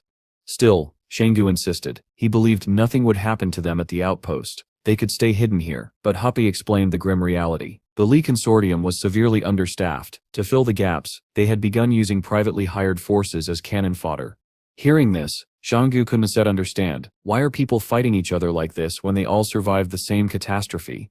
Then, with resolve in his voice, he asked, "If I am assigned to the army, will you help me send my family to the fortress?" Hu didn't hesitate. "You can do that yourself. You have the authority as captain of the Special Investigation Department." But he added firmly, "Don't abuse that power." "I once that," Shanggu promised. Watching the old man carefully, Zhangyu said something bold. "From how you think and act, it seems you rather be friends with me than stay loyal to the consortium. Am I wrong?" Then, without blinking, he added, "Li Andan is your grandson. Isn't he? You and your grandson, are you trying to destroy the Li consortium together?" Hu Shu didn't deny it. "You figured it out too quickly," he replied flatly. "And you're not afraid I'll report you?" Shanggu asked defiantly. "I could just as easily report that you're hunting nanobots," Hu answered calmly. With that, the unspoken truth became clear. Hu Shu had known all along about Shanggu's actions. Their alliance was mutually beneficial. Hu had long feared his family would be dragged into political warfare. He had hidden the existence of his daughter, but in the end, she was still killed by the Li consortium. The consortium was too powerful, so powerful that even superhumans and grand titles couldn't shake its foundations. It wasn't until Hu's own grandson became a demon spiritualist that the old man began to see a sliver of hope. As the two men talked, Shalu's sister emerged from the house, carrying 2 bowls of food. Smiling warmly, she invited them inside. "I made vegetables, come eat while it's still hot," she said kindly. Jinju thanked her sincerely for the care she always showed them. Turning to the side, he noticed a group of people gathered near a campfire. Chong Wudi was among them, singing songs in the soft glow of the flames. With his hands behind his back, Hu Shu watched the scene and said, "This is the best New Year I had since I turned 29. Zhanggu gave the old man a gentle hug. "All my past holidays were pathetic," he said. But their peace didn't last long. In the distance, the sound of an approaching vehicle cut through the night. Between the trees, an unknown military transport rolled forward, its headlights sweeping across the outpost. Everyone turned toward the light, confused and unsettled. They hadn't expected any visitors. Hu Shu's expression tightened. Something didn't feel right. A soldier in combat uniform stepped out and approached the old man. He leaned in and whispered something into Hustep's ear. As the soldier stepped back, Shingu asked, "Is everything all right?" With a half smile, Hu turned to him and said, "Get ready to send your family to the fortress after the festival. War has begun. The commander-in-chief of the Li consortium has ordered a raid. A real battle is about to erupt on Yang consortium territory." With that, Ho turned and began walking away from the outpost. "You're leaving without even eating?" Xiang Yu called after him. Hu didn't stop. "I'm sorry," he said. "This new year has already been ruined. I won't even have time for dinner." Just then, Sister Shio ran up and pressed a small food box into Hu's hands. "I made this for your journey," she said gently. Surprised and touched, Hu smiled and thanked her. He didn't expect such kindness. At that very moment, in the Qing Consortium's 101st fortress, a bell suddenly rang out in the dead of night. The alarm echoed from the bell tower, its sound engulfing the entire city.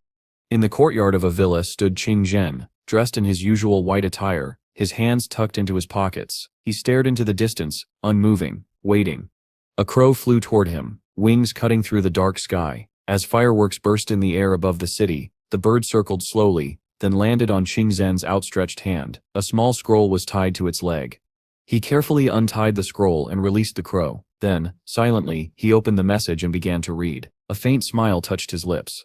Without a word, Qing Zhen stepped back into his villa, where Boss Lu lay sprawled across a sofa, sighing loudly. The overweight man grumbled, "No water, no proper food. We don't deserve to be treated like this."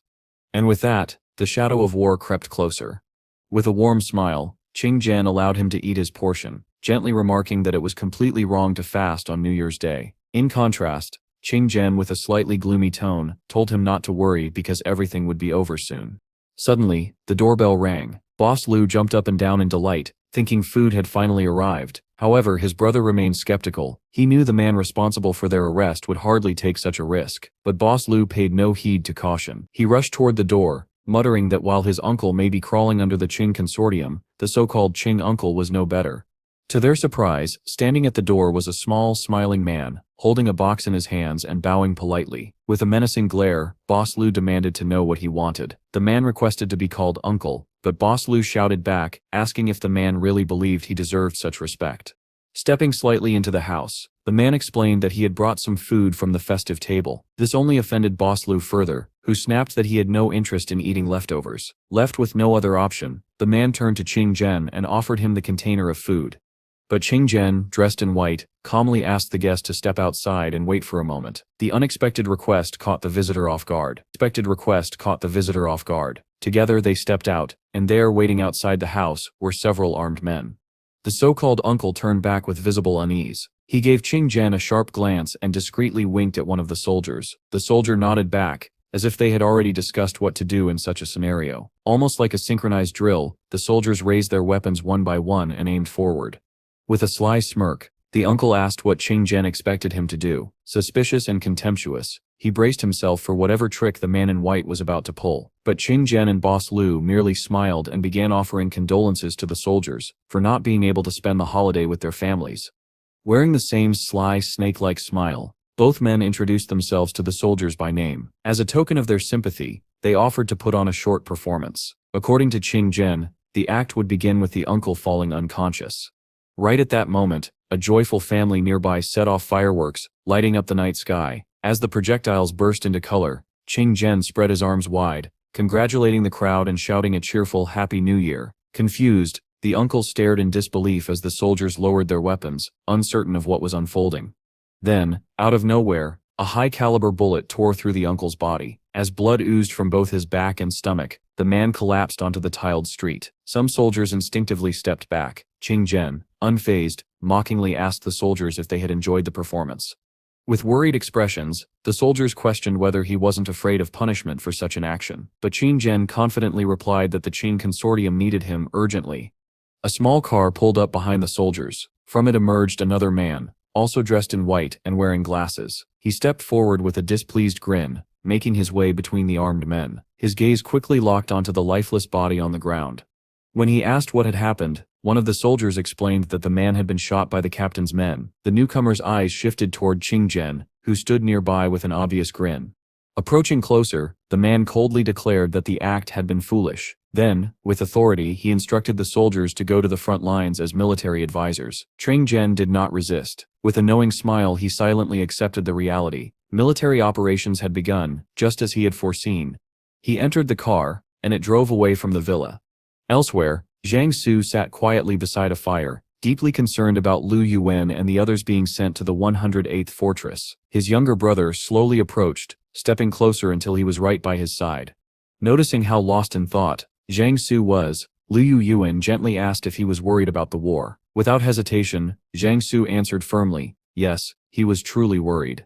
Sitting down beside him, Lu Yuan proposed they leave the area, believing they might survive by hiding in the forest. He then asked why Yang Xiaojin hadn't gone to search for the main character herself. It turned out Lu Yuan had already discovered the location of the 88th fortress, but had chosen not to speak about it. Clenching his teeth, the younger brother stated they would never be welcome at the new fortress anyway. Hugging Lu Yuan, Zhang Su recalled how his brother once claimed he got along well with his classmates, but now it seemed like that had been a lie. Lu Yuan admitted bitterly that teachers had humiliated him for being a refugee. No one wanted to speak to him, or to Wang Fugi. One day, a classmate lost something, and the first person everyone suspected was the boy, automatically blaming the refugees for every trouble that occurred. Without hesitation, the classmates searched through the belongings of Wang Fugi and Lu Yuan. When the teacher discovered money in their things, she instantly accused them of theft. In her mind, there was no way a refugee could legally possess that much money. No matter how much they tried, it was impossible to convince her otherwise. Yet, Lu Yuan didn't cry. His elder brother had taught him long ago that tears held no power in a world that refused to believe in them. Instead, with a strong and defiant voice, the younger brother declared that he didn't like fortresses, maybe not even Yang Xiaojin and her companions, but his family and his friends certainly didn't either. After hearing his younger brother's words, Shang Su let out a weary sigh. He confessed that he no longer knew what the right path was. This led Lu Yuan to suggest something important. Perhaps the protagonist should wait for Yang Xiaojin to visit him, because otherwise, his entire journey to the 88th fortress might end up being meaningless. This story had such a strong impact on Li Yan that he had tried for a long time to reach out to Shang Su. Interrupting his younger brother's emotional monologue, the protagonist asked why he hadn't reported those who had wronged him. If he had spoken up, the young man could have dealt with them. Standing tall, Shang Su straightened his back and said firmly that his younger brother would still need to go to the fortress for his own safety. When Lu Yuan heard that he would be taught directly by the teacher they had met, rather than attending school as usual, he accepted the idea with a smile. Shang Su then asked his younger brother if he had ever encountered the wolf chieftain. In response, Lu Yuan turned to the protagonist and asked him to come along. The young man agreed, but only if the boy promised to follow him. Just then, a vehicle from the Li Consortium entered the outpost's territory. Zhang Su was confused. Who would come to the mountains at a time like this? The driver didn't even get out. He simply threw several documents onto the ground and announced that all private armies were being mobilized. According to the notice, by 7 o'clock tomorrow morning, every combat group must report in. Failure to do so would be considered desertion, even if only one soldier was missing. Shang Su's face grew serious. He understood what this meant. They were truly heading to the front lines now. Turning to his younger brother, the protagonist asked him to wake up Li Qingyan. With the letter still in hand, the young man walked toward the outpost building. The captain, just waking up and rubbing the sleep from his eyes, asked Shang Su why he had been called. The youth replied that the Li Changxitrum had ordered all units to assemble at the trading city by 7 a.m., or else be branded deserters. The captain sighed in frustration. Not even 2 peaceful days had passed, and they were already being dragged back into war like expendable pawns. Looking at the sleeping boys, Li Qingyan remarked excitedly that if even one of them chose to run, all of them would suffer punishment. Shang Su couldn't help but observe how deeply the captain cared about the others, despite having the option to flee and save himself. With little time left, Shang Su decided to escort his family into the city first, before heading to the rendezvous. Li Qingyan, head bowed and voice soft, agreed with the plan. Placing a hand on the protagonist's shoulder, the young man asked to be taught how to drive. It was a crucial skill. With a faint smile, Li Qingyan nodded and reassured him that it wasn't too hard. Driving on straight roads was quite easy. The captain then went inside and began waking the boys, instructing them to pack all supplies from the outpost. The few already awake asked what was going on and what he planned to do. After a brief silence, he responded, deadpan, "We separate preparing for war." The boys, just pulled from their dreams, were shocked. It was the middle of their holidays, but Li Qingyan cut through their surprise. War waited for no one. He ordered everyone to be ready in 15 minutes. If they didn't go, their comrades and loved ones in the trading town would not survive. The Li Qing Consortium would likely hunt them all down regardless. Standing outside the outpost, Shang Su closed his eyes and whispered bitterly, "This world is truly rotten." Chung Wudi approached him and asked quietly, "Are we really going to war?" "We'll see how things go," the protagonist replied.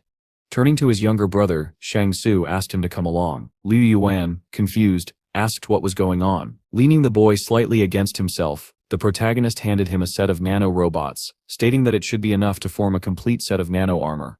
The younger brother hesitated. He didn't want to accept such a gift. He knew it would leave his older brother more vulnerable, but Shang Su insisted. The boy needed them more, and the young man would collect more nano-robots during the war. As he said this, a stream of tiny vehicles swarmed around Lu Yuan from all directions, forming glowing rings beginning the synchronization process of the armor. Zhang Su, with firm resolve, asked the boy to monitor the process carefully and see how well he could control this new power. Li Yan confidently claimed that the nanorobots were incredibly easy to manage, even going as far as to describe them as extremely obedient. However, the protagonist, kneeling on one knee, urged caution. He requested that this technology only be used in emergencies. If the Li Consortium ever discovered it, things could turn catastrophic for everyone involved. Suddenly, a sharp scream echoed from outside. Someone was shouting, asking where Lu Jiayang was. Alarmed, both brothers rushed out, and immediately questioned the bystanders about what had happened. Li Qingjiang stepped forward with grave news. Lu had taken salted meat and a gun before disappearing. This troubled the protagonist deeply. Lu had clearly run off, unwilling to fight, and had taken both food and a weapon with him. With time running out, this desertion added to the pressure. Chen Woody, visibly shaken, turned to his mentor and asked why people behaved this way. Xingu observed that every time something like this occurred, Chen Woody would spiral into a state of quiet depression. To him, however, it was no surprise. In this harsh world, people were selfish by nature, doing whatever it took to survive, prioritizing themselves above all else. Tensions escalated. A heated argument broke out among the remaining group as they debated what to do next. Should they chase down the runaway or flee themselves? One soldier, trembling, spoke up. He had a wife and daughter still in the city and pleaded with everyone not to abandon their post, hoping this would keep the group united and avoid punishment. Zhang then stepped forward, calling everyone to gather around. Calm but resolute, he announced that he had a plan. Soon after, he and Li Qingjin arrived at their lookout point. Just then, an unfamiliar army truck entered their line of sight. The moment the vehicle appeared, Xingo signaled his partner. It was time to leave the shelter. They intercepted the truck and flagged it down, confronting the driver with suspicion. Xingo accused the vehicle of potentially harboring a spy and ordered everyone inside to step out. The man who exited insisted it was all a misunderstanding and claimed they were just ordinary soldiers, but Xingo remained firm. One by one, the soldiers dismounted from the truck. Zhang Yu then asked which of them still had family in the city. One man hesitantly raised his hand. That was all Zhang Yu needed. With a grin, he declared the man a spy and ordered him to come along. The accused soldier protested his innocence until the very end, claiming it was all a mistake, but it was no use. They tied the man up, arms and torso restrained, and dragged him away from the rest. Shanggu delivered a light knockout blow to silence him. Li Qingjin, concerned, asked if this would cause problems. The protagonist replied with calm assurance, everything would be fine. Later, one of Hugh's subordinates approached him, reporting that an officer from a private combat unit was searching for the old man. Hugh answered the radio. The voice on the other end, clearly angry, argued that the special forces couldn't just seize personnel from the regular army. Hugh exploded with fury, shouting into the device, insisting that no one had taken anyone's men and demanding they stop spreading lies. From this, Hugh quickly realized Zhang was behind the incident and began trying to piece together his true intentions. Meanwhile, in the trading city, a gathering of mobilized soldiers was taking place. The officer overseeing the process checked his comms, assuming that everyone should have arrived by now. Just then, Shanggu and Chen Woody emerged from Li Qingjin's car. The officer questioned where the rest of their unit was. Li Qingjin began to give his status report, but the officer quickly interrupted him, saying the situation was already chaotic and that he'd go look for the missing soldiers himself. Among the crowd, one soldier whispered to another, wondering why so many private army personnel had yet to arrive. Xiangyu realized that not all military men were fools. Some would soon start picking up on the inconsistencies, but for now, things remained under control. After all, most of the other troops were still tied up fighting on the front lines. Finally, the commanding officer stepped forward and began his speech. Shanggu, Li Qingjin, and Chen Woody listened intently. The man began by introducing the overall commander, Li Anjun, a direct descendant of the Li clan and the leader of the 107th Fortress. He then introduced himself as Li Tao, head of the private forces of the 108th Army. From this point onward, he announced, everyone present would operate under his command. According to their new orders, the army was to head to the front line at Mount Feni and begin constructing a defensive tower to hold off future Qing attacks. The assignment was clear. Zhang Yu immediately saw through the tactic. These soldiers were being used as cannon fodder, mere shields against artillery and enemy troops. But there was an incentive. Li Tao declared that those who carried out this mission successfully would be granted the status of full citizens of the fortress, as well as official placement in the consortium's regular army. This news was met with excitement and murmurs of approval from the crowd. Many had long dreamed of such recognition. With the speech concluded, Li Tado gave his final command. All troops were to board their vehicles and prepare to depart. After some time, the military vehicles began to move toward their designated target. Li Qingjung turned to Shanggu and asked if they could still manage without the stolen orders. The protagonist calmly assured him that they now had plenty of room to maneuver. The captain, tense upon hearing this, was quickly reassured by his young partner, who asked him not to worry unnecessarily. The protagonist then looked toward the man driving the truck and asked whether he would have stayed if he had known about their comrade's escape. The man nodded solemnly, explaining that there were still people on the team who needed to protect their families. However, he confessed uncertainty about how the others viewed him. Deep down, he suspected that if someone offered them $1 million in currency, most would betray him without hesitation. Eventually, the convoy halted near another military group. Shi Yungu instructed everyone to stay put, assuring them that Lu Taiyu would personally handle the soldiers on the road ahead. A man in uniform informed the commander that their truck had been requisitioned. However, the commander insisted they needed to hurry toward Mount Finey. Irritated, the opposing officer retorted that Lu Taiyu's men should board another vehicle and change into different uniforms. Realizing something was wrong, the commander ordered his men to disembark. As he watched the scene unfold, a chilling realization struck him. Standing before him was the strongest unit of the Li Consortium. If his men were being asked to change into those uniforms, then the plan was likely to use them as scapegoats, drawing the attention of the main enemy force. A soldier, speaking with a cold and indifferent tone, commented that if they changed clothes here, they'd likely freeze. Then suddenly, one of the consortium's soldiers struck Lu Tatu, yelling at him to obey orders. Moments later, the commander silently removed his combat uniform and handed it over. Members of the elite division began changing into their standard gear, stating that they intended to reach the mountain in 10 days. One of them handed a bracelet to the commander and instructed him to wear it. The message was clear. If they didn't make it on time, they would face court-martial. Before leaving, the officer declared he would send 5 men to shadow them and warned the others not to act recklessly. As his soldiers finished changing, he turned and gave the command to move out. Li Qingjung, still puzzled, asked if they really had to wear the uniforms of the Shanking Battalion. Shang Su, inspecting the new gear, commented that it was of good quality. Wearing his new uniform, he felt a renewed confidence, believing he could accomplish much more moving forward. As the group prepared to leave, Li Qingjung asked the protagonist what the plan was now. To everyone's surprise, Zhang Su suggested they return to the forward base they had just passed, and enjoy a proper lunch. The soldiers around him were visibly shocked. The captain hesitated, unsure whether they could risk such a detour, but Zhang Su reassured him they weren't breaking any major rules. Still, Li Qingjung remained uneasy, reminding them that 5 battalion members were monitoring their every move and might punish them for separating from the group. To Shang Su, however, this was laughable. How could 5 men possibly track 1,000 soldiers? Besides, their identities were unknown, making it the perfect chance to move covertly. Their goal for now was simple: get something to eat. With no dry rations left in the camp, they needed to find food elsewhere, and so a few members of the group took it upon themselves to lift the burden from their leader's shoulders. As night began to settle, the trio made their way toward the nearby forward base. Excited, Shang Su waved his hand joyfully, eager for a warm meal. Li Qingjung, however, worried they might be recognized at the gate. The protagonist assured him that he would handle the talking. As they neared the entrance, a guard stepped out asking who they were.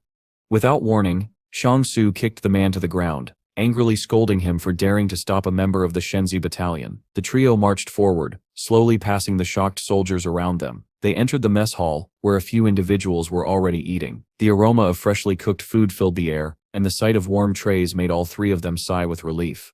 Starving, they approached the kitchen and asked what food was available. However, the cook shook his head, explaining that he had not received any notification about 3 additional arrivals. Shang Su, confused and annoyed, argued that he hadn't realized they would need an invitation just to eat. He declared that he was there to have dinner and questioned whether the cook truly thought he was above him. When the cook asked for an officer's ID, Shang Su handed it over with a proud expression. However, the protagonist leaned closer and advised the cook to simply verify the identification number. As the man read it, his expression changed. He had just realized that Shang Su was a member of the Special Investigation Department. Shang Su calmly asked the cook to remain quiet and keep this a secret, revealing that he was on a special mission. The cook, now pale and trembling, quickly nodded in understanding. The protagonist, pleased with the outcome, smiled to himself. Their mission for now was simply to eat. After some time, the boys finally managed to finish dinner. Li Qingjung was especially delighted with how delicious the meal had been. Still munching, Shanggu commented that there should be 4 or 5 more bases on the way, so starvation wasn't something they needed to worry about. With that, they decided to pack some food and bring it to the soldiers stationed at the nearby post. certain that the men there wouldn't mind receiving a bonus lunch. Content and satisfied, the group left the temporary base, carrying bags filled with fragrant food and essential supplies. As they passed by, nearby soldiers, visibly hungry, asked if they could share the food, explaining they hadn't eaten all day. Just then, a new task arrived from the palace. It instructed Jiang Su to help a comrade ease his hunger. Leaning in, Shang Su told the soldier beside him about a place where the men could definitely grab a bite. After whispering the location into his ear, he gave the order for his small detachment to move out. The soldier beside him expressed his heartfelt thanks, and Shang Su felt a quiet satisfaction. Not only had he completed the task, but he had also earned someone's gratitude. Shanggu, watching all this, turned his head and noticed a group of people beginning to walk away. He called out, asking if they would praise him as well, just like they had praised their leader. Amused, the men agreed and bowed politely. Soon after, the system rewarded Shanggu with several coins of gratitude. Greedy for more, Shanggu realized that if the entire camp thanked him, he might even earn a new weapon. With that thought, fueling his motivation, he told his companions to return to their tents while he stayed back to handle some personal matters. Shanggu then began running from tent to tent, offering help and distributing food wherever he could. After some time, exhausted from all the running, he took a moment to rest, silently acknowledging that doing good deeds could be very tiring. Still, the wave of gratitude he received from others made it all worthwhile. Eventually, Shanggu reached the last tent, this one glowing with a strange bright light. He pushed the flap open abruptly and asked if the soldiers inside were hungry, ready to direct them to a food source, but he stopped mid-sentence. Inside were 5 soldiers from the Shenzi battalion, all giving him an odd, unreadable look. Sensing something was wrong, Shanggu tried to leave, but one of the soldiers commanded him to stay.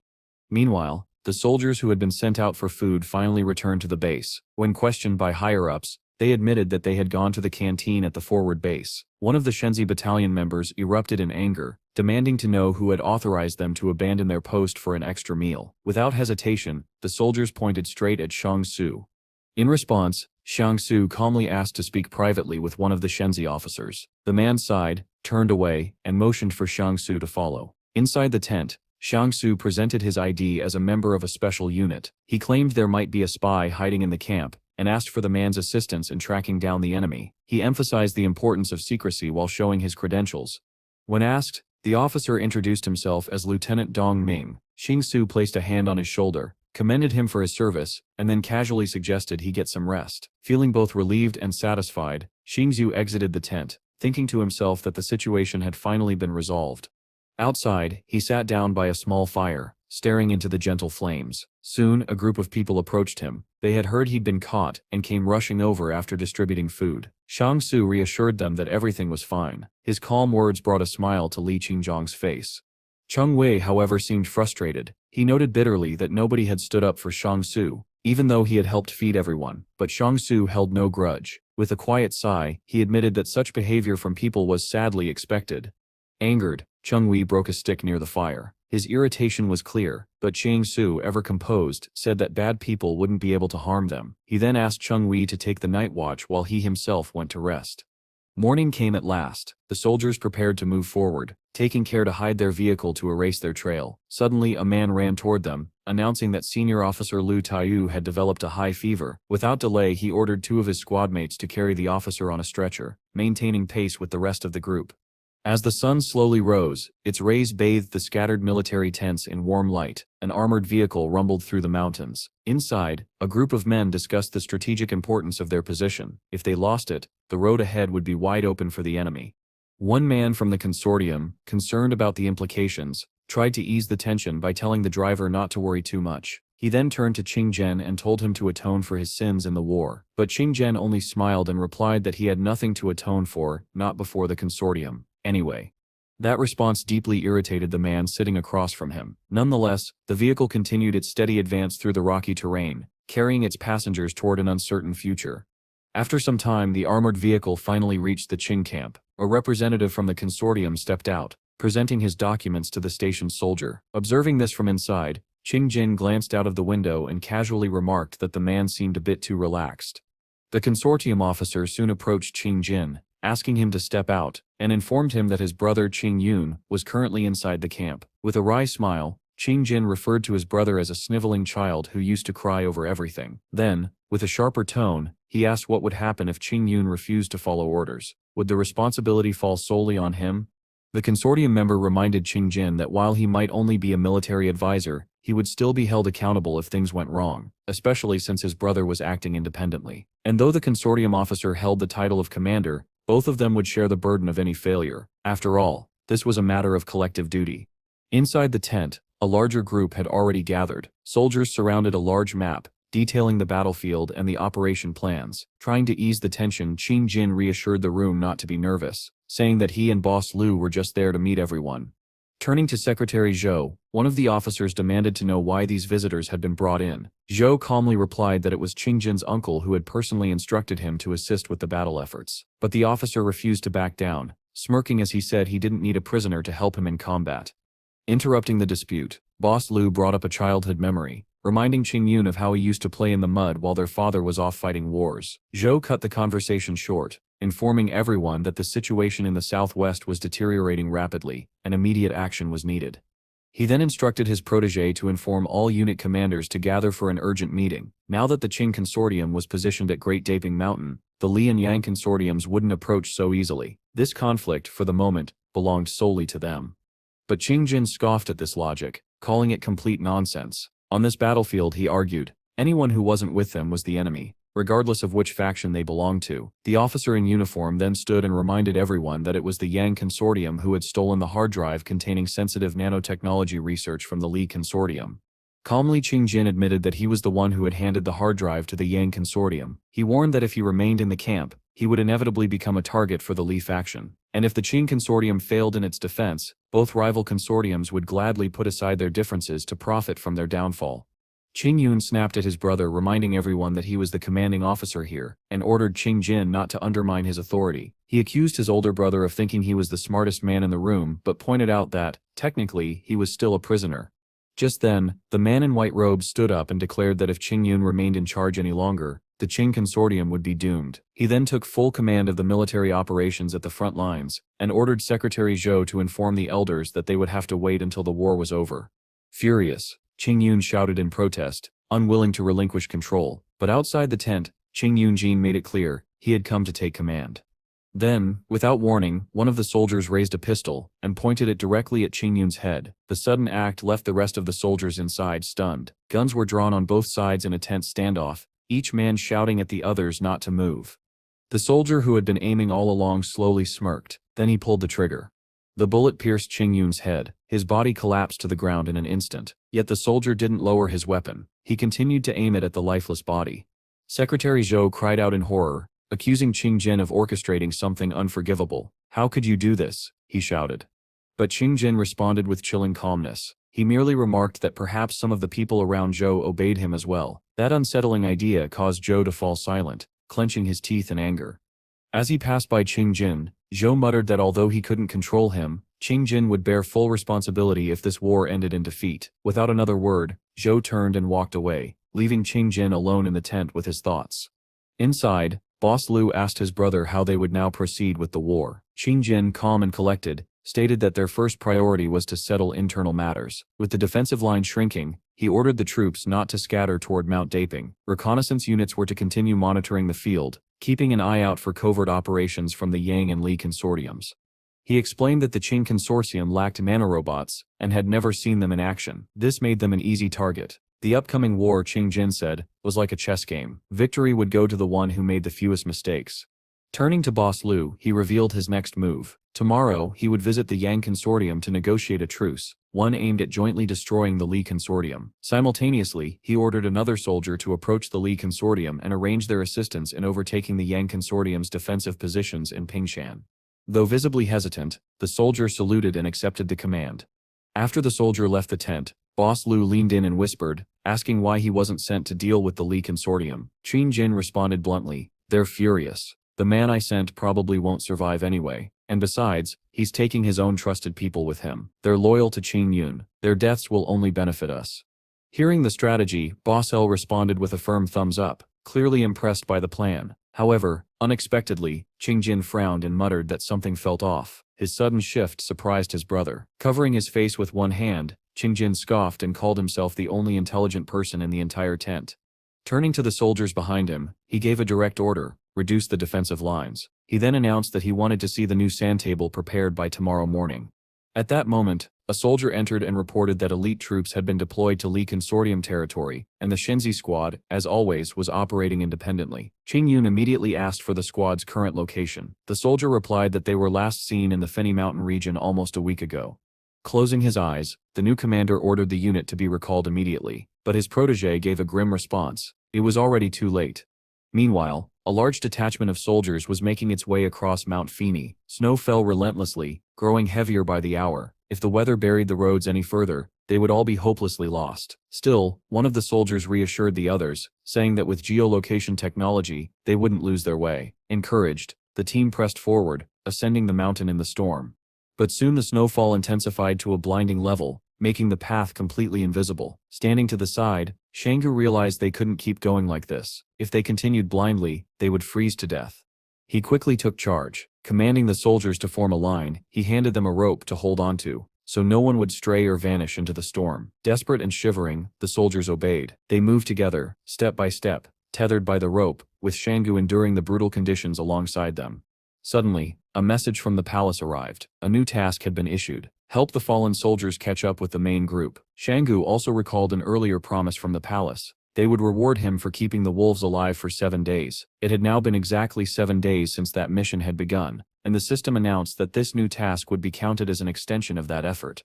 From the corner of his eye, Shangu spotted a man trying to sneak away. Disbelieving what he saw, he watched as the soldier reached for his pistol, only to find it missing. Shangu held it up, revealing that he had already taken it. The deserter froze, stunned by the speed of the move.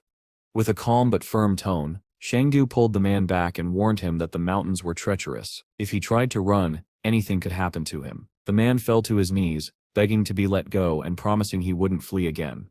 Releasing his leg, Shangu crouched in the snow in front of him and reminded him not to lag behind the group. Then, with a faint smile, he asked if the man wanted to thank him. Confused, the soldier nodded, and Shangu clarified that he had just saved his life. The man sincerely expressed his gratitude, an outcome that surprised Shangu more than he expected.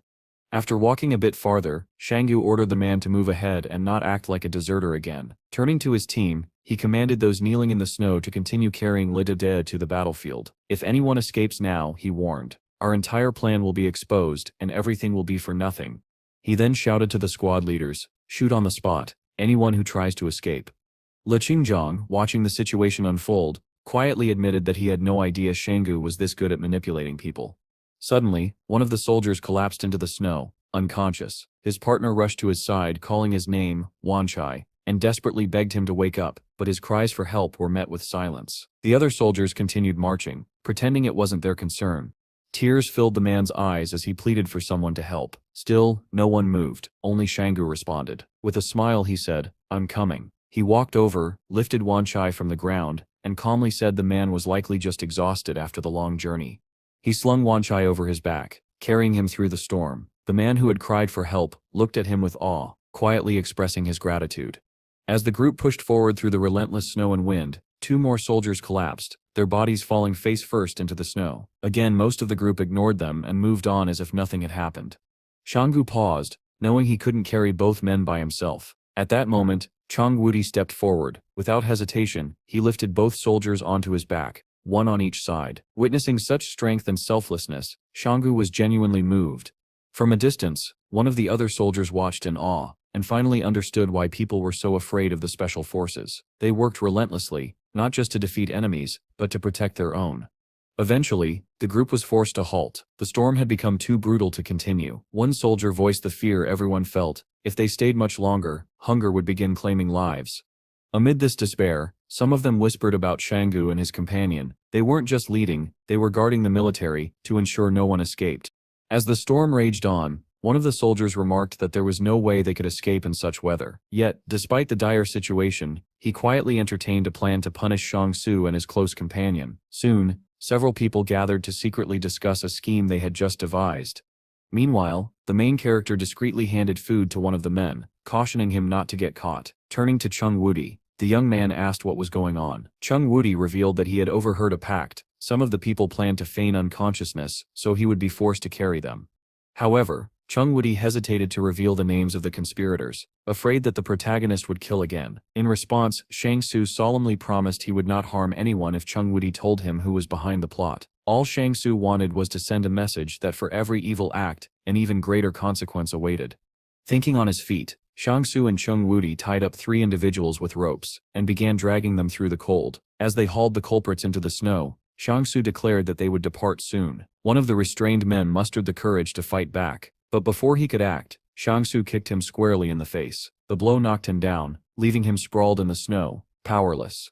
Shang Su then addressed everyone, stating that they were all adults, yet they preferred to lie back and do nothing while being dragged through life. One of the men shouted that it was Shang Su who brought them here by force. To this, Shang Su sharply replied that this excuse sounded exactly like the conspiracy they had planned.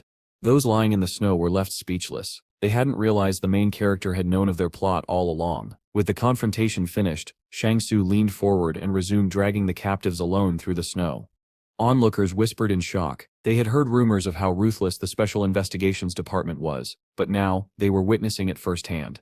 Time passed, and the soldiers continued their journey through the snowy wasteland. One of them suggested they set up camp on the leeward side and wait until the snowfall stopped. Shang Su agreed and took charge, ordering Li Qingzhang to gather firewood. Working together for the sake of survival, the group pitched several tents and lit fires to keep warm. With this, Shang Su successfully completed the palace's quest, and was rewarded with a basic level skill card. Additionally, the vending machine now offered seeds for purchase, a development that made him genuinely happy. He had worked hard to reach this point. Inside the palace, the protagonist approached the vending machine and examined the new item. He didn't fully understand its purpose, but decided to spend one of his gratitude coins to find out. A small seed fell out with a soft click. Curious, Shang Su wondered if he should plant it right away. He turned to Chung Wudi and told him to guard the tent while he ventured outside. With a weary expression, Shang Su left the temporary camp. Taking a shovel, he trudged through the snow, intent on planting the mysterious seed. Once he dug a hole and dropped the seed in, he wished aloud for a plant that would bear fruit instantly. To his surprise, red roots began sprouting from beneath the snow. Although he didn't see any fruit, he marveled at the plant's rapid growth. Suddenly, a large crow approached. Sensing danger, Shang Su prepared to defend himself, but before he could act, the plant leapt from the ground. Its thorny stem wrapped tightly around the bird's neck. The crow collapsed in the snow, subdued. Observing the scene, Shang Su realized that the plant was highly aggressive. An idea formed in his mind: if he planted more of these around the forest, he could keep wild animals at bay. Back inside the palace, the protagonist grew curious about the other seeds. He held a gratitude coin received from someone else and prepared to use it. Meanwhile, Li Qingzhang asked Chung Wudi where Shang Su had gone. Chung Wudi answered simply, he'd gone hunting for a boar. At that moment, Shang Su stood in the snow, watching a new dark yellow seed begin to sprout. Over 10 minutes passed before an unfamiliar plant emerged. Without warning, it launched a projectile from its top. The shot was so powerful it damaged nearby stone. Stunned by what he had just seen, Shang Su could hardly believe his eyes. The palace informed him that the plant could fire only 30 times a day. While the limit made it less useful, he wasn't ready to give up on it just yet. He bent the plant down and forced it to spit out multiple projectiles, curious to see what else it could do. At first, this situation oddly pleased the main character. In a way, it meant he could gather plenty of food. Suddenly, Shang Su heard a soft crunching noise, the sound of someone stepping on snow. He immediately straightened up and scanned the surroundings, his expression turning serious. Who could be here right now, he wondered. The regular troops of the Li Consortium were stationed at the front lines. They wouldn't just show up in this area. With that in mind, the main character unsheathed his combat knife, fully aware that the presence of anyone else here could only mean danger. He quietly moved behind a nearby tree, using it for cover. Peering cautiously from the side, Shang Su spotted them, a full platoon of soldiers from the Qing Consortium. Although he personally knew Luolin, it wouldn't help him now. He was wearing the uniform of the Shenzi combat platoon, which would mark him as an enemy in their eyes. He took a careful step back, anxiety creeping in. The thorns and vines surrounding the area might not be enough to stop so many soldiers. One of the Qing soldiers suddenly raised his hand, signaling the squad to halt. He pointed at the ground and observed, "Someone sit's been here recently." "Is the plan compromised?" one soldier asked. "No," another replied. "We start searching for a single target. There's only one possibility: one of the nano soldiers from the Shenzi squad is here." They knew time was critical. Weapons were raised, all pointed toward one of the trees. But before anything happened, a soldier exclaimed, "Wait, I stepped on something." Looking down, he noticed a red, thorny vine. "Never seen plants like this before," he muttered. Shang Su realized that many of them hadn't yet entered the trap zone of the vines. Just then, one of the soldiers ordered the team to retreat. Something set's not right. Fall back. The soldiers lowered their weapons and regrouped with their captain to reassess the situation. But before Shang Su could react further, a voice spoke from nearby, startling him. "Are you part of the Li Consortium army?" "Are you part of the Li Consortium army?" someone asked. To his surprise, it was Tang Ju, an old acquaintance. Tang approached cautiously, suspicion in his eyes. "Is that really you, Shang Su?"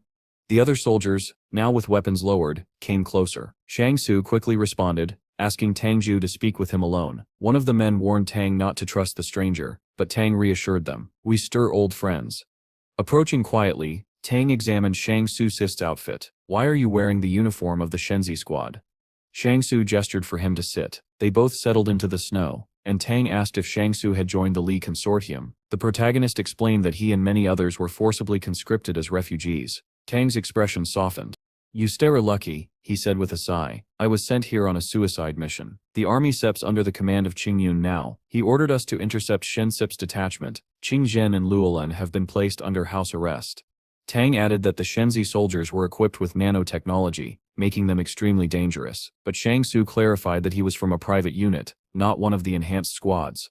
As their conversation continued, Tang explained how his squad had walked into a trap. Even if they were fated to lose here, they hoped their sacrifice would help win the war. Shang Su didn't disagree with the sentiment, but reminded him that the Kang Consortium hadn't treated Tang well.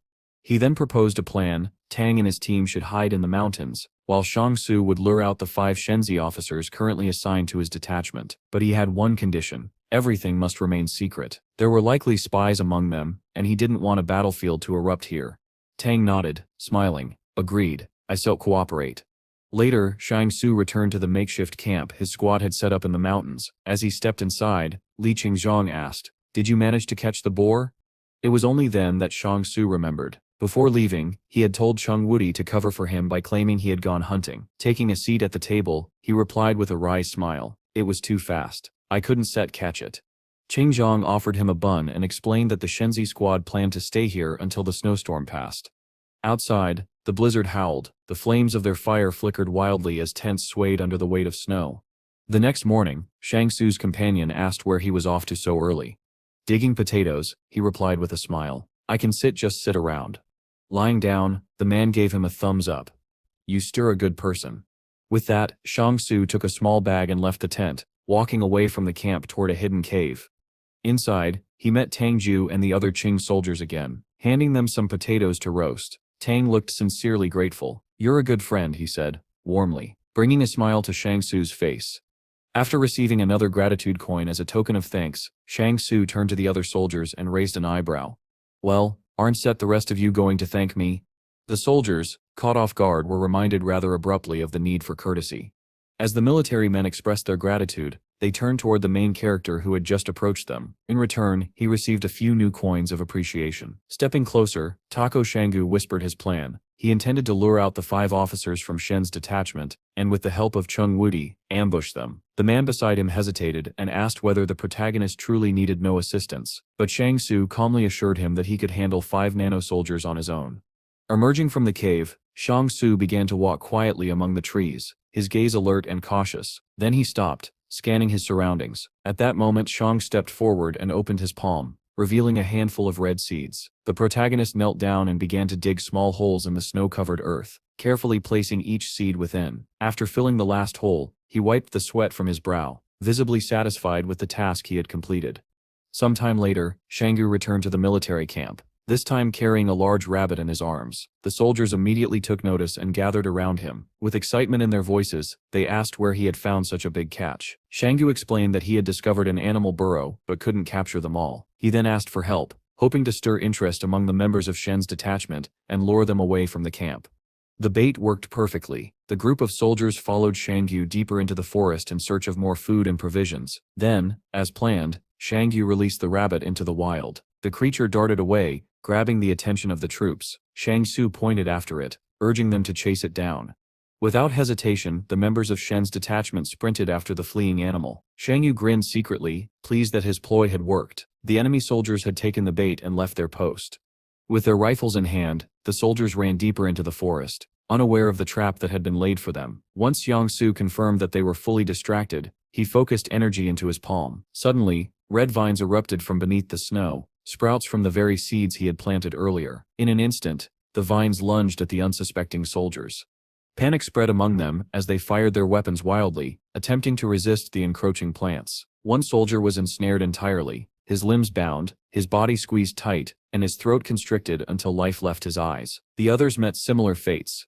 With the soldiers immobilized and hanging helplessly in the air, Jiangsu walked forward calmly. He extended his hand toward the bodies, absorbing swarms of nanorobots directly from them. These tiny machines, once part of Shen's arsenal, now flowed into his palm, transferring their power to him.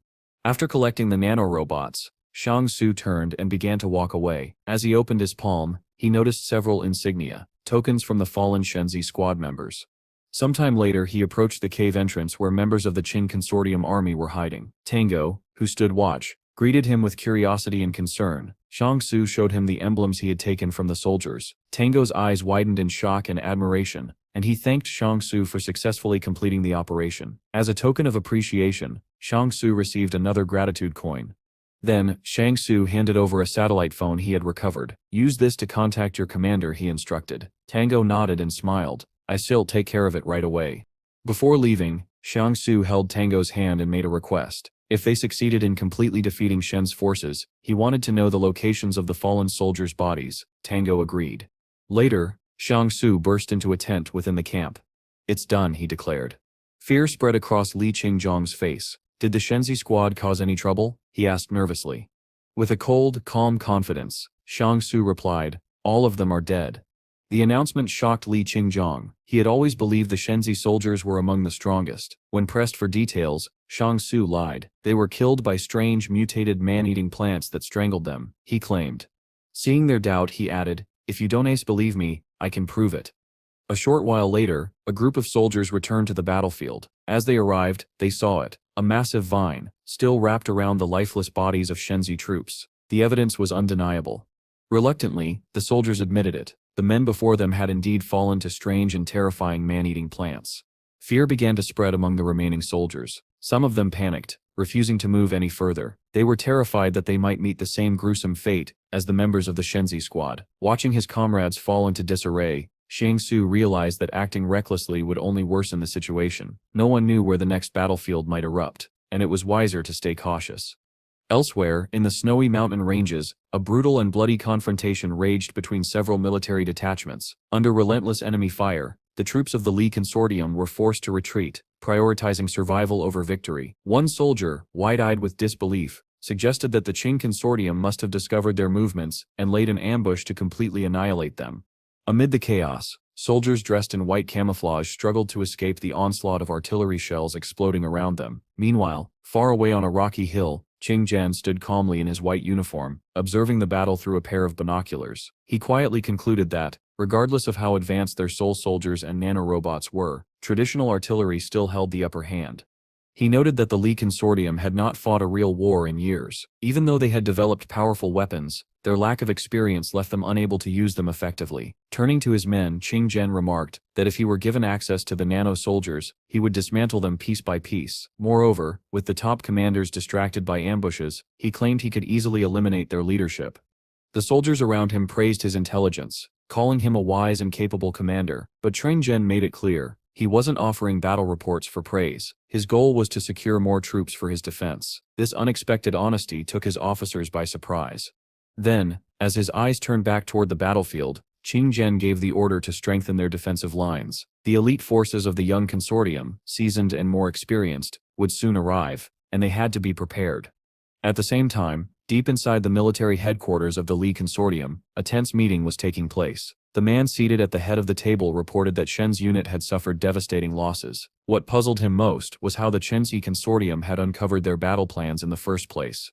Hua Shuo, the head of the Special Operations Department, sat quietly, equally confused. Though he had long hidden his own ambitions and waited for the perfect moment to act, he had no connections to Shen's squad and no clear explanation for the breach. Another officer spoke up, revealing that the private forces, who had swapped uniforms and gear with Shen's special detachment, had never reached their intended destination. A scarred commander enraged, demanded to know why he was just now hearing of this crucial information. He issued an urgent order. The missing private unit had to be found within 3 days. Then, turning to Hua Shuo, the scarred man instructed him to uncover the identity of the traitor responsible for the data leak, a matter he now considered a top priority. Hua Shuo remained silent, his expression unreadable, as the rest of the officers filed out of the room. Left alone, the seasoned general recalled the moment when the private army had exchanged clothes with the Shenzi squad. A name floated into his mind, Shang Su. Could he be behind all this? The thought seemed improbable at first, but he couldn't shake the possibility. He paused, trying to evaluate whether Shang Su truly had the capability to orchestrate such a plot.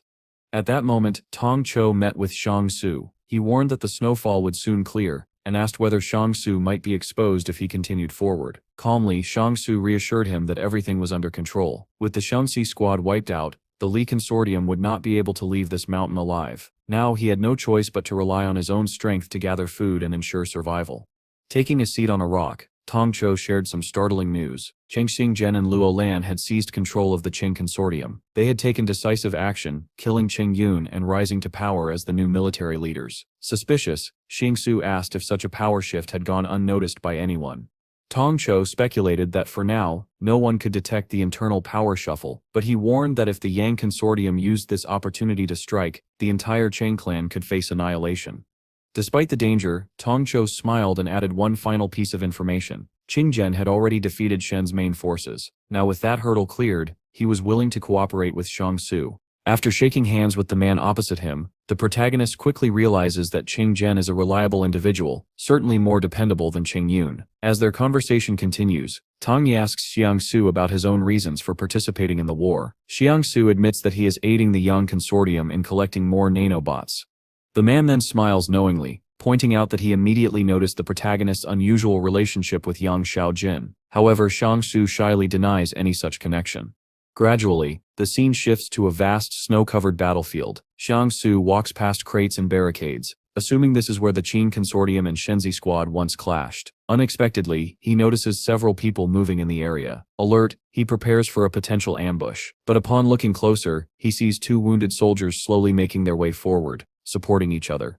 Hiding behind a nearby tree, the protagonist observes them and quietly praises Qingzhen for leaving the officers of the Shenzi squad behind. From his concealed position, he watches other soldiers as they move. Without hesitation, he summons several red seeds and tosses them to the ground. As they hit the snow, the seeds rapidly sprout into a wall of dangerous red vines, snaking toward the soldiers' feet.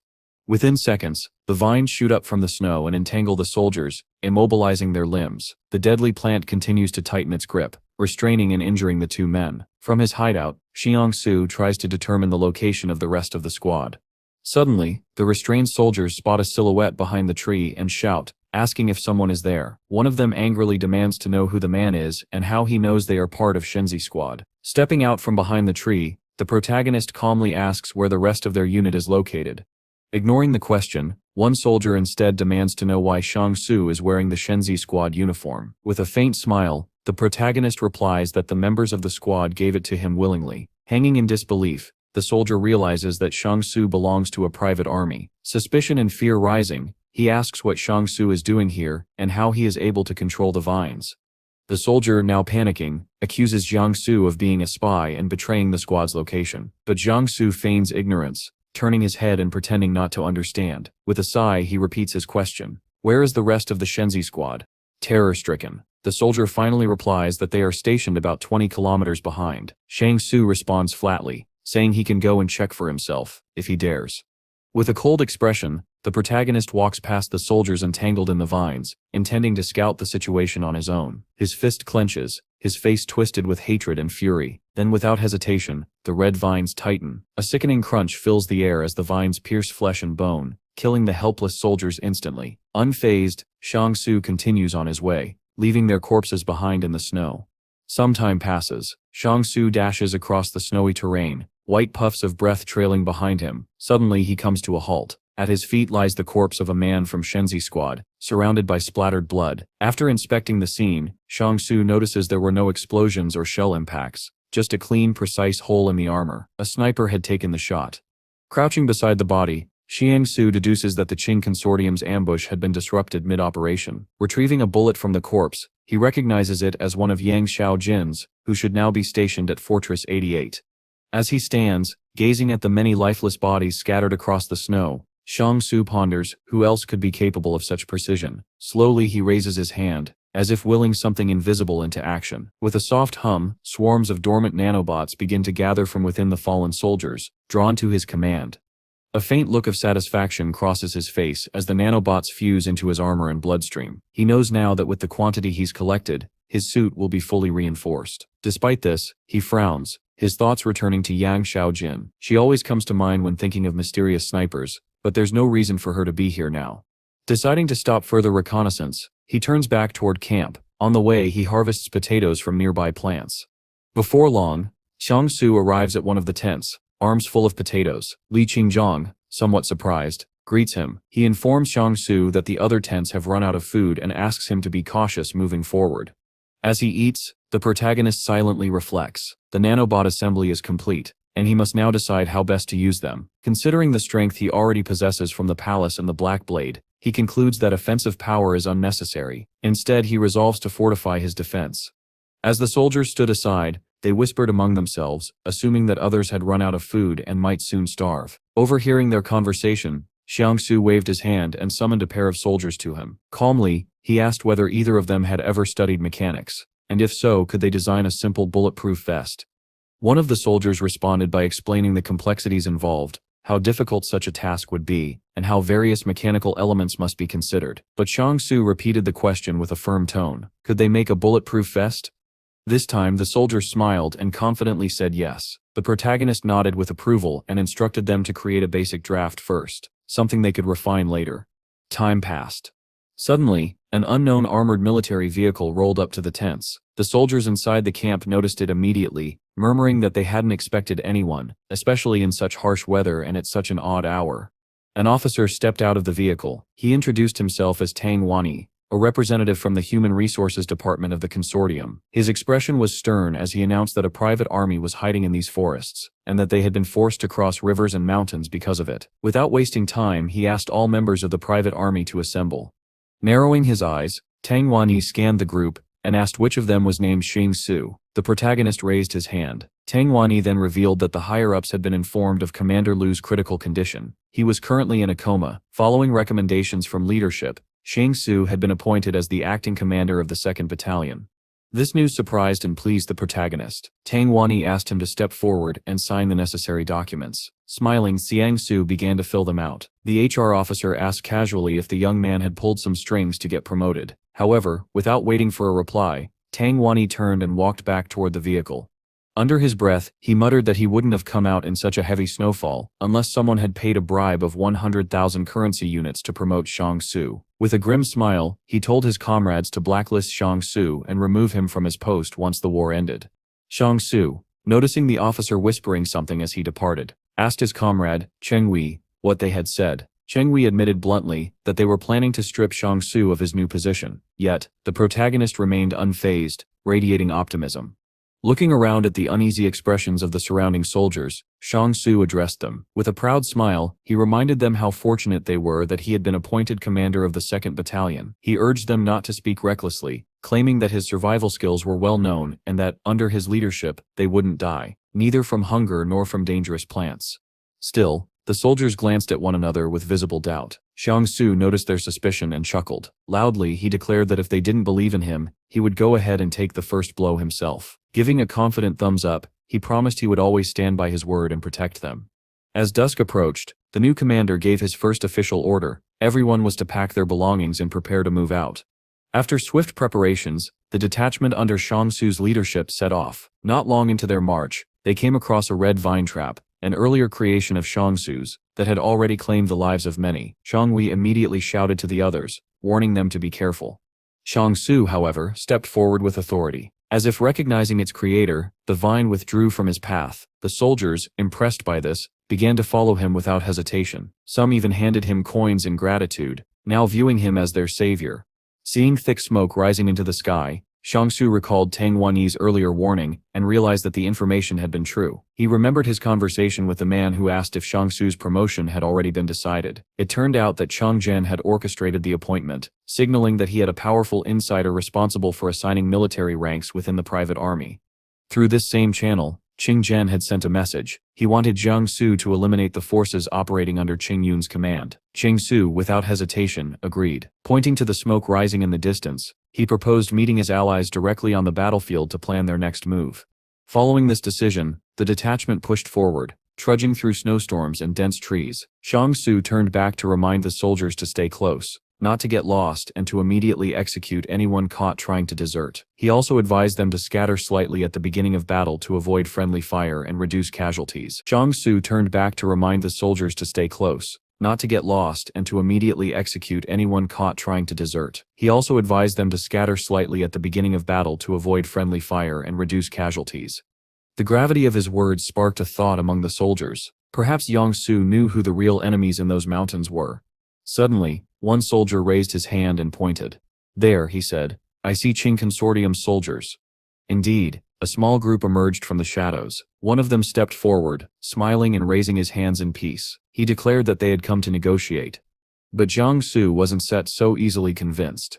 With caution, he asked them for proof. If this was a negotiation, where was the official notice? There was none. Suspicion surged in his eyes, and the air grew tense once again. In response to Xiang Su's demand, one of the soldiers states that Qing Zhen is currently negotiating directly with the high command of the Li Consortium. However, with characteristic confidence and resolve, Xiang Su doesn't back down. He all but orders the Qing Consortium soldiers to throw down their weapons. He refuses to take any risks. The soldier is taken aback. Encountering Shen's detachment here was unexpected, and he believes it's unreasonable for a formal army unit to surrender its weapons. Tension rises. A heavy silence settles between the two groups as soldiers on both sides glance at one another, trying to read their intentions. But Xiang Su refuses to let up. He continues to press, stating firmly that if they're not willing to disarm, then they clearly did not come here to negotiate. Faced with no good options, the lead soldier seriously considers the demand. Even if a battle were to break out, they had no chance of winning against Xiang Su's forces. Realizing this, the man finally gives the order. On his signal, the Qing Consortium soldiers toss their weapons onto the snow, disarmed and unable to fight back. Xiang Su watches the scene unfold with a calm, focused gaze, but something catches his attention. One soldier's odd behavior. At first glance, it seems the man is surrendering his weapon like the others, but then, without warning, Xiang Su's left hand shoots forward, his gun raised in a blur. With a faint smirk, he points his weapon directly at the suspicious soldier. A gunshot echoes through the cold air. The bullet rips into the man's body, and he collapses, blood staining the snow beneath him. Without hesitation, Xiang Su shouts to his men, "Attack, leave no one standing." The soldiers under his command rush forward, now fully committed. Some hesitate, turning away, claiming they cannot bring themselves to kill unarmed men. But behind them, Chung Wudi and Li Jingjin raise their rifles, silently warning that deserters will not be tolerated. Out of options, the entire unit charges forward, overwhelming the disarmed enemy. Bullets fly, screams echo, bodies fall. The Qing Consortium soldiers are annihilated in a brutal assault. The next day, at the Li Consortium headquarters, high-ranking officials gather in disbelief. News has spread of a private army completely wiping out the Qing Consortium's elite forces. Military reports confirm the outcome, but the leadership is stunned. How had these troops even crossed into their territory without detection? One furious commander shouts, furious at the intelligence failure. The reporting officer explains that the Qing Consortium soldiers had been deliberately traveling through rugged mountain terrain, making them difficult to track. Still unsatisfied, the commander asks how such a crushing victory could be achieved by a mere private army. The officer answers, the private force had donned the uniforms of the Shenzi squad, and under the leadership of their newly appointed commander, Xiang Su, they had tricked the enemy into surrendering before launching a swift and decisive attack. Though this version of events sounds strange, the results speak for themselves. The commander rubs his eyes in disbelief and asks, "How many men did we lose?" "Fewer than 400, the officer replies. The commander nods, a small price for such a significant victory. Inspired, he issues a bold order. The private army should be renamed the Hero Squad, outfitted with new uniforms and given proper recognition. He also declares that Xiang Su is to be promoted to the rank of major within the regular army of the Qing Consortium, an example of excellence and resolve for all other soldiers to follow. But with such recognition came a price. The commander then orders that the newly formed hero squad be deployed to the most brutal fronts of the war. Their next opponent would be none other than Qing Zhen himself. Knowing that Qing Zhen's pride would never allow him to accept defeat at the hands of a private army, the general wants to bleed the enemy dry using Xin Su's success as bait. The attending officers agree that their general is truly wise, cold and calculating. He treats war like a game of chess, every soldier a piece to be moved or sacrificed. They echo an ancient truth: mercy has no place in war and righteousness does not rule over money. Meanwhile, back at HQ, Tang Wanyi, the man who had once pushed for Shang Tsu's promotion, now stews in bitterness. He believes Shang Tsu doesn't understand how the system works, not even showing gratitude for the rise in rank. Driven by a desire for revenge, Tang lifts his writing brush, plotting what he might do to undermine the young commander, but before he can act, a messenger bursts into the room with a fresh report. Shang Tsu is to receive yet another honor. Tang seems ready to object, but already he is rising from his seat preparing to attend the next ceremony, where the hero he once tried to sideline is being elevated again. The man turned to Tan, and calmly stated that Shang Tsu's rank now exceeded his own. Therefore, if there were any underlying tensions or conflicts between them, it would be better to resolve them immediately. Tan, clearly nervous, assured him that he would personally handle the matter and clear up any misunderstandings. Not long after, Tong Wai finally met with Shang Tsu. He informed him that he had arrived to grant the youth a new title. Handing over official documents, he apologized for his earlier behavior, his expression filled with excitement and sincerity. He then asked if there was anything he could do for Shang Tsu. Unexpectedly, Shang Tsu, with a curious spark in his eyes, asked if Tong Wai happened to have a fork with him. The odd question caught Tong Wai completely off guard. He froze, clearly unprepared for such an unusual request. Meanwhile, in the 108th fortress, events were unfolding in their own peculiar way. Yang Xiaojin walked through the streets in her usual combat attire. She approached a large gate and knocked firmly. When there was no response, she knocked again, this time with clear irritation, trying to draw attention. Finally, the gate creaked open. A man peered out from the shadows, asking whether she had come from the north or elsewhere. Xiaojin nodded and confirmed that she had. She then immediately began delivering her report. Once inside, the man explained that the Shenzi squad had been ambushed by a sniper from the Qing Consortium. Furthermore, the private army had completely annihilated the Qing Consortium's special forces unit stationed on Mount Tantu, an event that caused a major stir. Upon hearing this with her own ears, Yang Xiaojin instantly suspected that Shang Tsu was involved. The man offered to hand over the enemy's defense plans to her, but she refused, stating that she was not participating in the war. Turning to him, she instead requested his help in locating a man named Shang Tsu, convinced that he was part of the mysterious private army. Noticing her growing interest in Shang Tsu, the man asked if she had any other leads. Xiaojin calmly told him to simply follow the tracks. They would point the way. Elsewhere, inside a secured laboratory, a scientist requested a fresh batch of experimental samples. His female assistant eagerly brought him a test tube containing nanorobots. As he examined the sample, he recalled how these robots had started behaving unpredictably after coming into contact with individuals whose synchronization coefficient was 0. Later, a group of personnel moved into a room where a soldier from the consortium lay unconscious, a stunned look frozen on his face. The researcher asked where the nanorobots had gone. He couldn't detect any of them on the soldier's body. Perplexed and alarmed, he turned to his commander reporting that the robots had vanished without a trace. Meanwhile, a convoy of military vehicles rolled through the barren mountain roads. Inside one of them, Li Qingzheng spoke with Shang Tsu. She congratulated him on his promotion to major, saying that it would open up new opportunities. But Shang Tsu dismissed her words, asking instead if he could drive for a bit. Li Qingzheng declined, pointing out that soldiers were seated behind them and that the road was too slippery. A single wrong move could cause the vehicle to overturn. As the convoy pushed forward, she asked why Shang Tsu had ordered a relocation to the 313th position. Sensing her concern, he asked why she was so anxious. Li Qingzheng explained that based on Tong Wai's tone earlier, it was clear that Army Command had already decided to send them there. Such information was usually confidential, which made it likely that it was a trap, a lure for the Qing Consortium. Shang Tsu commented that the Li Consortium was being far too cunning, treating its heroes like expendable pawns. By publicly revealing that the unit which had humiliated the Qing Consortium was stationed at the 313th position, they had all but issued a challenge. If the Qing failed to retaliate, it would be a blow to their pride, but if they did respond, they would be walking into a potential trap. Either way, for the Li Consortium, the hero squad was nothing more than a bargaining chip in a much larger war. Li Qingzheng asked if this cold reality bothered Shang Tsu, but he reassured her not to worry. Everything was under control. Still, she pressed on, her voice tinged with concern. What if the Qingzheng Consortium decided to strike with full force? What if they concentrated their army and crushed them? At that moment, a massive bird flew overhead, casting its shadow over the convoy, its presence oddly calming. As Shang Tzu watched it soar, he remembered the words of his teacher, Shang. The wars of the past, he had said, were far more diverse. But after the great disaster, all that remained were brutal ground battles dominated by armored vehicles, artillery, and the wild card of this new age, nanorobots, the unpredictable variable in a war shaped by chaos. Later, the entire military column finally arrived at the 113th position. As they disembarked from their transport vehicles, Shang Tzu and his soldiers were greeted by a few military personnel stationed at the post. Li Qinghan, surprised by this reception, assumed they weren't expected. However, Shang Tzu calmly explained that it was simply because everyone understood their true role, bait. With a firm expression, Shang Tzu declared that greetings meant nothing. What mattered now was the formal entry into the camp. As the squad approached one of the guards, an older soldier hardened by past battles, the man stepped forward and asked whether the person before him was truly Shang Tzu. Shang Tzu replied with a calm smile, "Yes, that sips me." Immediately, the older man began to belittle him, criticizing how his soldiers couldn't even maintain proper formation. Shang Tzu, not bothered, asked who he was. The man responded without hesitation, identifying himself as Colonel Mai, the commander-in-chief of this position.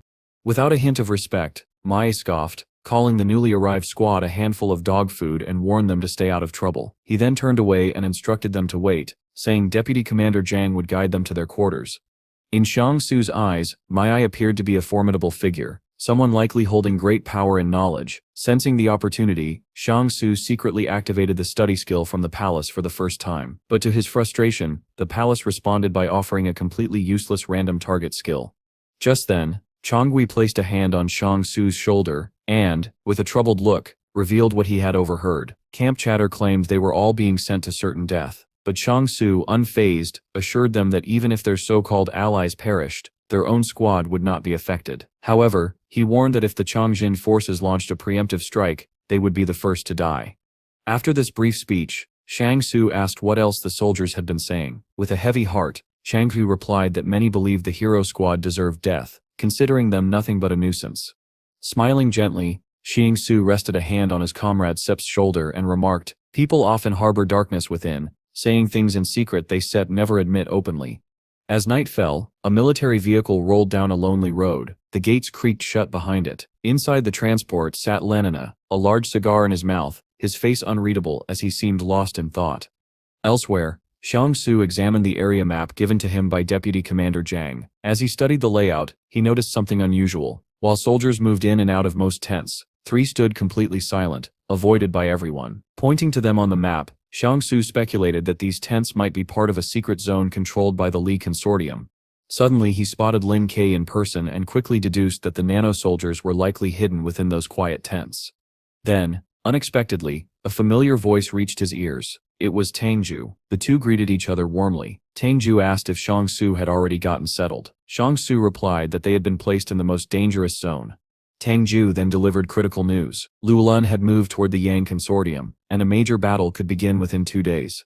The Chen Consortium forces were already mobilizing toward this location, aiming to seize control of the 313th position. On top of that, Cheng Yun's detachment would be deployed to this zone, poorly equipped and undersupplied.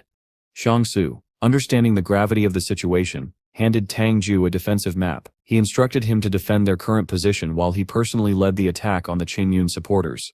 Grateful, Tang Ju thanked Shang Tzu and handed him another gratitude coin.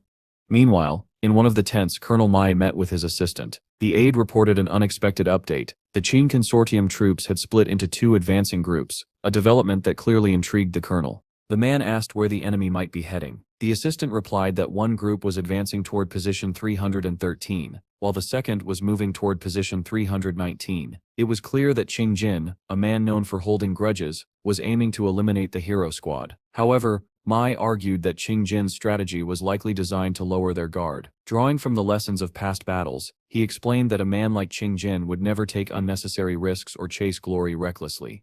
Mai believed that the Qin Consortium troops would only launch a diversionary assault on position 313, while secretly sending their main force to position 319. In light of this, Mai advised preparing to support position 319 at a moment's notice. However, he then made a shocking declaration: no support was to be provided to the hero squad. The assistant was stunned. He understood the brutal implication: the hero squad was being knowingly sent to their deaths.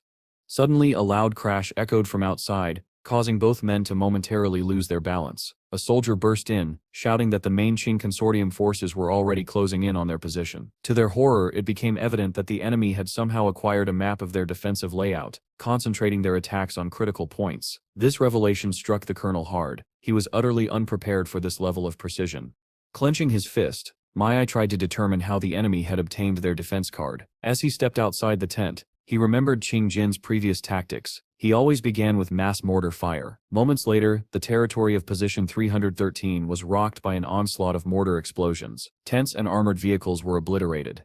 Meanwhile, the hero squad, led by Zhanggu, watched from a distance through their rifle scopes. Li Qingjung asked Wiley if the consortium planned to bomb them too, clearly concerned that they wouldn't survive such an attack. But Zhang Su, calm and confident, assured him there was no reason to fear. That scenario simply wouldn't happen.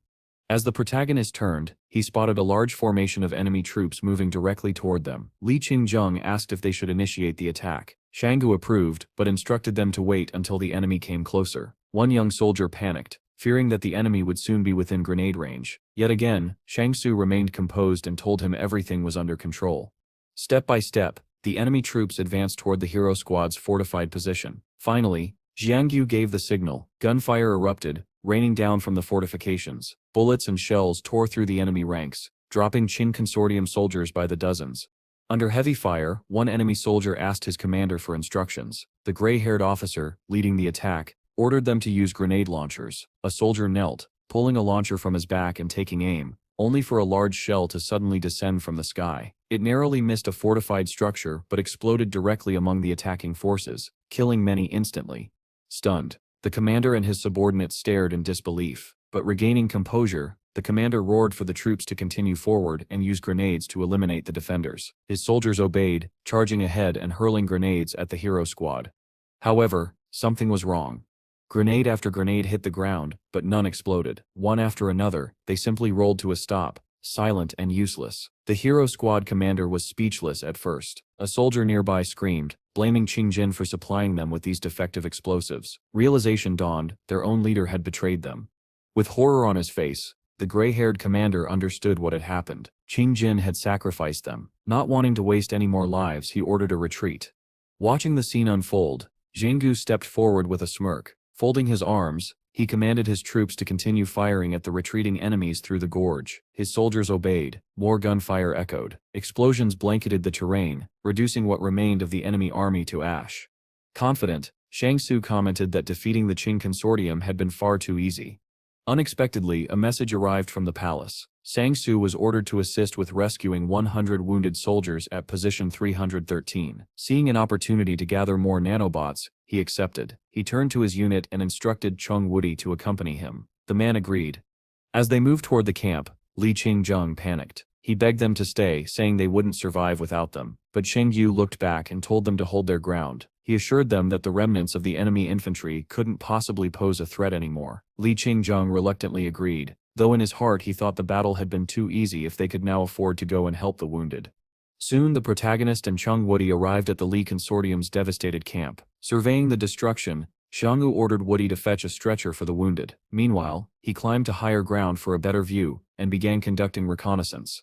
From this vantage point, the young warrior witnessed the grim aftermath. Countless soldiers lay dead. As he walked among the fallen, he extended his right hand and closed his eyes. A moment later, swarms of nanobots surged toward him, eagerly merging with his existing reserves.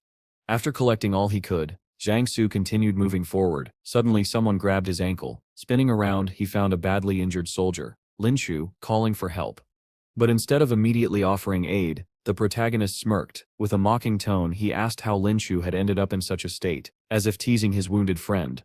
The young man knelt beside the wounded soldier, observing his condition. With a calm voice, he remarked that the man in front of him was incredibly strong and likely didn't need any help at all. After saying this, Zhang Yu picked up a sharp stone from the ground and with a faint smirk, added that he didn't want to be vindictive. He merely intended to ease the soldier's suffering.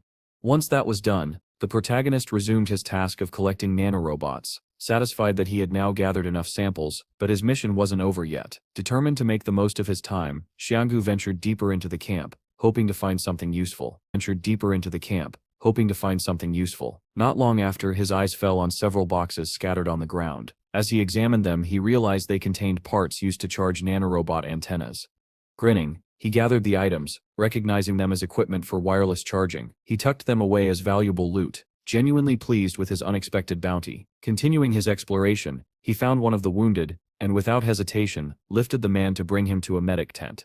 Upon arrival, they were met by a doctor who appeared skeptical. He asked why these men were transporting the wounded when they were clearly not medical staff. He then demanded to know their unit. With a cheerful grin, Chung Woody replied that they were from the Hero Squad, but the doctor was unimpressed. He reminded them that Hero Squad soldiers were supposed to be on the front lines and pointed out that both looked completely uninjured.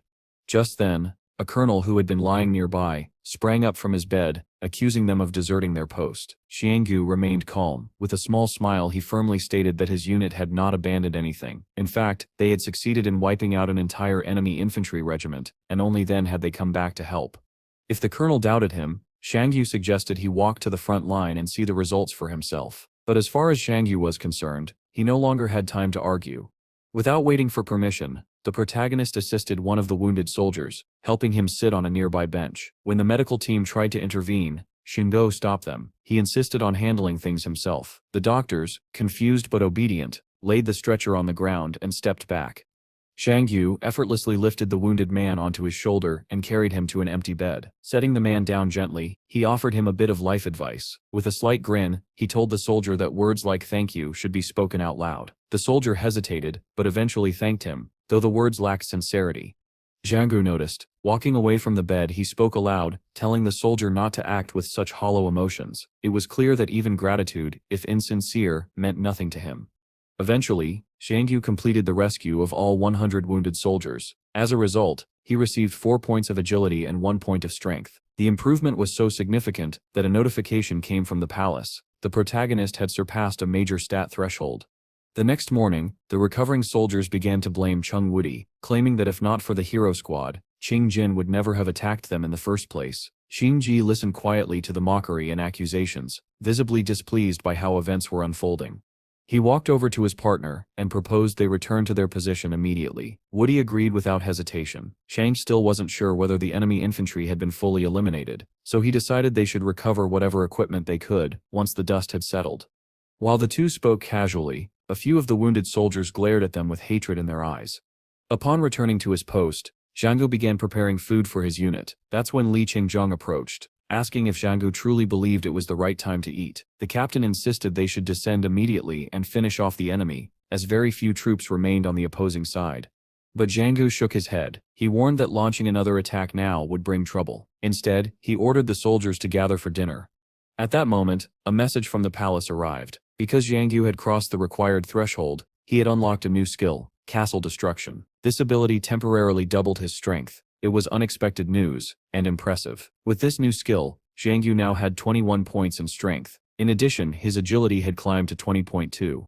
With a confident smile, Xiangyu assumed that for every 10 points, he would unlock a new ability. He felt himself stepping closer to becoming something far greater.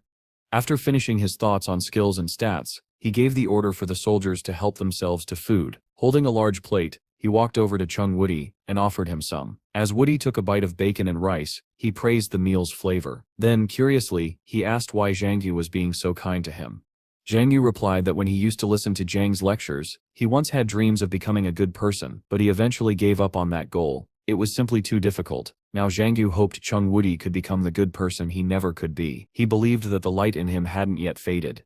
Just then, the story shifted to the basement of a sewing factory, located within Fortress 108. A man sat there, poring over a stack of documents. According to them, Shushan Chu was helping the Yang Consortium gather nanorobots, but something didn't add up. Why was Shushan collecting so many samples? To the man reading the report, they seemed like nothing more than scraps. A faint knock echoed from the side. The man, seated in quiet thought, turned his head slightly and called for the person outside the door to enter. The visitor, addressing him with a low voice, reported that a batch of nanorobots had been destroyed. That immediately caught the man's attention. He leaned forward, asking sharply what had caused the malfunction. More importantly, he wanted to know, had anyone been found with a zero synchronization coefficient? The visitor shook his head. No such person had been identified, but a full list of everyone tested was available. It was now the man's responsibility to investigate. However, what truly sparked the man's interest was the revelation that the nanorobot programs had been erased, a highly unusual occurrence. Normally, to erase a nanorobot's program, it would have to be returned to the factory and processed through a specialized high-level deactivation procedure. What raised even more suspicion was that both the dossiers and medical records showed repeated names: Zhang Su, Chung Woody, and Li Qingzhen. Suddenly the man stood up, issuing a firm order to arrest the entire combat unit under Zhang Su's command. The speaker hesitated, questioning the command. After all, Zhang Su had recently become a symbol of excellence in the army, and was currently stationed at position 313. The man in white, undeterred, stated that he would personally head to the front and conduct the investigation quietly and independently. That very night, at position 313, soldiers were gathered around their fires, taking a rare moment to rest and eat. Without warning, an armored vehicle rolled up and stopped near the camp. From it stepped the man in white clothes, who introduced himself as Li Dingging. He announced that he was there to conduct an official investigation. Walking up to the soldiers, he pulled out a document and began reading a list of names: Zhang Su, Chung Woody, and Le Hen. With a slight smile, he asked if he had missed anyone and confirmed whether they were all members of the hero squad. Zhang Su, his expression serious, confirmed that all three belonged to the squad. Turning away from the larger group, Li Dingging instructed those named to follow him. Li Qingzhen, confused, asked what this was about, but Zhang Su told him they could think about that later. They needed to follow orders for now. Then, Li Dingging called out to another soldier, Wei Jianyu, and invited him into a nearby tent for a private conversation. Li Qingzhen, uneasy, whispered that this all felt like a personal interrogation. Zhang Su gave a reluctant nod in agreement.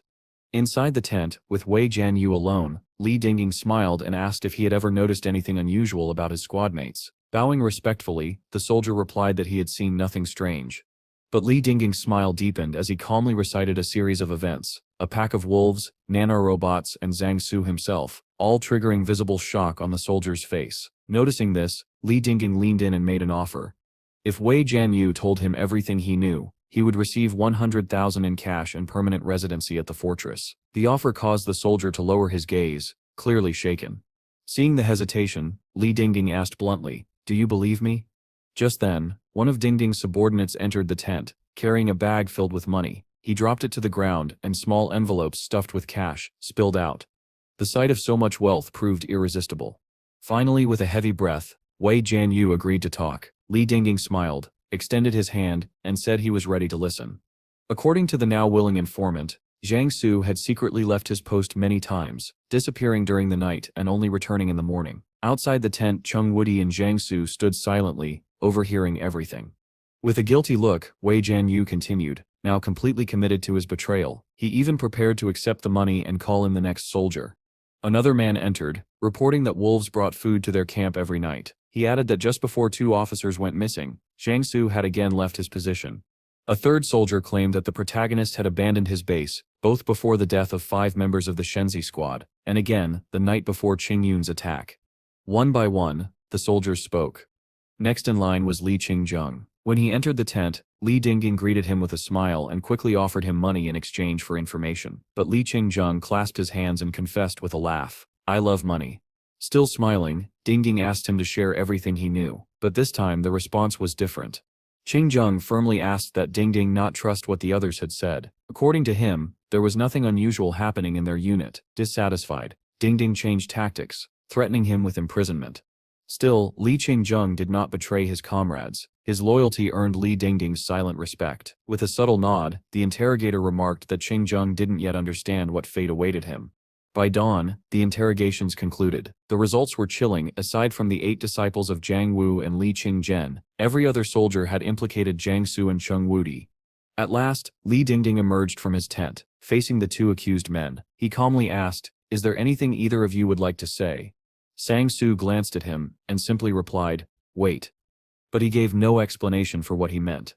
After posing a critical question, the protagonist calmly suggests that they wait until the Qing consortium strikes again, because when that happens, no one will be left to stop them. These words strike Li Dingging like lightning. He hadn't expected such a bold statement. But before he can process it, a barrage of rockets and artillery rains down on the soldier's position. Shocked and confused, Li Dingging screams, demanding to know what's happening. In response, Shanggu bolts forward like a force of nature, ruthlessly sending the man in front of him straight to hell. A red haze begins to swirl around the protagonist as he prepares to engage Li Dingding. Around his body, nanorobots start forming a metallic frame, gradually constructing a full suit of high-tech armor. This jaw-dropping transformation leaves Li Dingding stunned. Despite having a high synchronization rate and a large reserve of nanobots himself, even he can't perform such feats. The abrupt, superhuman movements of the protagonist confirm long-standing rumors that all the missing nanobots are now in Sang-Soo's possession. Grabbing his opponent by the throat, the protagonist hurls him forward. A thick fog descends over the small battlefield, which is bordered by dense forest. Tension thickens. The protagonist narrows his gaze, anticipating an ambush. Nearby soldiers appear visibly tense, as though preparing for something. One man suddenly shouts an order, and machine guns roar to life. Bullets tear through the air, all aimed at Jiang-Su, but he moves with unnatural speed, dodging effortlessly, completely unscathed. Those who had remained loyal to the protagonist during interrogations immediately drop to the ground, shielding their heads from the onslaught. Unexpectedly, Chung Woody also springs into action. His body is covered in his own protective armor, and his personal staff is in hand. Without hesitation, he charges the enemies, determined to make them pay for turning on their own. Despite the barrage, Chung Woody skillfully spins his staff to deflect bullets. With a thunderous shout, he declares that anyone who threatens Sang-Soo will die. With a powerful swing, he extends his weapon and knocks down multiple attackers, sending them sprawling. Amid the chaos, Li Qingjiang watches from the sidelines, oddly amused. Meanwhile, the protagonist finally reunites with Chung Woody. The two allies surge forward, cutting through enemy ranks with precision and power. Shang Yu barrels ahead, dealing severe blows to all who stand in his path. Looking down at a fallen enemy, the protagonist remarks coldly that even though they wear the same gear, he is stronger than all of them combined. Then without warning, he materializes a sleek black weapon in his hand. He begins counting 30 seconds. That's how long his opponents have left to live. A wicked grin crosses his face. He intends to savor every second. Then he charges.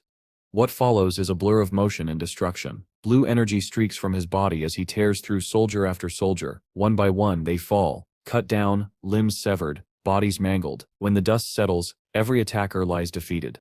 Turning, Shang-Yu sees that Chung Woody has likewise dispatched his foes. Approaching Li Qingjiang, the protagonist asks if any allies were injured. He nods, saying some were hit by shrapnel. Without hesitation, Shang-Yu rallies the group. It's no longer safe to stay here. He vows to carry the two wounded soldiers himself, along with Chung Woody. Together, the detachment begins their retreat, each man supporting the others. As they move, Shang-Yu, carrying one of the injured, suddenly halts. Ahead, a full platoon of soldiers marches in perfect formation. Confused, the protagonist lowers his head and prepares to pass quietly. As they cross paths, one of the unfamiliar soldiers lifts his gaze and stares at the hero squad. Shang-Yu freezes. The soldier asks which unit they belong to. Calmly turning, the protagonist responds that they are from the 7th Infantry and are heading for medical assistance. But then the soldier unexpectedly requests to be taken to the hero squad. Shang-Yu grits his teeth. 500 soldiers equipped with nanorobots had arrived for their heads. Even with all their skill, Shang-Su and Chung Woody cannot defeat such overwhelming odds. At that moment, Li Qingjiang steps forward, smiling. He offers to guide them. Turning to the protagonist, he tells them to head to the medical tent, promising to meet them afterward. Shang-Yu is stunned. He realizes Li Qingjiang is about to sacrifice himself for their safety. As Li turns toward the enemy platoon, the air hangs heavy with tension. Li Qingjiang smiled faintly and told Shang-Su that he was glad to see him again. Then, with solemn resolve, he asked them to leave. The protagonist, along with the rest of the former hero squad, turned away with empty expressions. Shang-Su, his voice low, instructed everyone not to look back.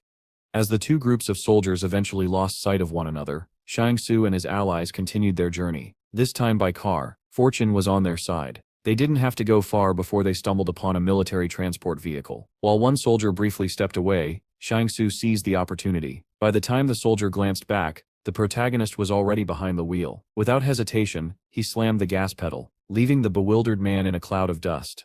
According to Shang-Su's plan, their first destination was the fortress. They needed to rescue Liu Yuan and the others before the Li Consortium placed them all on the wanted list. However, the path forward remained uncertain. Heading north was too dangerous due to the ongoing war, and for now, only the desert offered a viable escape route.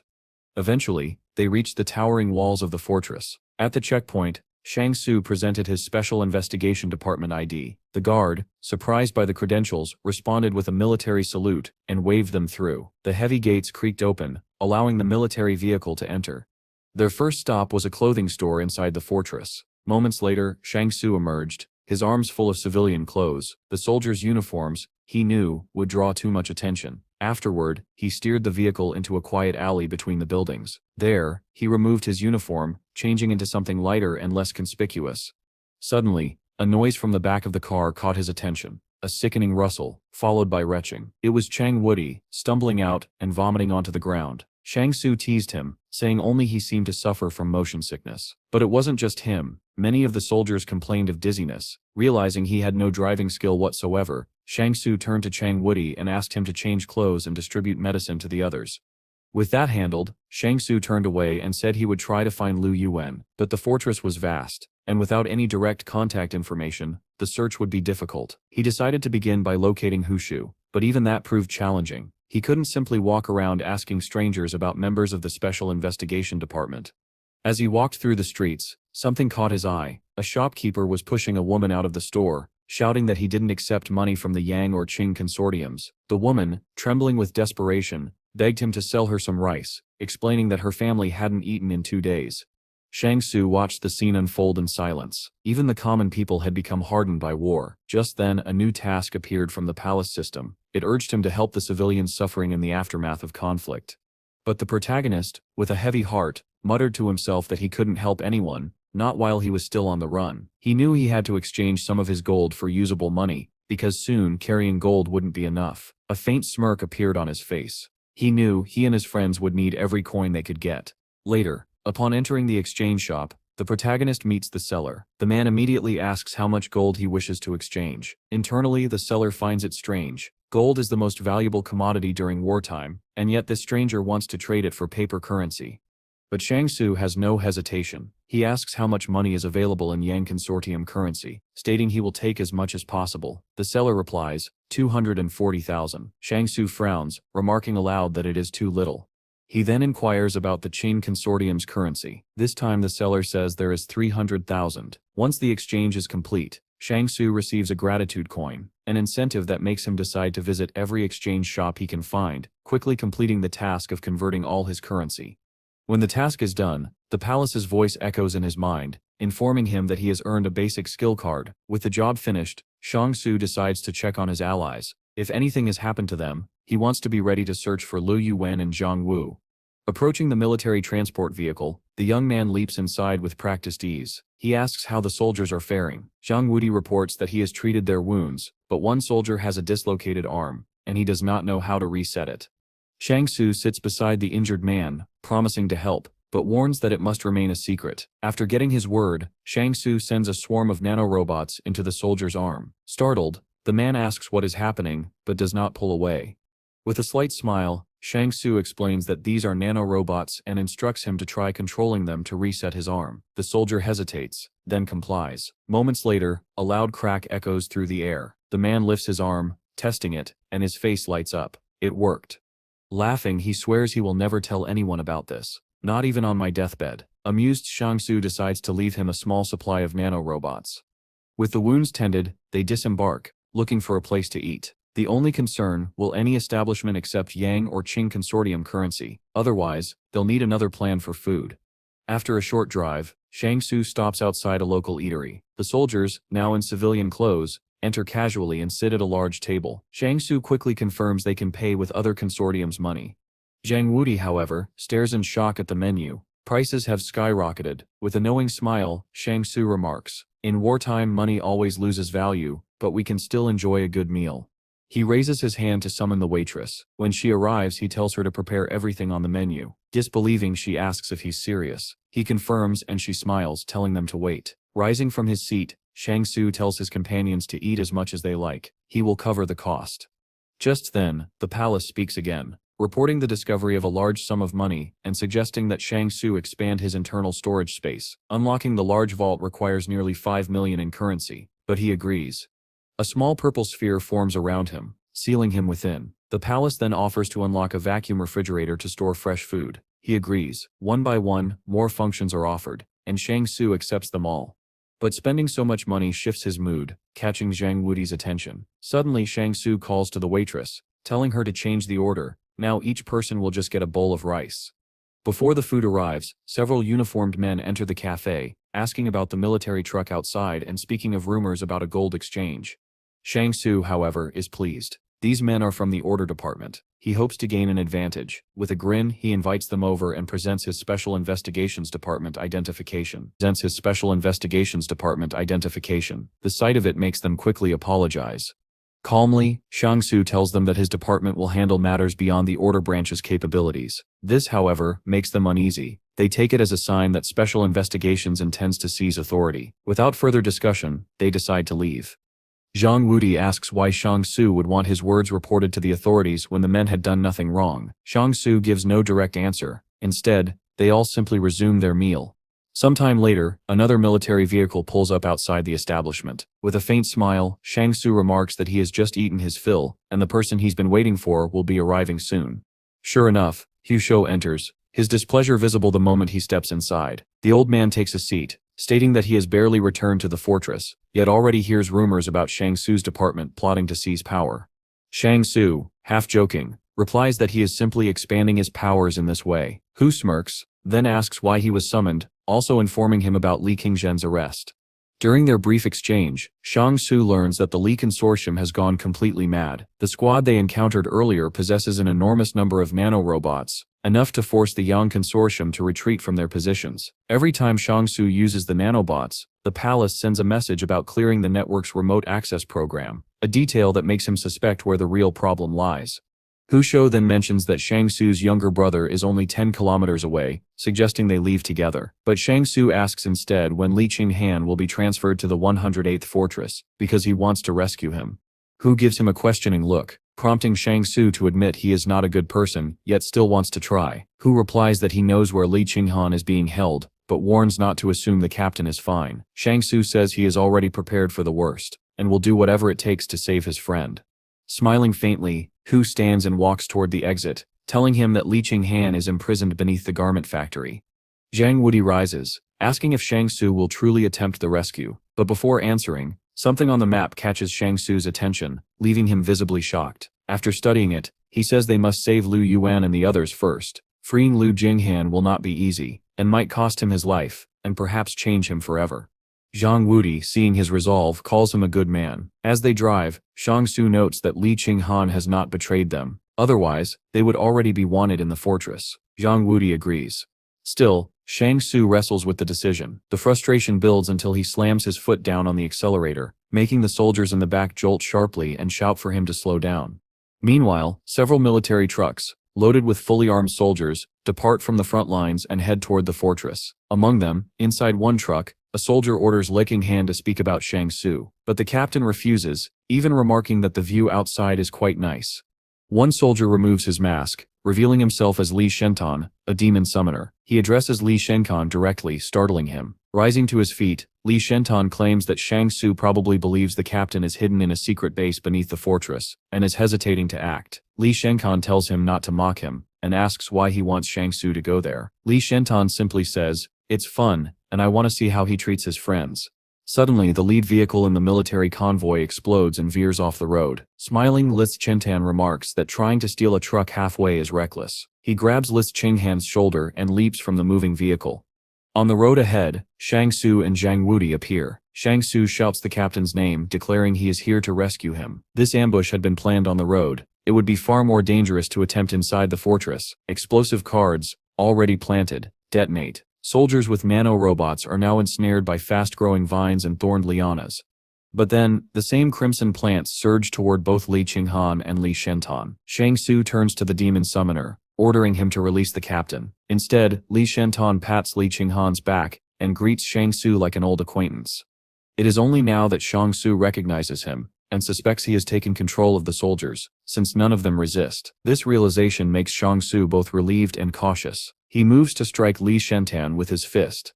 But a girl suddenly appears between them, blocking his attack. Her punch collides with his, the impact producing a sharp spark and sending dust billowing around them. Shang Su immediately notes her strength, calling her very strong. Nearby, Lenin coughs, muttering that dust has gotten into his mouth. The girl is pushed back slightly from the force of the clash. Shang Su threw open the vehicle's door and leapt out, shouting for his companions to follow. Striding to the back of the truck, he called to Chung Wudi, ordering him to provide cover. Without hesitation, both men surged forward as if bound by an unspoken signal. In an instant, the main character activated his nanorobots. His speed became a blur. He slammed into an enemy military vehicle with such force that the armored transport was hurled into the air. Seconds later, it crashed to the ground, crushing several soldiers beneath its weight. Shang Tzu did not pause. He unleashed a flurry of explosive cards into the enemy ranks. The projectiles landed in rapid succession, detonating with thunderous force. The street erupted in a chain of explosions, scattering debris and claiming the lives of many consortium soldiers. Exhaling sharply, Shang Tzu acknowledged to himself that life or death no longer rested in his hands. His only duty was to protect his friends. With resolve hardening in his voice, he ordered the advance. The real battle began. Both Shang Tzu and Shang Wudi pressed forward without mercy. The protagonist's sword cleaved soldiers in half, while Wudi's spear struck with such power that men were torn apart in an instant. Together, they moved like a pair of predators in perfect sync, cutting down wave after wave of enemy troops. But not every opponent fell so easily. One soldier leapt at Shang Tzu, striking with a melee weapon. The blade met the nanorobot armor and failed to pierce it. Shang Tzu countered with a devastating blow, sending the attacker sprawling, but the mark left on his armor stoked his anger. He knew that if the fight dragged on, exhaustion would claim them all. Suddenly, a loud gunshot rang out. One of the enemy's vehicles erupted into flames, its explosion killing dozens in an instant. Shang Tzu's eyes snapped upward to find the source. On a nearby rooftop stood a familiar figure, Yang Xiaojin, rifle in hand, waving at him. Relief washed through him. Reinforcements had arrived. With renewed determination, Xiang Su cut down soldier after soldier, while Yang Xiaojin's precise shots from above shielded both him and Wudi. The rhythm of their teamwork filled the battlefield, steel, gunfire and the cries of the dying blending into a deadly symphony. But amidst the chaos, Shang Tzu noticed something troubling. The number of test subjects, mutated creatures used by the enemy, was growing. From her position, Shang Xiaojin continued to cover them, ignoring a voice shouting at her to leave the protagonist behind. Luo Shenyu appeared beside her, urging her to hurry, for the test subjects were closing in. Over the wall they came one after another, clawing their way toward the rooftop. A swarm of monsters rushed Yang Xiaojin just as she looked through her scope. Acting instantly, Luo Shenyu used her powers to create a portal beneath their feet. In a blink, both women vanished, leaving the creatures to snarl at empty air. On the streets below, Shang Tzu and Wudi kept fighting, their weapons slick with blood. Out of the corner of his eye, Shang Tzu saw Yang Xiaojin escape, and felt a quiet surge of relief. Monsters, about 500 meters away, Wudi warned. The two stood back to back, realizing they were surrounded. There was only one chance left. Shang Tzu would have to unleash his destructive technique, doubling his combat capabilities for 30 precious seconds. Materializing his red shadow, he ordered Wudi to cover him. Wudi nodded without hesitation. Ahead, a full platoon of consortium soldiers readied their melee weapons. Shang Tzu spun his blade, the shadow mirroring him like a perfect twin. Together they charged. What followed was a massacre, swift, precise, and merciless. The shadow cut down one group, then flowed seamlessly into the next, moving like a dancer weaving through death. A desperate soldier leapt at the shadow, blade poised to strike, but his weapon passed harmlessly through. The shadow smiled back at him before slicing him apart. While Shang Tzu was still locked in combat, another squad prepared a grenade launcher. The roar of battle had already reached a fever pitch when it happened. A soldier, standing firm amid the chaos, raised his weapon. In the next instant, a high-speed projectile burst forth, ripping through the air as if tearing the very fabric of space. It surged forward, unstoppable, aimed directly at Shang Tzu and Chang Wudi. Shang Tzu's eyes widened. Fear and urgency flashed across his face. He shouted a warning to Chang Wudi, who turned his head, at first confused, until he saw it. By then there was no time to think. Without hesitation, Shang Tzu threw himself forward, placing his own body between the deadly projectile and his partner. The impact came a heartbeat later. A deafening explosion engulfed him, flames and smoke wrapping his figure completely. The shockwave hurled Chang Wudi to the ground. When the smoke began to clear, the white-haired young man slowly regained his senses. Blinking, he searched the battlefield, then froze. Shang Tzu lay motionless on the ground, his body broken, his chest still. "Master." Chang Wudi's voice cracked. He ran to his side, dropping to his knees, his hands trembling as he examined him. But before panic could overtake him completely, Shang Tzu's eyes opened. They were calm. Too calm. No pain. No fear. "We're not getting out of here," Shang Tzu said evenly. "Hide the others. Keep them safe." But Chang Wudi-Sip's answer was immediate and resolute. "I will never abandon you." Determination flared in his eyes. He rose to his feet, weapon in hand, vowing to distract the enemy long enough for their allies to act. Turning, he shouted for someone, anyone, to move Shang Su to the car. From nearby, Lu Yuan, Xiaoyu, and Li Qingzhong had been watching in fear. Xiang Su's younger brother pleaded for help, and Wang Fugi suggested they all go together. Li Qingzhong didn't hesitate. Throwing open the car door, he sprinted into the fray, calling to Chang Wudi that he had come to help. I once set hide while those who saved me risked their lives. Another soldier, standing beside the captain, nodded. Then, we do it together.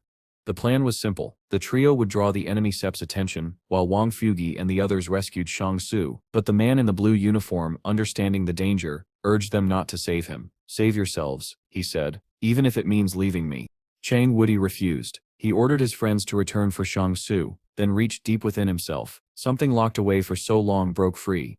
Golden armor materialized, wrapping around his body like a divine shield. Don Sip's light spilled over the battlefield as the young man gripped his staff and smiled bitterly. My master is no saint, he admitted, but I will not retreat. I will not fear death. Then he charged. The first clash came instantly. A deadly claw from a test subject blocked with the steel of his staff. More soldiers rushed him, trying to pin him down, but their efforts were in vain. With every breath, his strength grew. He leapt high into the air, clasping his hands together around his staff, channeling the hidden energy that now surged through his veins. Golden armor spread further over his skin, the radiance burning away the shadows. In a single forward rush, he struck one blow, enough to create a massive explosion that scattered Lee Consortium soldiers and test subjects alike. The sky ignited with orange flames streaming from his body. Landing with force, he raised his weapon again, unyielding. One test subject, pinned beneath a boulder, snarled helplessly. Chang Wudi stretched out his hand. A new power stirred, summoning. In the blink of an eye, a legion of monkeys appeared, loyal and fierce, ready to fight at his side. Under his command, they tore into the enemy ranks.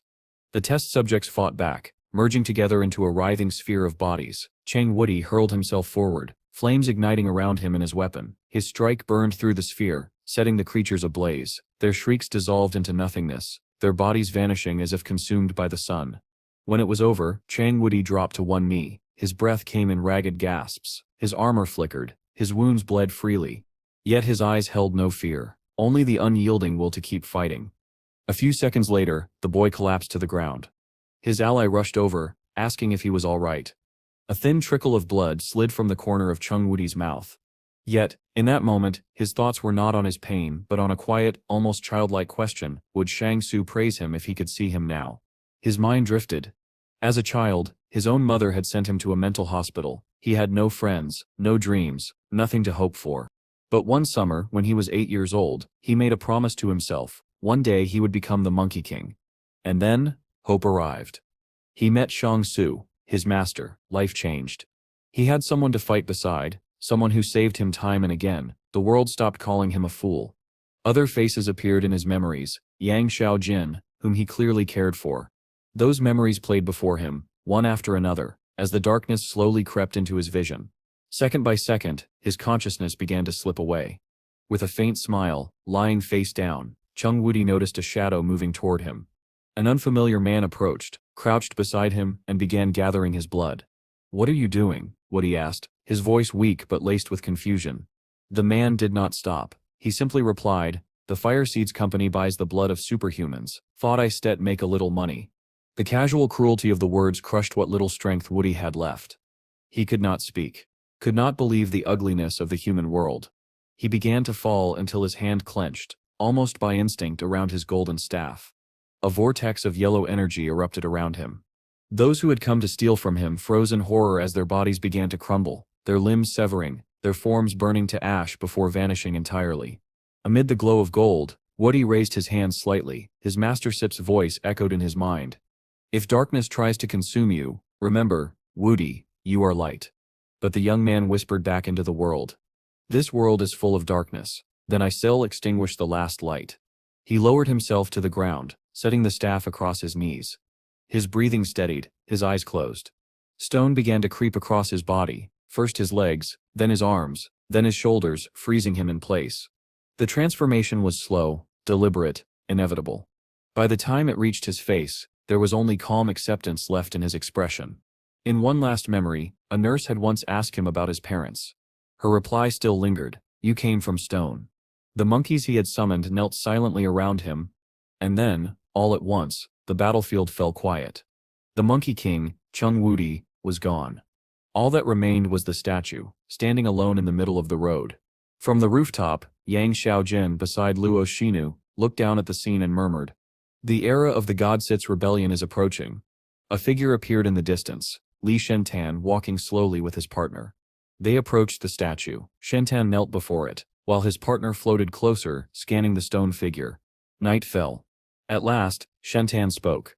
"I envied Shang Su." His sister turned to him. "Do you feel guilty?" "No," he answered. Both he and Wudi had come from the same mental hospital. The difference was simple. Shentan had chosen to walk into hell. Wudi had carried the purest heart. Placing his hand on the ground, Shentan pushed himself to his feet. After revenge, he said, "I still have nothing left to do, so I promise you, Wudi, I still protect your master."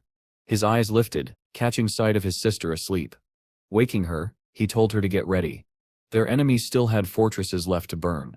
The scene shifts to the 88th fortress, shrouded in the still darkness of night. Inside, Boss Luo sits at dinner, savoring his meal. With a satisfied tone, he remarks that the Yang family's fried chicken is truly delicious, and orders the man beside him to bring the exact same dish tomorrow.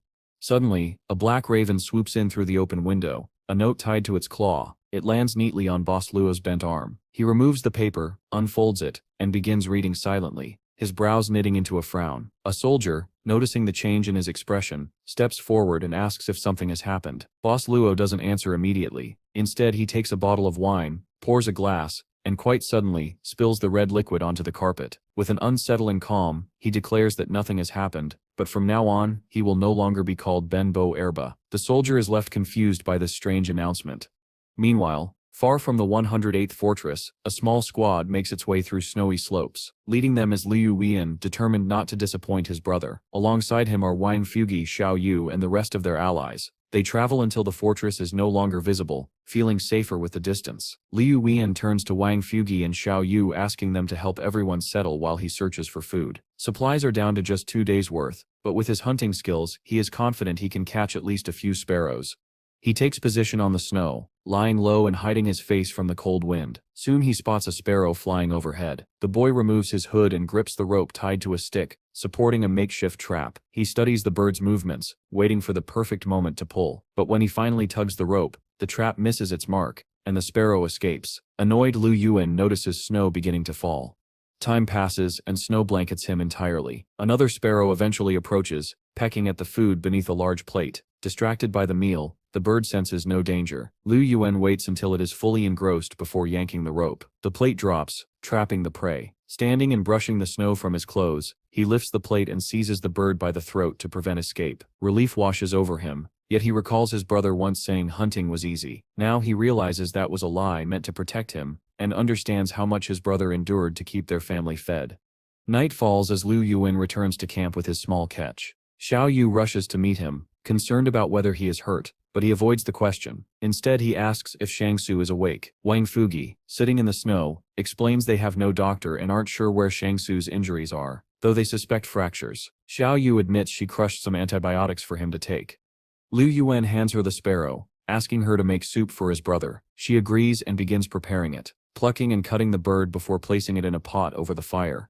But the rich aroma of cooking drifts through the night air, drawing the attention of strangers nearby. A group of unknown men approaches, one of them boldly asking Xiao Yu for a cup of soup. Without hesitation, she tells him to get lost. Watching from the side, Liu Yuan understands these men come from a position of privilege in the fortress. They don't know how to ask politely, let alone respect others.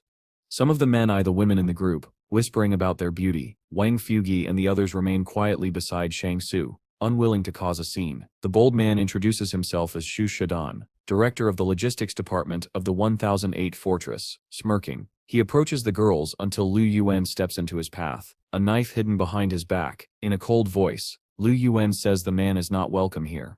Shush Shiden brushes him off, speaking condescendingly as if to a child, and declares that under martial law their food will be confiscated. Without hesitation, Liu Yuan lunges forward and drives his knife into the man's chest. Pulling the blade free, he watches as Shush Shiden collapses to the ground, his own expression hard and unyielding. Liu Yuan stands over Shush Shiden's fallen body, announcing to everyone that no one will dare approach them again. The display of violence has its intended effect. Most of the grown men simply decide to leave, not wanting trouble.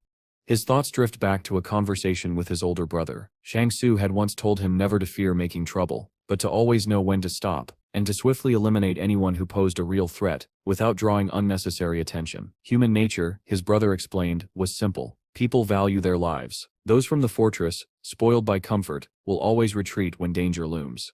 Zhao Yu, still worried, listens as Lu Yuan admits he finally understands the burden Shang-Su has carried all this time, but the girl only smiles faintly and tells him not to overthink. He should just eat some soup. The group gathers around the fire, ready to eat the freshly prepared dish. Liu Yuan, receiving his bowl, remarks that if his brother hadn't been sleeping, no one here would be going hungry. A teacher among the refugees divides portions for her students, reminding them they are still growing and must not go without food. Glancing around, Xiao Yu notes that many refugees have gathered here, and among them, there might be a doctor who could examine Shang-Su. With a charged smile, Liu Yuan agrees, but before he can search for one, a familiar voice calls from behind, saying there's no need. Turning quickly, Liu Yuan sees Shang-Su himself, awake, though still trembling. The others rush to his side, relieved that he's regained consciousness, but Shang-Su's face quickly turns serious as he asks about Shang Wudi. At the question, the allies lower their eyes, unwilling to speak. Finally, Wang Fugi hesitantly explains that Shang Wudi left after saying he had something to do. By dawn, Liu Yuan tells his brother proudly how his partner fought hordes of enemies, his body glowing with seven-colored light, rainbow clouds filling the sky. Voice trembling, Liu Yuan calls him a true hero, but in his heart he knows the truth. Shang Wudi is gone. The weight of loss settles heavily on Shang-Su. Now he alone is capable of fighting, and he must recover quickly. Suddenly, captured nanorobots begin to emerge on his body. He turns to Liu Yuan, asking for help to set up a tent. Though the boy hesitates, Shang-Su assures him it's necessary. Together with Wang Fugi, they assemble the shelter. Inside, Shang-Su begins his painful work. Using the nanobots, he forces shattered bone fragments back into place. The agony is unbearable, and he collapses onto a mat, exhausted. By midday, Liu Yuan sits outside the tent, thinking about his brother's fate. That's when he notices a man hiding behind a bush, watching. In an instant, Liu Yuan appears behind him. A second later, the man's body drops into the snow, a fresh stab wound marking his end. With a fierce voice, Liu Yuan warns that anyone who threatens him or his loved ones will share the same fate. Some of the onlookers vow to report this to the army when it comes to the wasteland, and soon enough, the Li Consortium's forces arrive in armored vehicles. Liu Yuan's grip tightens on his knife as a man in uniform steps out. Refugees rush to him, begging for help. But the soldier coldly replies that no one cares about refugees, there is a war, and the Yang Consortium is advancing.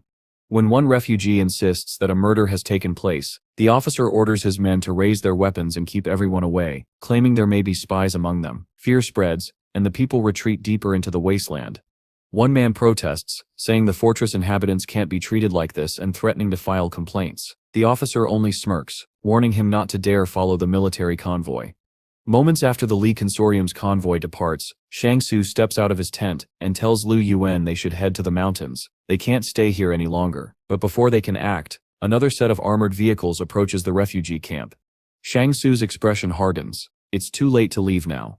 Two armored transports and a car stop close to the crowd. This time, it's the Yang Consortium's military. Some refugees feel a glimmer of hope, believing these soldiers won't harm them. The commander inside the car assumes the crowd are residents of the 108th Fortress and orders all weapons confiscated. He steps out, addressing the refugees directly. When one man confirms they are indeed legal residents and will follow orders, the commander asks if they expect to return to the fortress. His voice turns cold. There may be spies among them, he says, and such people could cause chaos in the rear. He orders a soldier to oversee the construction of a refugee camp right here. Before leaving in his car, the commander tells his subordinate to assign work to everyone and punish those who refuse. A red-haired officer takes over, barking orders. From the side, Liu Yuan glances at his brother, as if asking what they should do. Then, without hesitation, he approaches the officer and asks if he knows Yang Shajin. The man, clearly unfamiliar with the name, brushes him off and orders him to stop loitering. Liu Yuan then volunteers to help with the work, and the officer allows it. Returning to his group, he's met by Wang Fugi, who places a hand on his head and reassures him. They'll overcome this difficulty together, no matter the cost. The teacher, surrounded by her students, also decides to help. Liu Yuan admits that he and his brother were once completely alone, But now they have allies. Xiao Yu approaches one of the girls, warning her to be cautious in the wasteland and to defend herself if attacked. She distributes heavy stones for self-defense and instructs the girls on exactly where to strike an opponent to cause maximum harm. By morning, Wang Fugi works alongside Liu Yuan and the others, hauling logs without rest. Liu Yuan urges him to take a break after the current load, but the merchant refuses. He's not so old that he needs others to work for him. When the logs are finally piled, Liu Yuan picks up a shovel and continues without pause. Night falls. Xiao Yu notices the tension in his face and urges him to rest, laying down sticks on the snow to help him, but Liu Yuan wipes sweat from his forehead and insists his minor injuries are nothing compared to his brother's, so he'll keep working. An older man walks past, sneering that Liu Yuan isn't as tough as he thinks. The boy grips the shovel tightly, face darkening. He mutters that he wishes he had his brother's strength to kill people like that. Xiao Yu tells him she used to curse her enemies and wish them the worst, then suggests he imagine those people dying from wolves or accidents instead. It helps ease the anger. With an awkward nod, Liu Yuan says he'll try. But then, fate seems to intervene. The same man who insulted him stumbles on a stone and crashes to the ground. He rises slowly, touching his forehead in confusion, then turns his suspicious gaze toward Liu Yuan and Xiao Yu. The two immediately avert their eyes, pretending to be busy. Suddenly, Liu Yuan's expression changes. Cold sweat beads on his forehead. He collapses into the snow, the shovel slipping from his hands. Xiao Yu rushes to him, asking if he's all right. He says yes, but inside he suspects the curse might be rebounding on him as well. Determined to confirm, he goes to Shang Tsu's tent and explains what happened. His older brother listens closely, then asks if he's truly certain about such a claim. After a few seconds, the transport turned around and began to move away. Sanggu emerged from his tent, telling his younger brother that they needed to head for the mountains. They could not stay here any longer. When Liu Yuan explained his theory, Zhang Su suggested an unusual test. Curse him so that he chokes on a potato. The boy was confused, pointing out they had no potatoes, but his brother insisted. Liu Yuan accepted. As he uttered the curse, a black smoke swirled around him. Then shouts came from outside. Someone had found an entire field of potatoes. Brother and sibling exchanged stunned looks, then went to dig them up. Watching from afar, the protagonist realized his brother's ability might bring both fortune and misfortune. Still, he noted that Liu Yuan's power was unlike any other, intangible, invisible, and unpredictable. Later, Zhang Su advised that good and bad people existed everywhere, even inside the fortresses. Liu Yuan hoped they wouldn't have to go to the 88th fortress, but his brother said they'd discuss it after he recovered. To test the curse further, Zhang Su casually ate a potato and began choking, just as the curse demanded, but Liu Yuan began choking too, confirming the curse's backlash. Inside their shelter, Zhang Su handed his brother a box containing 3 wireless charging devices for nanobots. He instructed him to return if they ran out of power, and to give Shu the black medicine for treating injuries. Soon, Zhang Su gathered a group of disciples and asked if they'd used nanobots before. They confirmed, saying they noticed improved performance in vehicles. He explained that mastery required training, discipline, and willpower. Wang Fugi arrived, smiling, to announce they were moving into a proper wooden house. But when they arrived, an angry man accused them of taking the best shelter for themselves. Liu Yuan responded with a sudden knee to the man's chest. Shu followed with a deadly warning. Anyone speaking ill of Wang Fugi would lose their life. The other man backed away in fear.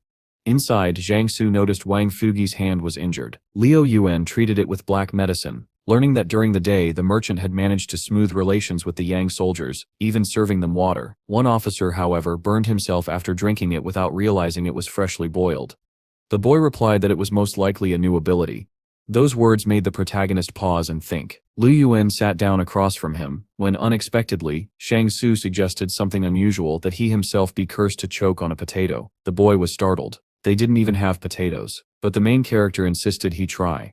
Reluctantly accepting his brother's request, Shang Su told him he didn't need to sacrifice his dignity. They could live fine in the tent, but Wang Fugi reminded him the protagonist himself had suffered for his allies, and even the students had risked their lives. Wang Fugi would never help in battle, but in matters of peace, he would do his part. The tension in the camp reached a breaking point. Jia Zhenping placed his hand firmly on Liu Yuan's shoulder, warning him that in this world, one could not afford to act on impulse. According to him, Liu Yuan's older brother Shanggu would only drag him down for the rest of his life. But before the man could finish, Liu Yuan's eyes flashed with anger. In one swift motion, he seized Jia Zhenping's wrist, snatched away his knife, and issued a cold warning, never speak ill of Shanggu again.